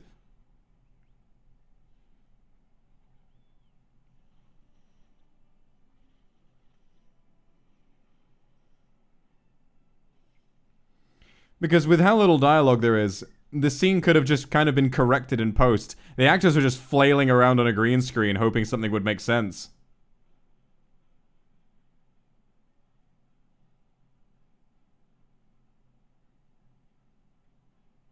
It's also kind of another pointless, like, Star Wars-y detour where nothing really happens with these characters. They've just gone to the chop shop from robots for no reason, and they're going to be out of it soon with nothing having changed.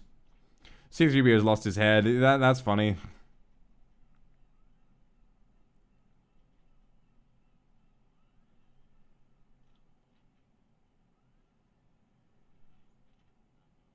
Uh-oh.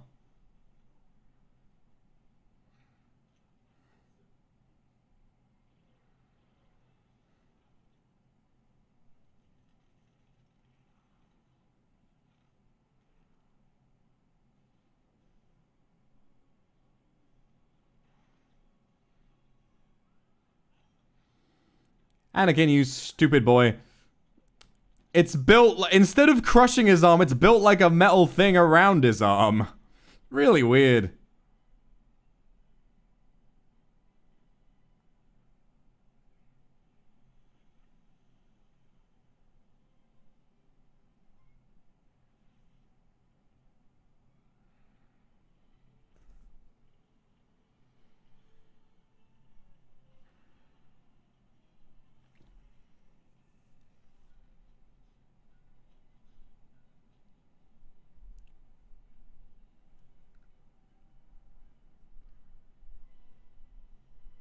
It just gave you a little fake out there. It made you believe that she was getting drowned, but no, it's fine. It's fine. It just showed you that for no reason.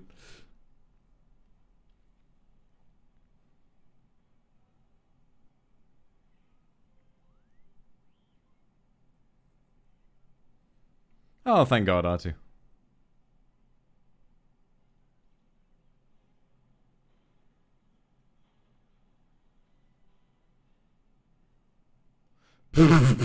You clumsy woman! Get up! Get up, it's fine!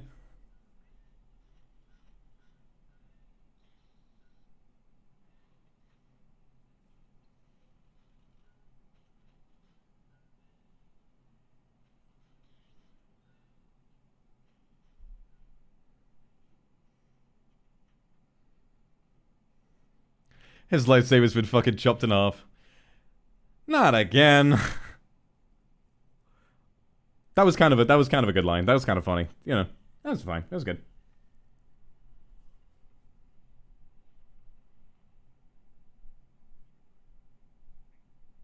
Take him away. Don't move, Jedi. Take him away.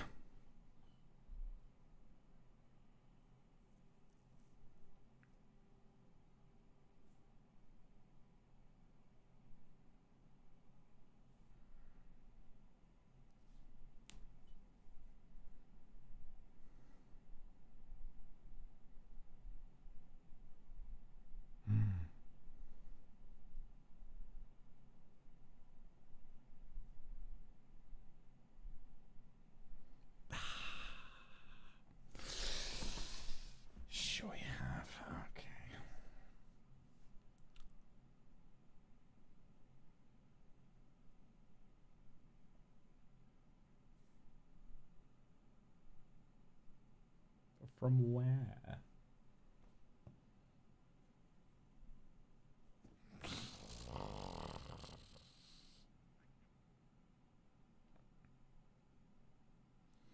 But also John Williams went so hard and decided to make like one of the greatest themes in all of Star Wars for their relationship. After this line. Deeply love you.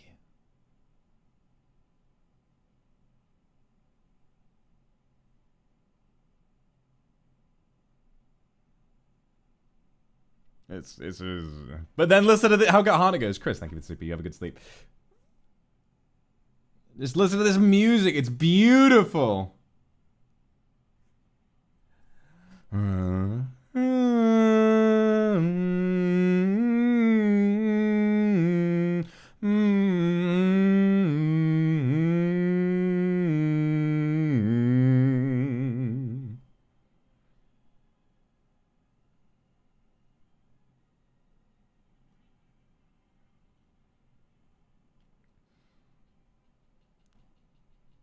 Beautiful music, but it's just she was like creeped out by him and was like, what the hell's going on? And then they started dating for a little while, and then she's like, I love you, I love you. It's just it's just not earned, and it's such a shame. They're back. The boys are back in town.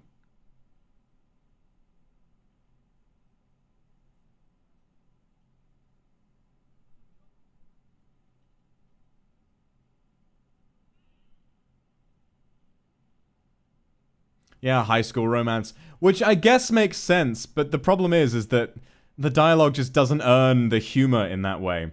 Even if that's what George Lucas was going for, and I don't think it is. I think that George Lucas was trying to make a genuine romance and just failed. You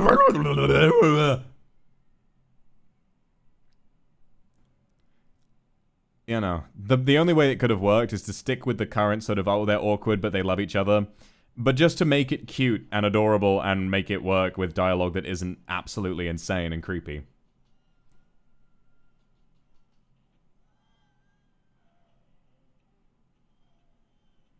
Now they're going to spend some time fighting some creatures. He's dead as hell. I've got a bad feeling about this. Dog rat. Rat doggy. Yeah.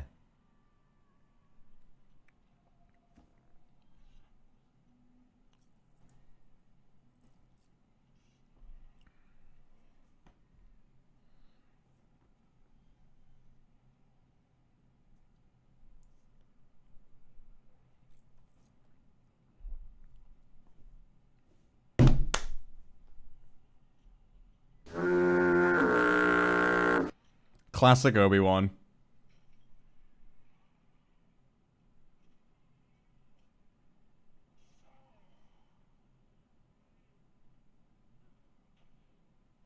First of all, fucking ow.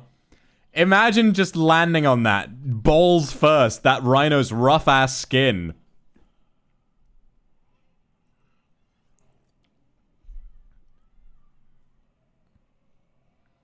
That was a very strategically placed wound to get the midriff out again. Very nice, very nice. No, I love it.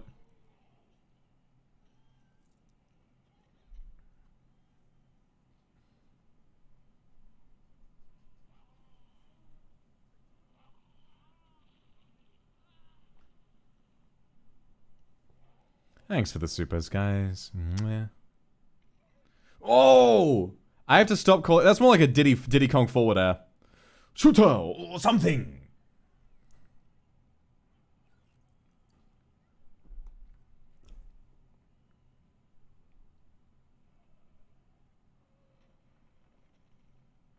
That one's definitely the most dangerous. Like, he's gonna be moving around at an insane speed. He can stab you to death. Makes a really loud noise. He can definitely run faster than that.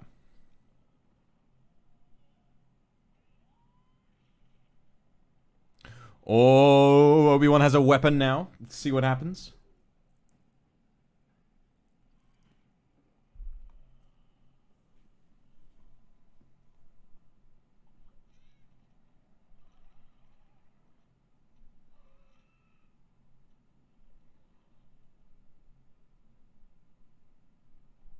Aha. Ow! Although, yes, taming a beast with the Force is definitely... It's kind of in the same vein as a Jedi mind trick. You know, a simple-minded animal, convince it to fight for you. No, it's real. It's like in Jedi Fallen Order... Jedi, Survivor, which we've been playing.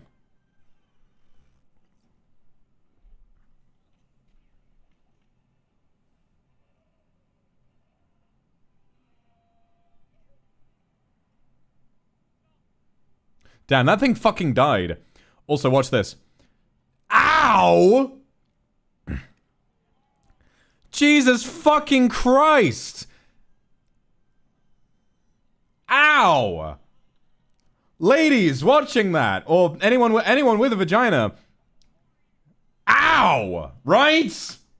What the fuck was George Lucas thinking? It's not painless to land on a rough surface, pussy first. Ow!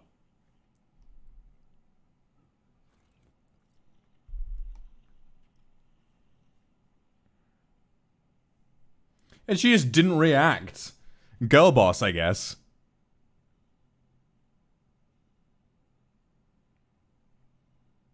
Yeah, she would just split in half. Two halves of Padme would just be on the ground. They would slide off either side of the rhino.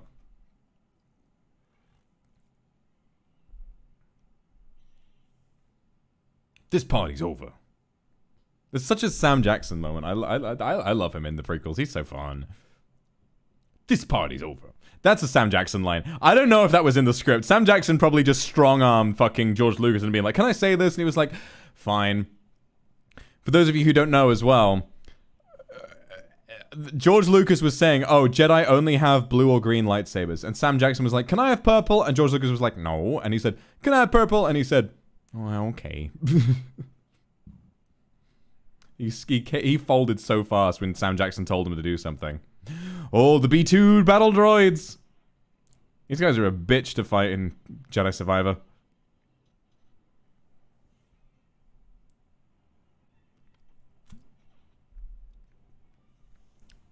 I want to see more movies with Sam Jackson. I love him.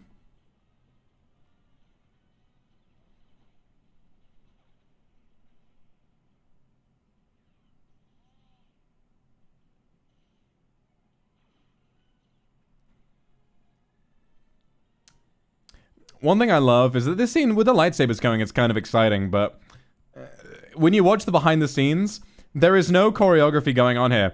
All of these Jedi are just stood in the middle of this big arena on a blue screen, just waving their lightsabers in random directions. They were probably given like a number of moves to practice, and then they just started swinging around, and they were like, we'll just add the enemies in post.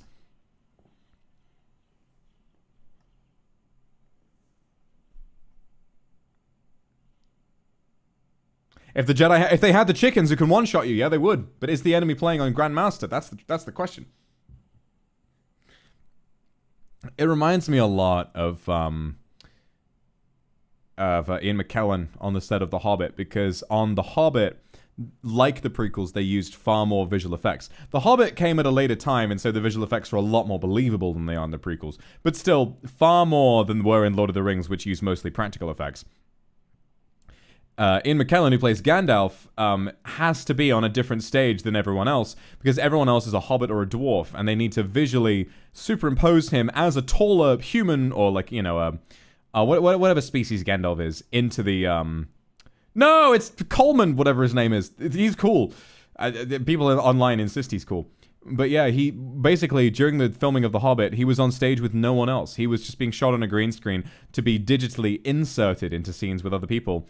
And apparently, one day on set, he broke down crying and said, "This is not why I became an actor."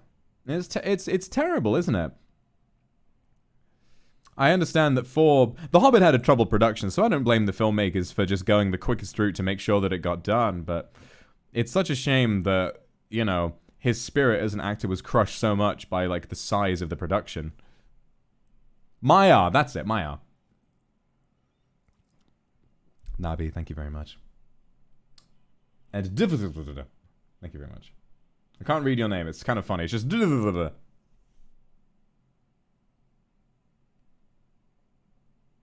yeah, oh yeah, by the way, Jango Fett, he's gone.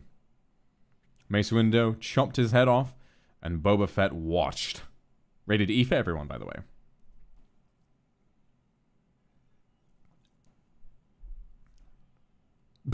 Ah! Stock scream sound effect. Kit Fisto!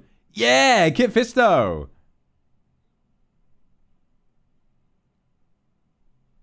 Oh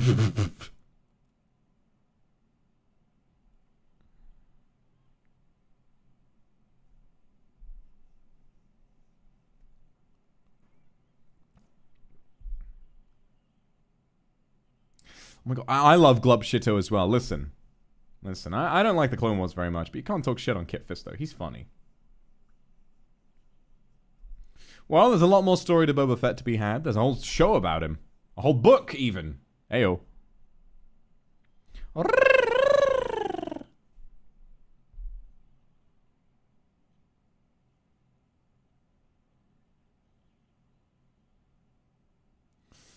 Damn, Obi-Wan's a cold bitch.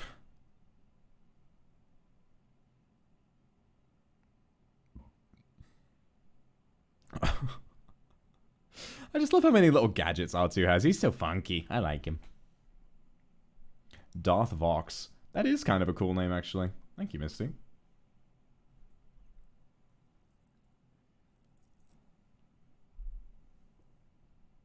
I'm quite bizarre. Oh, 3PO, you card, you funny man.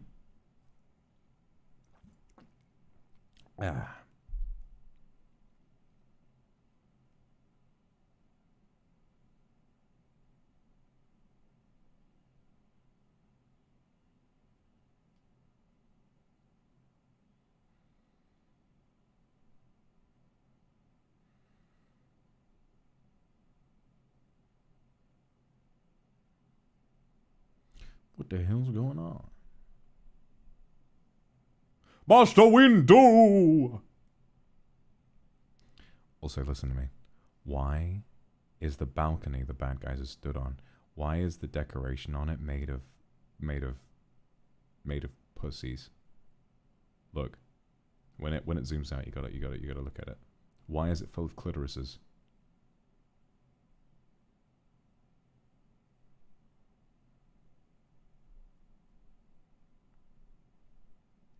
Just wait until it shows it in full view.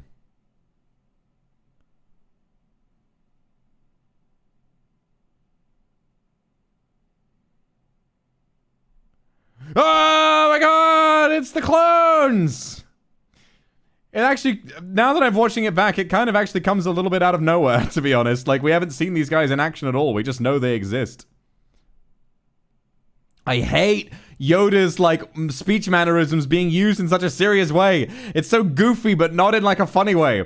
Around the survivors, a perimeter create. He used to do it because he was funky and weird and old, and now he's just like super serious, but also talks weird. It's fucking weird. Around the survivors, a perimeter create.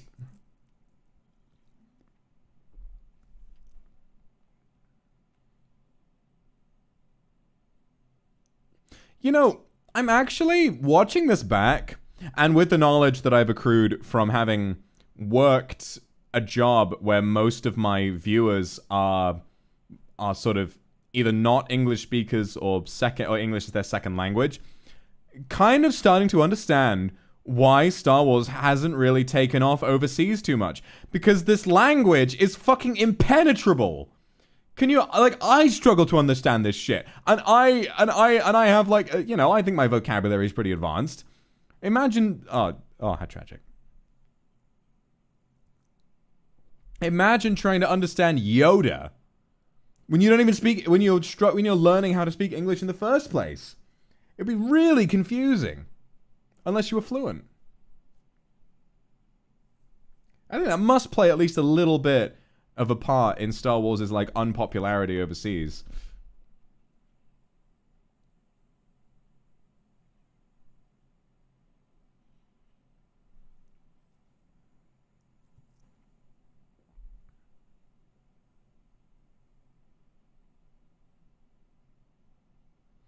Oh yeah, it would be a nightmare for localization. Jesus Christ, I can't imagine it.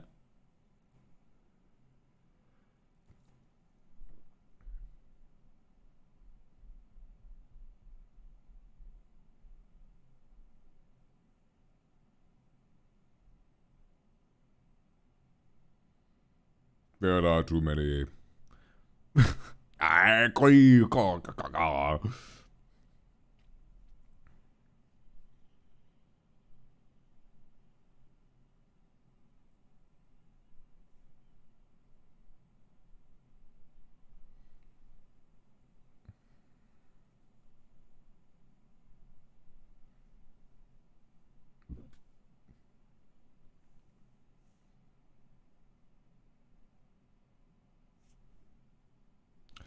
Like, it's so weird to have such, like, serious battle maneuvers be relayed in his goofy mannerisms, but not in a way that's, like, entertaining. Also, this is yet another scene that's just, it's not really terribly entertaining. This is George Lucas being like, look at all of these creative spaceships I have. Look at all of these creative droids I made. And it's like, yeah, they do look pretty cool. But not much is really, again, not much is actually really happening, you know? Honestly, after watching the prequels, I'm gonna have the biggest fucking smile watching the sequels, because they are, compared to this, they are like really well paced movies with actually really comprehensible, pretty effective dialogue. Just warning you guys now, there's a scene in episode 7 that always makes me cry. There's a scene near the end of episode 7 that always makes me cry. So you have to look forward to that.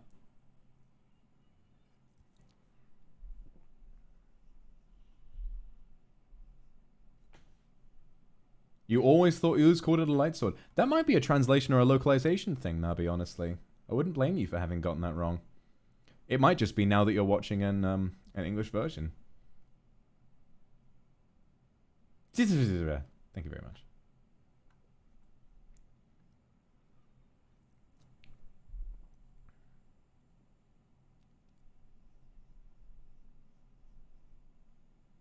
Oh, in German it is light sword. So it is a localization thing. Interesting. I guess it might be a thing because in some languages there might not be a specific word for saber. Because a saber is a real word for a type of sword, I believe. Lichtschwert. That's cool. Oh, that's really cool. I love German. German is such a cool language. It's so cool and like blunt and straightforward. You know, everything is very literal in German, and I think that's charming. I think it's very charming. Like how, what is it? The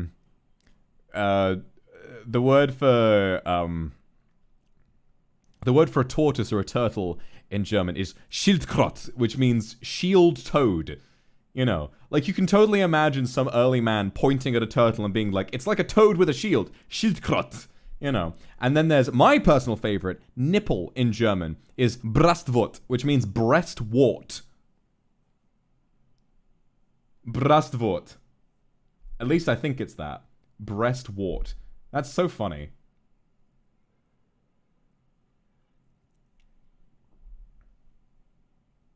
Bratwurst. No, not bratwurst. Brustwas. Is that it? Okay, okay. I heard it a while ago. I was probably getting it wrong. And of course, you got other great words in German like Schmetterling and Kugelschreiber and all of that. Those are the word for that one lake, which is like 70 characters long. Brustwas. That's it, right? I definitely had that wrong.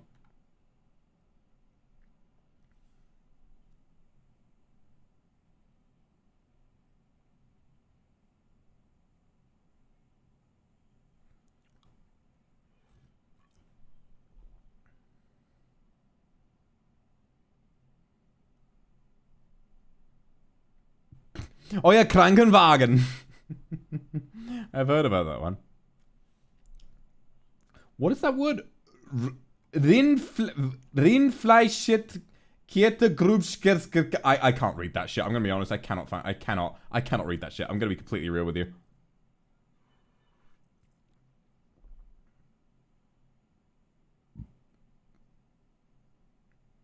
Oh my god. Oh my god, that's so long. Wasserschwein. What? I mean, Schwein must mean like pig. So Vasha. Is that Wasserschwein? Is that water pig? Is that a capybara? That's so cute. A water pig. Kidiva, Band-Aids, bunnies, and Tokito. What do you think about the Clone Wars series?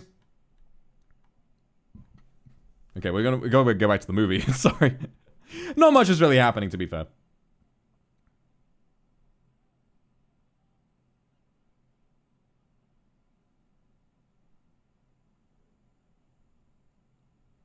This scene's pretty good.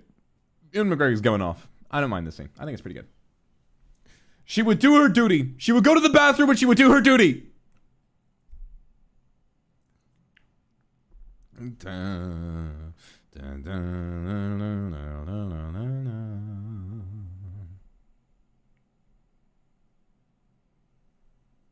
I was still thinking about Wasserschwein. That's such a great name for a capybara. That's really cute. It's a little piggy in the water. Water pig. Wasserschwein.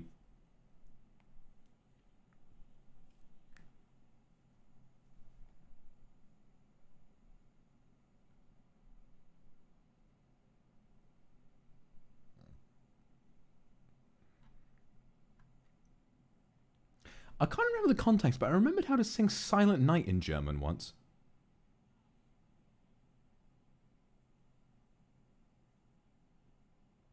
Okay, guys. There's a lightsaber battle going on. We gotta pay attention. We gotta pay attention. My Jedi powers are far beyond yours. This is literally fucking Dragon Ball dialogue. It's... I'm gonna go out on a limb. A lot of prequel people think this fight is great. I think this is by far the worst fight in all of Star Wars. I think that even though the choreography is good, the dialogue and the actual stakes here are so lame. I think that this fight, apart from the choreography, which is kind of fun, the set, the stakes, the interactions between the characters, everything other than Dooku's dialogue and the choreography is really lame. Especially what happens after the current part of the fight. It really bugs me, honestly. Oh, Matthew, thank you for enjoying this stream. Hope you have a good time with your family.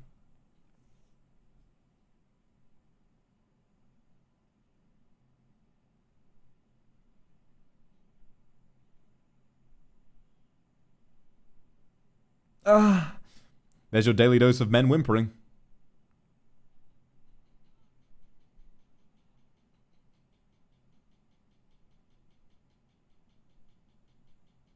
This shit is so stupid. he just...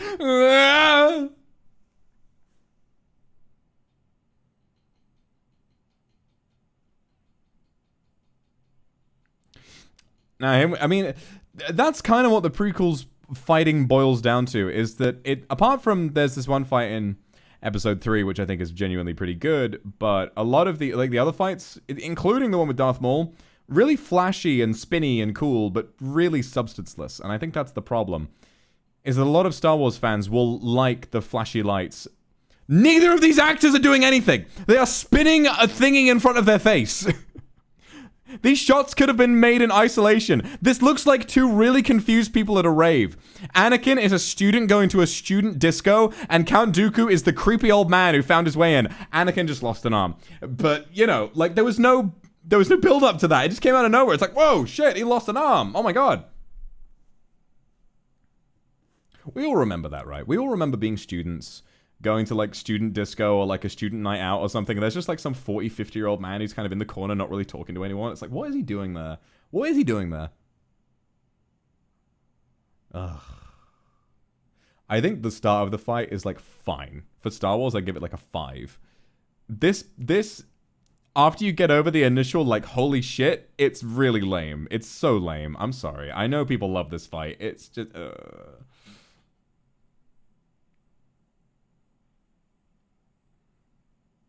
It's also just so lame, like, the way that these are two very powerful Force users.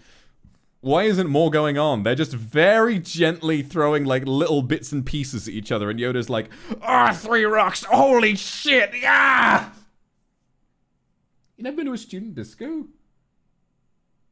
It's a disco for students. It's like a club night. You never been to one of those? You're missing out.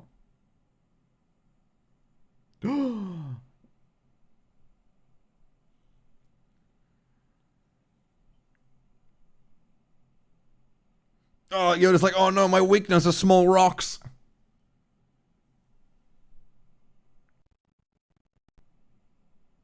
Much to learn you still have.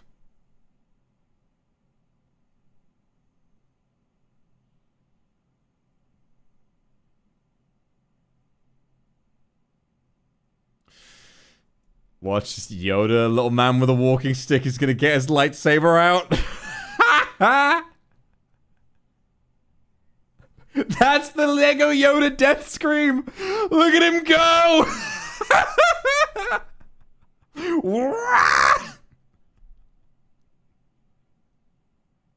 Look at him go.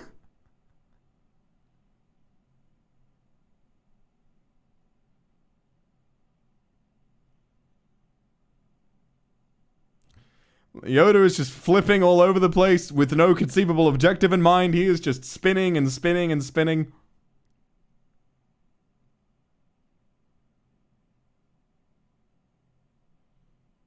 Like, yeah, I love spinning too. I love spinny lightsaber battles just as much as the next guy. Can I have some, like, substantial characters who are doing the spinning? That's why the sequels are good. That's why I like the sequels, because I'm deeply invested in those characters and their journeys while they're doing the spinning.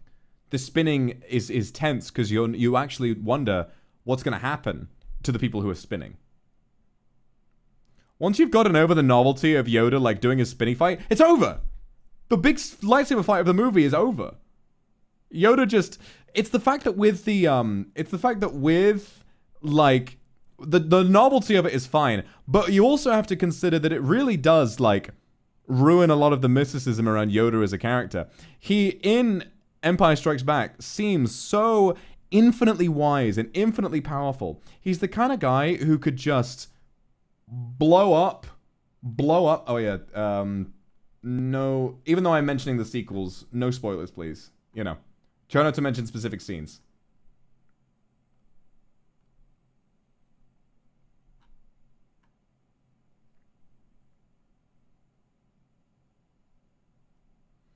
But like I was saying, it's the fact that Yoda seemed so powerful. He was the kind of person who could have just blinked at you and your heart would stop. You know, it gave him this reverence that was really frightening.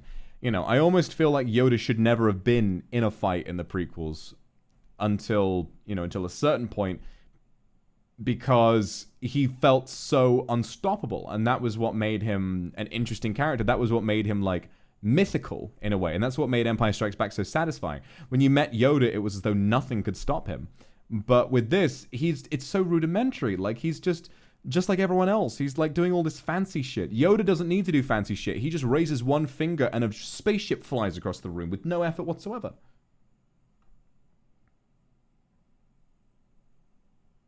It doesn't fucking matter how powerful specifically. Oh, here's a power level of 7 million. Oh, look at his midichlorian count. We don't know, and that's the point. We now know. That is bad. Yoda is a mythical hero who is incredibly fascinating. We don't know how powerful he truly is, and we aspire as budding Jedi alongside Luke, empathizing with his journey. We empathize with Luke because he truly has no idea how powerful Luke is. By making Yoda some little goblin who spins with a lightsaber, suddenly he's been grounded in reality. He doesn't have all of those powers that we know make him so fascinating, and suddenly the mysticism and what makes Yoda so fascinating is destroyed. Star Wars is not Dragon Ball! Dragon Ball is fun. Dragon Ball is fine. Powering up to a specific number. I enjoy that too. Star Wars is not Dragon Ball. Star Wars is about mythos, and it's about family, and it's about relationships. And promising that Star Wars is about... I like Spinny Yoda too. It's funny, but it also is not... It doesn't fit into Star Wars. George Lucas created a mythos, and then he bogged it down with details and numbers and rules, and it became boring, and I am mad about it. Okay? Also, remember how Yoda in Empire Strikes Back was funny and enjoyable to hang out with, and he was hilarious, but also had genuine wisdom to give. Yoda has a fucking stick up his ass in the prequels, which I guess does give him room for development, but it doesn't mean he's an enjoyable character. Anyway.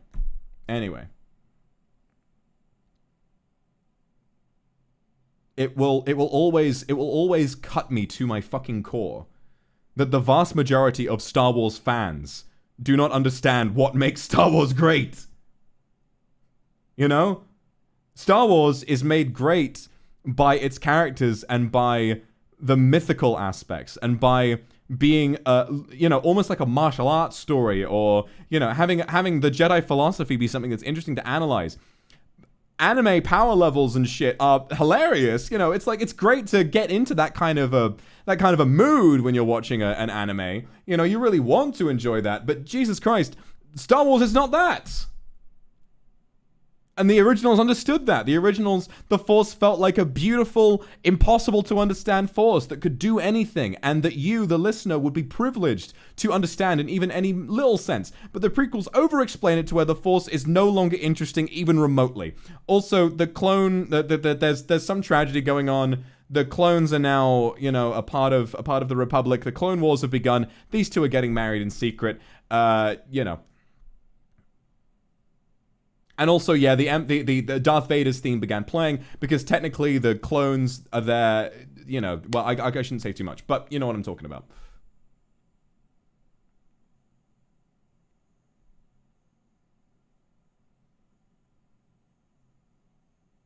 Ah, Padme. Another day, another sleigh.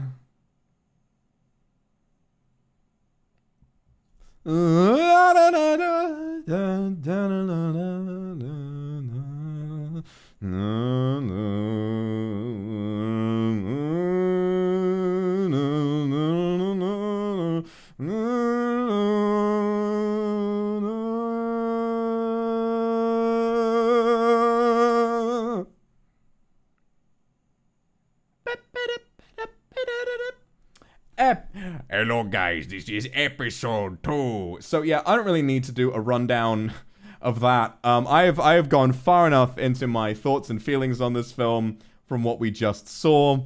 So yeah, Attack of the Clones. Deeply flawed, but kind of fun in its own way. Some aspects of the plot are kind of hilarious, and they're interesting to follow, and it also does give us some clues as to what is about to happen next. So we'll be able to talk more about the grander story of all of these films once we've watched the next film, which is Revenge of the Sith, Star Wars Episode 3. Not 2002, this film came out in 2005. What am I doing? What am I doing? All right. Okay, everybody, let's get ready for the next one. How much time we got left? 9 hours 15. Oh, plenty of time. Plenty of time. Okay, good. So we've got about, yeah, literally 2.5. Oh, God, wait. Do we have 2? Yes, we have 2.5 hours specifically, and Revenge of the Sith is how long? 2 hours 21. We better start now. All right, everyone. 5 minute pee break. 5 minute pee break, everybody. Sounds good. We do not have that long, so let's go. 5 minute pee break. Remember, check your copy of the film. 2 hours, 21 minutes, 15 seconds. Okay, everybody, get ready. Grab your shit. Take a piss. Get some food if you need it. And I'll see you all in a sec. Good luck.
Okay, thank you very much for waiting, everybody. I'm back.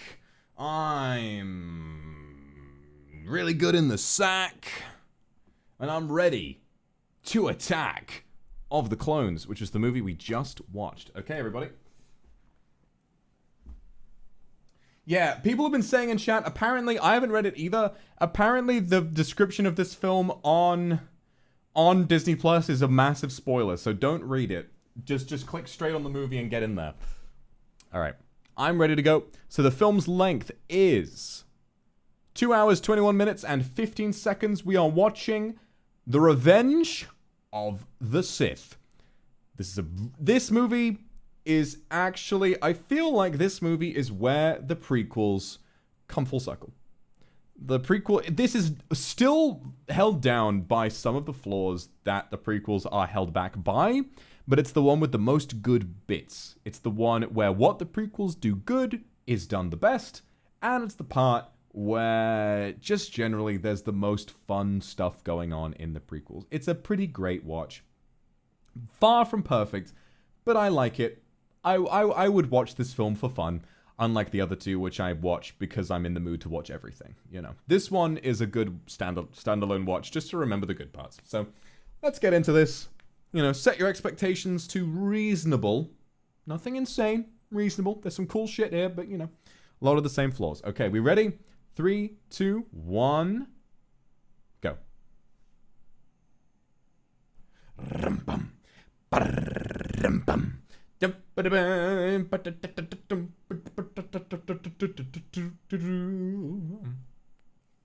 Gabe, how does a movie's flaws make it more watchable? I mean, funny, odd dialogue is definitely something that makes it funny. But can you imagine? I just want you to stop and think. Hang on, I gotta do my thing. Turn off the flash, you fucking moron! Anyway.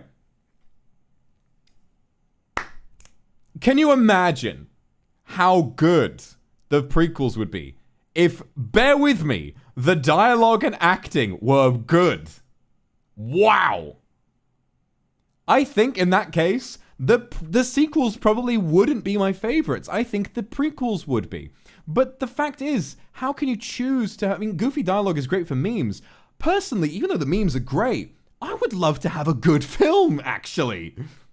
War! The Republic is crumbling under attacks by the ruthless Sith Lord, Count Dooku. There are heroes on both sides. Evil is everywhere.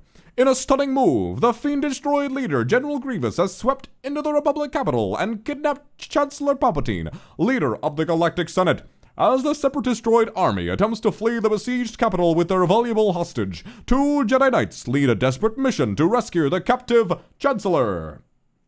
Yeah, the Clone Wars announced. That's what it was going for. I like him. I like how every Clone Wars episode opens with some version of war. A stunning attack. Horror in space. Confusion on Naboo. How are you watching? Jay, if you get your own copy of the movie on Disney Plus and then you put the scrubber, like the time of your movie, to the time on screen, then we watch together, okay? This sequence is great. This opening sequence, boom, boom, boom, boom. It really has, like, in terms of actually making a compelling action scene, it's not just mashing action figures together. It feels pretty damn compelling. I really like the opening for this film.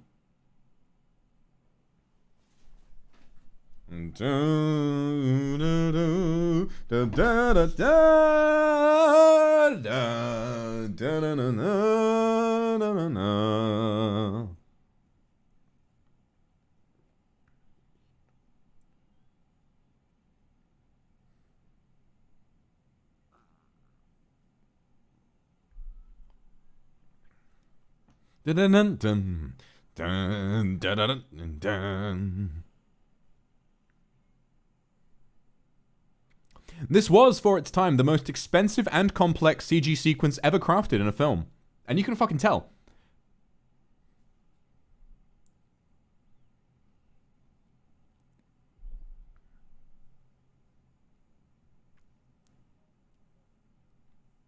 See, Anakin looks way hotter here, doesn't he?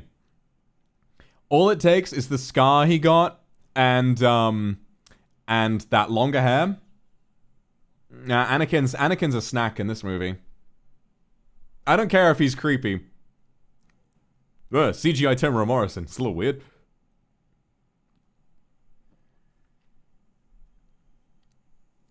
His hair is a serve. Very greasy and unkempt, but like I said, pathetic long hair makes men very pretty.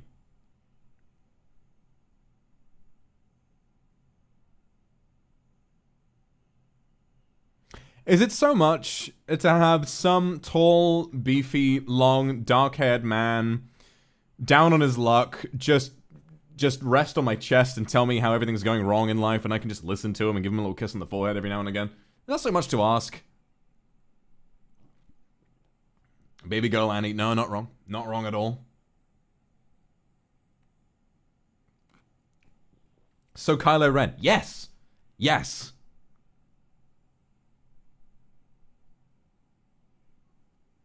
Listen, Kylo Ren made me realize that there was a little bi in me a long time ago. I just didn't want to admit it.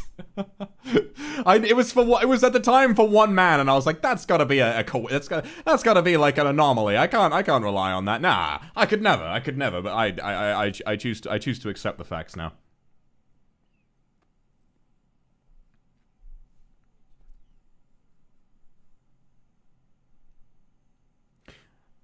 Listen, I'm not going to say any spoilers for the sequels, but you need to know, I think that Kylo Ren is best case scenario Anakin. Kylo Ren is someone on a similar journey to Anakin, but as portrayed by a better actor with a better script and a better director. I'm sorry to break it to you, but that's just how it is.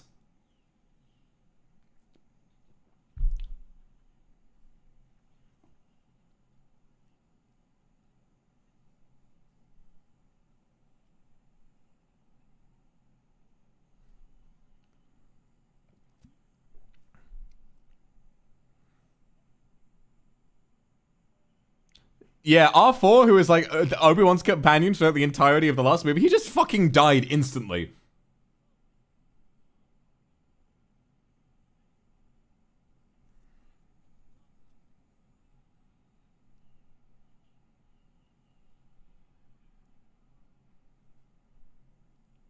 In the name of... The quipping in this scene is kind of nice. Stares at me. You know what I was doing today? Sometimes during certain scenes where I was a little bored, I would just be kind of like moving my head from side to side and like kind of just miring my ponytail, you know? Call me Narcissus, but I'm looking really fine, aren't I?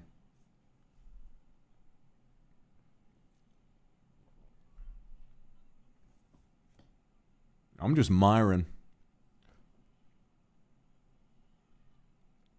This fight scene is kind of goofy, but also in a way that's genuinely really fun. Like him just sliding his ship to go and take out those little droids. It's goofy, but it's funny.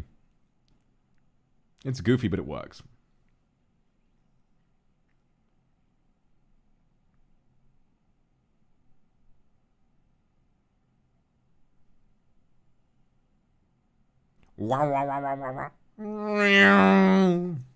Off into the reaches of space.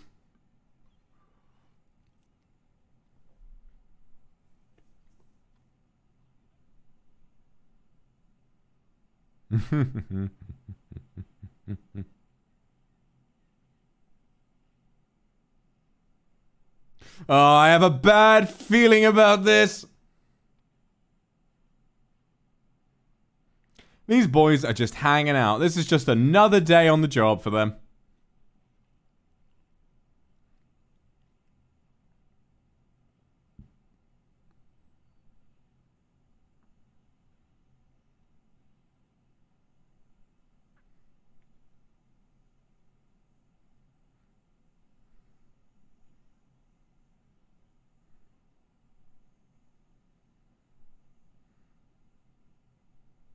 Oh.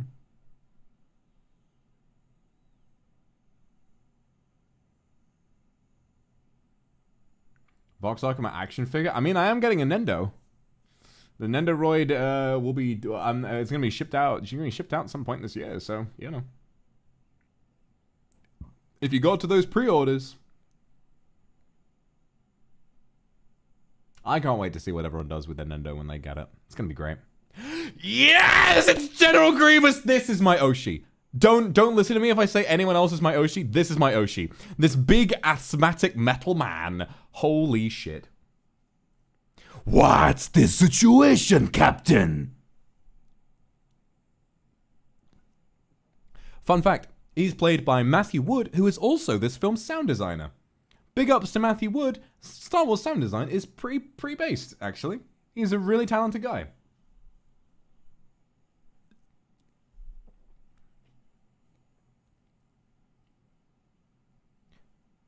I said drop him. Roger, roger, roger.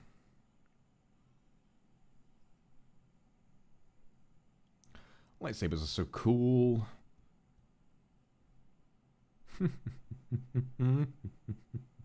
This scene is actually like fucking funny, you know.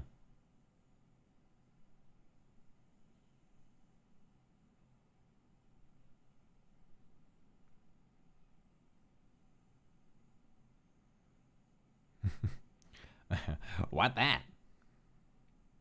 No, I love Grievous too. I love him. He's just this big fucking dude. The deflector shields.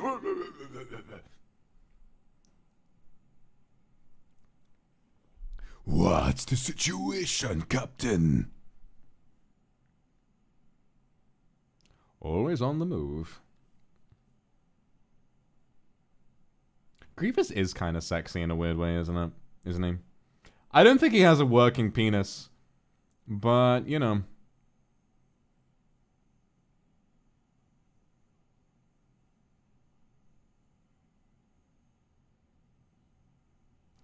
Hands up, Jedi. He probably has some holes somewhere, yeah. We'll figure it. We'll figure out how to fuck him. We'll figure it out. I am dispatching a Kindred research team to figure out how to fuck General Grievous.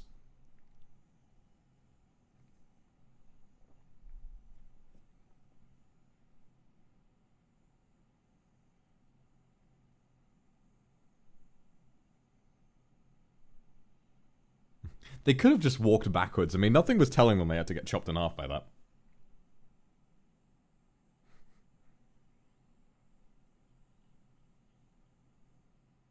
Roger, roger. I didn't say anything.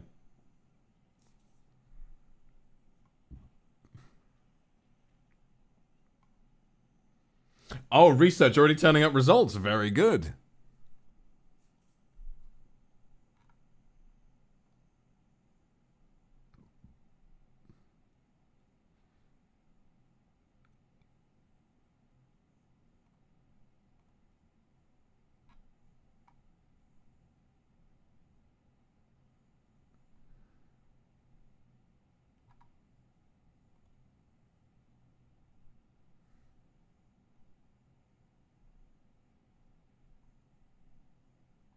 Count Dooku.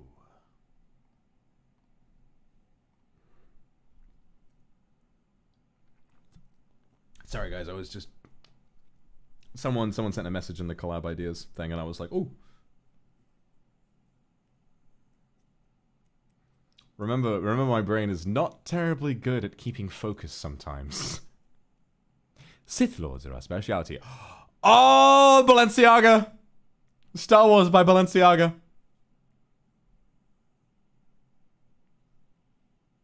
All right, Anakin, H&M, Balenciaga. H&M, Balenciaga.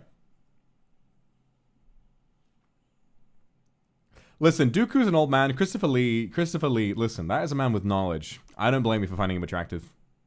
My powers have doubled. Doubled the fall. Look at him taking them both on at once with one hand. Look at this man go.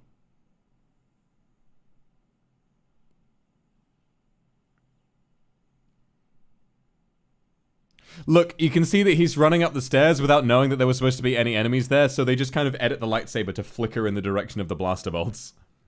My question is why they even made him made them shoot at him in the first place. Just cut to him being up there killing them, you know, it's just I don't know, have him in the background. No, Obi-Wan, he's gonna need a hip replacement, no! Oh no, Christopher Lee was in a load of other movies before he passed. I think his last movie might have been the final Hobbit film, actually. Oh, I'm not sure. A lot of films come out after an actor's death because films are in post-production for years sometimes. You know what? That is actually a really good question. Why do lightsabers have shadows? They give off light. They should remove shadows. That is a really good question. I'm never going to stop thinking about that now.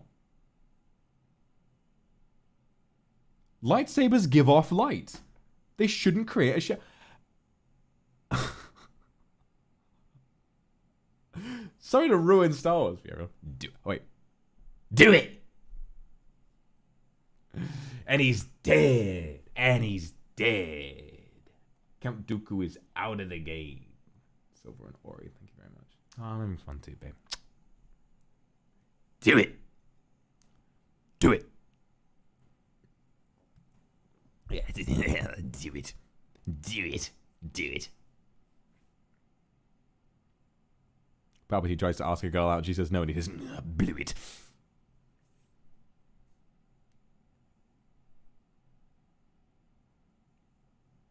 I got a load of old food. What do I do with it? Stew it. Do it.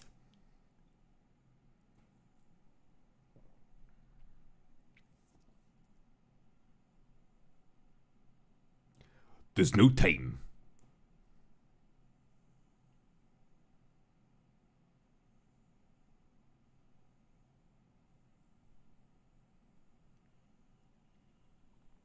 Why would you want to separate him from Obi-Wan, you bastard?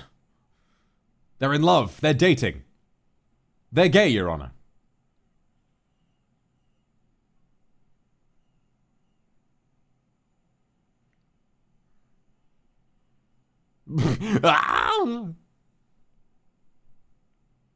Damn, he's a strong guy, carrying Obi-Wan over his shoulders.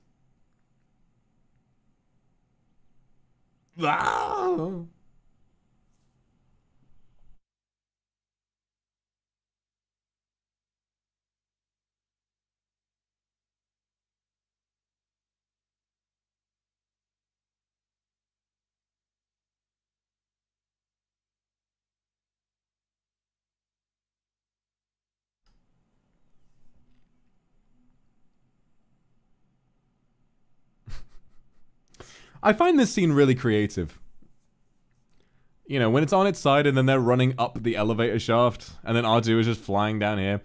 There's so much to enjoy about this scene. Unlike most of the rest of the prequels, it's actually really fucking well-paced. It's really well-paced, it's exciting, it's funny, it's quippy.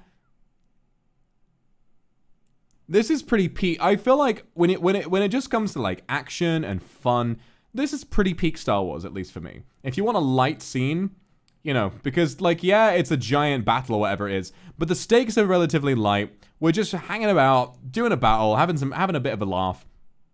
I think this is pretty peak Star Wars, to be honest. Now, true peak Star Wars is character moments, character development, romance, relationships, family, all that kind of stuff. But in terms of just, like, the silly stuff, I think this is pretty damn great.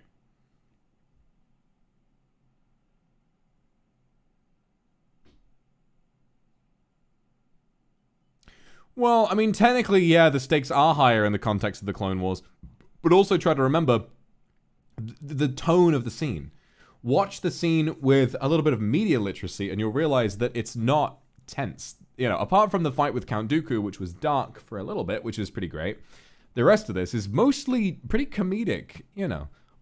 It kind of, you know, comedy in a scene really does do work to remove stakes. And in some instances, especially at the beginning of a film, this can be pretty fun. It can be beneficial to the pacing of a film. If it feels intense from the get-go, sometimes a film can be exhausting, you know. One of my pet peeves with films is when they beg you to care from moment one. The fact is, when I watch a brand new film, I don't care unless I've been excited for it in the like beforehand. If I've seen trailers and I'm like getting worked up for it. If it's a brand new film I know nothing about, and then suddenly you're giving me this tragic ass backstory, you're giving me all of this like character having an emotional breakdown right in front of me, I get exhausted. It kind of stops me from caring almost. Show me characters in a fun, light situation. Or give me a dark backstory that's revealed later once I've had a chance to start caring. That's how we get it working. If you beg me, oh, please care about the story, then I'm going to be like, I don't. Sorry, I don't.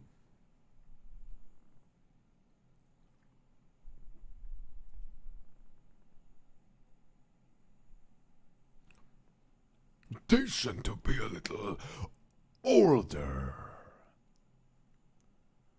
General Grievous, you're shorter than I expected.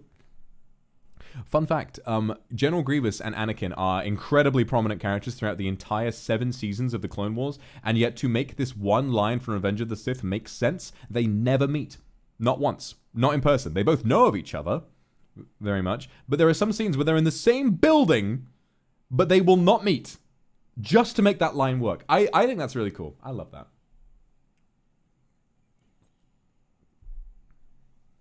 Crush them.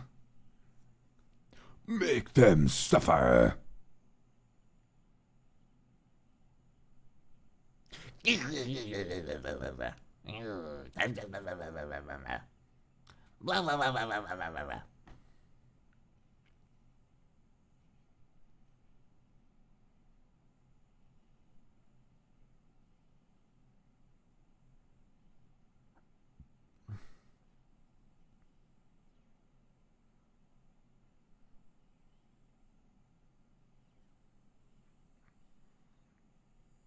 Boom, boom, boom, boom, boom, boom, boom, boom, boom.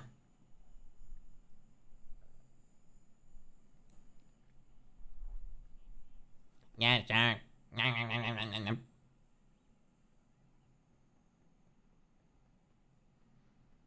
Oh, very baby, I would love that. You know what? I am gonna get my own lightsaber. I'm gonna go online. You guys have made my life so brilliant. I am financially comfortable now. I have money. I'm gonna get myself one of those cool ass lightsabers. I'm gonna put that on a mount in my house. I'm gonna get a lightsaber. Fuck it. I'm gonna get my dream lightsaber with a curved hilt, all the bells and whistles, a proper blade, an emitter, everything. I'm gonna get a lightsaber, and I'm gonna walk around my house and just swing it around and try not to smack my TV with it.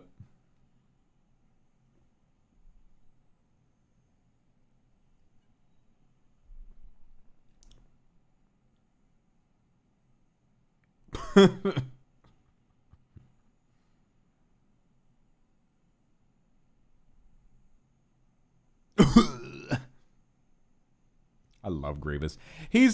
Grievous is very tuney, isn't he? Like, just sort of being like, but yet so goofy at the same time. I fucking love him. At least I think that's what tuney is. Curved for my pleasure? Oh, absolutely.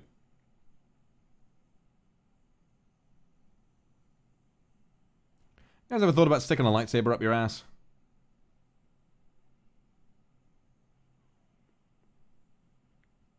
What if you accidentally turned it on? You know, what would happen to you? You'd definitely die. But, like, what would the autopsy look like?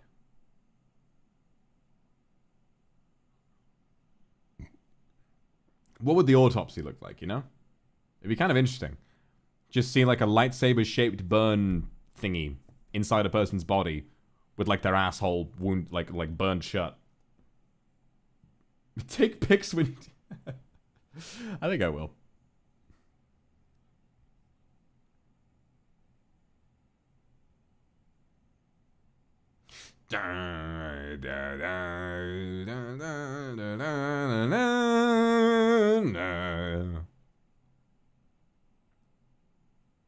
Steady. I didn't know you were eating. I'm sorry. $800 lightsaber, real metal and glass. Oh shit! You can change the crystal. Now you're giving me ideas. $800 for a lightsaber. I mean.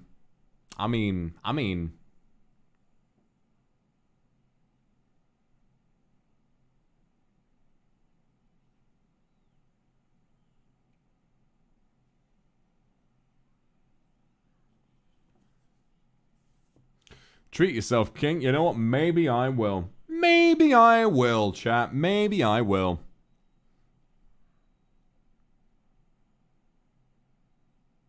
Iconic Obi-Wan line coming in.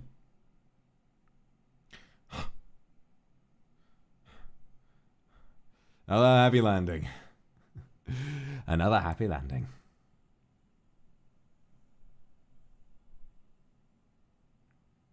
That was that guy when he falls through the ceiling and he was like, hey Ron, hey Billy. Look closely in this scene, you can see the Millennium Falcon. Where is it? There it is! Bottom of the screen! Millennium Falcon.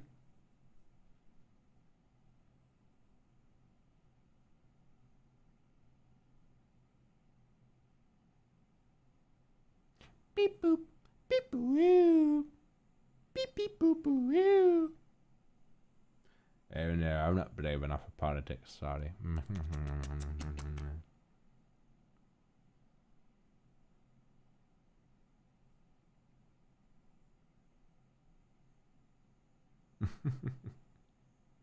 Thanks, Chichan. I do deserve it, don't I? I do deserve a lightsaber.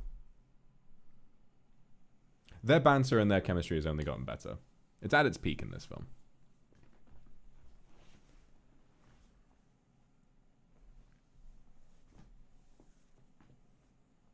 I wonder what happened on Cater Audio. I reckon people would go to the cinema if they made a spin-off movie called Cato Nemoidia, and it was just Anakin and Obi-Wan on an adventure.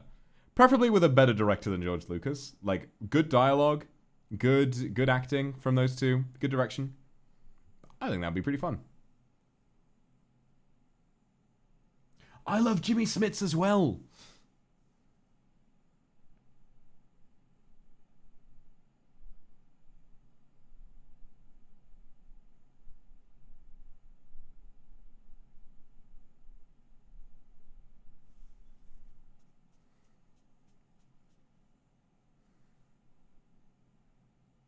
Jimmy Smits, it's a shame that he was in the worst season of Dexter.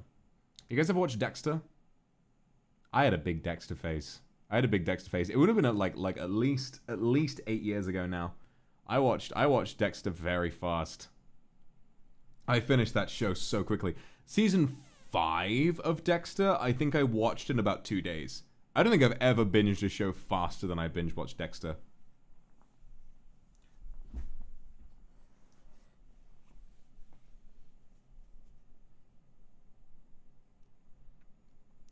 The romantic chemistry is still not good, but it's a little bit better. A little bit.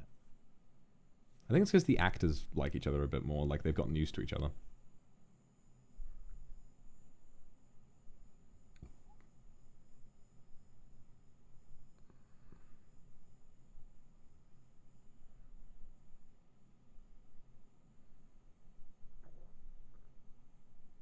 Maybe it's because in the context of the film, they've had a chance to, like, there have been years of them getting to know each other while they've been married, so I believe their relationship a little more.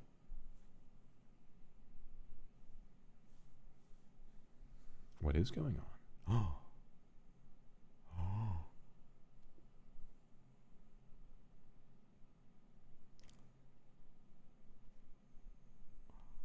Pregnant. Oh. Pregnant. Pignate. Pregante.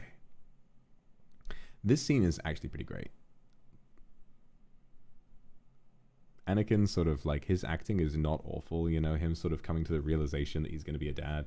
He's not doing half a bad job. Like, I think he's fine. Honestly, for finding out that your longtime wife is pregnant, a pretty reasonable and emotionally appropriate thing to say. This is the happiest moment of my life. Not bad. You know, not bad. For a series that's had some very questionable dialogue, not bad. Not bad. Good job, George. Good job, George.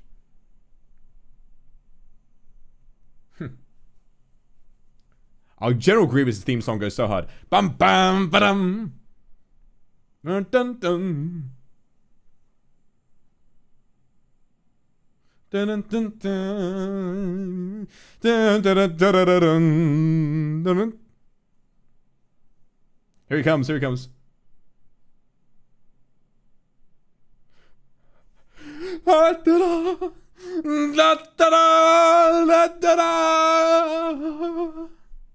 Banger tune, John Williams.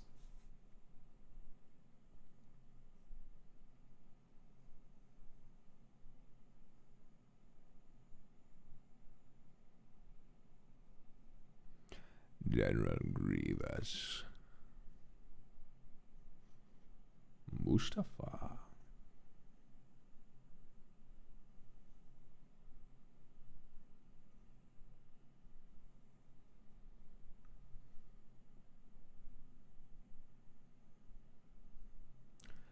Unnecessary loss.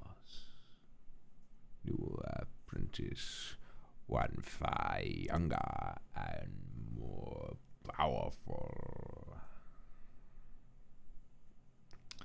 Also, I mean, think about the Phantom Menace, right? It's been about 6 years since Phantom Menace, so the graphics and the backgrounds and the CGI, they've improved so much. Coruscant looks really beautiful in this film. It's not perfect, but it's pretty damn good.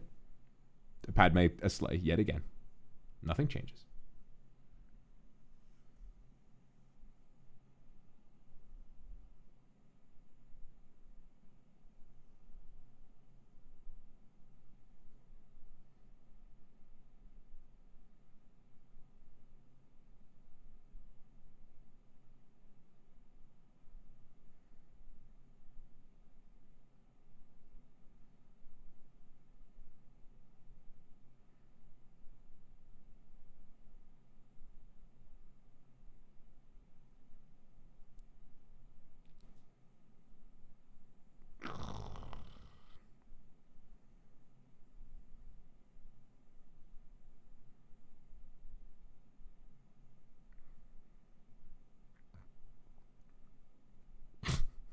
See, it's like this scene has bad dialogue, but also I think the actors are learning how to sell it a little bit better, just a little bit.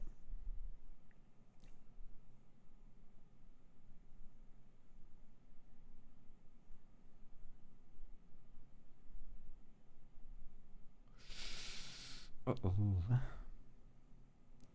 You'll get cold, sweetie. Hey, put those away. Cover them up, slut.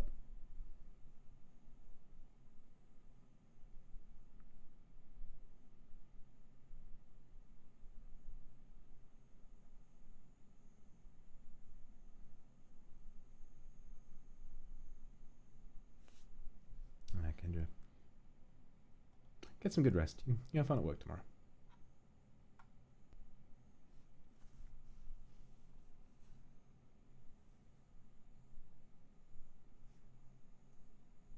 Yeah, the dialogue in this film is just about reaching that point where it's believably awkward but cute, whereas in the last film it was just creepy. Just awful. If evil, why not? Ah, tell me, Jesus. Save me from temptation.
Anakin is so much more attractive in this film. It's actually insane. I don't know what it is. It's the hair mostly, but also the scar, right? In a weird way, the scar frames his face in such a nice way. Like, the structure of his face, he looks less like a weird, annoying teenager and more like a really, just a big fucking guy.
must I do?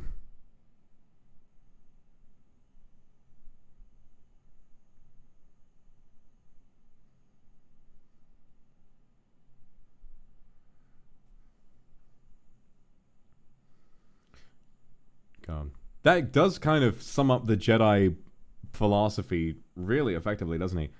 Doesn't it? Train yourself to let go of everything you fear to lose. How effective for ridding yourself of bad judgment, but also how endemic of a flawed system that does not understand human nature.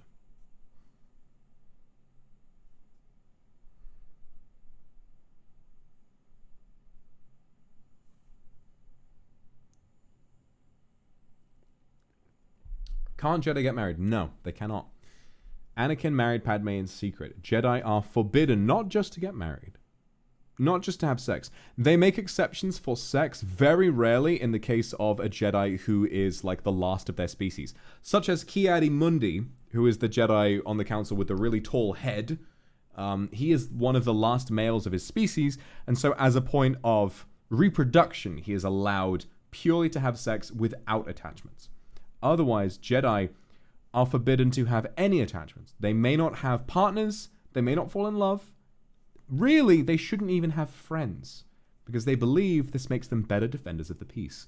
They believe that attachments result in loss, and loss leads to fear, anger, hate, etc., the dark side. By ridding themselves of their emotions, they feel they are more immune to the dark side.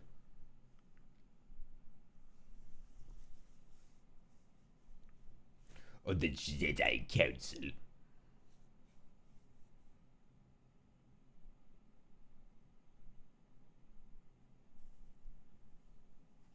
Yeah, Yoda literally just talked to someone with depression and was like, oh, cheer up. That'll work. That'll do it. More than you know, my boy. Yeah, being a Sith is way more fun. Sith believe their emotions and their anger makes them more powerful.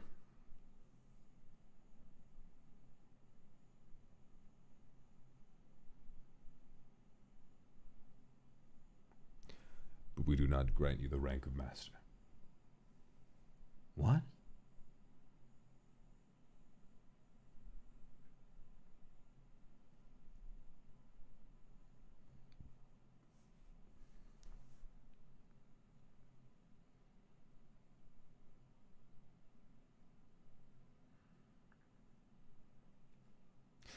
It's outrageous. It's unfair.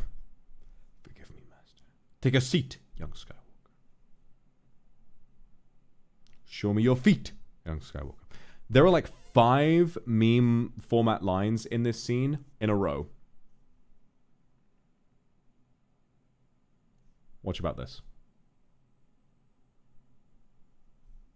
Number 1. Number 2. Number 3.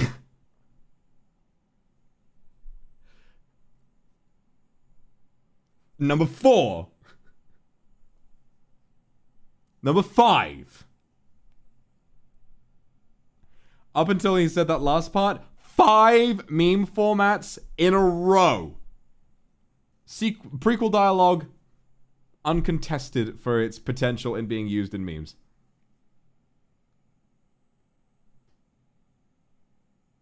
I adore the, what is it? The meme of like when your mum says she's going to sell your PS2 on eBay. It is a system we cannot afford to lose.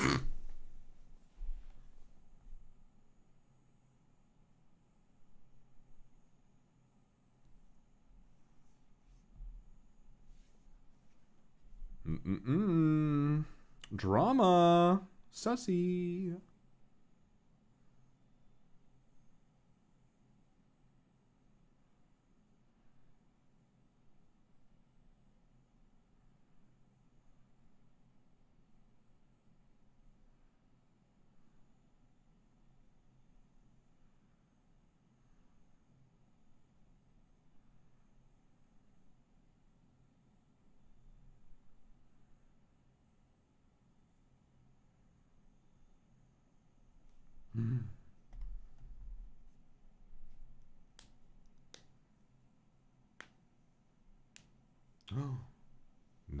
He's an imposter.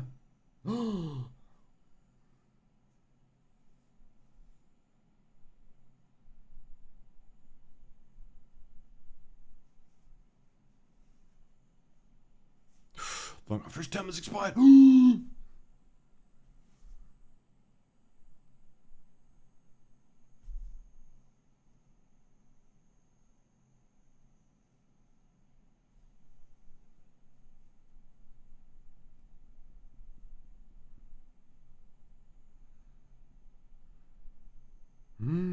The council.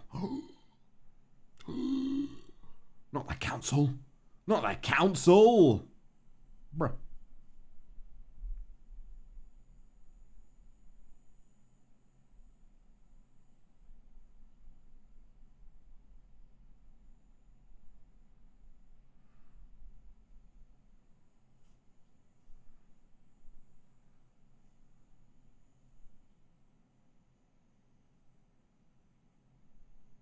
Someone in chat mentioned a theory that Mace Windu originally believed he was the Chosen One and the appearance of Anakin made him jealous. Which I actually kind of believe, considering Sam Jackson's performance here. It's kind of interesting, isn't it?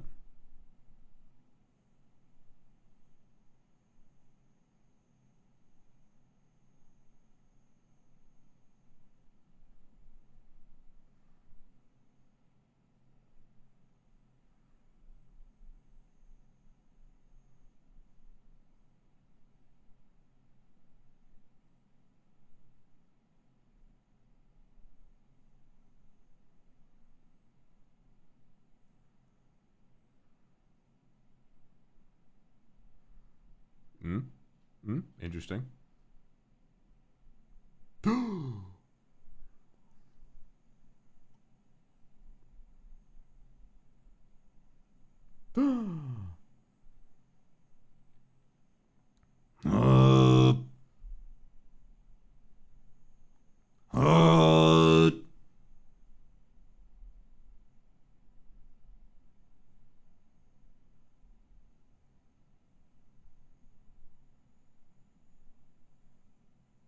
Don't ask me to do that.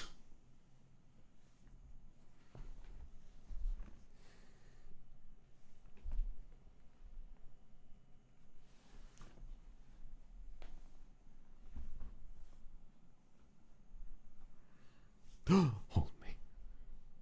The leg on the boot. When there was nothing but our love.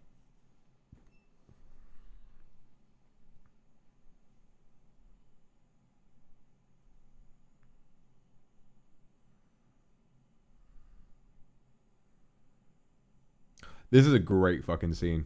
This is a really good scene. You ever hear... I won't say anymore. You ever hear... a tragedy?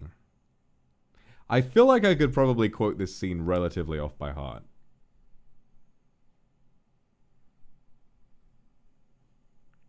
Maybe not all of it, but bits of it. Yes, Anakin, come closer.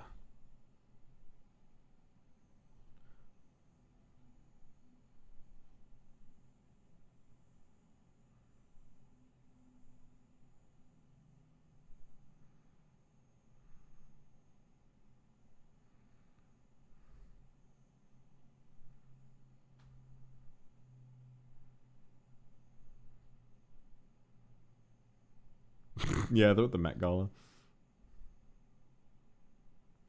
Leave us.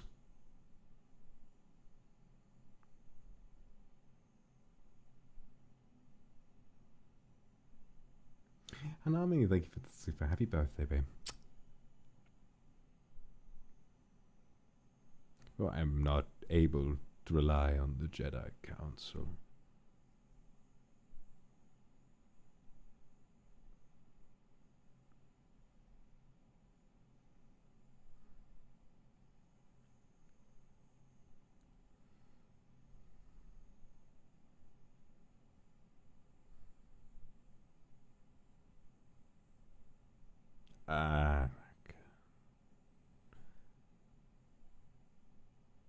You know, don't you?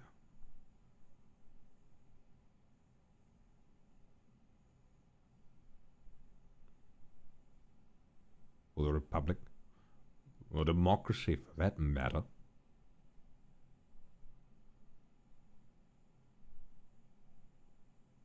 Why?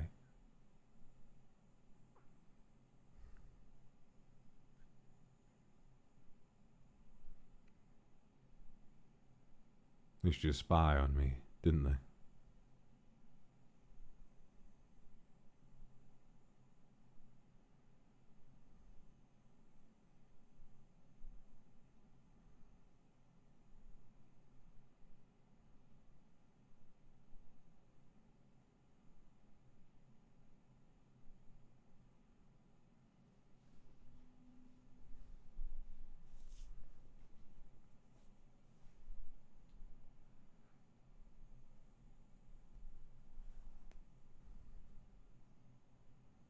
Heroes on both sides.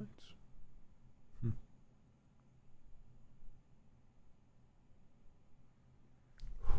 fucking flying in. And the Jedi don't. I love his delivery. He's really brilliant.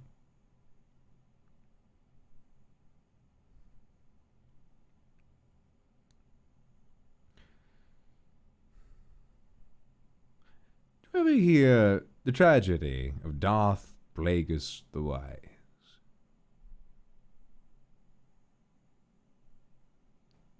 I thought not. It's not a story the Jedi would tell you.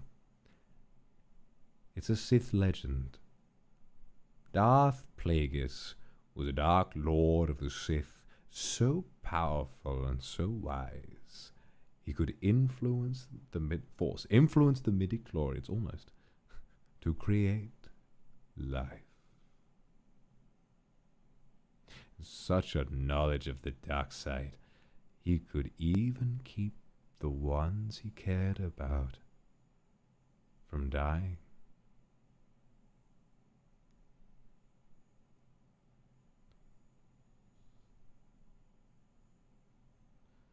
The dark side of the Force is a pathway to many abilities some consider to be unnatural. He became so powerful. The only thing he was afraid of was losing his power, which eventually, of course, he did. Fortunately, he taught his apprentice everything he knew, and his apprentice killed him in his sleep. It's ironic. Save others from death, but not himself. Impossible to learn this power. Not from a Jedi. Not from a Jedi.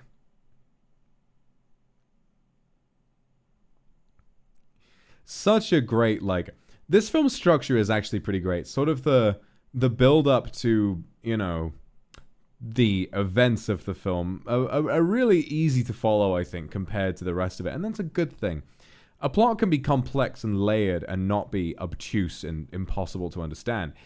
This film has a pretty straightforward plot, but it is interesting and it is multifaceted in a lot of different ways. Anakin having this vision about Padme's death and then suddenly being approached. He could save the ones you cared about from dying. Cool, right? He's like,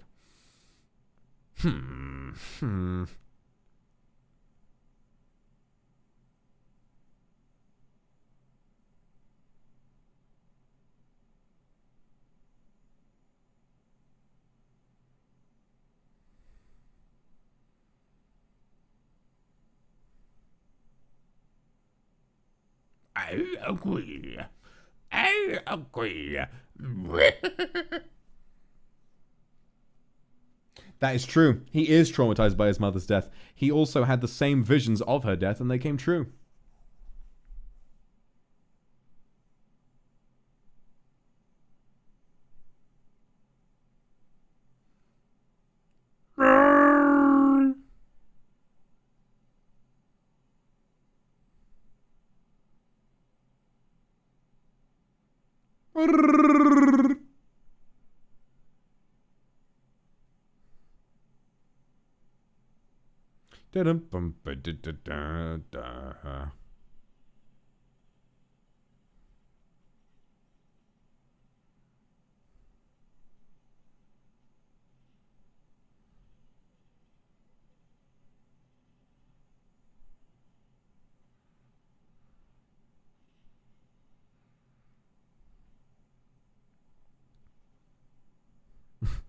You're just like, Jesus fucking Christ, holy shit, okay.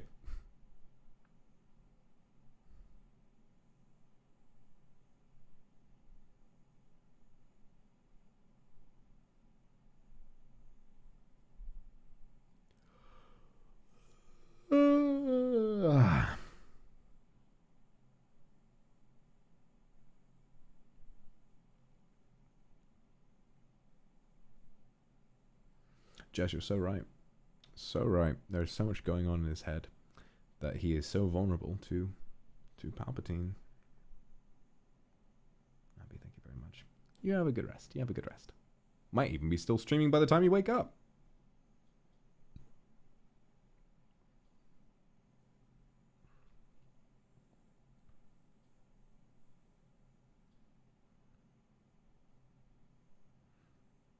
May the Force be with you.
Boom. He's off on the hunt for General Grievous. War. More nightmares.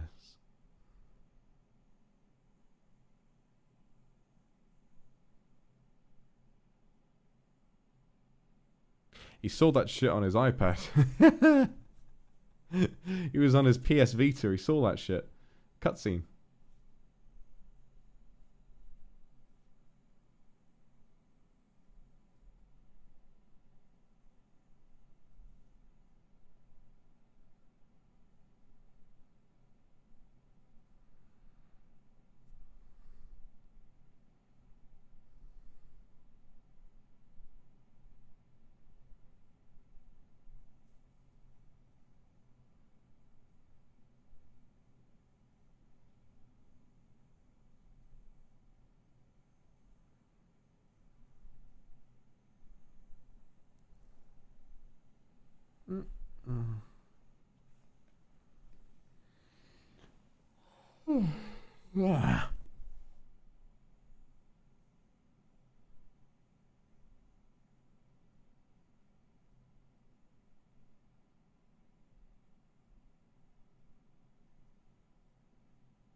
I really like that line.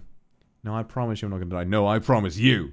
His delivery was good, and that's some raw shit. It really clues you, I mean, you know his intentions, but it really clues you in on how serious he is, about how serious he's taking these visions. It's a good line, really good.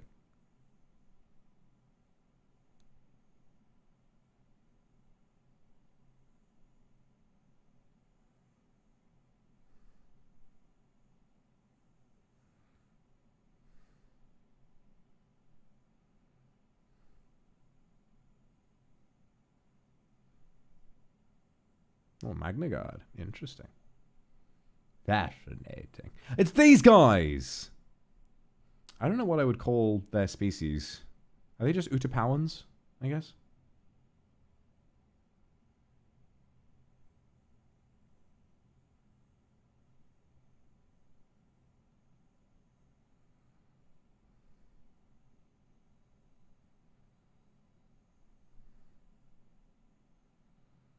Yeah, was necessary. It sounded like they reversed his voice though. It was kind of funny.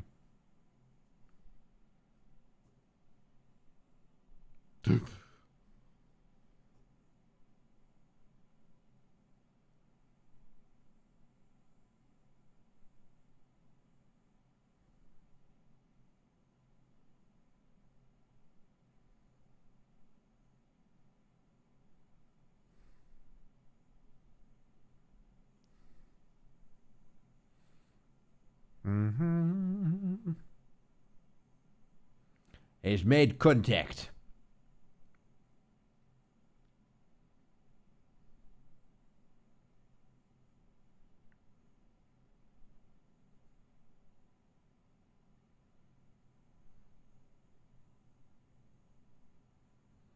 Oh, clever. Sending it off without him while he remains. Clever. Big scenes coming up. Big moments for Obi-Wan coming up. His idea of a very sneaky approach and remaining on Utapau subtly so no one knows is to ride this big loud-ass gecko around.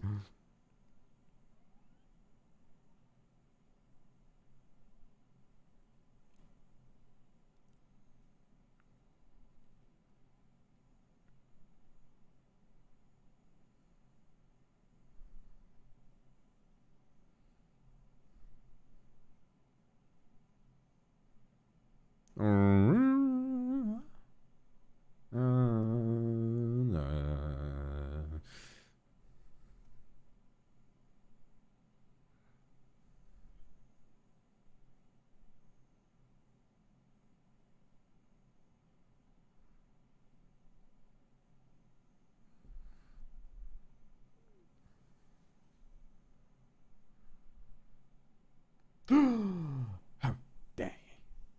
Oh, how dare he?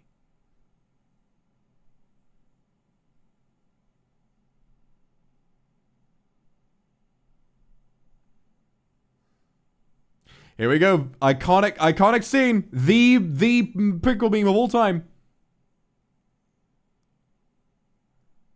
Hello there. General Kenobi.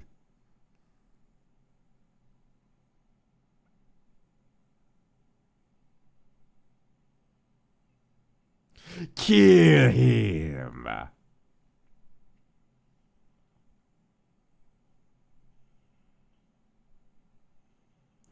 Clever guy. Clever guy.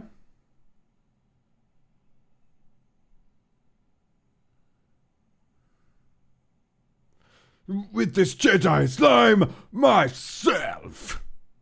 Your move. Fool. I've been trained in your Jedi arts by Count Dooku. Now he's gonna do the cool shit. Spinny moves to the max. Bzz, bzz, bzz, bzz. Wah, wah, wah, wah, wah. I love how Obi-Wan smiles. He's like, Lamau, that's really cool. He's doing the thing.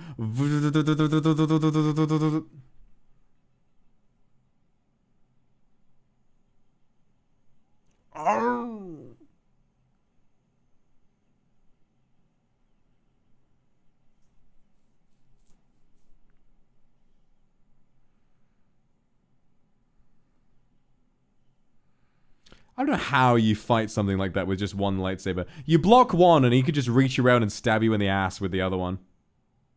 Thing to remember about General Grievous, though, he is just a madman throwing lightsabers around. He does not have the Force. Hence why his fighting style is so disorganized and weird. And why he's also kind of getting his ass kicked.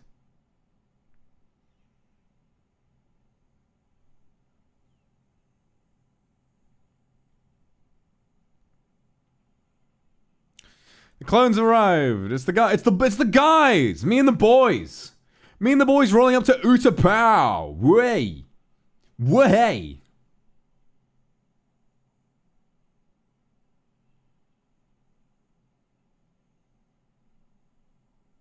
Lord, you must realize you are doomed. Oh, I don't think so. I love Spider Grievous. Watch this. He's so weird. He's so creepy. Look at this little guy.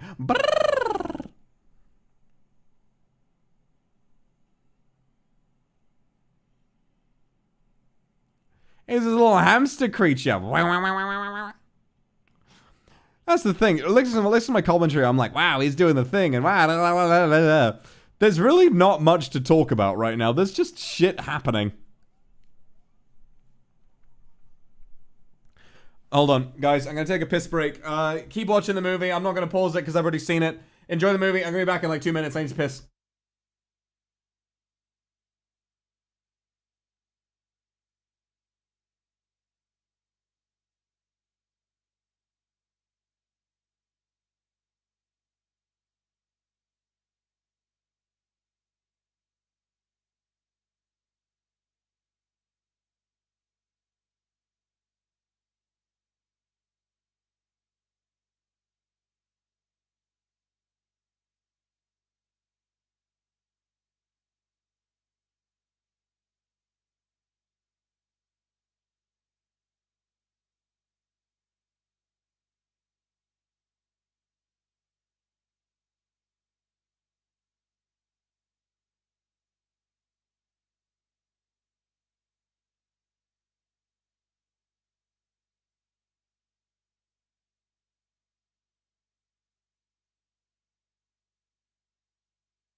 Shit, I'm back just in time. To understand the great mystery, one must study all its aspects, not just the dogmatic narrow view of the Jedi. If you wish to become a complete and wise leader, you must embrace a larger view of the Force. Be careful of the Jedi, Anakin. Oh, that's a gifted. Thank you, guys. Wow. Lots of gifted. Thank you. Doraris World, Huma, Rachel Shen, Red Aster, Lily, Lilywelf, Jenny, and Ted Just Hunter. Thank you so much, guys. From certain death. Look at that smile. Look at that smile. What did you say? Use my knowledge. I beg you. You're the Sith Lord.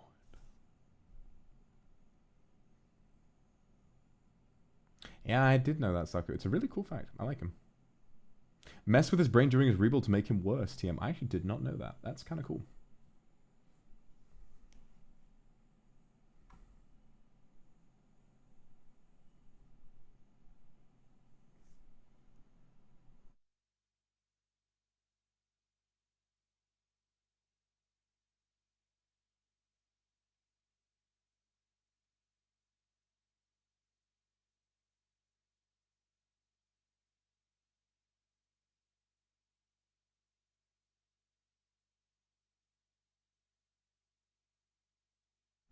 His delivery in this scene is fucking great.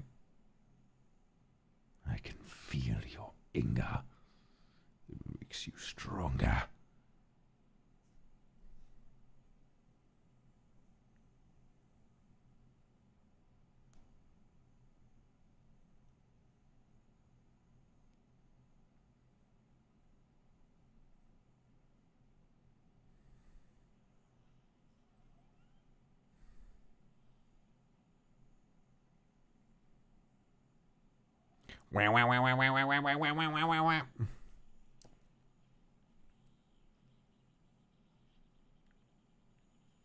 Oh, Eden. Back for the Rise of Skywalker? You're gonna miss the best one. Alright, no worries. You relax. See you later. Not you, thank you very much. Beer wine time yet? I've had a couple brews. You can have a beer. Don't worry about it. Brace yourself. Listen to your heart. Whatever you want to drink, you drink.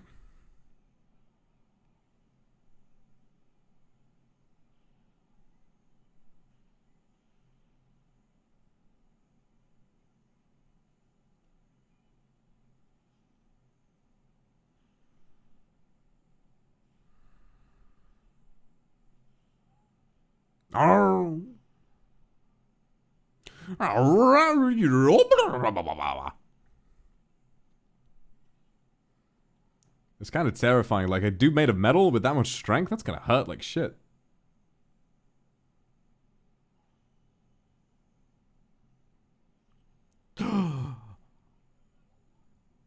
Why does he sound like a chicken?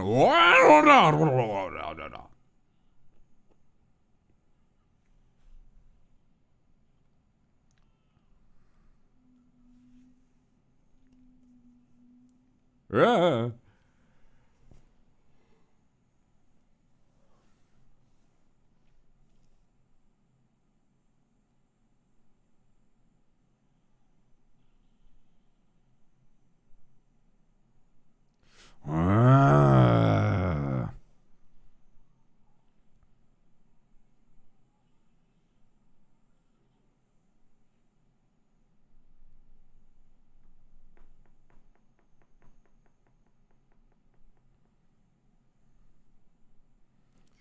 So uncivilized. Yeah, he got shot up. He's dead. He's dead as hell.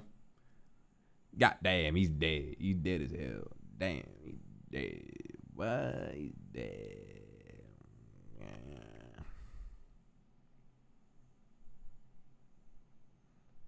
Solo, thank you very much.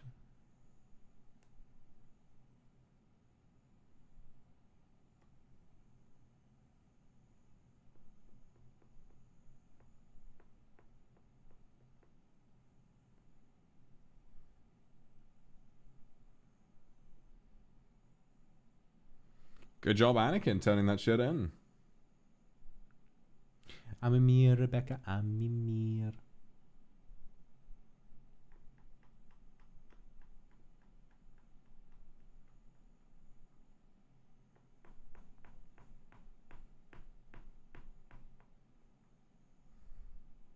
That was so dubbed. That lip sync was really bad.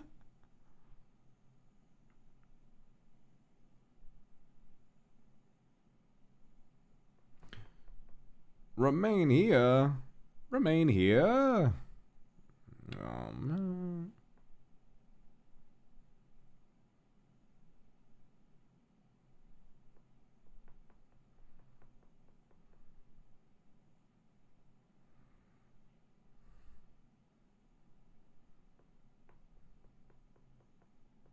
He is. Nah, he is. He is. He might be a dumbass, and he might be evil, and he might be all of this stuff. Well, he's not evil, you know. He's troubled, let's say. Very creepy also in the second movie, but in this film, he's beautiful. He's goddamn beautiful. This scene is good. This scene is amazing because so often in the prequels has so much emotion just been explained in very direct dialogue. In this scene, there is just music, and there is facial acting, and it's pretty cool.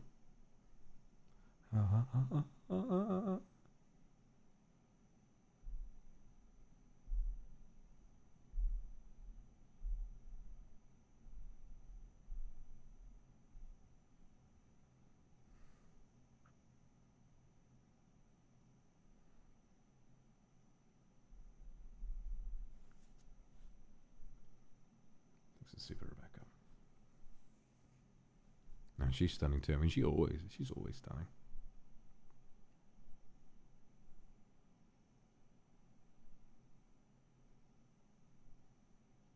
As the Force, he can sense her sadness. And he's powerless to stop what's happening. At least he feels like something is happening, and he feels powerless without betraying himself and those he loves. It's terrible. It's a real tragedy. Feeling very bisexual in this Chili's tonight. I like the way you worded that. Jess, thanks for the gifted. Here it comes! This is a scene! I take it General Grievous has been destroyed, then. I must say, you're here sooner than expected. In the name of the Galactic Senate of the Republic, you are under arrest, Chancellor. You're threatening me, Master Jedi. Senate will decide your fate. I am the Senate. Not yet. Classic fucking line. It's treason, then.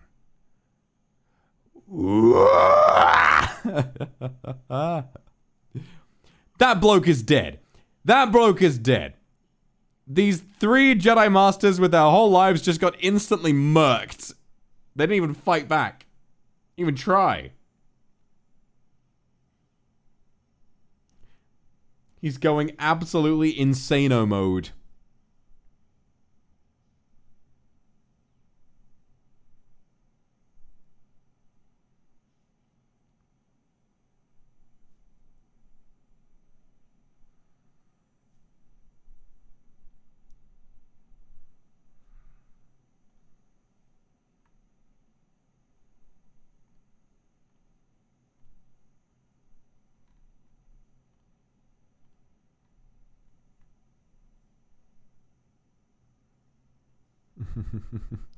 The thing about Palpatine is that his fighting style is very odd.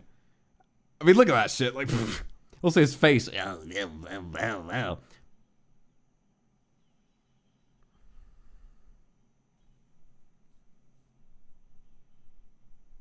Ah, Jamie, I'm glad you're enjoying my commentary.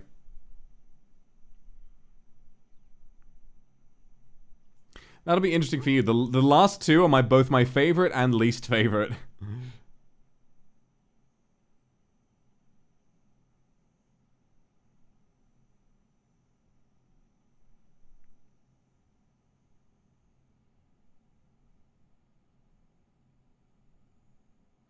My lord.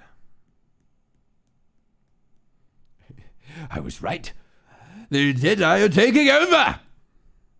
The Sith will never return. You have lost.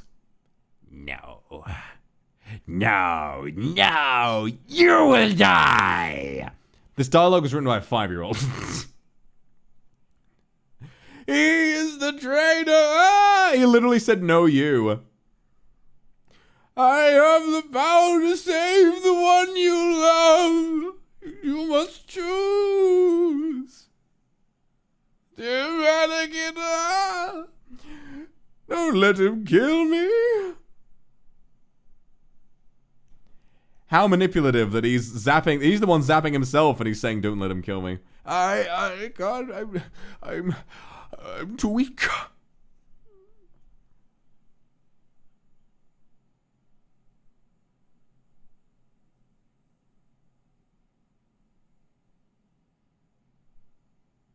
Once and for all, he must stand trial. His control of the Senate and the courts. He's too dangerous to be left alive. Weak. Oh, don't kill me, please.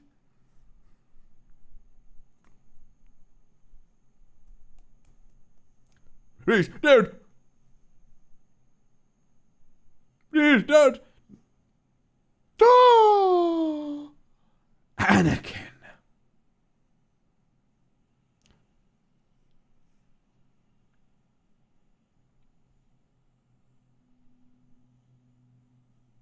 Limited power.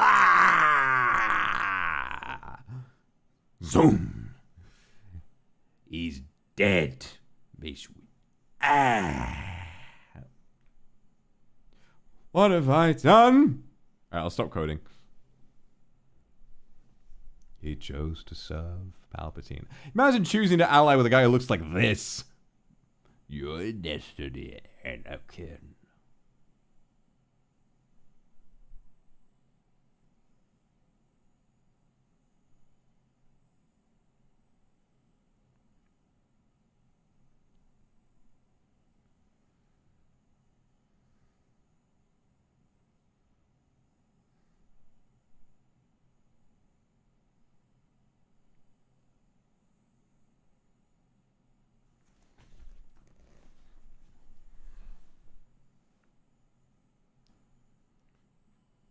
The power only one has achieved.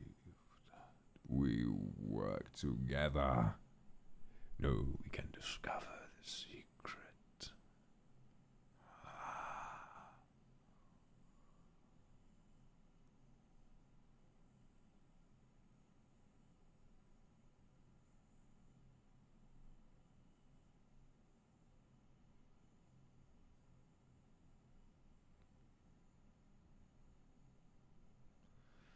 The Force is strong with you.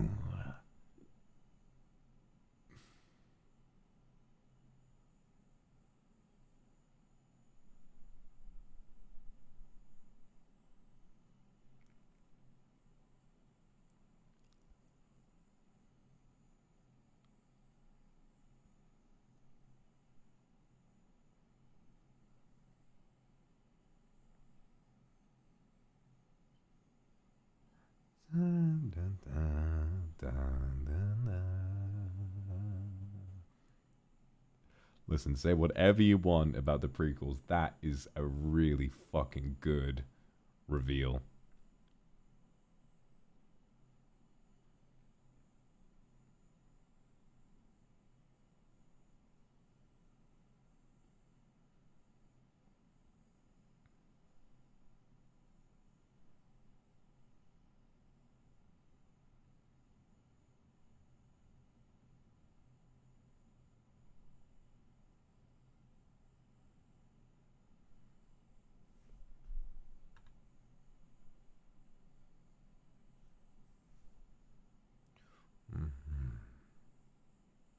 He is now an enemy of the Republic.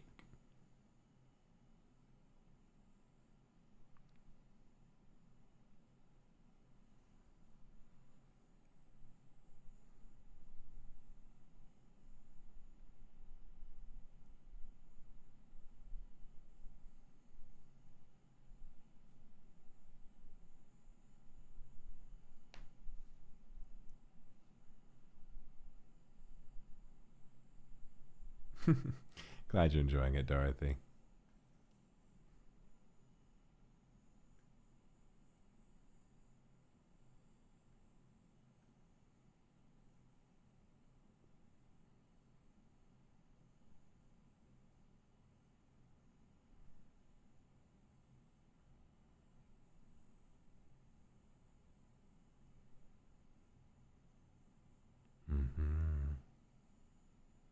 The Sith will rule the galaxy. And we shall have peace.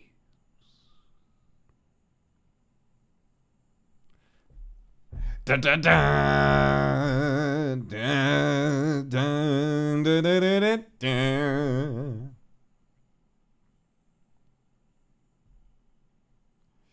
Little Annie! Remember Phantom Menace? Remember when he was the little 9-year-old flying around being like, oh, I'll try spinning, that's a good trick. Darth Vader! Yes, in the edition on Disney Plus, they do technically reveal that Anakin is Darth Vader, but that was a while ago, okay? I know a lot of you either weren't here or you forgot, which is fine. The reveal will have hit for quite a few people, and that is satisfying enough for me.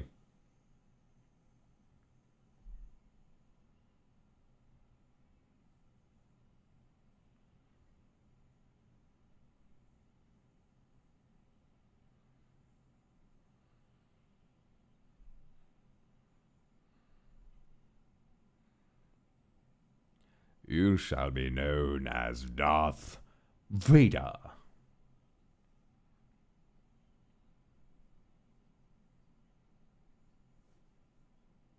I think you'll be needing this.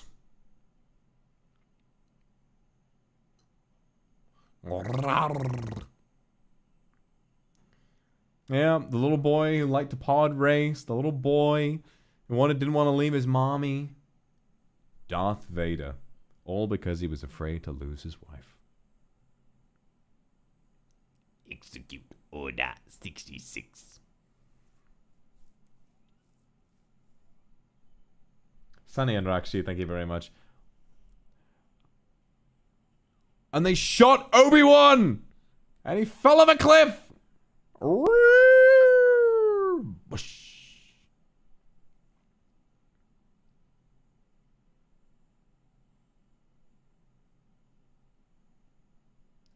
There's Kiari Mundi. What about the droid on the attack on the Wookiees?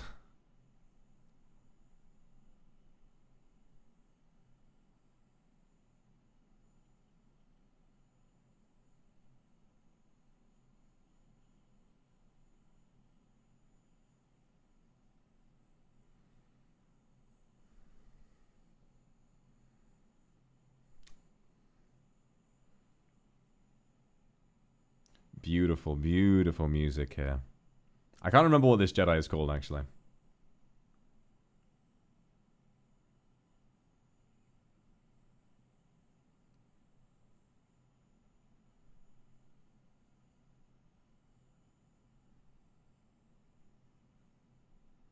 Ayla Secura, that's it.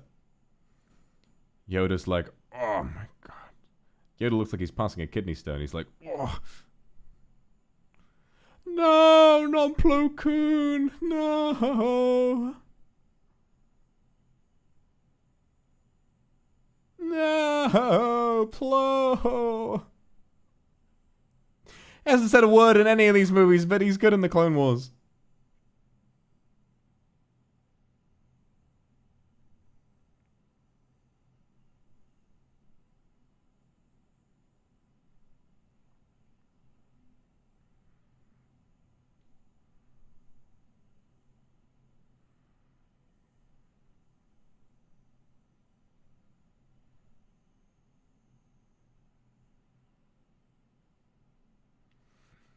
The clones were built to purpose. They weren't just built to carry out the will of the Republic. They were built to be trusted by the Jedi, so that at their pinnacle moment, they could betray them. Although Yoda's just goated, so it doesn't work on him. He felt it long before they had the chance. Or yeah, it's pretty powerful, isn't it? Good soldiers follow orders. And now they're in the Jedi Temple, and they are murdering... Oh god, this shit.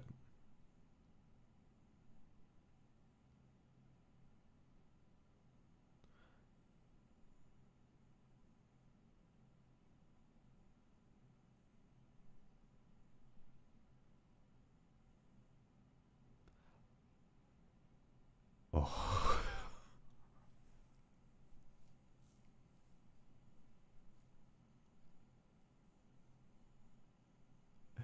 Yes, believe it or not, in pursuit of avoiding his grief, Anakin walks into the Jedi Temple and slaughters all of the children inside. Over the course of 3 films, he has gone from child to child murderer. Our hero, everybody. Gloves, no, you're right. What if he hadn't made that choice?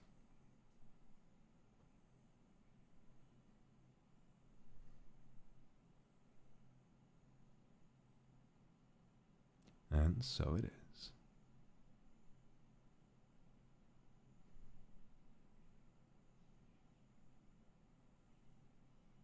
Hey, this kid's got the moves.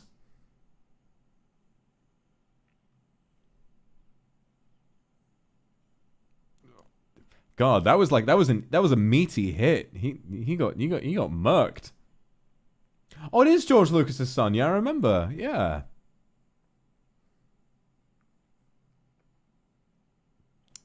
Not like that. Well, sometimes it doesn't work out that way, Puff. You know, sometimes you just got to kill a few kids to save your wife from dying. Someone in chat just entered the stream and I was like, sometimes you have to kill kids.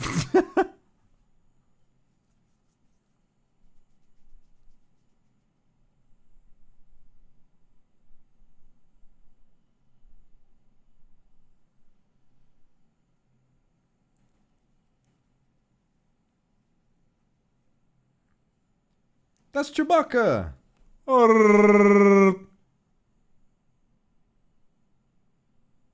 He didn't really do anything in this. It's kind of just like a little glup shito moment. We're like, point at screen, I know who that is! But still, yeah, it's nice to see Chewie.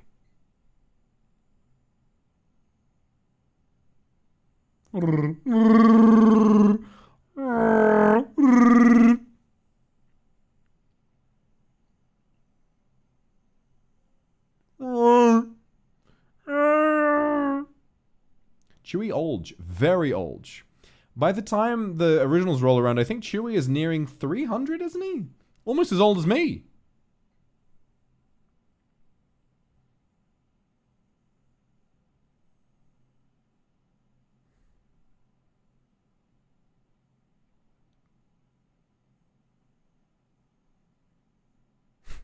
He's right there. It's like 200 in solo. Okay, so he's like sort of like 220, 250, something like that. Roundabout, yeah, about like 210, 220.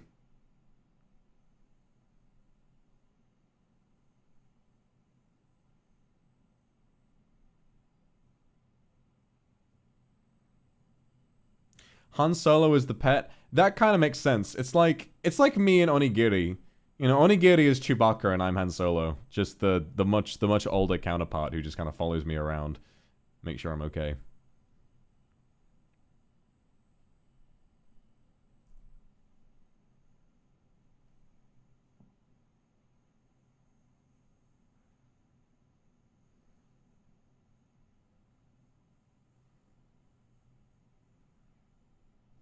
My handler, yeah, true.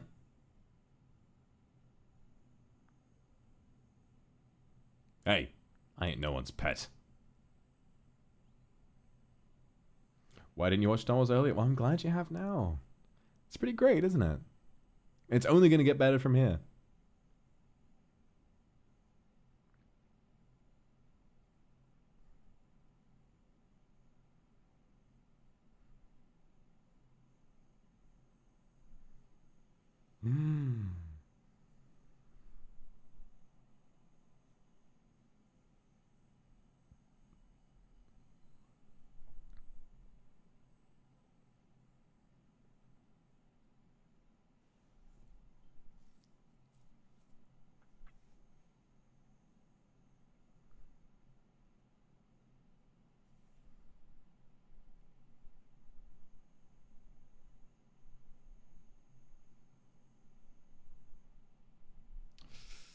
Suddenly he's well, I mean, you know, not suddenly. I mean, he's been a bit of a weirdo before, so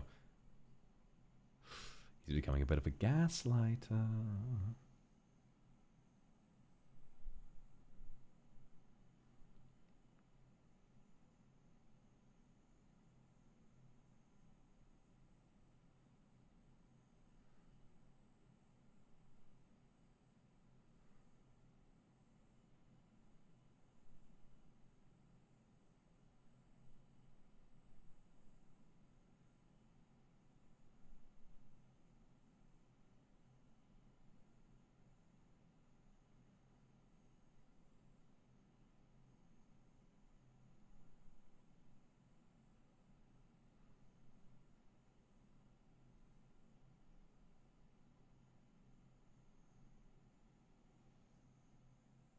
Lamau.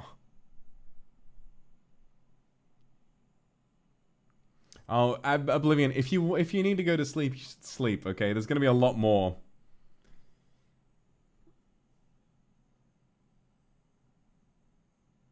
There's gonna be a lot more. I think after we're done with this, there's like a less than an hour left of this film. I will take a short break, maybe 30 minutes to get some energy drinks, maybe to give myself a boost to get through the rest of it. Get some food together for dinner, and then we'll watch the last 4 films.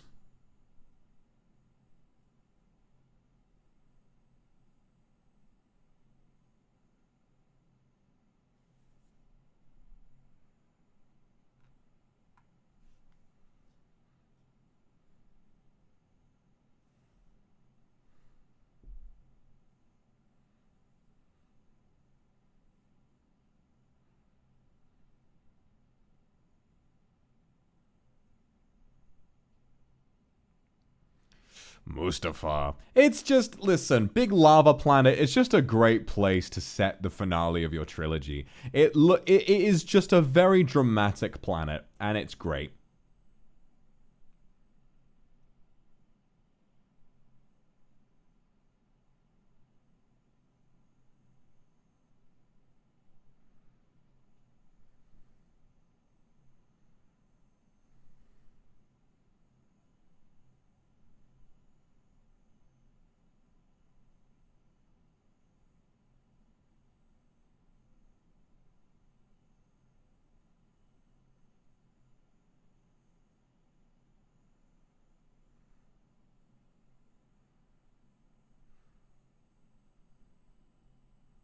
Send it through. Yes.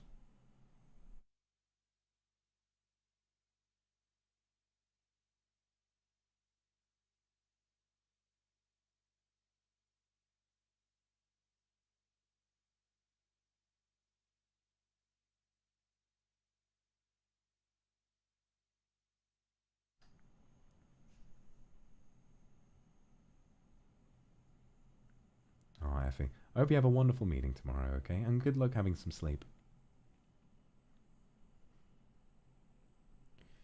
Dun, dun, dun, dun, dun. Great shot. Great shot. I mean, it's all CG, but great shot. It's not as though CG isn't an art form in and of itself. I think it's just become so played out in Hollywood that it's easy to find it obnoxious when an entire scene is made of CG. I think I would blame Marvel for that, to be honest. Something like the final battle in Endgame just being like a giant grey mass with a load of people shoving their bodies onto each other. It just sort of makes you sour on the whole concept. And then when you see another film like a DC movie with CG, even if it's a complex CG sequence, it still just doesn't feel impressive, you know? Marvel is at fault for a lot of things. Marvel is at fault for a lot of different things.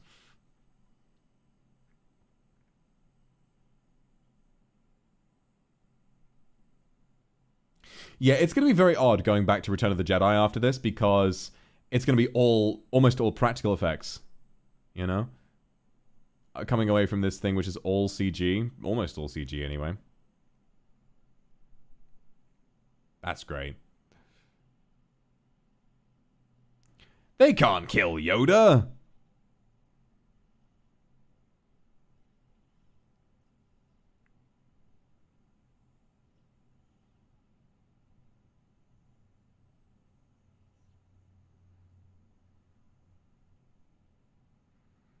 Yoda gaming. Yoda gaming. You guys remember the Yoda gaming memes?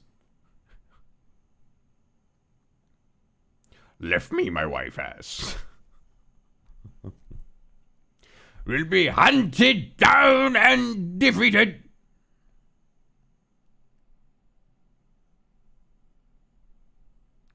Left me, my wife has. Game I must.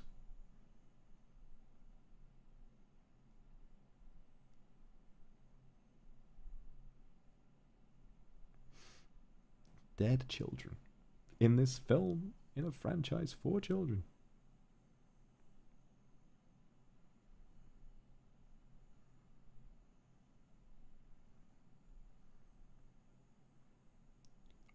"3 weeks to live I have. Game I must."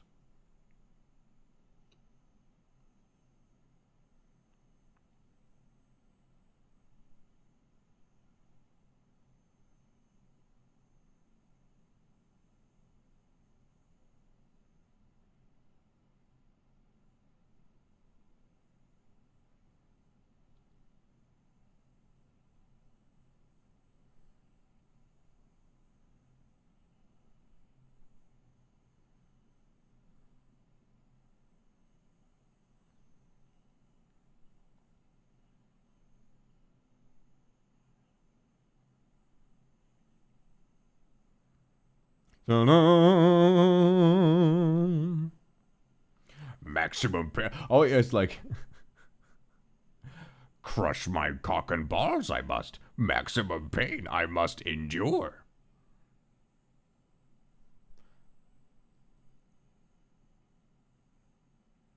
Uh-oh.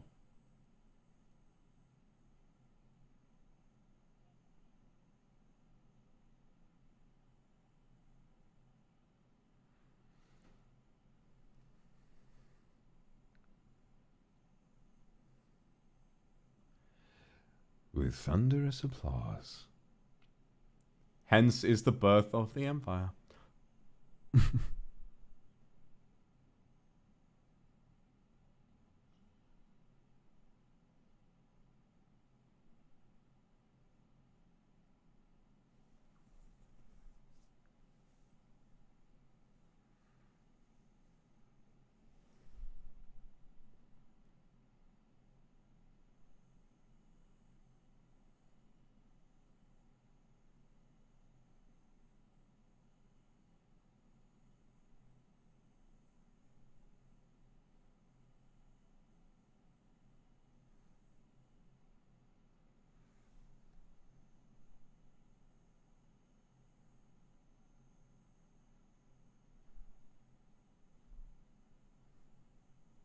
To read according as you go.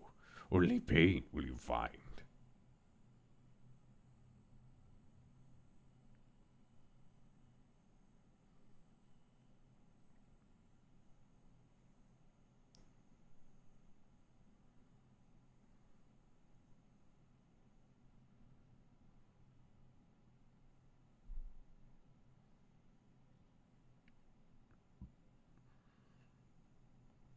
I can't watch anymore.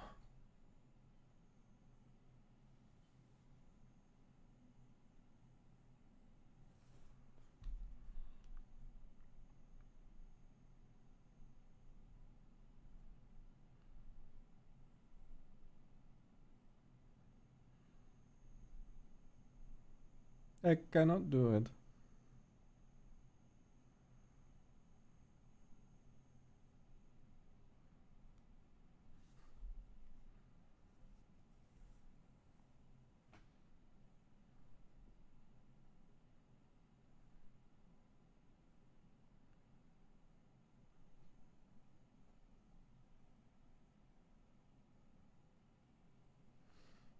This is sad, isn't it?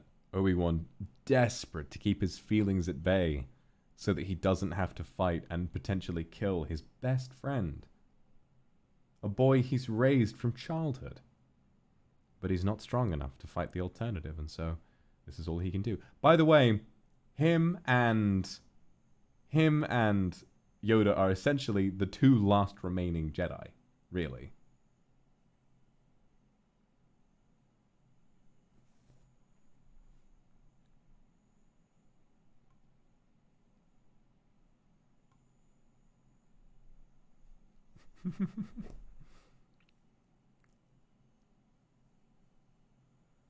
Obi-Wan covers his mouth in the scene because Ewan McGregor could not stop laughing when he said this line, and you can kind of tell he's smiling. He's like, Anakin, killing younglings.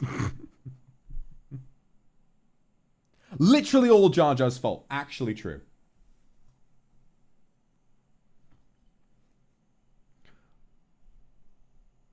Ori, thank you very much for the Aka Super. That's so kind of you, girl. I love Star Wars, and I love you too, beautiful girl. See you soon. Good luck at work.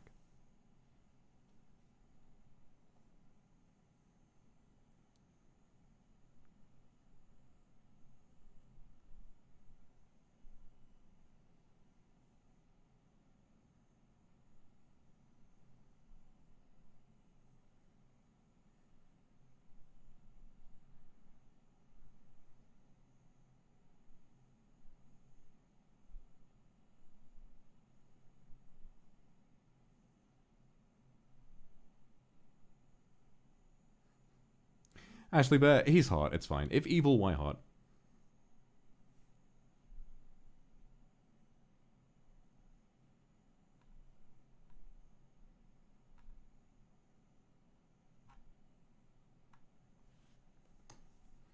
And John Williams is going so hard. This is it, the final battle. I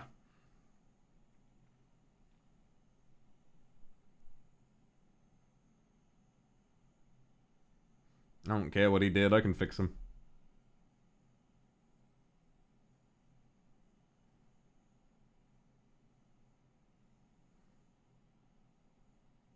Yeah, technically in other Star Wars media, there are other Jedi and other dark side users alive currently.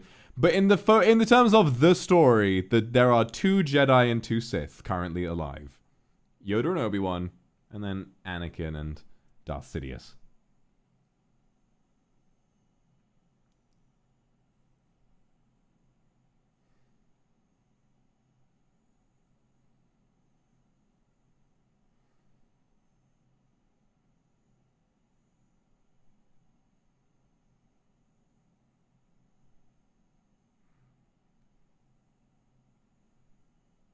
I'm glad, Sonny. I'm glad I could have given you a really nice experience.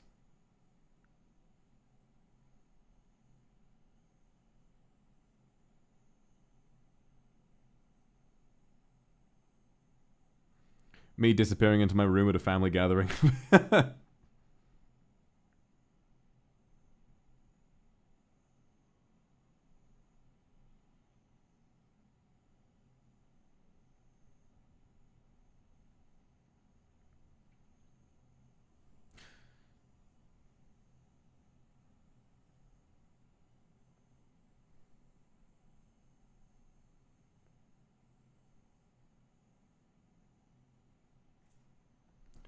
He's at justice.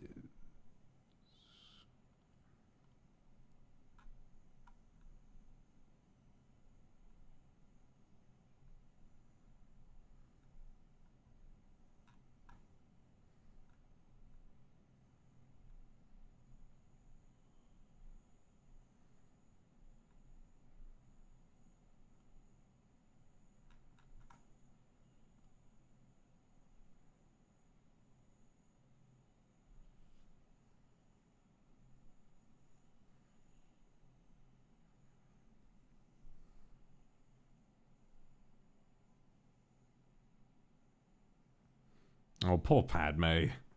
Poor Padme. I mean, to be fair, Padme, you saw those red flags. You saw those red flags and you chose not to act. I mean, listen, I know he's a catch, but like, he was acting that way. Listen. I'm not here to victim blame, but you know, he was kind of showing his hand from the beginning. I'm just saying. Yeah, she thought she could fix it. No, it's true. Gloves. No, I often think that's true. No, it is true. There was balance brought to the Force. Equal amounts of light and dark. The dark was out of balance. There was too little dark and so much light with the Jedi. Now it's even, so he technically did bring balance in a way.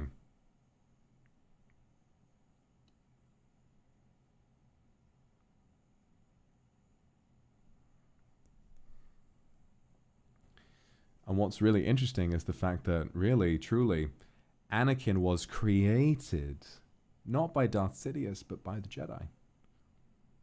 Not just by training him, but by refusing to let him express himself. Only my new powers can do that. to refusing to allow him to be in love, and by refusing to allow him to embrace his better sides, because of their awful dogmatic rules and religion, he was forced away from them and into the arms of someone who would manipulate him into doing evil. Simple as that. The prophecy didn't need to exist. This would have happened sooner or later.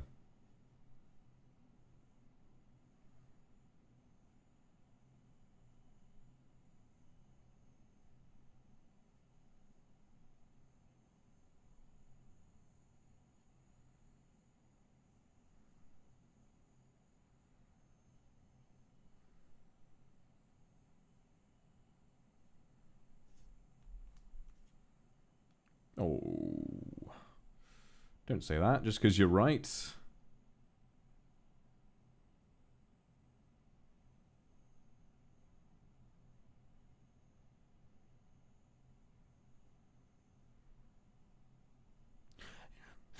breaking my heart.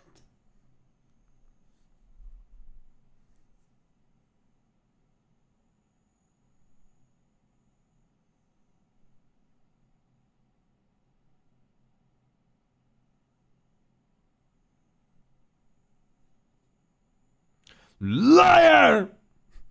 I'm sorry, guys. It's really dramatic. This scene's kind of goofy. You're with him to kill me. I'm sorry, guys. It's kind of goofy.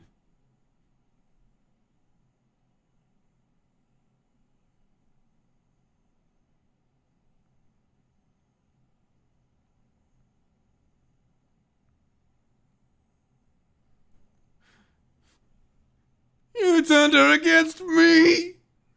It's yourself. This delivery is really funny.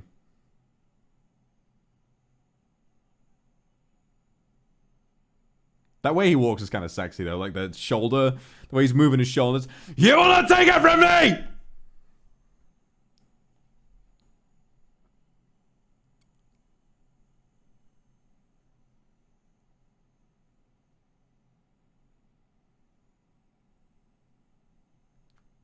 Andrew, you said your new empire about 78 times in chat. Well, it's coming up. Don't worry, buddy. It's coming up.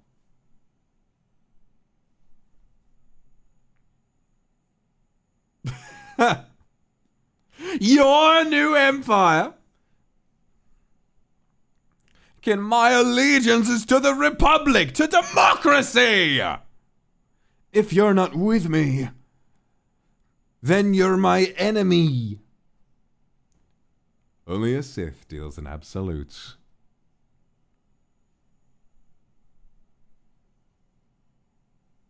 You will try. He didn't have to do that flip. Okay, now it gets cool. Now it gets cool.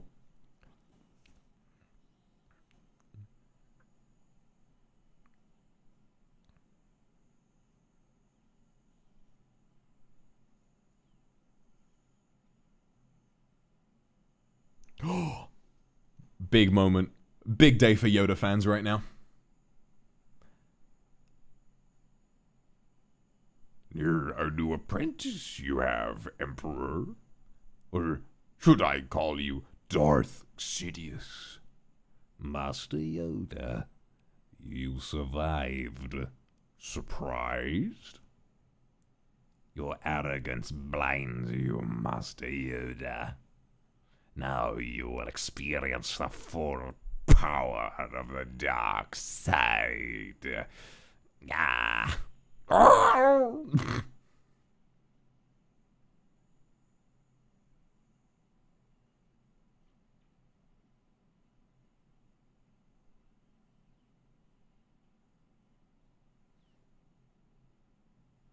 Live frog reaction, so true.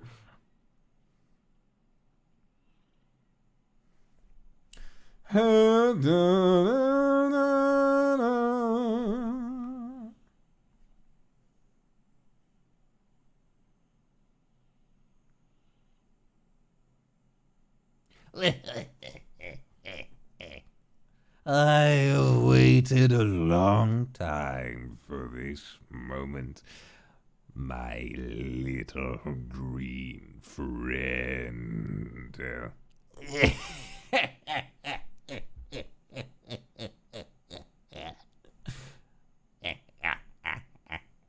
This shot is so fucking funny. What happens next is the funniest fucking shit. Watch this.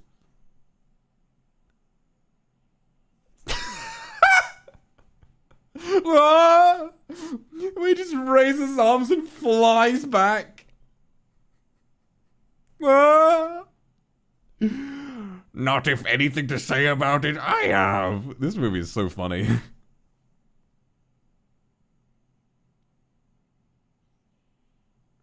You will not stop me. Darth Vader will become more powerful than either of us. Your new apprentice, misplaced maybe, as is your faith in the dark side of the Force.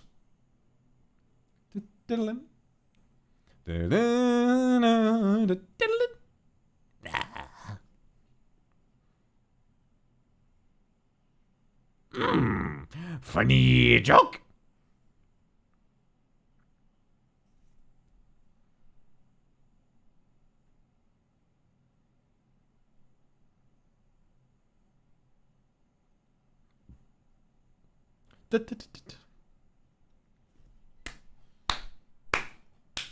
This music goes so hard. I can't even like my music my film critic brain dies when I hear this music and I watch these men flipping and kicking. It's so cool. This shit is so raw. Look at this.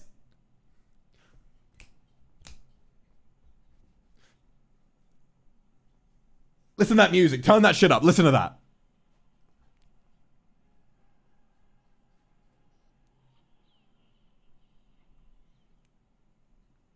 I don't give a shit if that choreography makes no sense. That was some cool shit that just happened. A setting of democracy being used as the final battleground for good versus evil. That's some raw shit. Watch him spin, spin, spin. Yeah, I love spinning. Spinning's so cool. I love it when characters do a spin.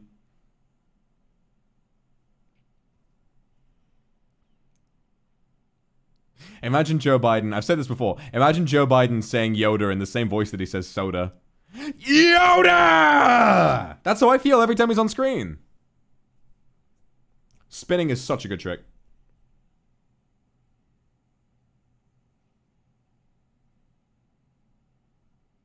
I do like that spin though. Specifically the one where they stand there and they just spin for ages. I do like it because it represents their connection.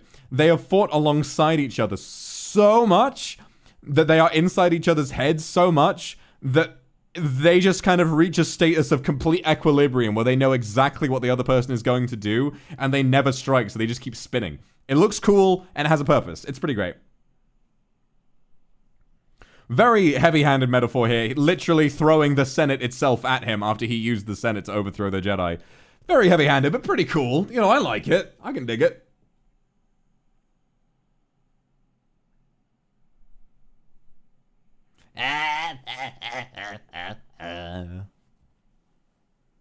It's Yoda.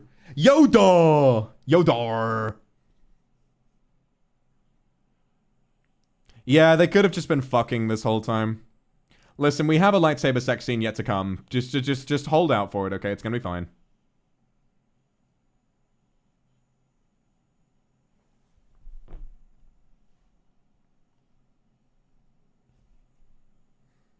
Yeah. What do you mean, what? Don't tell him. I ain't spoiling.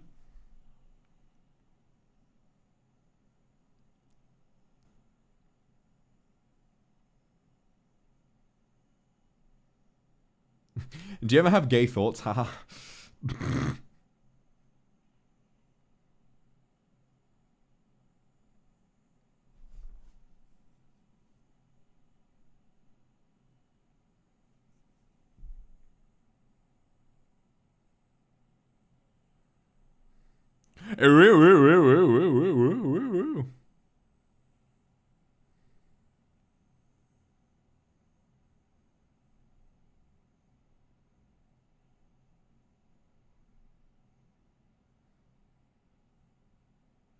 We're watching what?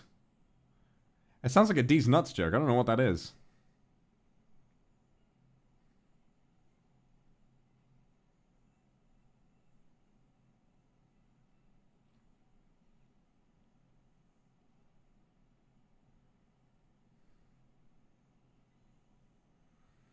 That shit is so beautiful.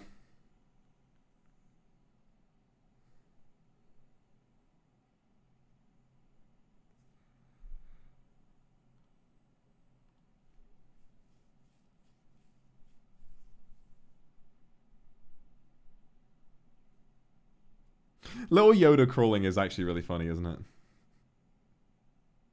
Yes, sir. Right away, sir.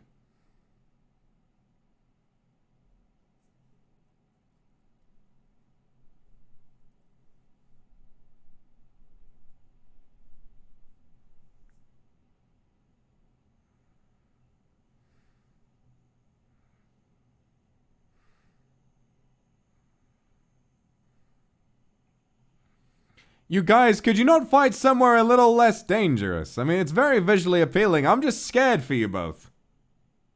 Why is Anakin's lightsaber still blue? I'm starting to think that what happened in Jedi Survivor, where the one guy got the red lightsaber, even though his one was originally like orange or yellow or whatever, I think he literally took the kyber crystal. He was holding the kyber crystal, so I think he literally took it out and turned it red himself. You know. So I was wrong about that. I think he took it. I think he turned it red himself, with the dark side that was already coursing through him. I didn't know that was possible, but you know.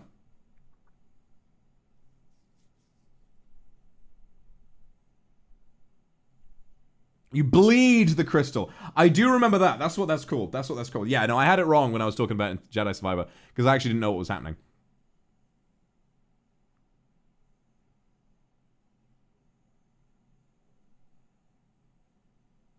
Yeah, he bled his crystal, turned it red, and he was like, yes, I'm evil now. Lamau.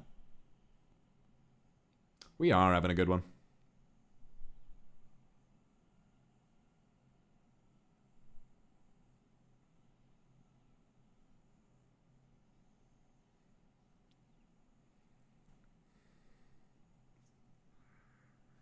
God, this fight is so long. If I was Anakin or Obi-Wan, I'd be fucking exhausted by now.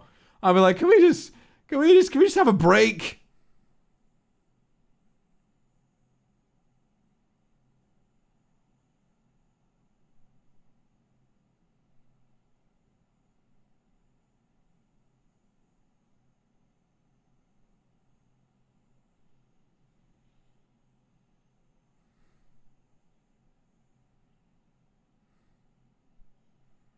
Anakin, he's going overboard. No.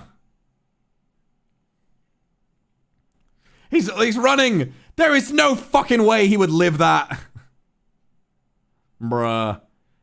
They are burning up right now.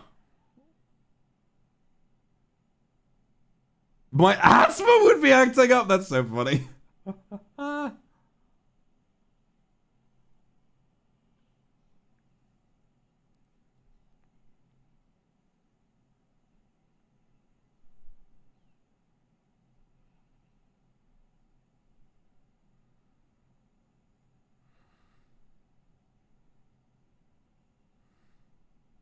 I have failed you, Anakin. I have failed you. I should have known the Jedi were plotting to take over. Anakin, Chancellor Palpatine is evil. From my point of view, the Jedi are evil. Well, then you are lost. Such a stupid fucking interaction. It sounds like they're talking over dinner. Well, from my point of view, the Jedi are evil. Then you are lost.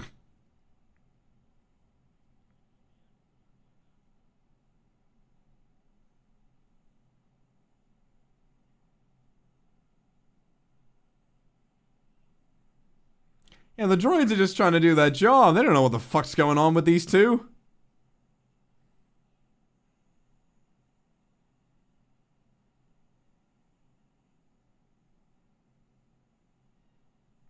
Classic line coming up.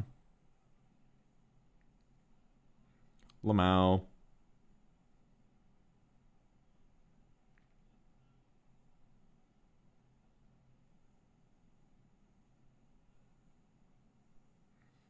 Yeah!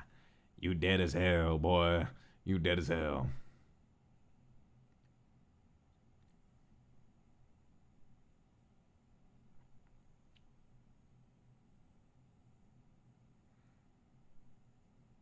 His legs and not only his legs, remember his arm from last time? He's got one arm left.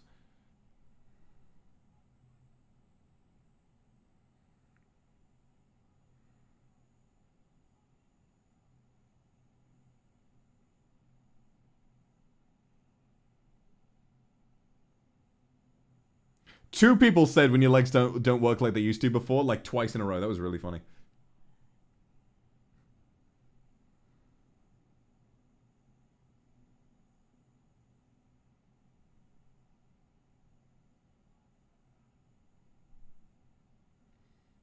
I loved you.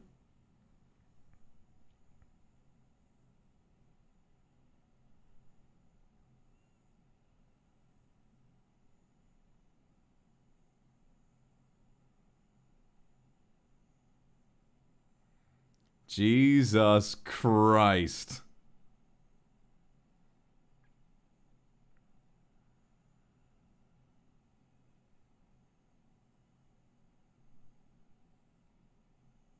Now he's hot in a different way.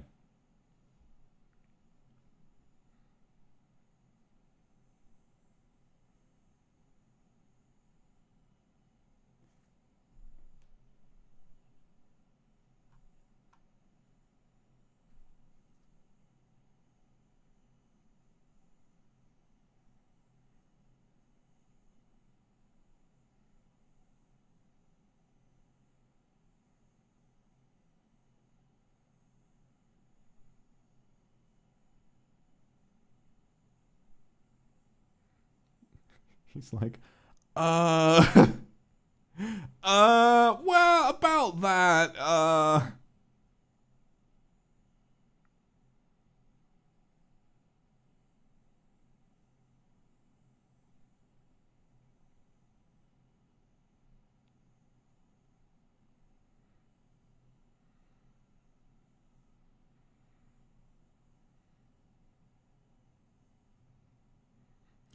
Way face palms there is like, oh, I hate Mondays.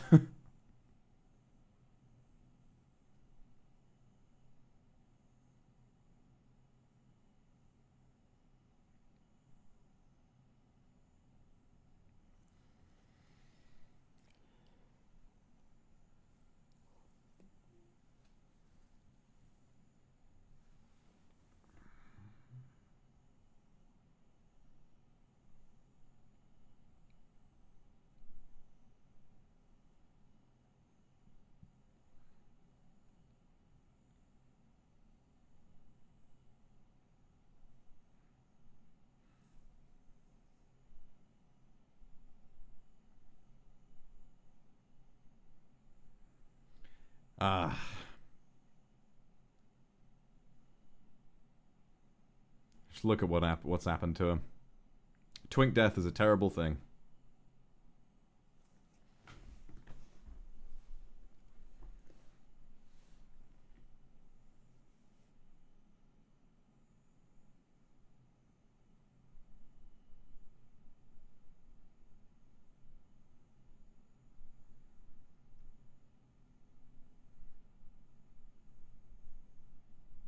He has been extwinked. So true.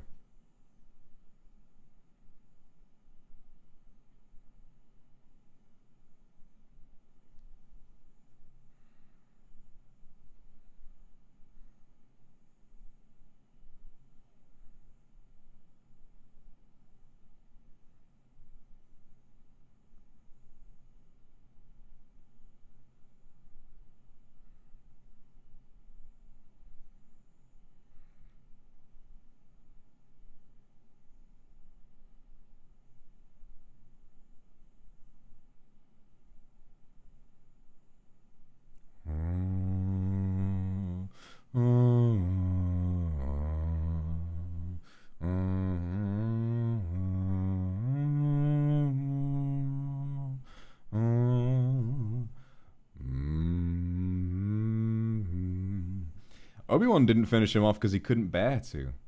That's his best friend, and he watched him almost burn alive. I don't think I'd be able to either.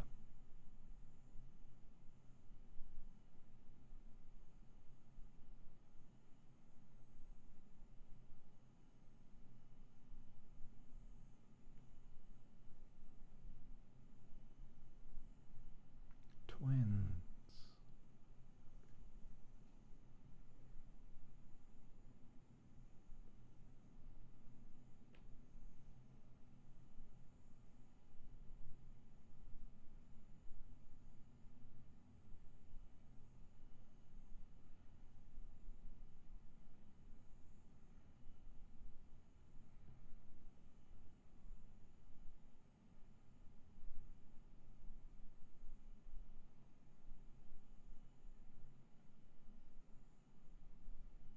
Nobody spoil it. Nobody spoil it. Little Luke.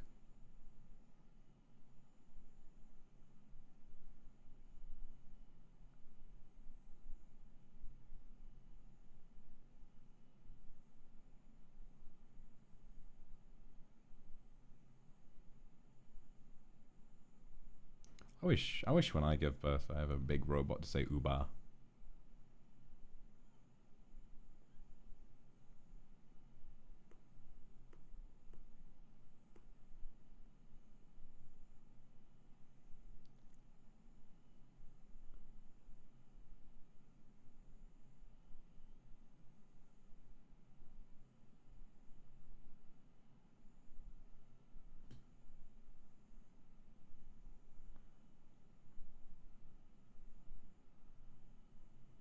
Uh-oh.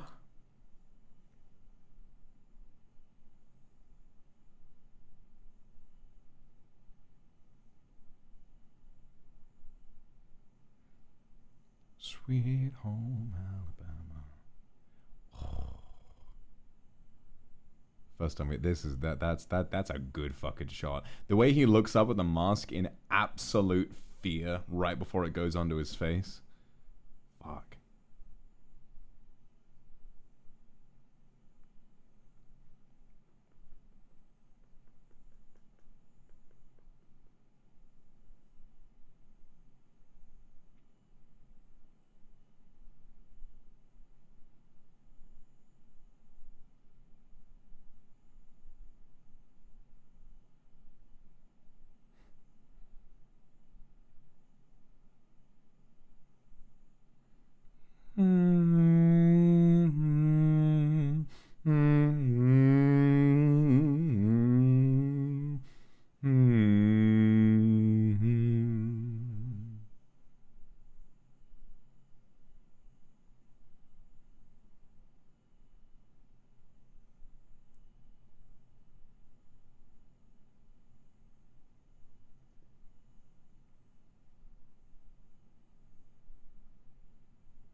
It seems in your anger you killed her.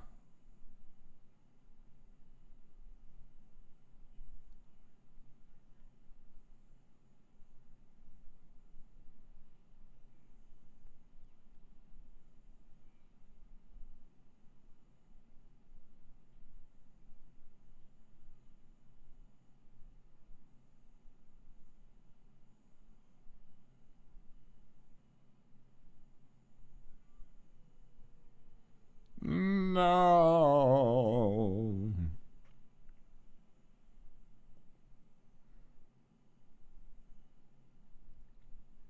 Nah. Him going no. It's very goofy. It's very goofy. I would have much rather he just stood there and seethed in rage or like broke something. No.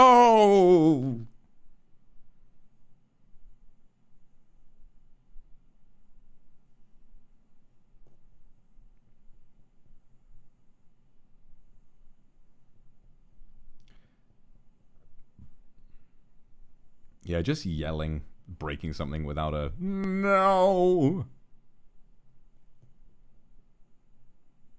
So yeah, for those of you who didn't know, Luke and Leia are siblings. How do you feel about Empire Strikes Back now? I mean, all the clues were there in Empire Strikes Back, to be fair. Do you remember at the end when they suddenly start speaking and Yoda says, "There is another"? Sweet home Alabama, where the skies are so blue.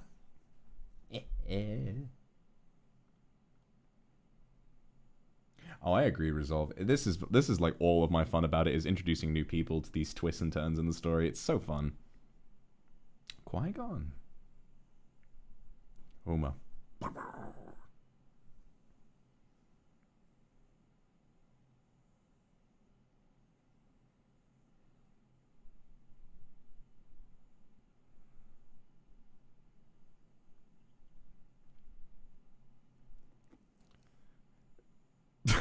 I love like the last frame of that transition where it's just C-3PO's face over this giant funeral proceeding.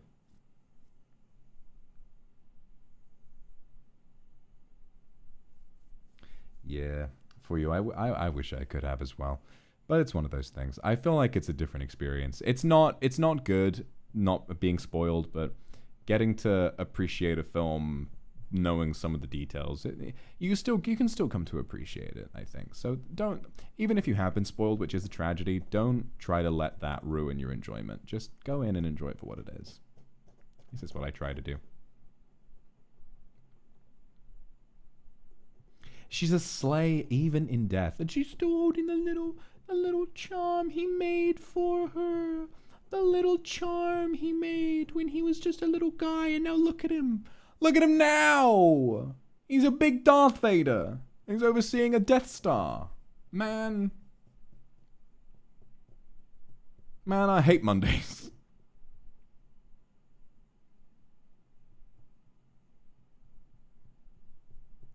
He's a big bad boy.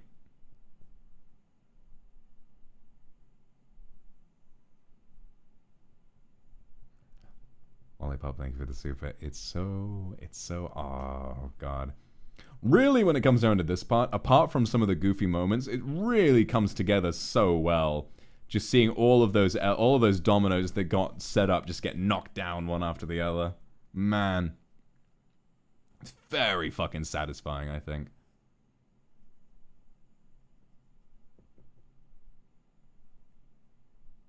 Yeah, this is Alderaan. Leia's home now. She's been adopted. She did not pull the short straw. She is living in a wonderful paradise. This is, however, in episode 4, which we watched at the beginning, the planet that is destroyed. So all of this, these beautiful tall skyscrapers, these cities, these mountains, everything, gone. In the blink of an eye. And now Luke, instead of being dropped off at an eventually destroyed paradise, is being dropped in the middle of bumfuck nowhere. It's not really fair, is it? I mean, he escapes eventually, but, you know. She became a princess. He's just a stable boy. The L in Luke. Common Luke L.